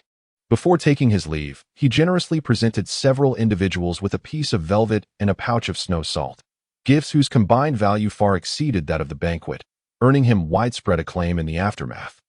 The following day, Yaks declined an early invitation to another banquet without hesitation and promptly led his caravan on their journey, having completed the necessary displays of authority and pretense. He had no intention of forging friendships with the local nobility. After 2 more days of travel, the caravan arrived at Sunar City, where the reception was starkly different from that at Uxkhal City. No one came forth to greet them, suggesting that the lady of the house was rather petty. Yaks was unfazed, knowing he was on their territory and would not stoop to fawning visits. With a lucrative national olive oil franchise in hand, he felt little need for excessive caution, entering the city to offload 2 carts of olive oil before moving on. Once outside the city, he doubled the number of scouts both ahead and behind. While Yaks currently felt no fear of them, recent events had revealed the notorious unscrupulousness of the Dillinard family, who had not only attacked his caravan but had also dared to assault those belonging to the entire Rodok kingdom. It was wise to remain vigilant. Whether it was due to intimidation or the opponents being in a low period that necessitated discretion, the caravan traversed the valley and into the Nord Kingdom without encountering any attacks. Upon arriving into Har City, Yaks took the initiative to visit the Lord's residence to meet Lord Eden. He was favorably impressed by Lord Eden, whose inspiring journey from an ordinary Nord warrior to a city lord spoke volumes about his exceptional character. Such a person was certainly worth befriending. And Yaks had come with the express intention of establishing a connection. After presenting his gifts, the two engaged in a mutual exchange of commercial flattery. That evening, Lord Eden invited Yaks to dine, which he accepted without reluctance, as their statuses had now become more equitable. During the banquet, they conversed extensively and seemed to share a good rapport. However, Yaks gradually sensed an underlying tension in the atmosphere. He could not quite pinpoint what was amiss, but he noticed Lord Eden's keen interest in his snow salt business, as he meticulously inquired about various details. Thankfully, Yaks had recounted the legend of snow salt numerous times, which helped him maintain composure under Lord Eden's intense scrutiny. Additionally, Yaks seized the opportunity to discuss his previous visits to Ramon to purchase slaves, hoping to glean insights about the prominent slave trader.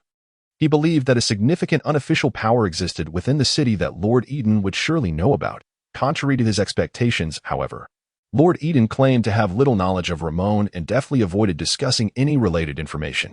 Yaks, noticing the flicker in his eyes, found it hard to believe his words. Something undoubtedly sinister lurked beneath the surface. Yet, he refrained from pressing further and shifted the conversation. The banquet did not extend late into the night. Initially, there was much congeniality, but as both parties grew hesitant to delve into topics of mutual interest, the gathering concluded earlier than anticipated. The next day, Yaks intended to depart to Har City for Saga City. Having received 2 letters from King Ragnar, However, an incident with the caravan compelled him to remain in Tahar for a few additional days. The situation arose when Manad reported that their caravan had been targeted by local merchants selling coarse salt. When attempting to purchase coarse salt, they discovered that the price per bag had doubled from around 100 copper coins to over 200, and they were only permitted to buy a maximum of 5 bags. While others could still purchase at the original price, when asked for an explanation, the shop assistant stated that it was the owner's directive, but when pressed about the owner's whereabouts, he claimed the owner was absent. It was evident they were being deliberately targeted. Moreover, Manad uncovered the emergence of a high-quality imitation of snow salt in the market, although it lacked the pure white hue of true snow salt. It was close enough, yet its flavor was significantly inferior, retaining the bitter taste characteristic of coarse salt. Yaks recognized this could be easily remedied, either through carbon adsorption or employing ancient methods of separating other components from soy milk. Clearly, the imitators were unaware of these techniques, and the counterfeit product was being sold for 300 copper coins a bag, undercutting Yak snow salt by 100 coins. However, few were interested in purchasing it. The wealthy dismissed it, while the impoverished would rather buy coarse salt. It did not take much contemplation to discern the underlying motives, especially in light of Lord Eden's reaction at the previous night's banquet. It was plausible that he was involved in this matter, or perhaps even orchestrated it. Yaks, now feeling aggrieved, conferred with Manad and Bandak, who all concurred that this situation could not simply be overlooked. Coarse salt and snow salt were two distinct markets, competing with the mineral salts produced by the Kujet Khan and the Sarand Emirates. The success of snow salt would only enhance the demand for coarse salt, benefiting Yak's sales. Yet, someone had now intruded upon that territory, and it was clear they intended to usurp it entirely. Consequently, Yaks resolved to initiate a price war, reducing the price of snow salt to 200 copper coins per bag, making it accessible even to the impoverished who typically bought coarse salt. This decision sent shockwaves through Tahar City, resulting in a frenzy of salt purchases.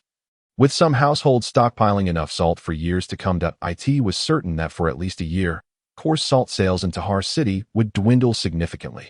The most delighted were the merchants from outside, who understood the profitability of snow salt and flocked to seize the opportunity. Yaks was forced to impose limits on each buyer. Otherwise, the few carts of salt he had brought would be sold out in no time.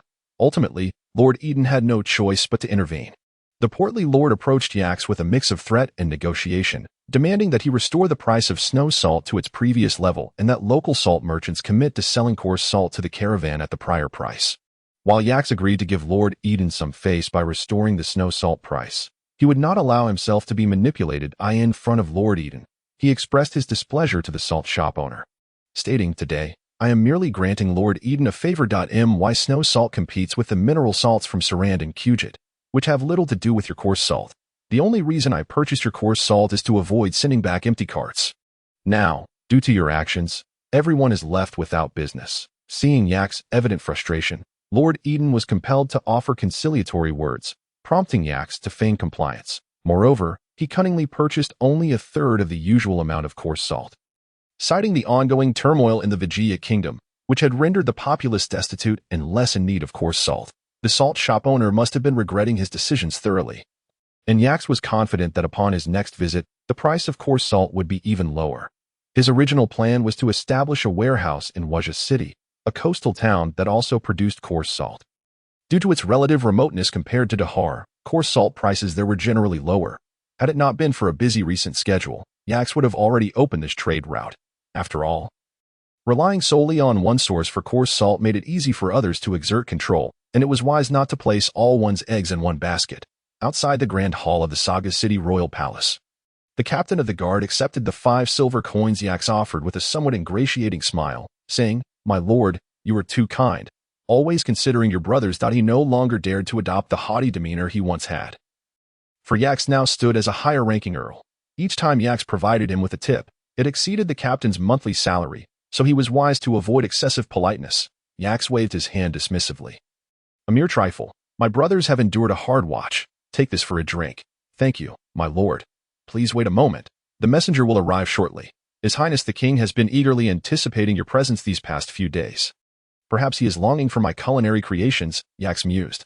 Just then, a soldier emerged from within, announcing, "Earl Yaks, His Highness the King requests your presence." Yaks nodded to the surrounding guards and doormen before proceeding inside. The captain of the guard cleared his throat and called out, "The virtuous man of Sooner City, noble of the Swadia Kingdom, Earl Talbalia, Yax, is here to pay his respects. Yax couldn't help but smile at the introduction, reflecting on how these Nord people, descended from pirates, had only established their kingdom a few decades prior. Now, having only reached the second generation, they have begun to adeptly mimic the etiquette of the venerable kingdoms, increasingly resembling the local feudal nobility. It is no wonder that the nation has not made any progress over the years. As soon as he stepped into the grand hall, still adjusting to the dim lighting, Ix was greeted by a hearty laughter. King Ragnar of the Ragnar Kingdom approached him with swift strides, exclaiming, "Ha ha ha. I thought I'd lost you, my friend. If you don't return to Sagos soon, I shall have to dispatch troops to the Swadia Kingdom to bring you back. Alas, what a pity. How could you become a vassal of that fellow Halos? I had intended to grant you a piece of the newly acquired territory." While speaking, he patted Ix on the shoulder, his tone imbued with regret. Having experienced the pitfalls of King Halos' rewards, Ix could hardly take his words to heart and merely responded, "That cannot be. The territory was fiercely fought for by your highness and the loyal ministers. I have contributed nothing to the kingdom. How could I possibly bear such an honor? I dare not accept it. Oh, you were too modest. Were it not for your strategies, how could we have so easily captured the fortress of Ismarala? However, we did not anticipate the difficulties of the siege, nor did we continue to expand our victories. Come, let us sit down and converse." After King Ragnar's exuberant self-praise, Ix gleaned a general understanding of the entire campaign. Although King Ragnar, for the sake of his dignity, concealed some tactical errors and the decline in the fighting capability of his soldiers, Ix discerned the undeniable truth that Ragnar was no longer capable of further warfare. Overall, King Ragnar had prepared relatively well for this war. Let us not speak of the feigned movements against the Swadia Kingdom. With an assembled army of nearly 2,000, one would expect that attacking the two-fronted Vigia Kingdom would easily lead to the capture of Kadang City. However, to their surprise, they were halted in their advance by the fortress of Ismarala, which was manned by merely 100 defenders. Its commander, Javier Boy, was well prepared and fought valiantly, managing to hold out for 2 months before the fortress fell due to exhaustion of supplies and troops. According to King Ragnar, they suffered significant losses, with over 100 dead or wounded. The nobles, deterred by the cold weather, were reluctant to continue the assault, yet Ix suspected that Ragnar was speaking nonsense. A people from further north would likely fear the cold less than the Vigia. The term Nord in the Swadia language means northern people. He estimated that at least 300 Nord soldiers had perished, if not more, which was likely the true reason for the nobles' unwillingness to advance. In an era dominated by a feudal system, without vested interests, friendships, or direct benefits, many nobles could even refuse the king's summons, provided it was not excessive. The king had little recourse against such nobles. Thus, the greater nobles often hosted banquets to curry favor with their subordinates, forming alliances through marriages, so-called political unions, all to strengthen their control. The entire nation resembled a vast tribal confederation, with each noble managing their own affairs and maintaining strong independence. Once their interests were severely compromised, they would certainly rebel, especially in the case of the Nord Kingdom, which was originally formed from pirate tribes. Consequently, Ix concluded from all the information gathered that the Nord Kingdom had assembled a large army to engage in a bloody battle at Ismarala. Although they had captured the fortress at a great cost, King Ragnar was compelled to retreat due to the vehement opposition from his subordinates. Logically, one would assume that the retreat would mark the end of it. Yet Ragnar continued to prattle on about the war. Was he afraid that Ix would be unaware of his humiliating defeat at Ismarala? It seemed more complex than that, so Ix cautiously remarked, "Your Highness, there is no need for false modesty. The kingdom has not expanded its territory in over a decade, yet you have seized a fortress, and a strategically significant one at that. This is indeed a great victory."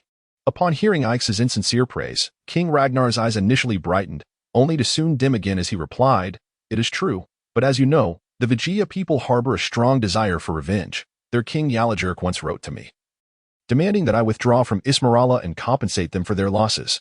Ha ha ha, how ridiculous. I am not afraid of them. However, you must understand, the lords are preoccupied with spring planting. If they were to attack now, we would be caught unprepared.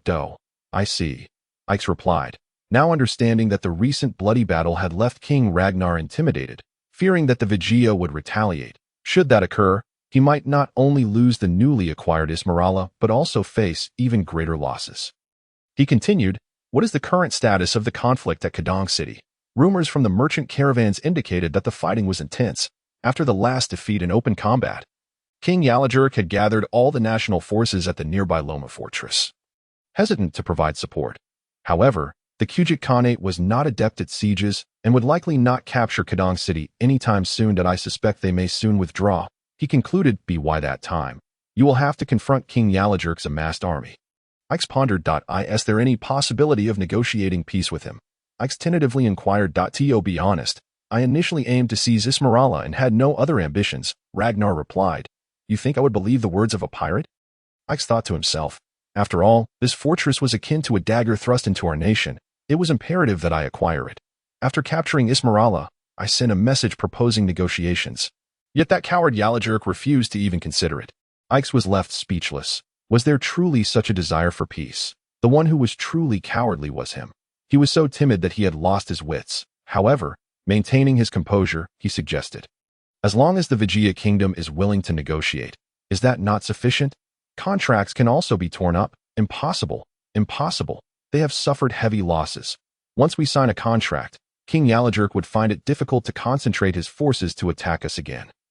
The nobles in their realm would surely not agree, at least not for 1 or 2 years, Ragnar insisted. Is that so? Seeing his unwavering conviction, Ix felt that this was not the insight one would expect from King Ragnar, prompting him to inquire further. Oh, this is the judgment of Lord Edinyar of Taya City, and the other lords support his opinion. It seems this Edinyar is quite remarkable. Given the heavy toll, pursuing negotiations is indeed wise. Yet, disbanding the troops and retreating before negotiating, what is that? Is he digging a pit for you? Moreover, it appears that the nobles strongly endorse his suggestion, indicating that Edinyar holds considerable esteem among them. He likely has grand ambitions. I must remain vigilant regarding him, Ix mused, recalling the flourishing trade in Taya City and Edinyar's manipulations in the recent snow salt dealings, further solidifying his belief in Edinyar's significance. In truth, convincing the Vijaya kingdom to return to the negotiation table was not an insurmountable challenge. After a moment's contemplation, Ix stated, Oh, do you have any brilliant ideas? Hearing Ix's words, King Ragnar's spirits immediately lifted, revealing his eagerness for negotiations. How many of your standing army can you deploy for battle? Ix inquired. I have 600 elite troops ready for immediate deployment, King Ragnar declared proudly, as if he possessed not 600, but 60,000 elite soldiers. Ix nearly burst into laughter at the thought. That is quite significant, Your Highness, Ix acknowledged, leaving him a graceful exit, not believing that his city of Sagos and the newly occupied Ismarala did not require troops for defense. I can assemble 400 elite troops, plus my own 200, making it 600 elite troops without issue, Ragnar hastily amended, striving to salvage his kingly dignity. That will suffice, in fact. Only 300 elite troops are necessary, Ix replied as he approached the map affixed to the wall of the Grand Hall. Currently, with King Yalajurk having twice drawn troops from his realm, the various regions must be vulnerable. Your Highness merely needs to strike here to compel the Vijaya kingdom to negotiate, he said, indicating a fortress named Jelbo. Is that so? I have heard that the defenses of Kaleo City are also lacking. Why not attack Kaleo City? King Ragnar suggested, looking at Ix with hope. Truly, greed blinds judgment. Ix found himself at a loss for words. Capturing Kaleo City seemed to be the primary objective of this war initiated by King Ragnar. Shaking his head, Ix replied, Kaleo City is not an option. It is situated too close to King Yalajurk's main forces at Loma Fortress and holds immense importance. Should Kaleo City come under threat, his army could swiftly reinforce it. In contrast, Jelbo Fortress is farther away, and Yalajurk's troops, gathered for Kadang City, would not travel such a distance to provide support. Though the defenses of Jelbo Fortress may currently be sparse, there are still 100 men stationed there. Taking it with 300 might prove unfeasible, my lord. Upon hearing that King Ragnar remains entranced by fanciful thoughts, Ix chuckled softly and replied, Your Highness, our soldiers are not a match for the Vigians in a siege. However, our prowess in open battle surpasses theirs, thus there is no need to assault Jelbo Fortress directly. We need only to besiege it. Once the supplies within the fortress dwindle, King Yarajelk will be compelled to negotiate with us out of fear of losing Jelbo. Would that not achieve our objective, my lord? Ha ha ha. Indeed, as expected of you, my good sir. I must express my gratitude. With the worries in King Ragnar's heart dispelled, he seemed to regain his confidence, and the great hall echoed with his hearty laughter. That very day, Ix resolved to depart from Sagoth City and journey to Wazi City, graciously declining King Ragnar's invitation to a feast.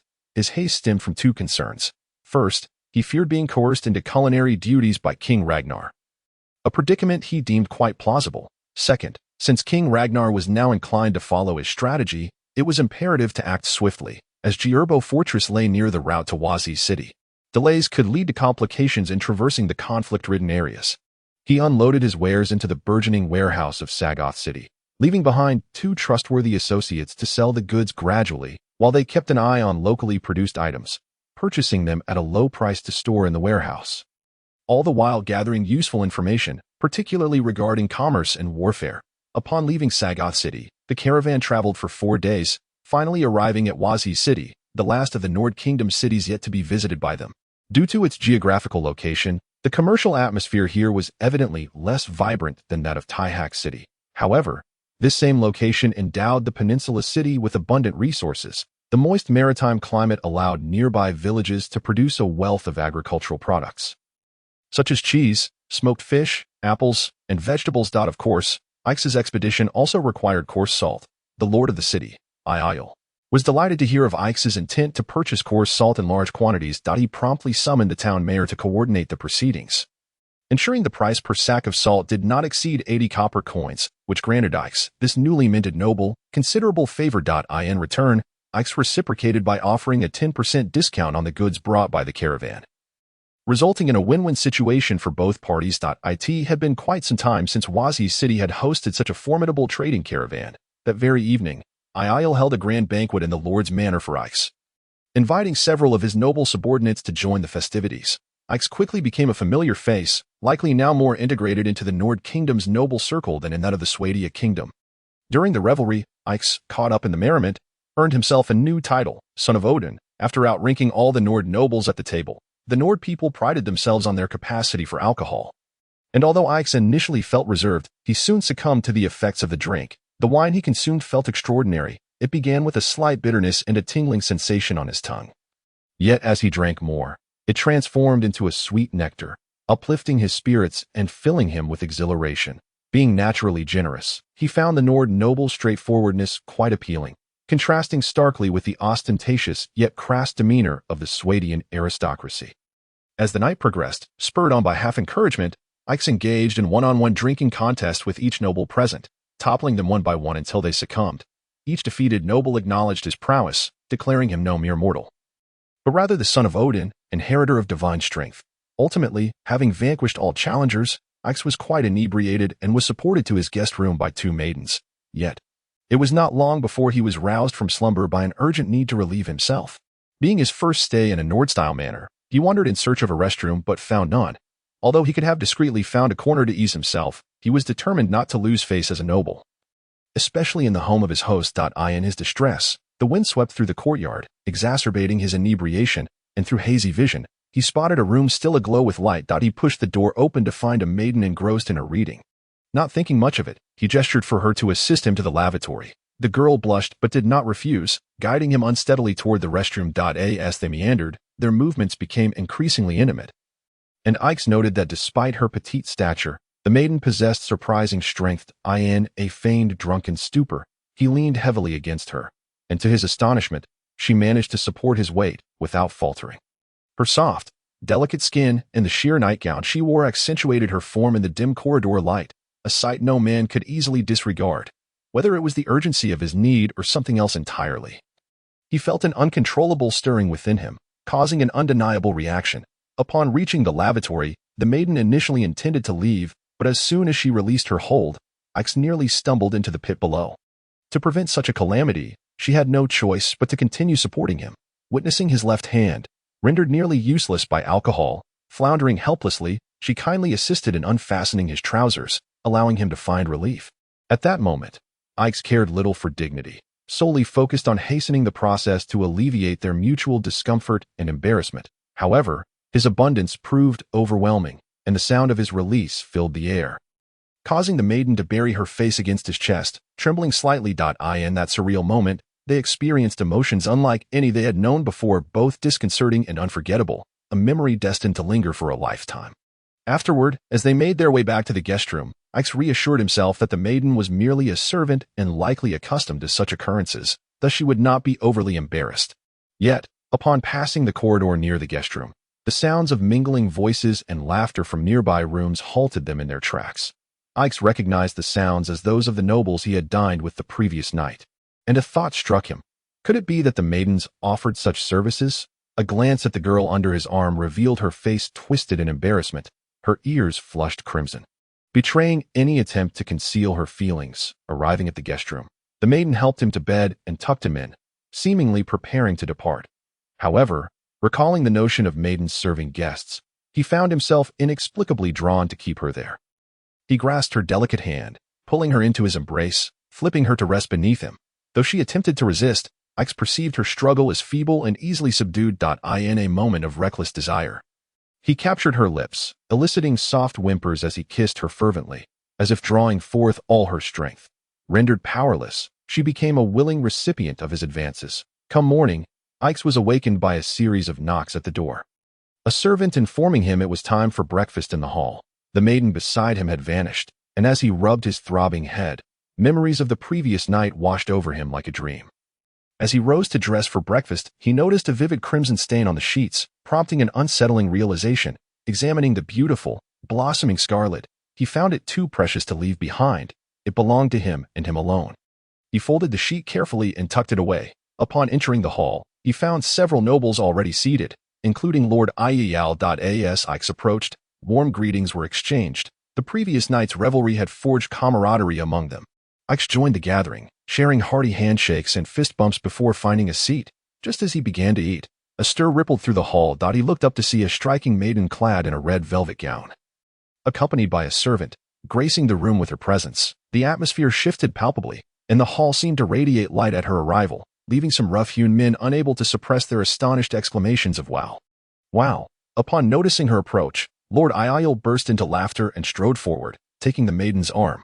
Ha ha, my dearest daughter, are you preparing for marriage? Hearing her father's teasing, the maiden's cheeks flushed with warmth, and she stamped her foot in playful reproach.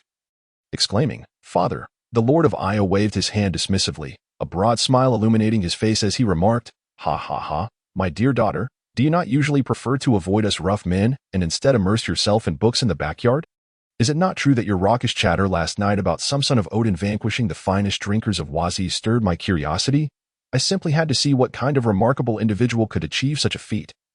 As she spoke, the young lady approached the dining table. Upon hearing her words, two nobles across the table exchanged furtive glances and pointed subtly at Yax. The Lord of Aya then took her arm and led her towards Yax, exclaiming, "Ah, here he is, the benevolent gentleman from Suno City, the newly appointed Lord of Talboria in the Swadia Kingdom, the young and accomplished Count Yax." With a proud pat on his chest, he gestured towards his daughter, declaring, "Your Excellency Count Yax, this is the Pearl of Wazi's city, the shield maiden leader of the Nord people, the foremost wise woman of the Nord Kingdom, my beautiful and cherished daughter, Gund." At first glance, Yax felt a sense of familiarity wash over him.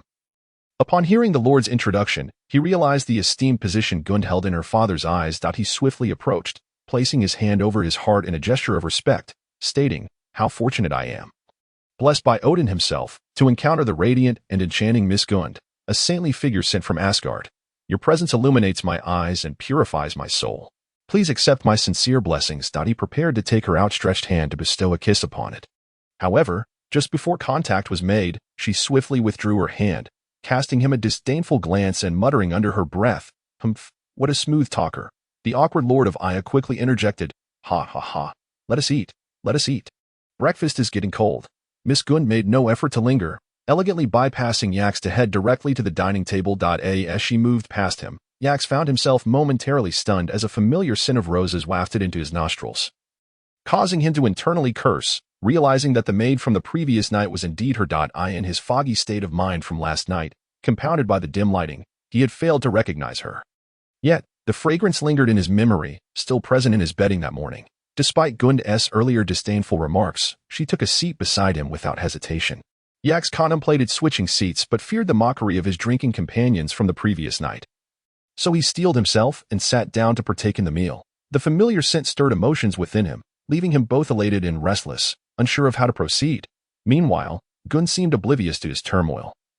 Her gaze fixated blankly on the wall opposite, as she tore pieces of bread to soak in the milk before her, saying, "I hear you were once a merchant. Many believe that merchants are merely greedy misers. What inspired you to show such generosity in Suno City?" expending your own resources to assist the victims of disaster. Yax recognized this as a provocation, a potential retaliation for his earlier rudeness. He could only respond with a polite chuckle.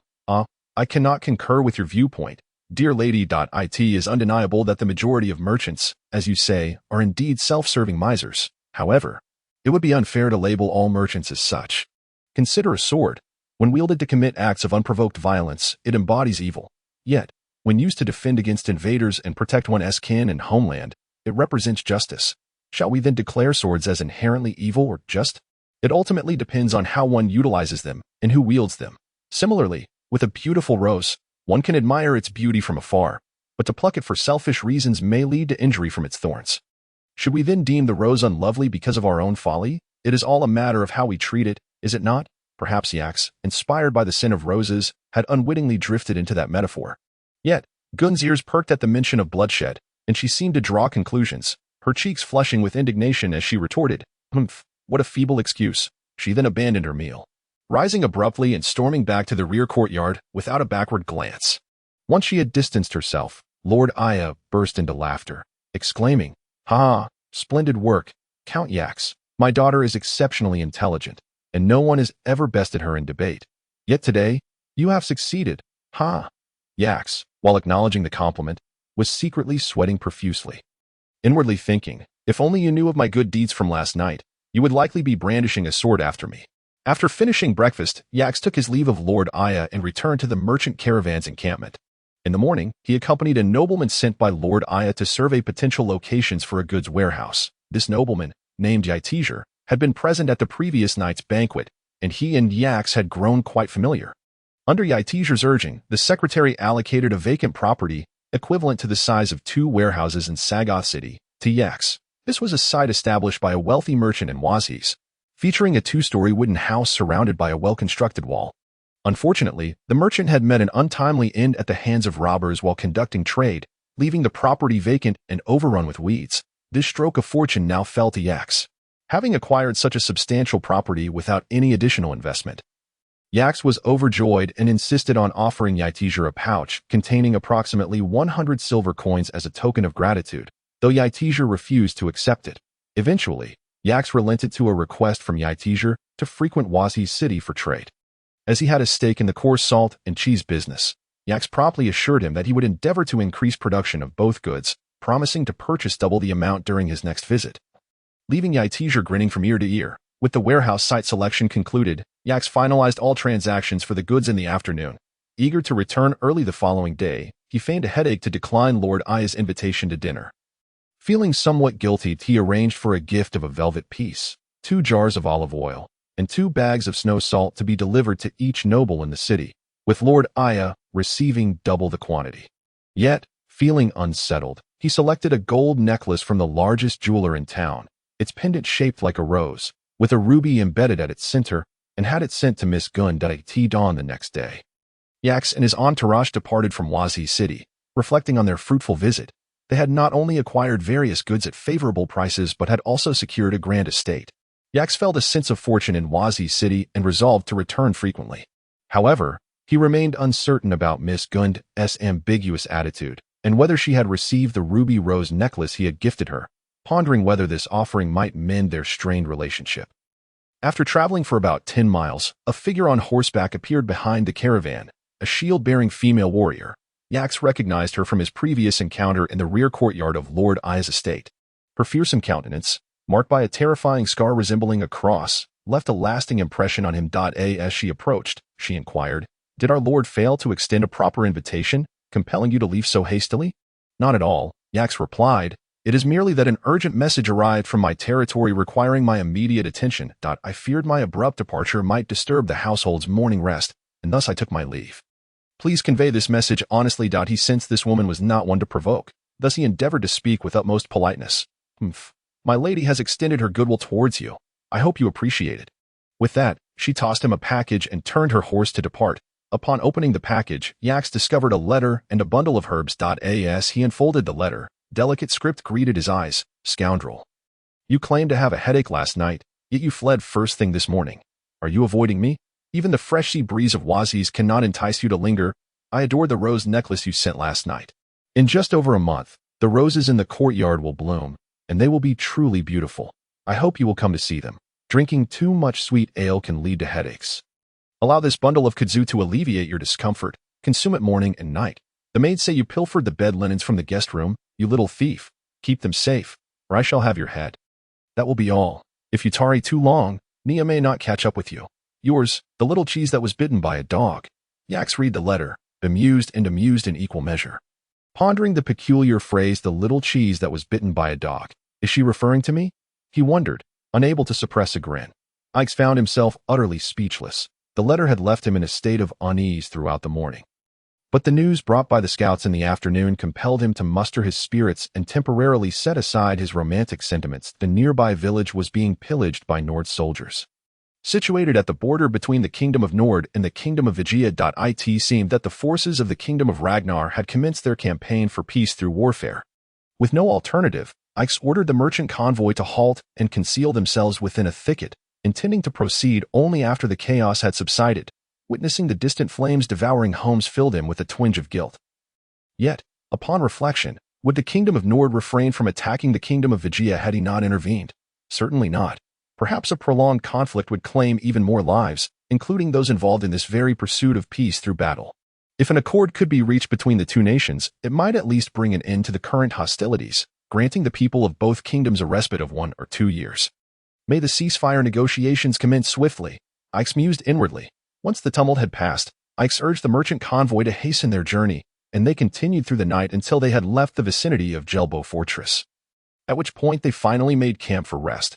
After 3 more days of travel, the convoy arrived at Kaleo City. The garrison there had evidently received news of another impending attack from the Kingdom of Nord. As a lengthy queue had formed at the city gates, where inspections were conducted with meticulous care, punctuated by the occasional patrol of scouts, the group waited from midday until nightfall to finally gain entry into the city. Initially, several core members had opposed the idea of visiting Kaleo City, yet Ix remained resolute, primarily motivated by the desire to recruit a few blacksmiths amidst the turmoil in the Kingdom of Vigia, as well as to procure iron and tools. To his surprise, this gamble proved fortuitous. Due to the wars raging to the north and south, local merchants were hesitant to purchase the abundant iron blocks and tools produced in the area. Furthermore, the nearby armies gathered at Loma Fortress had depleted Kaleo City's food supplies, leading to the prices of essential goods such as grains, apples, vegetables, cheese, and smoked fish skyrocketing to over 3 times their usual rates. While the iron blocks and tools Ix sought were now available at half their regular price, this fortunate turn of events allowed his profits to multiply by 4 or 5 times at least. Moreover, blacksmiths, who were typically difficult to recruit, were now within reach. One blacksmith shop, unable to sustain itself, was offering 3 blacksmith masters and 5 apprentices for a mere 100 silver coins, but after negotiations, Manite successfully secured them for 80 silver coins. Ix appointed a reliable associate to oversee the blacksmith shop, leaving behind 1 master blacksmith and 2 apprentices, with no expectations of substantial profits, merely to maintain operations and ensure they acquired iron blocks and tools when prices were low. This expedition to Kaleo could be aptly described with the phrase, a remarkable bargain, a wish fulfilled. Ix had previously lacked such an understanding, but this time he truly experienced the sensation of profiting from war. Echoing the adage that greater risks yield greater rewards, little did he know, while the profits were indeed significant, the true skill lay in being able to depart with them, before the convoy had even exited the city. News of their lucrative dealings reached the ears of Lord Rodraboy, the ruler of Kaleo City. Recently, Rodraboy had fallen on hard times. His forces had suffered devastating losses in a skirmish against the Kujit army outside Kuden City. With nearly 2/5 of his troops perishing in the past few days, King Yalajurk had nearly held him accountable for failing to secure adequate supplies. Thus, the sight of Ix entering the city laden with provisions caught his attention. With eyes ablaze, he resembled a desperate gambler seeking to recoup his losses. The noble banner of the Rising Dragon, which Ix had raised, failed to intimidate him significantly. The unfamiliar insignia led him to believe Ix was merely a minor noble, causing him to shed his final reservations. The following day, as Ix and his party ventured less than 20 miles from the city, scouts reported that a contingent of over 50 men was swiftly approaching from the direction of Kaleo City. Notably without any banners, the only force capable of mustering such a group in the vicinity was Lord Rodraboy himself, and the lack of insignia raised suspicions. Without needing to ponder, Ix immediately discerned their intentions, and a sense of alarm surged within him. Scanning his surroundings, he noticed a small hillock, approximately 5 or 6 meters high, and hurriedly instructed everyone to push the carts atop it, forming a square formation with 3 rows of 3 carts. Nearly filling the top of the mound, he also dispatched over 10 skilled riders, led by Paetus, to patrol the area around the cart formation, while the remaining members and horses took refuge within the encirclement. Just as they completed their preparations, a thick plume of smoke billowed from behind, and about 20 armored cavalrymen charged forth. Upon observing the cart formation, they refrained from immediate assault, instead attempting to eliminate Paetus and his detachment of riders. However, Paetus did not comply with their expectations, skillfully maneuvering around the hillock. Whenever they drew near, the cart formation provided support with their bows and crossbows. After a circuitous engagement, they managed to shoot down 2 of the cavalrymen, forcing the attackers to regroup, glaring hungrily at the merchant convoy. When the 30-odd infantrymen arrived, they wasted no time in encircling the hillock. Amidst the cavalry, Rodra Boy found himself in a predicament. He had initially believed that with merely 20 elite cavalrymen, a single charge would suffice to dismantle the merchant convoy's defenses. The accompanying light infantry were merely intended to transport the convoy's goods, yet he was taken aback by the convoy's swift readiness. Sensing an extraordinary disposition that suggested they were no easy prey, for a moment, he hesitated to issue a command for a frontal assault. After approximately 5 minutes of silence from the opposing side, Ix, fearing prolonged inaction might lead to unforeseen complications, called out to test the waters. "Who goes there? Do you not realize that you are in the domain of Rodra Boy? Robbing a merchant convoy is a violation of the law." The mention of Rodra Boy's name elicited a wave of laughter from the opposing camp. Upon hearing this mirth, Ix understood the gravity of the situation. The assailants were undoubtedly Rodra Boy's troops. Recognizing that his name was being invoked, Rodra Boy suddenly devised a plan and rode forward, declaring, "I am Lord Rodra Boy, the ruler of Kaleo City. That I have received intelligence indicating that your convoy harbors a spy from the Nord. I hereby command you to lay down your weapons and submit to our inspection." Ix, perceiving the facade had been dropped and realizing Rodra Boy sought to test his resolve, instructed Bandak to fire an arrow at Rodra Boy's horse. Then revealed his own title. "Greetings, Lord Rodare. It is an honor to meet you under such circumstances. I am Count Ix, the Lord of Talboria in the Kingdom of Swadaye. My convoy carries only legal goods, and all members are lawful citizens of Swadia. There are no spies as you claim. Whether or not there are spies is not for you to decide. My kingdom is currently at war with the Kingdom of Nord, and I must conduct a search. I ask for your cooperation." Understanding that Rodra Boy would not relent easily, Ix, wishing to avoid an outright confrontation, pondered briefly before proposing a compromise. "While I do not object to an inspection, your large force and aggressive demeanor make it unreasonable to expect anyone to disarm for your examination. Our convoy is modest. If you insist on inspecting us, sending 5 unarmed men should suffice. I swear, by my noble title, that I will not interfere with your personnel during the inspection. You have my assurance that it will be thorough and meticulous. What say you, Lord Rodra?" That means there's nothing to discuss. Attack. Kill those who resist." Rodra Boy, perceiving Ix's conditions as signs of cowardice, looked down upon him, thinking that the armed convoy was merely a collection of men wielding weapons. Ix, recognizing that there was no room for negotiation, discerned the intent to eliminate them. With a decisive gesture, he commanded over 20 archers to unleash their arrows. After 3 rounds of firing, the lightly armed Vigian soldiers stood no chance against the well-trained archers of the merchant convoy. Moreover, many of them bore no shields, causing their lines to collapse under the onslaught, leading to a chaotic retreat. Seeing this, Ix raised his hand to cease the firing. He had no desire to push matters to an extreme. He allowed the fleeing Vigian soldiers to escape beyond range, leaving behind only 3 corpses and 2 fallen horses. Witnessing the ineptitude of his own soldiers, Rodra Boy was filled with shame and rage. He rode among the retreating troops, striking them with his whip, and finally pointed it at Ix, shouting, "You thief, wait for me. I will send word back to the city to summon reinforcements and ensure that none of you escape." Ix, now devoid of any inclination to maintain civility, retorted indifferently, "Lord Rodra, you must understand that it is you who unjustly attacks us. I am a lord of the Kingdom of Swadia, and I hold another title as well. The representative for King Hallis in the nationwide olive oil trade. The goods you seek to confiscate are indeed the property of His Highness, King Hallis. If you were to plunder our caravan today, it would be tantamount to declaring war against His Highness King Halos and the Kingdom of Swadia. I, the Count, can assure you that within a fortnight, the formidable army of Swadia will besiege your city of Kaleo. Consider the implications of such a decision, my lord." Do you wish for the kingdom of Vijaya to be embroiled in a siege by 3 kingdoms?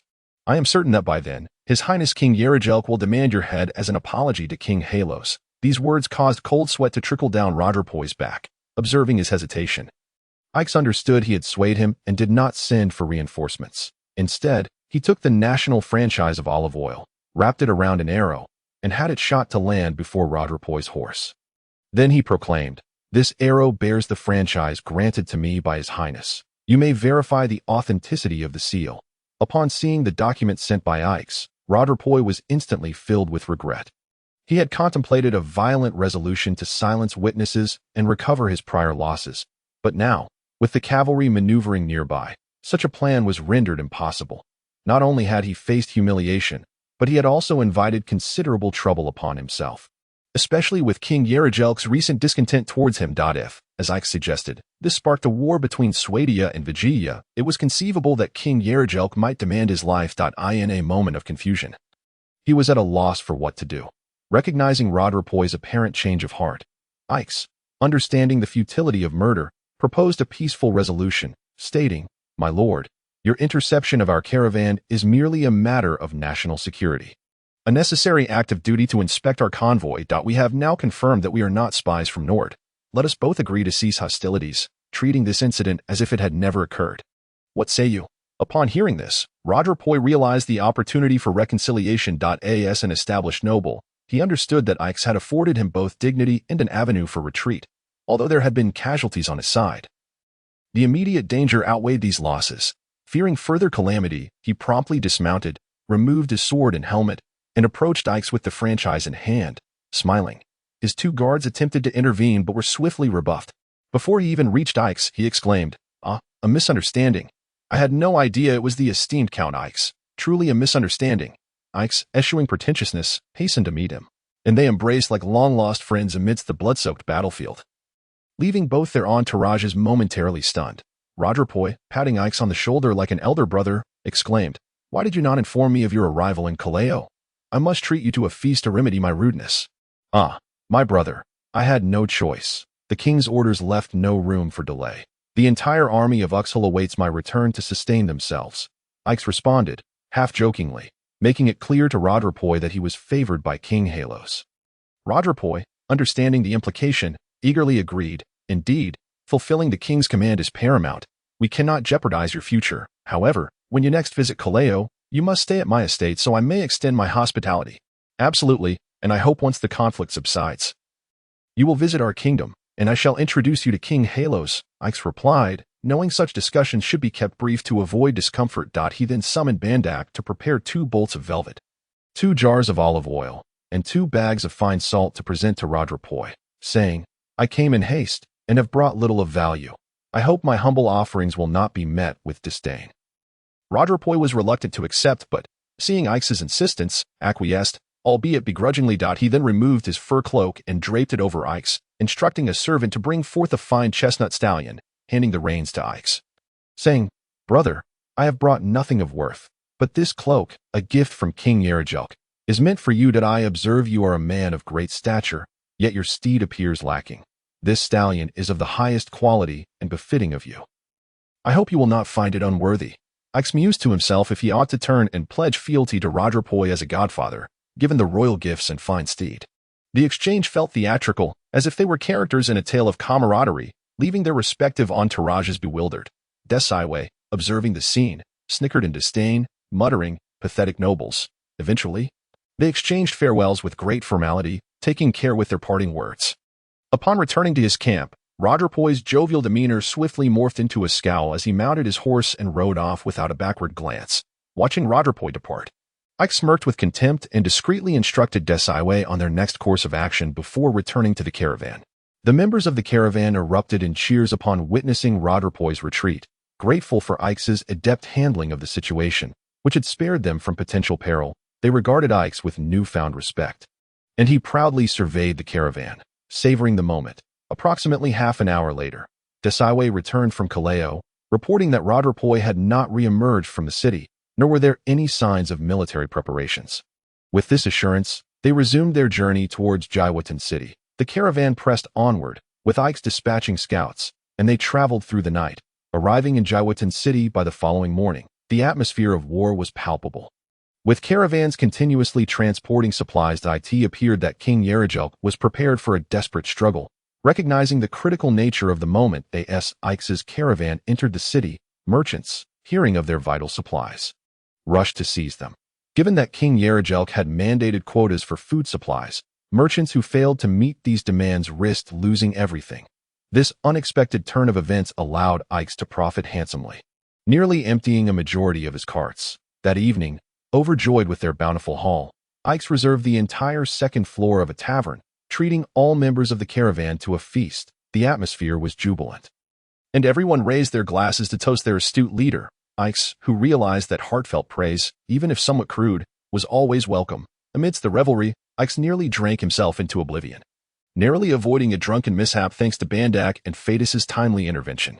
In a moment of bravado, he challenged Bandak, saying in a mixture of languages, "Do I fear the storms? The greater the storm, the more valuable the catch." The next day, Ix awoke around noon, observing that the members of the caravan were similarly slow to rise.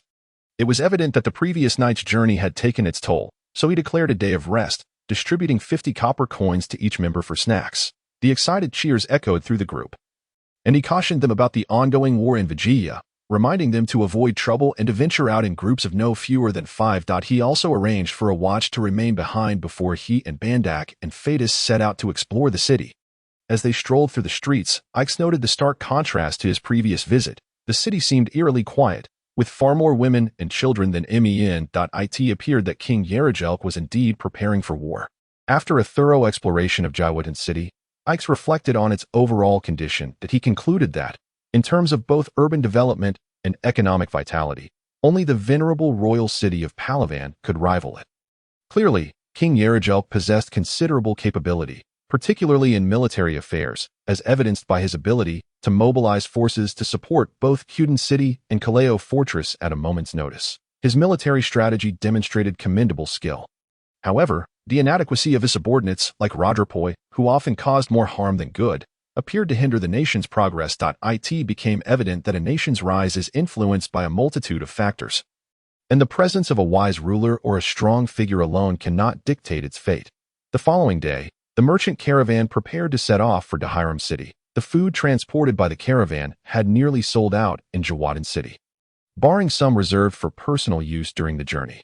Yax planned to procure additional supplies near Dahiram City to avoid drawing too much attention. As had occurred in Kaleo City, Yax divided the caravan into 3 groups, each comprising 4 carts, making it less conspicuous amidst the multitude of merchant vehicles. They regrouped shortly outside the city before departing together. Fortunately, the sheer volume of caravans entering and exiting Jiaotan City meant that no one paid particular attention to their movements, and the journey passed without the perilous incidents witnessed outside Kaleo City. 3 days later, the group arrived safely at Dahiram City, albeit with limited food supplies collected from the villages along the way. Despite being the primary grain-producing region of the continent, the recent conflicts among the 5 nations had drained the area of its resources. Consequently, Yax had to supplement his supplies with some jerky, fresh vegetables, apples, and dried greens, but he could only fill 3 of the 8 empty carts. Upon entering the city, Yax led the caravan to the brewery owned by Boss Purus, where he received 2 pieces of good news that somewhat alleviated the disappointment from the past few days of procurement. First, the snow salt supplied to Purus had found a robust market. Leveraging his established reputation and connections, Purus had effectively promoted the product, rapidly capturing a clientele in Dahiram City.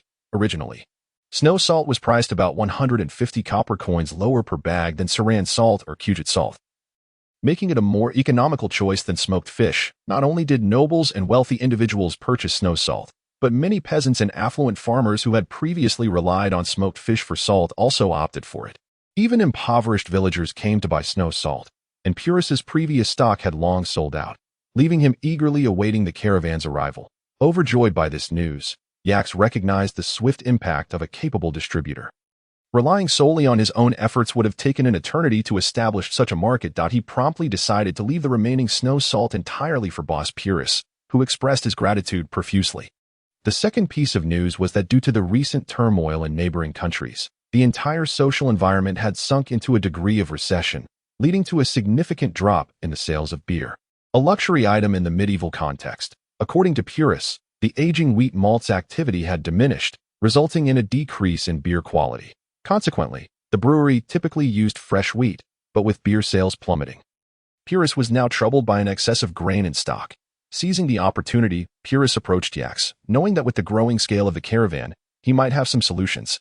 Yax, recognizing the serendipity of the situation, readily agreed to assist him. Purus, being astute, offered Yax a price of only 15 copper coins per bag, a figure that barely covered storage and spoilage costs. As Yax departed to Hiram City, he not only filled all empty carts with grain but also secured advance orders for the remaining supplies, offsetting the payment with the proceeds from the snow salt.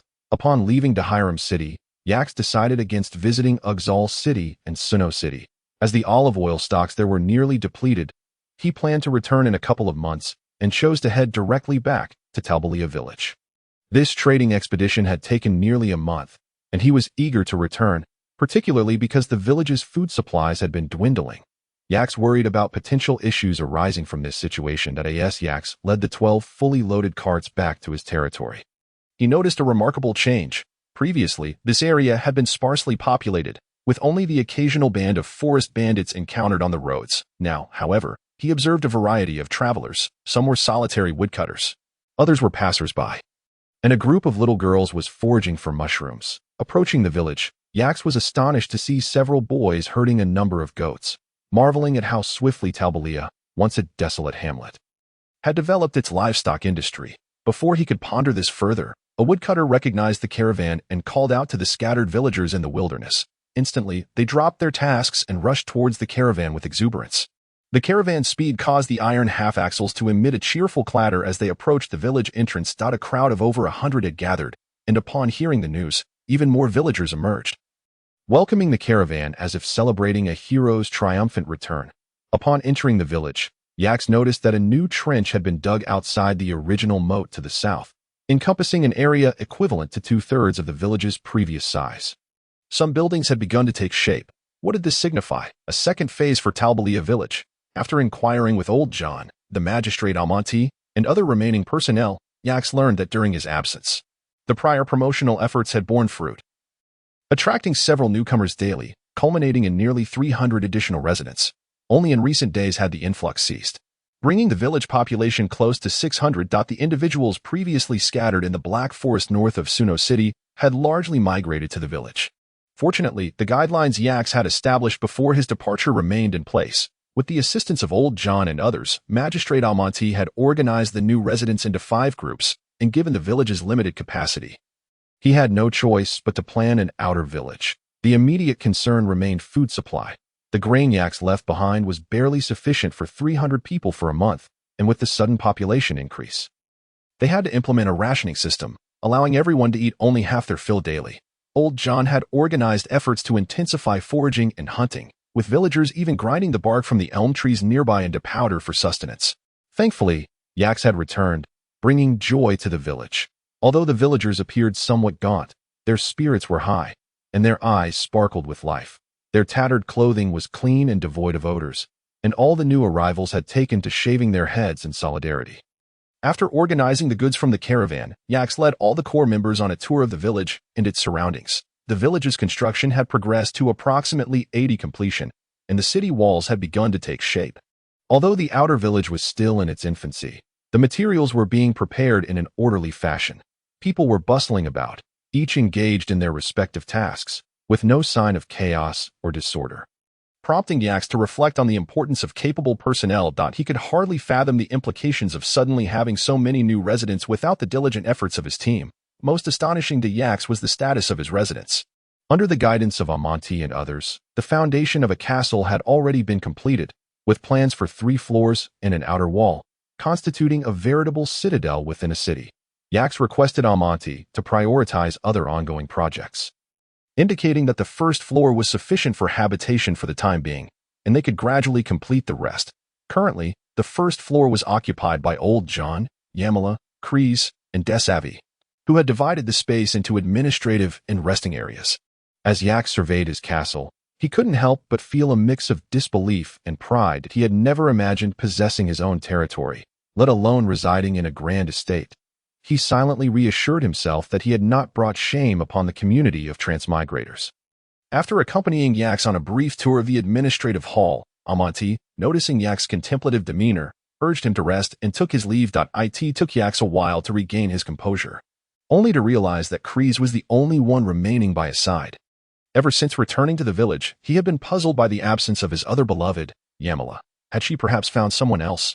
Kreese regarded him with a curious expression, though she sometimes clung closely to him. She would occasionally pinch the soft flesh at his waist, playfully brandishing her little fist at him during their exchanges. Now, with no one around, Yax intended to give this wild girl a proper lesson.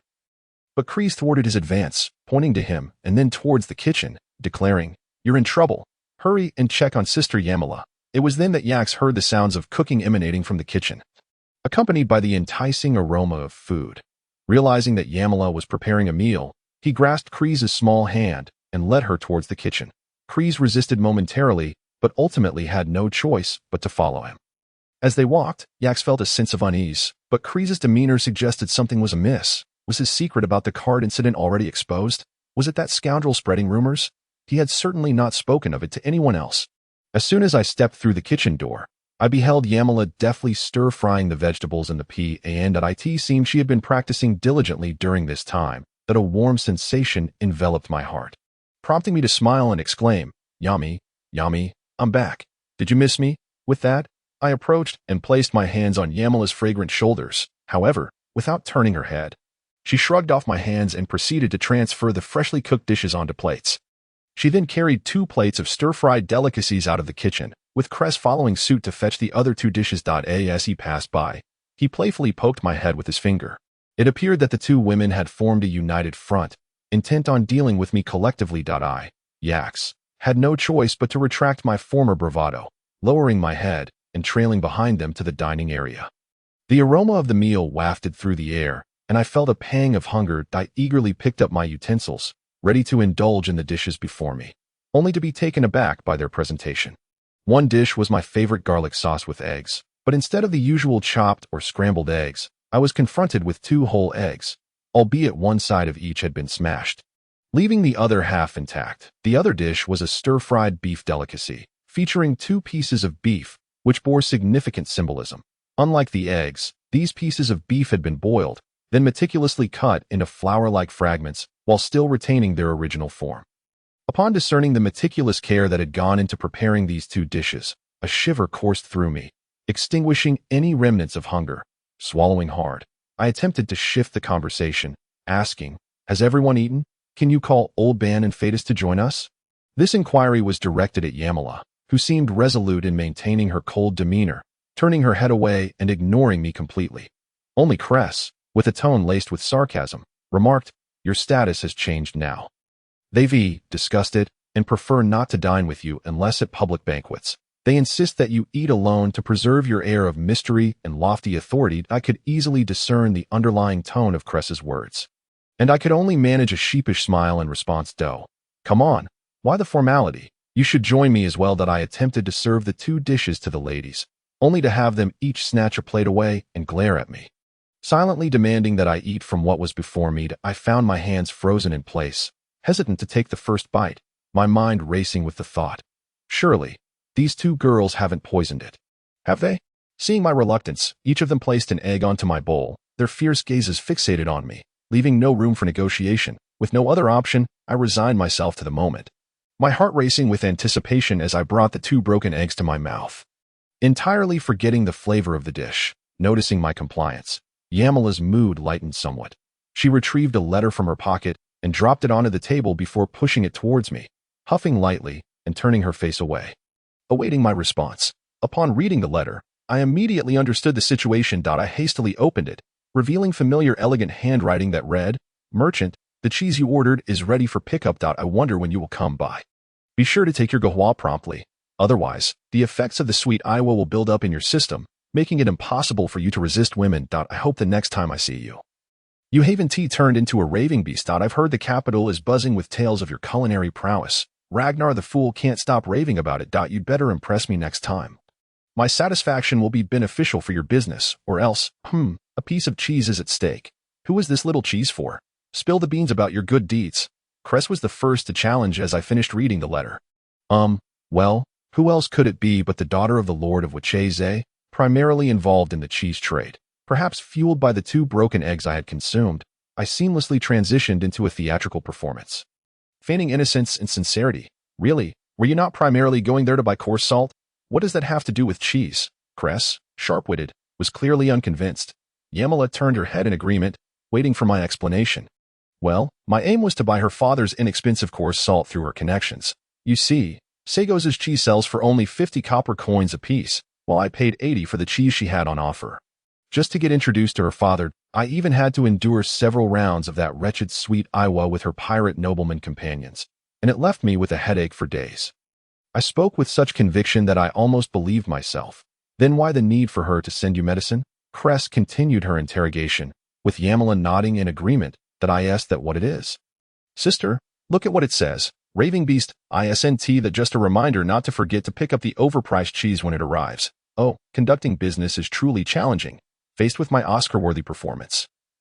The 2 girls exchanged amused glances, utterly convinced by my tale, embodying the adage, people are inclined to believe what they wish to believe, noting the remnants of indignation and grievance on my face. The 2 girls approached, shaking my shoulders in a plea for forgiveness. Yamala even tenderly massaged my temples, inquiring if my headache persisted. Upon my nod of affirmation, she pressed even harder. Is the Lord's daughter beautiful? Cress suddenly inquired, her curiosity piqued. Beautiful, of course, she is. I blurted out, then smoothly transitioned, pointing to my own face, right here. I have a cross-shaped scar, quite unsettling. Indeed. I proceeded to describe the appearance of Nia, the messenger, and continued. You know the Shield Maiden, right? I know. She is a warrior selected from the Nord Kingdom. Its said they all possess extraordinary combat skills, some even rivaling the royal guards. Cress eagerly relayed this information to Yamala. She is the leader of the Shield Maidens, and she is even more robust than I am, always trying to take advantage of me. Had it not been for my constant recollection of your virtues, I might have fallen into her trap. I feigned grievance, as if I were the one who had been pinned down that night. The 2 Na'vi girls were quick to comfort me with sympathetic coos. I then presented Yamala with a lavender-embellished bracelet, confessing that it reminded me of her whenever I spotted lavender, causing her cheeks to flush with embarrassment. Of course, Cress was not left out. I gifted her a wide ring, assuring her that wearing it while stringing a crossbow would prevent her delicate hands from being cut. The little girl gleefully hopped about in delight. I had purchased these trinkets alongside a rose necklace in Wacheze, motivated by a sense of guilt toward them, which compelled me to buy them. Women are like fickle water. Just moments ago, the 2 girls were brimming with indignation, yet now they surrounded me, clinging affectionately. The playful Cress even plopped herself onto my lap. Sensing the situation spiraling out of control, Yamala, who had been longing for me, began to caress me flirtatiously. Suddenly, a thought struck me. I was carrying 2 items that could very well seal my fate, a letter and a bed sheet imprinted with plum blossoms. Feigning distress, I clutched my head, grimacing, oh dear, the pain. My head is throbbing again, perhaps from lack of sleep. What shall we do? Should I ask Catherine to brew you some medicine? Yamala inquired. No, I'm not that fragile. I'll just rest for a bit. I need my energy for tonight. With that, I stood and playfully smacked Cress on the backside. Yamala, well aware of my intent, shyly retaliated with a playful punch. As I lay on the bed, feigning discomfort, I noticed Yamala hesitating to leave, so she moved a stool to sit vigil at the foot of my bed, holding onto my hand tightly. Cress occasionally peeked in from the door, causing me to feign annoyance, exclaiming, "How can anyone sleep like this? Oh, my head. You both need to leave. Tell Amani not to work upstairs today. The constant banging is giving me a headache. If they continue, I'll dock their pay." With that, I ushered the 2 reluctant girls out the door. After a considerable time, upon confirming that the 2 women had indeed departed and the construction work upstairs had ceased, he finally let out a chuckle, rolled out of bed, and leaned down to retrieve a large box from beneath it, a box that had been seized from the notorious Robin Hood. He had secretly instructed the carpenter to modify it, adding a hidden compartment within. Extracting a key from his pocket, he unlocked it, revealing a FAAD filled with important documents such as land appointment notices and registration certificates. Beneath this layer lay his exclusive possessions as a time traveler. Upon opening it, he was greeted by a pristine white bedsheet adorned with blossoming plum flowers. After listening intently for a moment and ensuring the surroundings were indeed secure, he gleefully produced a letter and the bedsheet from his bosom. He held them in his hands, admiring them for a while, before comparing them with the original bedsheet, even taking a moment to sniff each one, his expression a mixture of greasy delight, lewdness, salacity, shamelessness, and detestation. He recalled a report he had read about a corrupt official who had a penchant for collecting such items, ultimately crafting a brush from them. At the time, he had found it incomprehensible, even doubting its veracity. However, now, gazing at the two masterpieces in his hands, he believed and understood. After a moment of contemplation, he muttered to himself, "This piece shall be named Spring Breeze twice, and this one, yes, it shall be called Drunkenly Scenting Roses." With that, he erupted into a fit of eerie laughter. After indulging in a bit more fondling and admiration, he reluctantly folded the two pieces with great care, placing them alongside the letter in the hidden compartment, securing it with a lock before finally shedding his outerwear and retiring to bed. That evening, Yax dined with several core members, engaging in light conversation about recent happenings in the territory. They did not consume much wine, with Yax feigning a headache and soon dispersed, stealthily slipping into his bedroom, eagerly awaiting the arrival of his beloved. Perhaps the remnants of the sweet wine had not been fully expelled from his system. Or perhaps the effects of the beef he had eaten at noon were taking hold. Or perhaps he was simply beset by guilt. Or perhaps it was merely pent-up desire.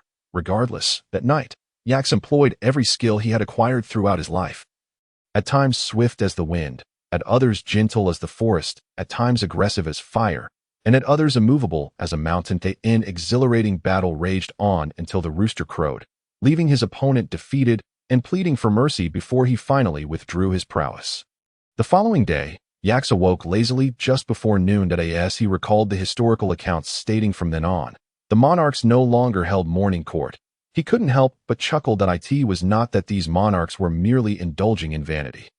Rather, they were genuinely unable to maintain the requisite vigilance and dignity, paving the way for the rise of inept rulers. After a simple breakfast of bread and a few sips of the herbal concoction made from kudzu by Yamala, Yax set forth on his duties as lord. He first strolled through the inner village, accompanied by Man-Eyed, who temporarily played the role of his scribe. As they walked, he greeted the laborers, occasionally pausing to converse and genuinely understand their thoughts, while instructing Man-Eyed to take notes when necessary. Particularly when encountering the elderly, he would approach to inquire about their well-being, eager to hear their suggestions and sentiments, portraying an image of a compassionate lord who cherishes both the elderly and the young. After exploring the outer village in the afternoon, he ventured beyond the village to inspect the territory. He first visited the vineyard left by the previous village, observing that the weeds had been cleared away, and the grapevines were thriving. It was said that this village had once been famous for its grapes, and Yax resolved to develop this further. In this era, the common folk and wealthy farmers primarily consumed beer brewed from wheat, while the nobility enjoyed exclusive wines made from grapes. As long as the quality was high, there would be no shortage of buyers. Drawing from his accumulated knowledge from his previous world, Yax was confident he could elevate the quality of the wine, making it one of the pillar industries of the territory. Moreover, Yax discovered another issue. The village was situated on a gentle slope facing south, backed by a mountain. While the slope was mild, less than 10 degrees, and not hindering cultivation, countless stones of various sizes were scattered about, making clearing them very challenging and complicating the reclamation of the land. Yax racked his brain but could not devise an effective solution. It seemed that clearing the stones would be a prolonged endeavor. Upon returning to the territory that evening, he studied the planning map devised by Yamantai for the entire area. It was then that he identified a significant oversight on Yamani's part. Although he had planned numerous structures, including blacksmith shops, warehouses, residences, public toilets, bathhouses, tanneries, and barracks, he had entirely neglected considerations for the living environment and convenience. The various functional buildings were haphazardly scattered throughout the territory, likely constructed without a coherent plan, as he probably had not considered such matters. After all, these concepts were not prevalent until modern times. For instance, the public bathhouse, intended for convenience, was located near the drinking water source, without regard for the wastewater it would release, which could contaminate the drinking supply. The blacksmith shop was too close to residential areas, neglecting the noise it would generate, and the public toilets were unevenly distributed, causing inconvenience for some residents. The tannery, situated in the middle of the residential area, emitted unbearable odors, among many other issues. Yax instructed Man-Eyed to document all the problems identified that day, preparing to address them one by one in the future. The next day, Yax convened a meeting with all the management staff, Reading through the issues recorded by Manide from the previous day, he then introduced the concepts of living environment, convenience, and pollution control, mandating that future territorial construction must adhere to these three fundamental criteria. Hearing Manide enumerate the various issues, Yamantai, the governor, felt a flush of embarrassment wash over his face. Yaks paused any criticism of the current problems, first acknowledging the efforts of Yamantai and the others in recent times, then explaining that this newfound knowledge was gleaned from a secret tome, knowledge that was not commonly known, assuring them that they need not berate themselves and could take their time to study and improve. Only then did Yamanti's demeanor begin to brighten. In conclusion, Yaks tasked Yamantai with the responsibility of drafting a new planning proposal, with the assistance of Manide and others, in accordance with the principles discussed during the meeting. The following morning, Yamantai, with bloodshot eyes from lack of sleep, presented the revised plan to Yaks.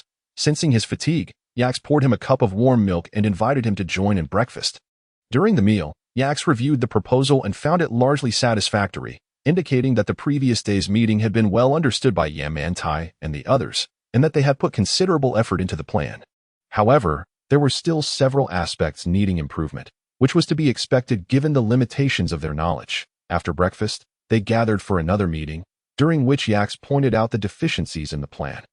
First, the zoning was unclear. The residential area was merely delineated without further classification. Under Yaks' guidance, they not only defined the residential area but also subdivided it into production zones, various workshops, administrative zones, offices for different responsibilities, commercial zones, including taverns, bathhouses, and market spaces, and public buildings scattered throughout, including public toilets, refuse disposal sites, warehouses, barracks, etc. Furthermore, Yaks mandated that there should be a public toilet and a refuse disposal site for every 2 residential groups. The second issue was the lack of consideration for wind pollution.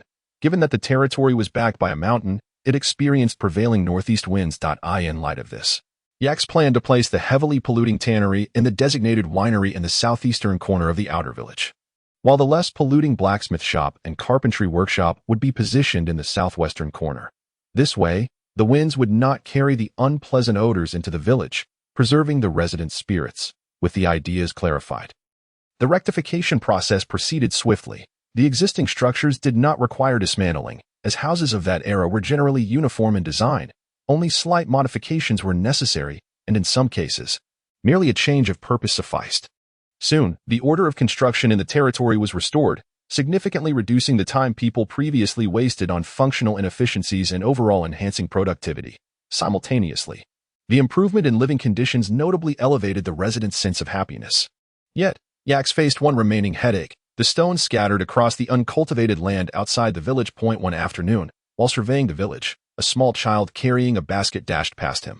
The basket filled with wild vegetables collected from outside the village. Among the contents, Yaks' attention was caught by a round pebble, a favored plaything among the village children, who often rolled them around for entertainment. Observing the pebble in the child's basket, a spark of inspiration ignited within Yaks, and he slapped his thigh in excitement. The solution was indeed simple. It required Yaks to activate his wealth ability while simultaneously solving a mathematical problem. Initially, Yaks intended to reclaim 1,000 acres of land. Previously, he had estimated that approximately 3 to 5 stones could be found per square meter of land. Assuming an average of 5 stones, the calculation would be 1,000 by 666 by 53. 330,000 stones. At first glance, 333 million stones may seem like an overwhelming number. However, the village currently houses approximately 200 elderly and children, who daily venture out to forage for wild vegetables and gather mushrooms. It is not uncommon for them to return with an extra 10 or 20 stones in their baskets. Furthermore, tasks can be assigned to each member, requiring them to carry back a minimum of 20 stones per day. With each basket capable of holding 40 stones, which amounts to half a basket, Ikisi has stipulated that any excess will be purchased at the rate of 1 copper coin for every 40 stones. Thus, in order to earn that copper coin, residents must gather at least 1.5 baskets, equating to 60 stones. Calculating this, one finds that 3,330,000 divided by 600 divided by 60 equals 92. 5 days. Hence, within a maximum of 3 months, the stones covering 1,000 acres can be cleared, requiring a payment of no more than 600 silver coins. While this may appear substantial, it effectively means investing 600 silver coins to cultivate 1,000 acres of land. With the added benefit that these stones are premium building materials, it is estimated that once the village is completed, there will be no further need to source stones. The units of measurement used here, including acres, meters, centimeters, and miles, are not universally recognized. They are employed merely for the convenience of readers who appreciate agriculture to have a clearer mental picture. Please forgive this choice. After just one day of trial, the results were surprisingly favorable. Simply carrying a few baskets filled with stones could earn several copper coins. Such an advantageous opportunity was unprecedented for the villagers, even when participating in trade caravans. They earned only 2 silver coins a month. Now, by collecting just 10 baskets of stones, they could earn 3 silver coins in a month. Such ease was unparalleled. After their labor, even the adults eagerly divided areas to collect stones. And the most idle among them, children and the elderly, were constantly coming and going. In just that day, approximately 130,000 to 140,000 stones were gathered. Ikisi estimated that if this pace continued, within a month and a half, the stones from the 1,000 acres would be entirely collected. As time swiftly passed, over half a month had elapsed, and 400 acres of arable land had been cultivated. The inhabitants of the territory wore smiles and were filled with vigor. Yet, Ikisi alone felt a twinge of concern. He could not shake a sense of unease that had settled in his heart over the past few days. Am I merely idle? He mused internally. Indeed, ever since the issue of clearing stones for cultivation had been resolved, there had been little for him to do in the territory.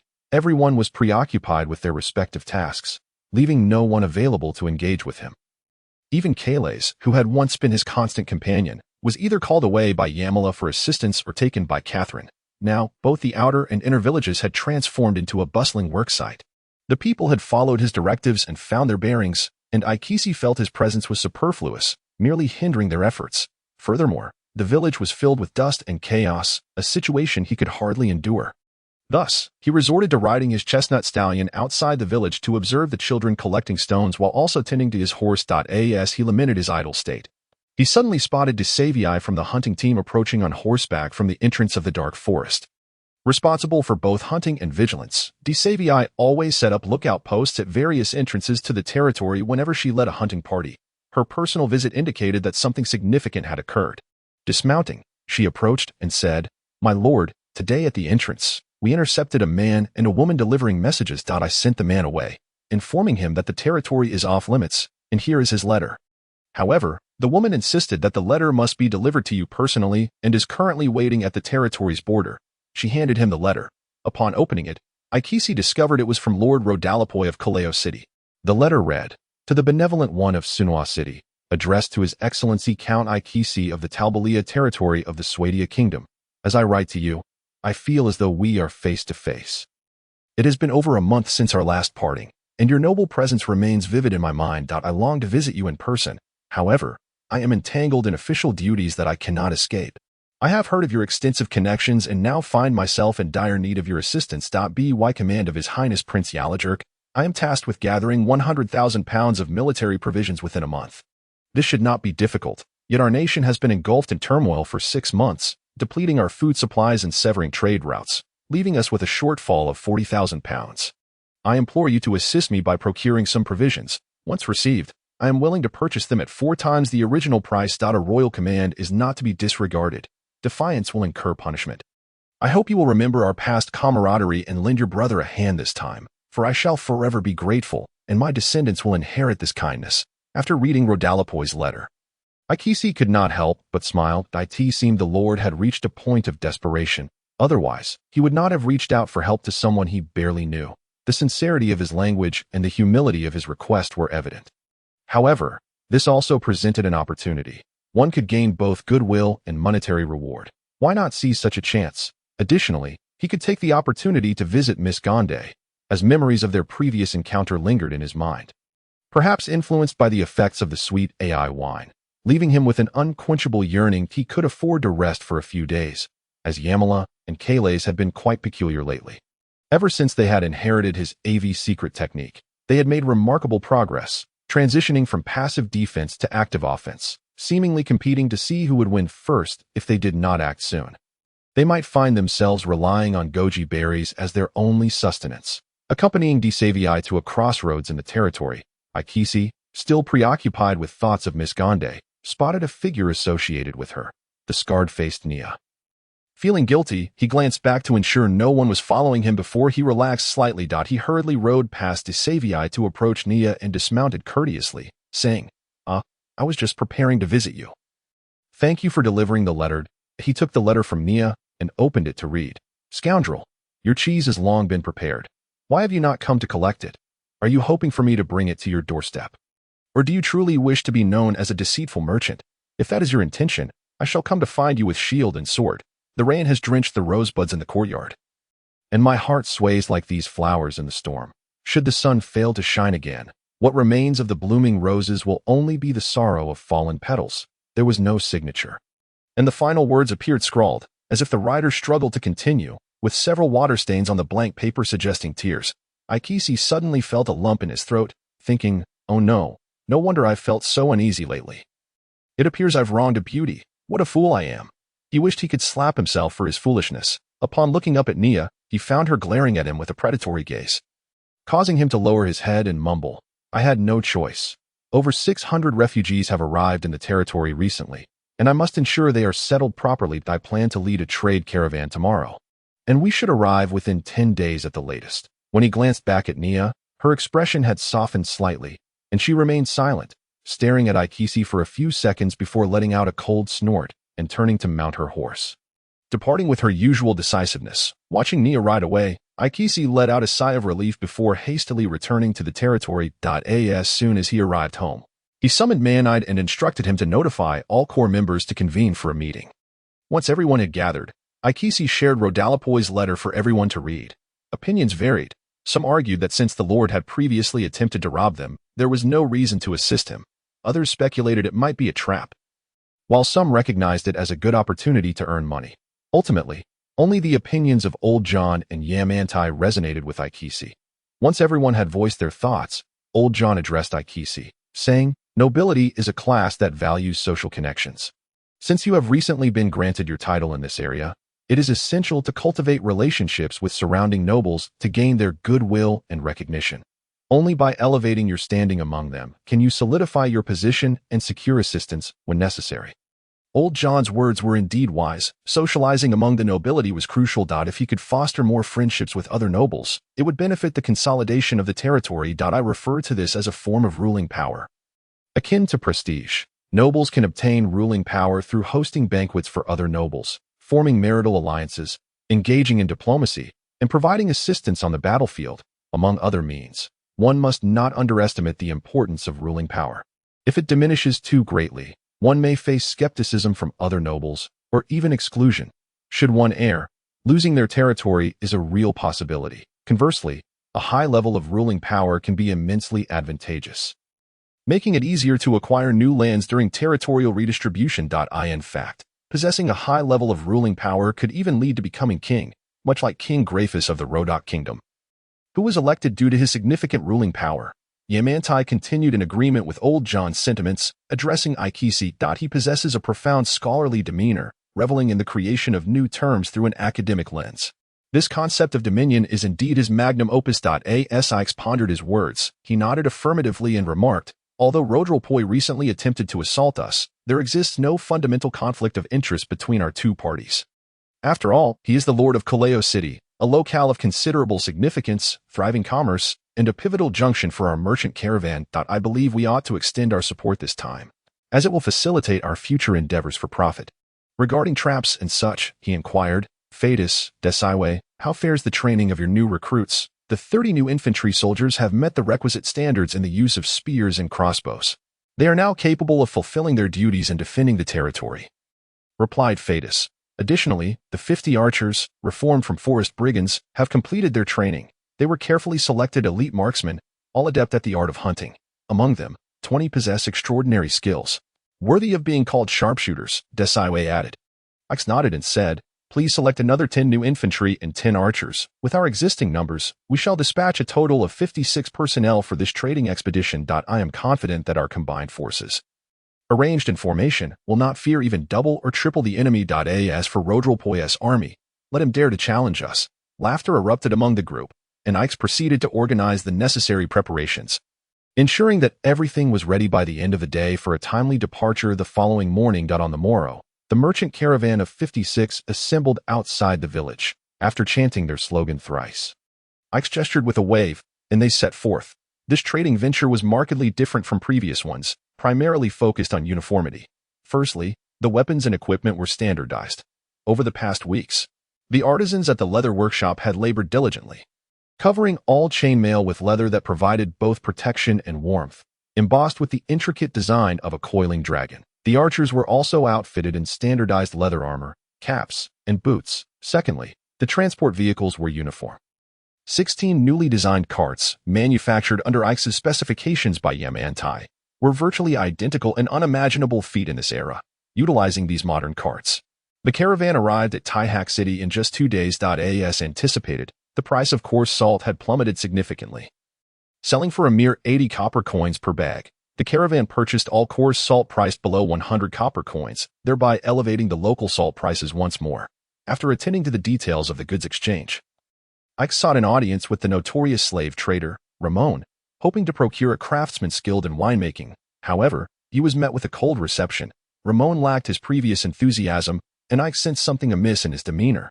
He suspected that Ramon might have heard of the matters concerning Kreese, yet it did not seem quite so. Without lingering in Taihak City, the caravan departed early the next morning. Ix had initially wished to meet with the city lord, Idonyar, to cultivate a rapport, but was unexpectedly rebuffed. The guards informed him that the lord was unwell and unable to receive visitors. As Ix glanced back at Taihak City upon exiting, an unsettling feeling washed over him, as if the entire city exuded an air of hostility towards him. Having traveled for a day and a half after leaving Taihak City, the caravan reached Sago's city. King Ragnar welcomed them with his customary warmth, personally escorting Ix to the palace. After exchanging pleasantries, Ix broached the subject of Lord Idonyar, only to observe Ragnar's immediate displeasure. Sensing the tension, Ix wisely chose to steer the conversation elsewhere, pondering whether a rift had developed between the two. That evening, Ix took it upon himself to prepare a meal for King Ragnar. The banquet was intimate, attended by only a few trusted nobles, and Ix was honored to be seated at the king's left, in the position of the esteemed guest. Whether it was due to his joy at Ix's presence or the effects of the wine, Ragnar appeared particularly unrestrained that night, consuming copious amounts of alcohol despite the gentle urgings of his confidants to moderate his intake.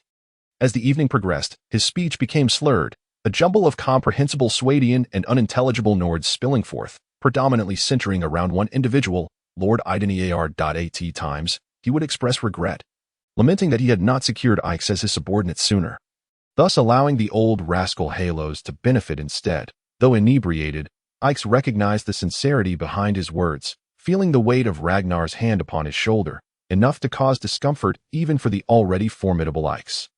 Ix, a man of genuine character, saw Ragnar's earnestness as a sign of camaraderie and sought to maintain his regal dignity by toasting him repeatedly, delivering heartfelt and respectful words of admiration that delighted the king immensely. The wine flowed freely, and Ragnar soon succumbed to intoxication, requiring the assistance of others to carry him to his chambers for rest. After returning to the hall, I shared a few drinks with several nobles before sensing their waning spirits, prompting farewells as the gathering dispersed. Ultimately unable to quell his curiosity, Ix approached the amiable Rykar, inquiring about Ragnar's unusual behavior that evening. The lord of Kjolin Fortress, a stalwart ally of King Ragnar, treated Ix as one of his own and recounted the events leading to the king's state of mind. It turned out that all the turmoil stemmed from Lord Idonyar, who had been adopted by Ragnar's father, King Hakram. The latter had taken a liking to the boy, allowing him to grow alongside Ragnar, and they had regarded each other as brothers. Idonyar had proven himself resourceful, adept both intellectually and militarily, rising through the ranks to ultimately become the lord of Taihak City. Initially, Ragnar had placed great trust in him, but in recent years, Idonyar had begun to act in defiance of the king's wishes.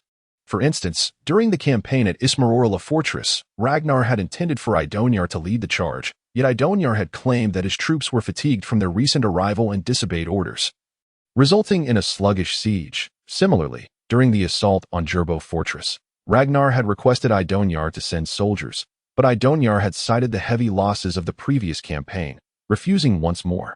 Consequently, many nobles followed suit, leading to a meager recruitment of just over 300 soldiers for Ragnar, an embarrassment for a king. Reluctantly, Ragnar had to assign his trusted confidant, Rimaldyar, to lead the assault. These repeated acts of insubordination had significantly soured Ragnar's opinion of Idonyar. Yet he found himself powerless to act against him, as Idonyar enjoyed considerable support among the nobility, even surpassing Ragnar in allies when excluding the neutral faction. Thus, the king's frustration was palpable. He could scarcely fathom why a man he considered a brother would now spearhead opposition against him. Having perused historical tomes and observed palace intrigues, Ix understood the underlying dynamics at play. Idonyar, having served alongside Ragnar for so long, had grown complacent, believing himself immune to consequences due to his proximity to the throne. Furthermore, despite Ragnar's seemingly brusque and tempestuous nature, he harbored a genuine and generous spirit, lacking guile, which likely led the cunning Idonyar to underestimate him. In truth, Ragnar was quite benevolent towards those he considered allies. As Ix himself had experienced, upon grasping the situation, Ix bid farewell to Rykar and returned to the inn for rest. As he lay awake that night, contemplating the matter, he realized that Idonyar's previous demeanor towards him was rooted in his perception of Ix as part of Ragnar's faction. It appeared that he would have to align himself with Ragnar and devise a strategy to help reinforce his rule, as Ix found the king to be a commendable ally. The following morning, Ix convened with two associates who had remained at Sagos, gathering intelligence they had collected during his absence. Most of the information pertained to commercial matters, and Ix instructed Man-I to document the pertinent details. Among the reports, one particular piece of intelligence piqued Ix's interest. It was said that Sarikon of the Kujit Khanate had vowed to besiege Kuden City, allegedly driven by the death of a Kujit Nyan at the hands of a marksman from Kuden City. This Nyan being a close companion of Sarikon. Having grown up together like brothers, it was no wonder that Sarikon was consumed with rage. As Ix contemplated how to transform this information into a valuable opportunity, he was suddenly approached by King Ragnar's secretary. Summoned to the king's presence. Given Ragnar's inebriation the previous evening, Ix surmised that the king was quite eager to see him. Upon entering the palace, the two made their way to Ragnar's study. Ix wasted no time, directly inquiring what tasks the king required of him, assuring him that he would not decline any request within his capabilities. Ragnar had initially intended to approach the matter with subtlety. After all, a ruler must maintain some semblance of dignity. However, witnessing Yak's sincere demeanor, he could not help but express his innermost thoughts. Sir, you are likely aware that I, in truth, wish to cease hostilities. Yet, should I return the fortress of Ismarala to the kingdom of Vijaya? The nobles within my realm would vehemently oppose such a decision. Conversely, if I choose not to return it, the kingdom of Vijaya will also refuse to acquiesce. I find myself in a most precarious situation. Might you devise a solution? Your Highness need not fret over this matter. Yax reassured him. In fact, I have come to assist you in navigating this predicament. Observing King Ragnar's candor, Yax smiled and retrieved the letter from Rodrapoi, presenting it to King Ragnar with both hands. Upon reading the missive, King Ragnar's hands trembled with excitement, and with eyes aglow, he inquired, "Does this imply that the kingdom of Vijaya is utterly devoid of resources? Are we then free to launch a full-scale assault to seize more territory?" "No, Your Highness, you are mistaken. Quite the opposite is true," Yax asserted firmly. "Desire can indeed cloud one's judgment. I should not have shown him this letter." He mused internally. "Why is that?" Ragnar asked, bewildered. "Recently, I visited the cities of Kaleo and Jawadin. King Yaljulka is prepared to wage a desperate battle, and amidst internal and external strife, the will of his nobles is notably united. Their resolve unwavering. Like a famished bear, any who provoke them will face their full wrath. Are you willing to contend with such a kingdom of Vijaya?" Yax intended to imply that with Ragnar's current standing, he could hardly challenge them. Noticing Ragnar's silence, Yax continued, "The forces of the Kujit Khanate have besieged the city of Kuden for 6 months now without success, which speaks volumes of the determination displayed by the Vijayan army under King Yaljulka's leadership. Presently, their troops are concentrated at Lomaberg, and they have yet to engage the main force of Kugut. In this ebb and flow, do you truly believe that the Kujit Khanate's army could prevail in a conflict?" Ragnar was at a loss for words. This is the most opportune moment for negotiation. The reason King Yaljulka has refrained from initiating a decisive battle is his fear of a surprise attack from us. Thus, he has stationed his forces at Lomaberg. The city of Kuden holds immense strategic importance for the kingdom of Vijaya. Should it fall, the entire realm would be exposed to the iron grip of Kujit's forces. Therefore, even if it means sacrificing places like Jelbo Fortress, King Yaljulka would likely engage in a decisive battle against the Kujit Khanate. At that juncture, emboldened by victory, the Vijayans may seek to reclaim lost territories from you, which could spell disaster. Should you lose the war, it would undermine the very foundation of the nation. it would be far wiser to seize this moment while the Kujet forces still possess the capability to fight, and reach an accord with the Vigians, allowing them to engage Kujet with confidence, while we preserve our current gains. This approach would simultaneously appease the pro-peace faction within your court, which would be most advantageous. After a considerable pause, King Ragnar hesitantly asked, "What if King Yaljalka refuses to acquiesce? Until a matter is resolved, there are no absolute outcomes. However, given the current circumstances, we must take action. Since your highness places your trust in me, I shall endeavor to facilitate this matter. We need only to proceed in this manner," Yax elaborated, offering words of encouragement to bolster Ragnar's confidence, which had been thoroughly eroded by the opposition he faced. Yax, having once held a managerial position, fully comprehended Ragnar's predicament. Caught in a situation where he bore responsibility without the corresponding authority to the castle of Wacheze, a sigh escaped Miss Gonde's lips as she leaned against the windowsill of the third floor. Ever since Nia had returned with news of the villain's impending arrival, she found herself gazing out each afternoon. Even as the sun cast its final golden rays, she hoped they would illuminate his figure, making him appear as if clad in resplendent golden armor, riding a noble steed to her side. She recalled the evening she first encountered him. She had heard from a maid about an intriguing noble in the hall who had managed to best the renowned drinkers of Wacheze.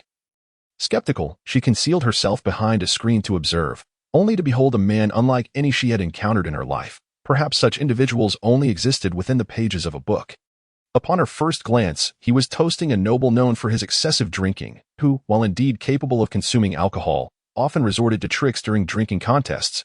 Yet, he did not engage in any quarrel, merely stating, "I shall drink first as a sign of respect. You may do as you please." With that, he downed his drink in one go, leaving the notorious drinker no choice but to yield.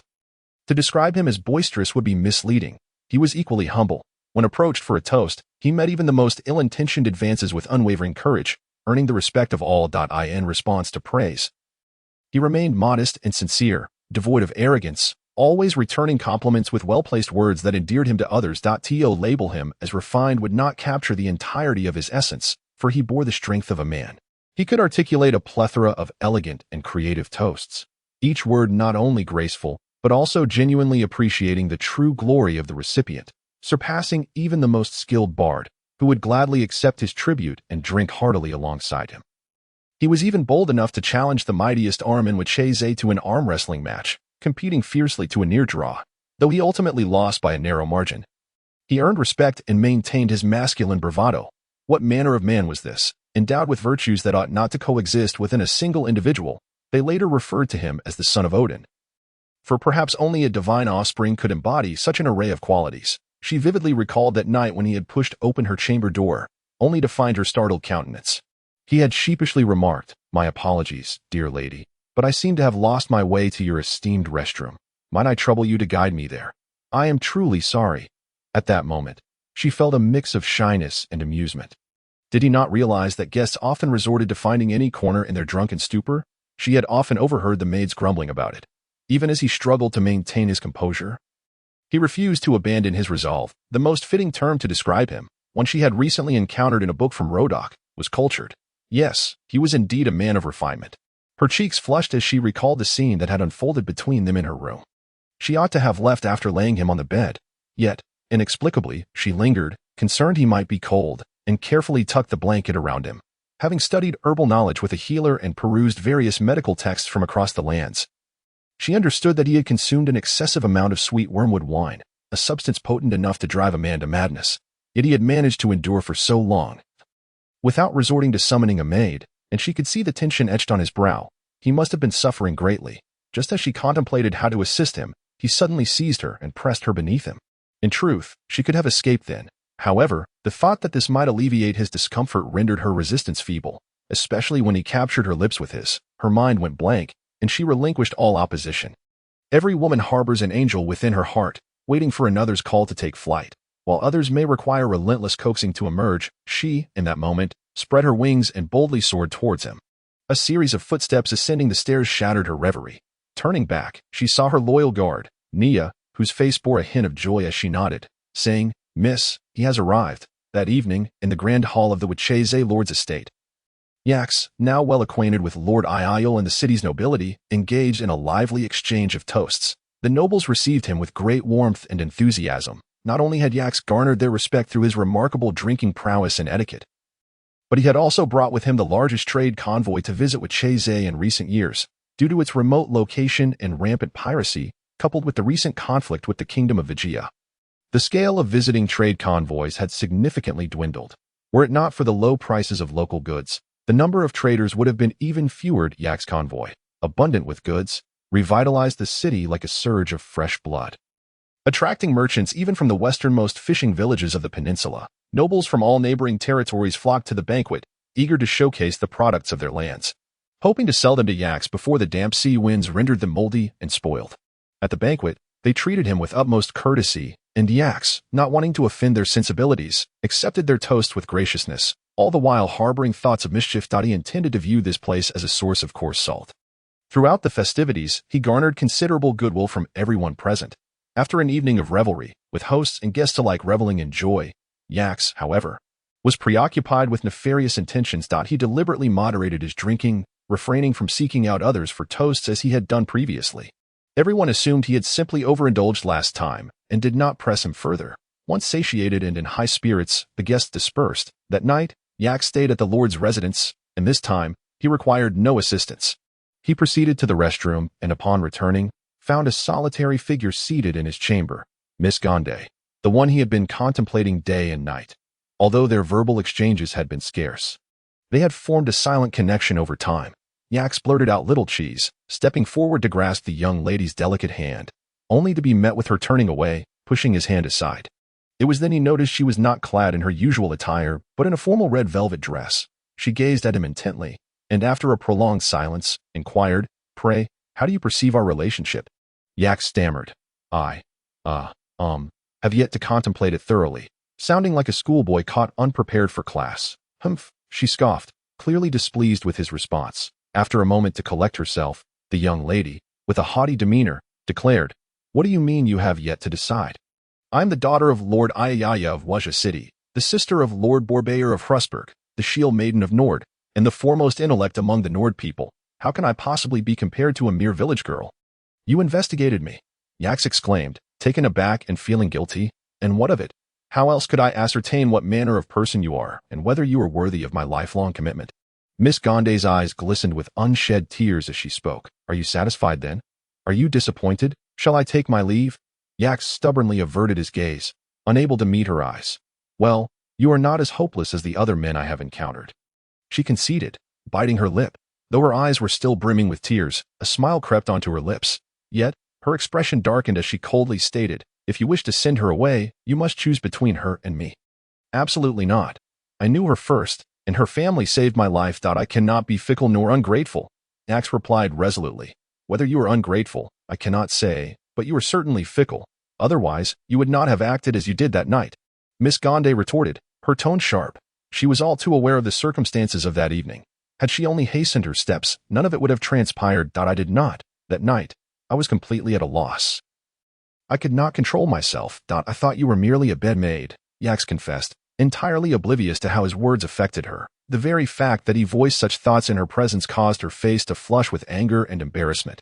She lunged at him, delivering a flurry of punches while shouting, "I will beat you. How dare you compare me to a lowly maid?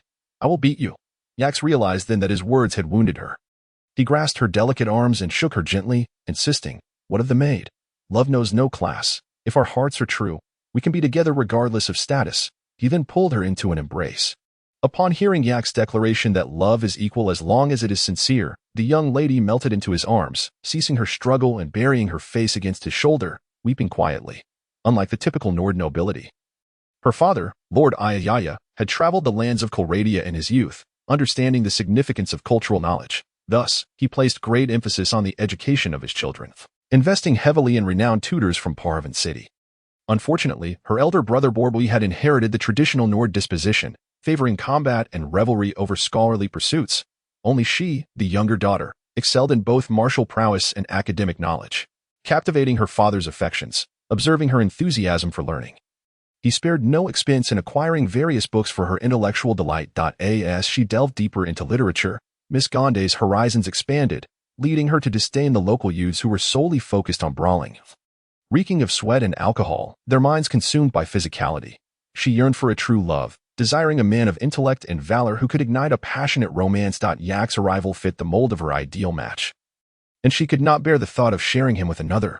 Resolute, she pushed him away, drawing a dagger from her waist and pressing it to her throat. You must choose between us. How can a lowly village girl compare to me? Speak now, do you want me, or that village girl? If you do not clarify, I shall take my own life. Yax, bewildered by her princess-like temperament, felt a surge of indignation at her repeated references to a lowly village girl. A moment of weakness led him to exclaim, What lowly village girl? In my eyes, she is no different from you. I cannot abandon her. In fact, I have 2 lowly village girls to contend with. If you persist in this manner, I shall take my leave and never return to Waja City. The phrase 2 lowly village girls struck Miss Gonde like a thunderbolt, leaving her momentarily stunned. She then shrieked, raising the dagger high, declaring, I will kill you. Yet, she hesitated, unable to bring herself to strike. Quick to react, Yak seized her wrist, disarming her and casting the dagger aside. He then enveloped her in his arms, delivering a light smack to her behind while chastising her. I will not allow you to seek death or to act so unruly. You must cherish your life and behave, or face the consequences. After delivering several light strikes, Yax finally grew weary and pulled her onto his lap, sitting them both on the bed. At this point, Miss Gonde ceased her tears. Her face bore the marks of their altercation, and she hid in his embrace, too timid to meet his gaze, occasionally sniffling softly. Seeing her pitiful state softened Yak's heart, and his anger subsided. Gently, he tucked her hair behind her ear, speaking softly. I did not anticipate things would unfold this way. However, I cannot abandon those I care for. Yes, they may not possess your beauty or grace, but I cannot forsake them. If I were to be so fickle, what would happen if I encountered someone even more lovely in the future? Would you not feel betrayed? I would kill her, and then you, and then myself, she muttered, her voice a mere whisper as Yax raised his hand, ready to assert his authority once more. His hand, however, did not fall. Instead, he pointed a finger playfully at her nose, chiding, You see, you speak of killing and dying. Where is the demeanor of a proper wife in that? You must refrain from such reckless words, or I shall administer discipline. Do you understand? Her soft was barely audible, and she buried her face deeper into his embrace, her cheeks flushed with embarrassment, reluctant to meet his gaze. After a moment's contemplation, she hesitantly ventured, But I cannot share a husband with a commoner. If word of this spreads, our entire family will become a laughingstock. My father and brother would never consent. What, then, shall we do? Yax recognized the gravity of her concerns. Indeed, the chasms of social class felt insurmountable in these times. If it were to be known that the daughter of a city lord was treated no differently than a village girl, it would be an affront to their dignity, an unforgivable transgression in the eyes of Nord nobles, who would rather die than sacrifice their honor.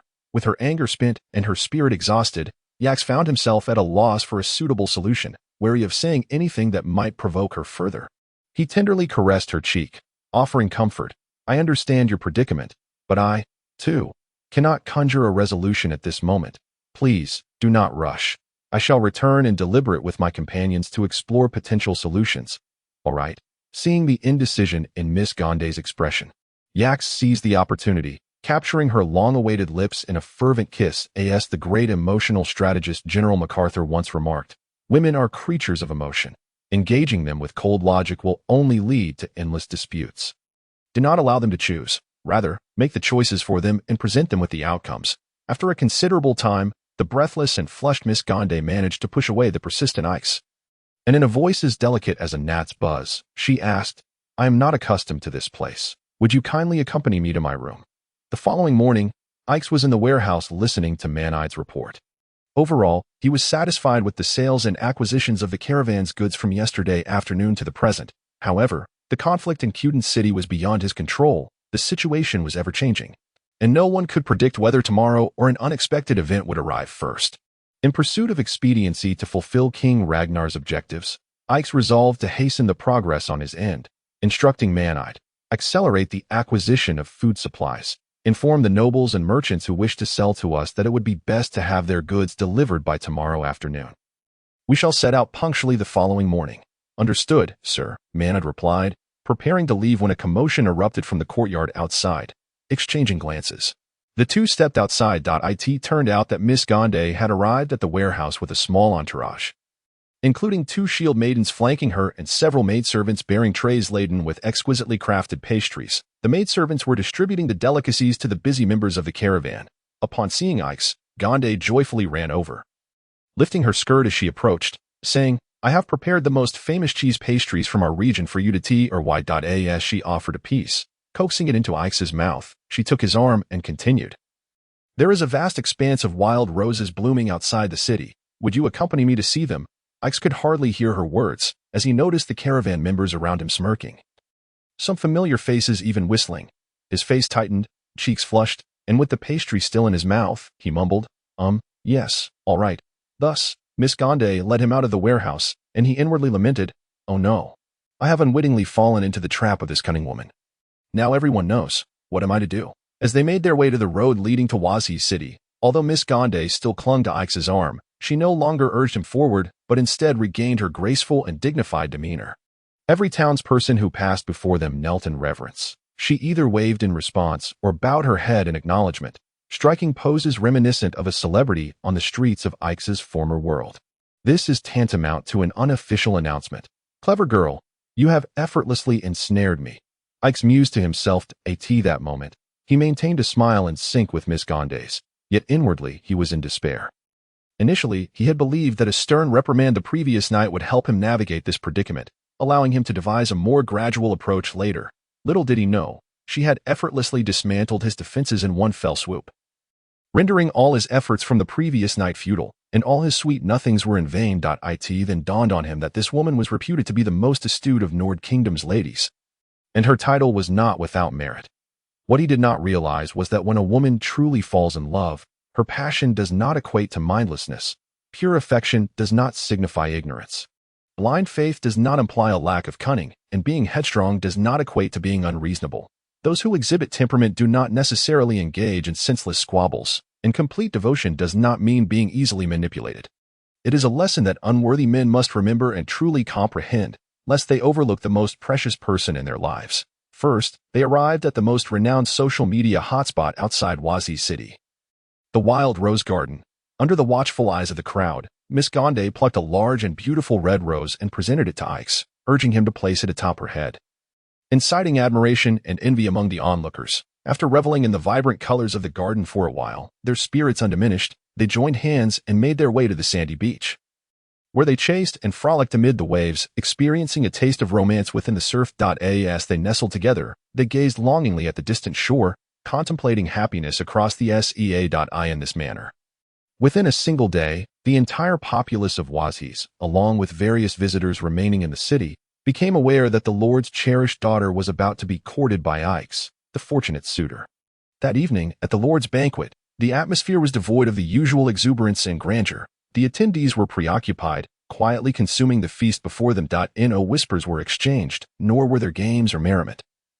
Only occasionally did guests steal glances at the three seated at the head of the table. Lord Aya glanced at Ix with every morsel of beef he consumed, as if to convey, "I can enjoy this meat just as you do."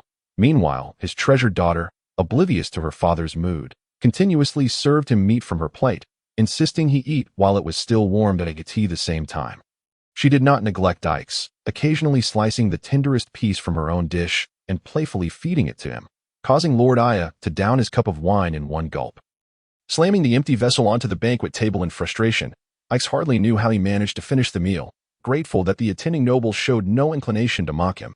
After the feast concluded, they promptly bid farewell to Lord Aya. A couple of acquaintances of Ix even patted him on the shoulder, their expressions clearly cautioning him to tread carefully and lower his head as a prospective son-in-law. Once everyone had departed the hall, a woman resembling Miss Gande by nearly 90% emerged from the rear courtyard. Upon seeing her, Gande beamed, calling out Mama as she skipped toward her, linking arms as they approached Ix. Ix recognized her as the esteemed Madame Joya, Gande's biological mother. In the Nord Kingdom, customs promote gender equality, with fewer restrictions on women.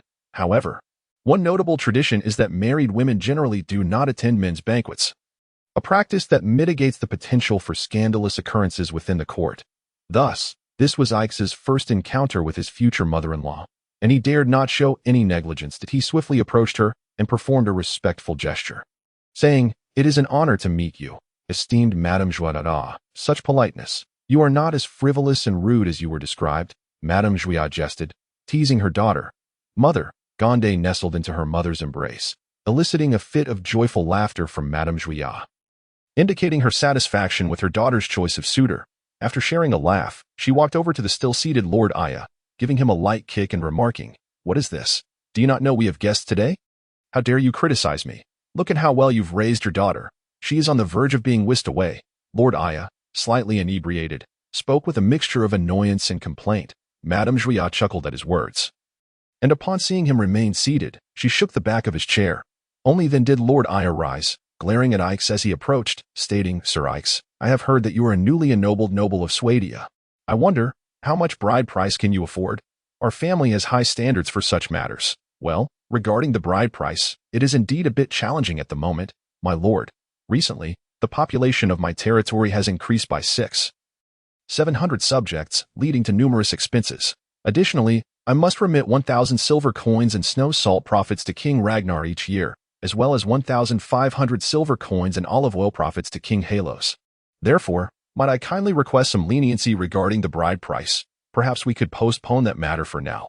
Ix, fearing Lord Aya might make unreasonable demands, revealed his financial burdens, hoping to deter any lofty expectations for the bride price in the marriage itself.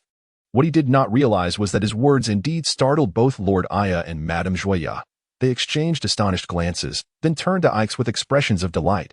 Madame Juillat was the first to speak, asking, "How many subjects do you currently have in your territory?" "Fewer than 800, but the number is gradually increasing. I believe it may surpass 1,000 by the end of this year. Alas, it is challenging to maintain a new territory where the outflow exceeds the inflow."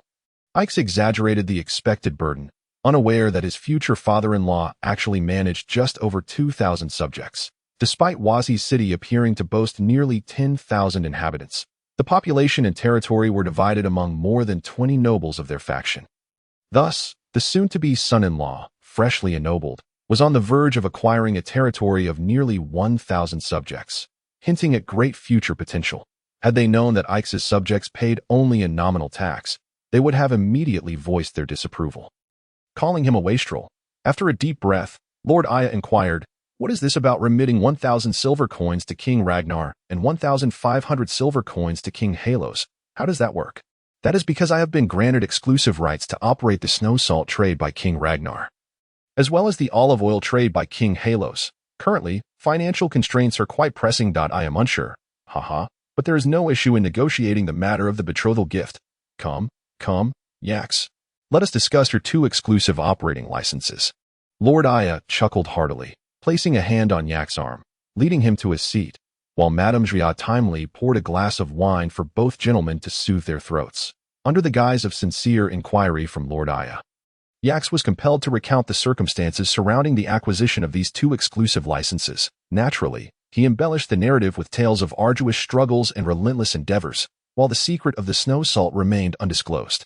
He repeatedly informed Lord Aya and his wife that he had only just obtained the licenses, the market had yet to be tapped, and sales had not yet taken off. It was highly probable that he would incur losses for a year or 2. The intent was to make it clear to the couple that his investments had primarily gone into establishing connections, and with sales channels still unformed, he was nearly destitute, with a considerable number of subjects in his territory to support. As for the betrothal gift, it was a matter that could only elicit a wry smile. However, Yak's feeble ploys could not elude the discerning eyes of the seasoned couple, who refrained from mentioning the betrothal gift and instead persistently inquired about the snow salt and olive oil. Their intent was unmistakable. They wished for their prospective son-in-law to lead them to prosperity. Reluctantly, Yax conceded the agency rights for these 2 products to his future father-in-law, thereby placating the couple, who were keen on wealth. Lord Aya's perception of Yax underwent a complete transformation, leading him to toast Yax repeatedly, while Madame Juillat, viewing Yax from a motherly perspective, found him increasingly agreeable, even having the kitchen prepare 2 additional dishes to accompany the drinks. What initially began as a tense confrontation had evolved into a harmonious family gathering. The following morning, Yax awoke in Miss Gonde's chamber, inhaling the intoxicating fragrance of the bedding and recalling the thrill of sneaking in the previous night. Yax contemplated the prospect of lingering there for another day. However, the astute Miss Gonde had already ventured out to provide him with cover. Being discovered by the household would be a considerable embarrassment, and there were pressing matters concerning the merchant convoy that required his attention. leaving no room for continued idleness. He hastily donned his attire and, upon noticing that the coast was clear, straightened his clothes and proceeded to the dining hall for breakfast.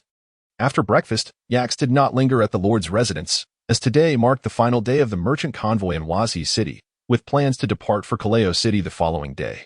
He observed the merchants forming a line at the warehouse entrance, all eager to trade their goods as swiftly as possible.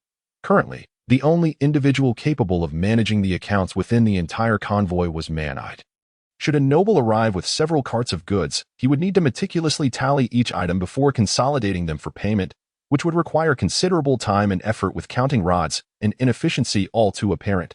Consequently, Yax had no choice but to assign Man-Eyed the responsibility of receiving goods and settling smaller transactions, while larger amounts would necessitate detailed invoices to be brought to him for consolidated calculations. They toiled away until dusk, finally managing to wrap up the accounts. This experience sparked Yax's decision to establish a mathematical literacy class, for only with an ample supply of commercial talent could he swiftly expand his business empire. Without this foundational support, aspirations for growth would remain frustratingly out of reach. After the evening banquet at the Lord's residence concluded, Lord Aya earnestly urged Yax to extend his stay, likely hoping to foster a deeper connection between him and his beloved daughter, thereby laying the groundwork for a more profound bond. However, Yax had pressing matters to attend to and, after several declines, observed Lord Aya's growing displeasure. Reluctantly, he presented his letter from Rodra Boy to his future father-in-law, sharing details of his clandestine discussions with the Kingdom of Ragnar. This revelation prompted Lord Aya and his wife to regard their future son-in-law with newfound respect, astonished by his significant undertakings behind the scenes, leading them to believe their daughter had indeed made an astute choice, worthy of the title of the wisest woman in Nord. Lord Aya, the ruler of Wazi's peninsula, represented the second-largest power in the Kingdom of Nord. His family, along with allied noble families, firmly controlled the territories surrounding Wazi City, while his son, Borbayer, held sway over the nearby Helis fortress in Taya City. Due to geographic circumstances, their family's influence hovered on the fringes of the kingdom's core, positioning them as a neutral faction within the realm. Yet, this did not imply that he was an unambitious noble.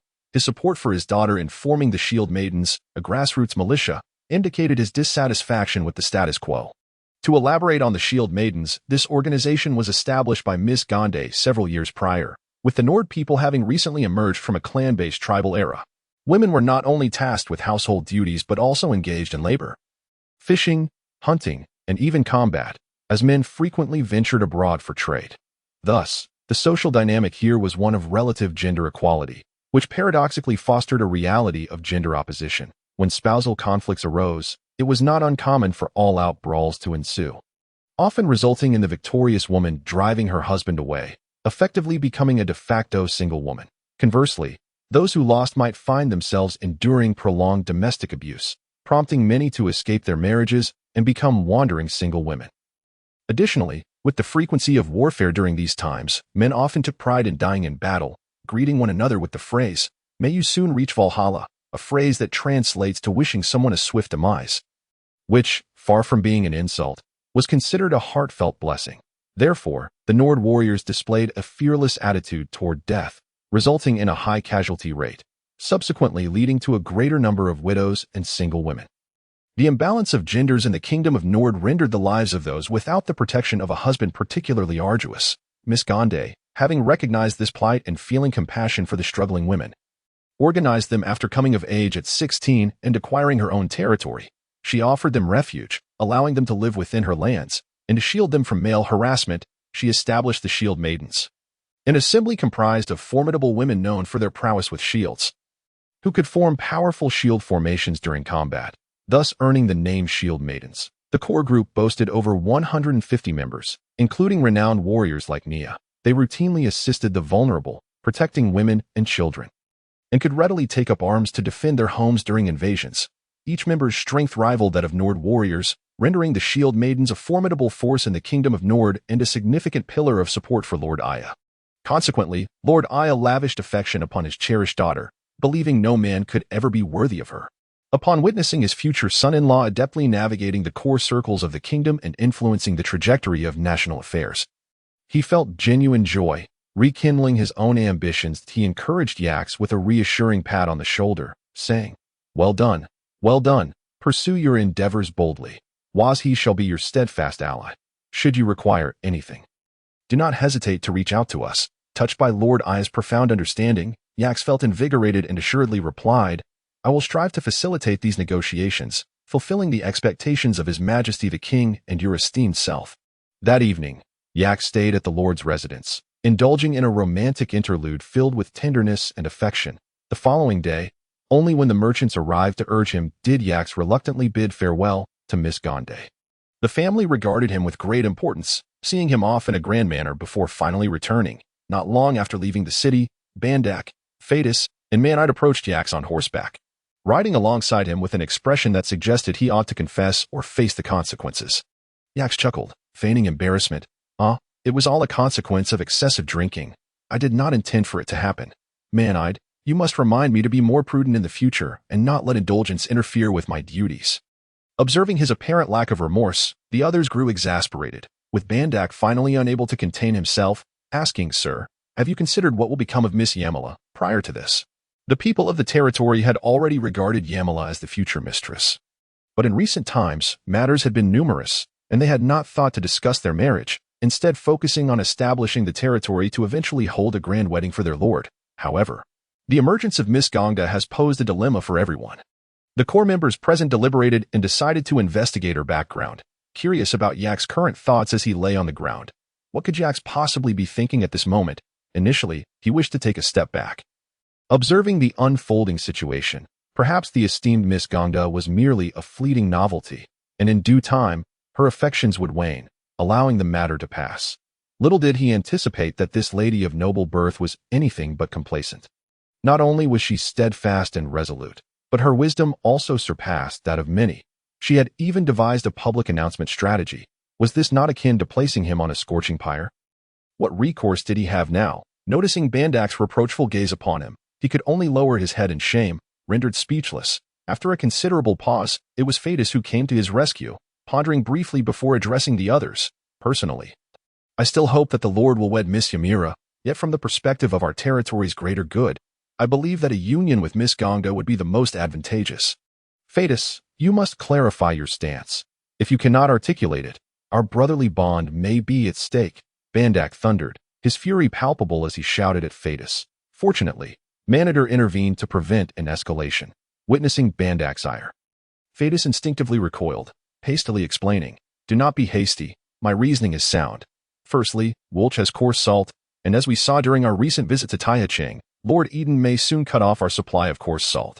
Should we further offend Lord Aya, we might find ourselves bereft of all coarse salt, left to subsist on the winds of the northwest. If a union were to materialize, establishing a reliable connection, we would no longer need to fret over the supply of coarse salt.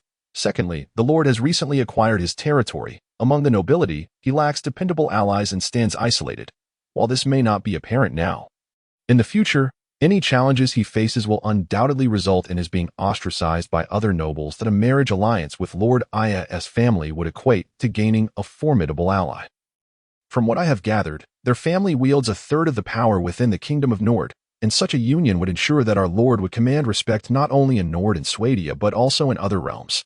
Furthermore, you may not realize that the greatest advantage of this union is brought forth by Miss Ganga herself. She is the leader of the Shield Maidens of the Nord Kingdom, and while you may have heard of them, their true prowess may remain a mystery to you. I have witnessed their combat skills on the battlefield. Their martial prowess rivals that of Nord warriors, with some even comparable to the legendary Royal Guards of Nord. The esteemed Miss Ganga commands approximately 150 Shield Maidens, and upon her marriage, she would likely bring at least 50 of them to our territory, thereby doubling our armed forces. It is rumored that there are several hundred single Nord women in her domain. Recently, our territory's population surged, primarily composed of refugees and forest bandits, resulting in a gender imbalance that, while manageable now, could lead to complications over time. If a marriage were to occur, the Lord and Lady could easily mediate this issue. Old Ben, do not be angered. I speak merely from a pragmatic standpoint. Nevertheless, I still personally wish for the Lord to wed Miss Ymira. However, the Lord is not alone. Our territory is on the verge of surpassing 1,000 inhabitants, equivalent to over 2 baronies. The Lord must consider numerous matters. After this discourse, Bandak found himself devoid of anger, falling silent. Yax, too, gained a renewed appreciation for Phaedus, who, despite his noble lineage, possessed exceptional insight and political acumen, qualities he had previously underestimated. Observing the silence among the others, Yax resolved to put an end to the discussion, thus stating, "I have not yet fully contemplated this matter. Let us first attend to our immediate tasks. There is no need for further discussion. We shall address it upon our return to the territory, shall we?" The introduction of new cargo vehicles indeed expedited the pace of commerce, and within merely 2 days, the caravan arrived at Ismarola Fortress, where 4 laden carts of grain awaited them, an arrangement discussed in secret with King Ragnar. Committed to peace, they needed to demonstrate sincerity, and these 4 carts of grain represented King Ragnar's goodwill. After signing confirmation with the nobleman guarding the fortress, the caravan wasted no time and set off with the 4 carts, reaching the outskirts of Kaleo City within a day. Upon receiving the news, Lord Rodrapoi personally emerged from the city to welcome them, for Yax had rendered him an invaluable service. Had he failed to gather sufficient supplies, he would likely have lost his position as lord. He clasped Yax's hands tightly, as if he were a savior who had rescued his entire family, exclaiming, "Ah, my brother, you have truly come to my aid." Yax, maintaining an air of nonchalance, replied, "Brother, you exaggerate. Initially, I aim to gather more grain, perhaps 80,000 to 100,000 gene, to assist you in your time of need. However, as you are aware, the recent battles across the lands have made this a daunting task, requiring considerable effort and expenditure. I could manage only a meager 60,000 gene. That is more than sufficient. It exceeds our original estimate by 20,000 gene. Rest assured, I will compensate you for the surplus at 4 times the rate. I will not allow my brother to suffer a loss." Rodrapoi gestured dismissively while ushering Yax into the city. Recently plagued by misfortunes, he had faced difficulties from King Arijelk, and despite mobilizing all his connections for the grain, he had only managed to secure 60,000 gene. Many had even turned their backs on him, ignoring his letters, leaving only Yax to come to his aid, effectively saving his life. Upon seeing Yax's grain carts, tears nearly welled in his eyes. That evening, within the Lord's Manor of Kaleo City, despite recent financial strains, Rodrapoi endeavored to prepare a modest banquet to honor Yax and his entourage. Observing the somewhat meager spread before him, Yax remained unfazed. Though he noted the lack of beverages and ordered several jars of sweet wine from Wulch to be brought forth, the 2 exchanged toasts and drank. Rodrapoi, unaware of the potency of the secret brew, indulged a bit too much and soon found himself emotionally unsteady, grasping Yax's hand as he recounted his woes. Since the last defeat of the Kujuk Khanate against the Veja kingdom, King Arijelk had relentlessly sought out Rodrapoi. The reason was simple. He had been among the first to arrive with his forces, driven by a desire for glory, and thus was the first to fall into the ambush laid by the Kujuk forces, resulting in significant losses for his troops, which ultimately triggered a chain reaction leading to a complete collapse of the kingdom's army. In truth, he could not be solely blamed. He had merely been in the wrong place at the wrong time. And even King Arijelk might have faltered under similar circumstances. Yet, caught in a web of internal and external dilemmas, with the battle's outcome uncertain, he was acutely aware that should another defeat occur, the nobles would likely pull him down as a scapegoat to divert attention from their own failings, while Yax had indeed helped him secure the necessary supplies, alleviating his immediate predicament. The ongoing developments in warfare still posed severe threats. As Rodrapoi rambled on, Yax maintained a composed faade, though inwardly he felt elated. He had been concerned about how to approach King Arijelk to help King Ragnar reach an agreement, and now an opportunity presented itself. Clearing his throat, he said thoughtfully, "Brother, I have a strategy that may resolve your current crisis. Might I share it?" "Please do. What brotherly matters are there that we cannot discuss? If you can save me this time, I would do anything for you." Yax smiled subtly, pleased with his attitude, and continued, "What do you believe is the key to this battle?" Rodrapoi pondered for a moment before replying, "The key lies in how our kingdom can break free from this 2-front war dilemma. The Kujuk Khanate's forces have been relentless in their siege and are showing signs of fatigue. Despite our heavy losses, we can still confront them, yet the Nord Kingdom continues to encroach upon our borders, posing an imminent threat of a large-scale invasion. This has left King Arijelk hesitant to take decisive action." Yax could not help but give Rodrapoi a thumbs up. While his military command may leave something to be desired, his strategic insight was commendable. "You indeed have a broad perspective, brother. What if we were to transform this 2-front war into a single front? Are you suggesting?" Rodrapoi gestured toward the direction from which Yax had delivered the supplies. Yax nodded in tacit agreement, The following day, outside the Lord's Hall of Loma Fortress, the guards shouted at the top of their lungs, "The virtuous of Suno, Lord Yax of Talbalia, request an audience." Yax approached the audience chamber with confidence. Bowing respectfully, "I pay my respects to your majesty. The king.it has come to my attention that your excellency has aided in the procurement of 60,000 pounds of grain, a considerable assistance to our military, for which I am profoundly grateful." Aikisi raised his gaze to scrutinize the king of Ijia, noting that although his eyes sparkled with vitality, his face bore an expression of rigidity, with deep-set eyes that clearly indicated a prolonged lack of rest. With a slight smile, he replied, "I am unworthy of your highness's gratitude. I merely acted as an intermediary at the behest of another. May I inquire who has entrusted you with this task?" The king of Yajia inquired, evidently intrigued, leaning slightly forward. "It is by the request of his highness Ragnar, king of the Nord Kingdom, who has but one inquiry." Aikisi replied with calm composure. "What is this inquiry?" "I beseech you to enlighten me," the king of Yajia urged. "His highness Ragnar wishes to know, which holds greater significance, the city of Kuden or the fortress of Ysmarolera?" Aikisi stated, maintaining his unflappable demeanor. "What kind of question is this? Both territories, regardless of their size, are sacred and inviolable lands of my kingdom," the king of Yajia retorted, a hint of anger creeping into his tone. Aikisi chuckled softly, then continued, "In that case, your highness, which do you perceive as the more pressing threat to your realm, the Nord Kingdom or the Kujit Khanate?" Upon hearing this, the king of Yajia fell into silence. Aikisi then approached the wall adorned with maps, pointing at the fortress of Ysmarolera, saying, "Your highness, observe here. This location is crucial for your kingdom, yet it bears even greater importance for the Nord Kingdom.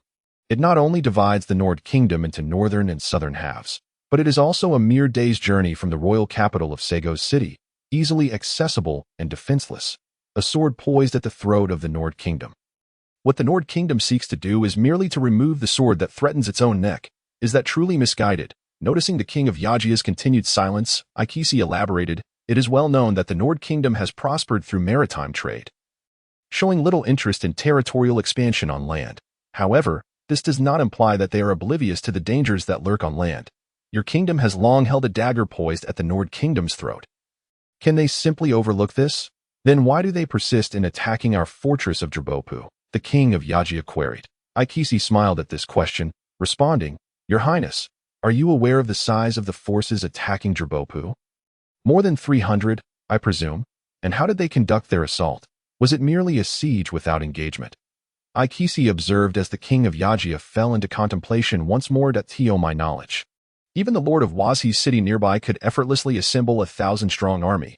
Such a force could easily conquer Drabopu, which is defended by fewer than 200 soldiers. Why then did his highness Ragnar not take such an action?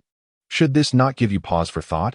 Is this not a gesture of goodwill? Moreover, as I understand it, the Khan of Kujit, Selican, harbors quite different ambitions.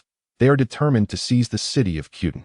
It is well known that the Kujit people are notorious for their raiding. Should they capture Kuden, it would be akin to opening the gates to your kingdom, allowing them to pillage at will. Do you still believe both territories hold equal importance?" After a moment of silence, the king of Yajia's gaze sharpened as he fixed his eyes on Aikisi, stating, "How can I be certain that King Ragnar genuinely wishes to resolve our nation's issues? Might he not seize the opportunity to ambush our territories when my guard is down?" Recognizing that the king of Yajia was beginning to waver, Aikisi smiled and continued, "I have heard tales of a creature known as the seal in the North Sea. They feast solely on fish from the ocean. Similarly, I have heard of a bear known as the brown bear in the forest of Ijia. They dine exclusively on fish from the rivers. Pray tell, your highness, do seals venture onto land to compete with brown bears for fish?" Observing the king of Yajia deep in thought once more, Aikisi paused briefly before adding, "Is it not enough that King Ragnar has offered your kingdom the very grain it lacks? Should you agree to a reconciliation between our nations, King Ragnar need only dispatch a messenger to lift the siege of Drabopu.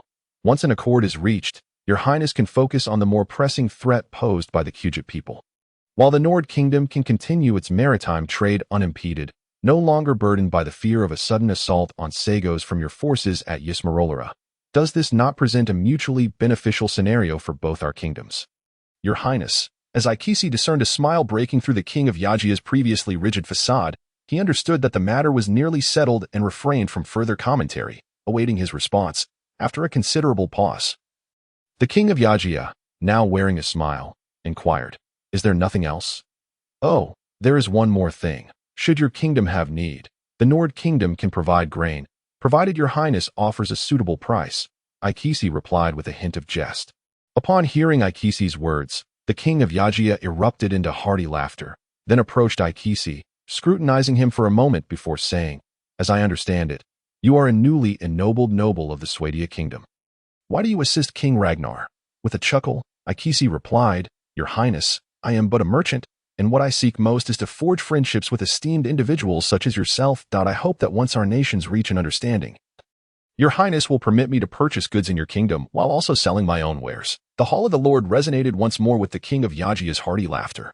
Soon after, in a thicket near Ysmarolera, King Ragnar and King Yajia convened. The former exhibited a rigid countenance with a menacing glare, while the latter, with a pout and wide-eyed defiance, appeared unyielding. Following a few terse exchanges, the atmosphere grew tense. Had it not been for the numerous attendants and Aikisi, the intermediary, urging calm, one might have feared that they would soon engage in a physical altercation. Truly, life mimics theater in its dramatic flair.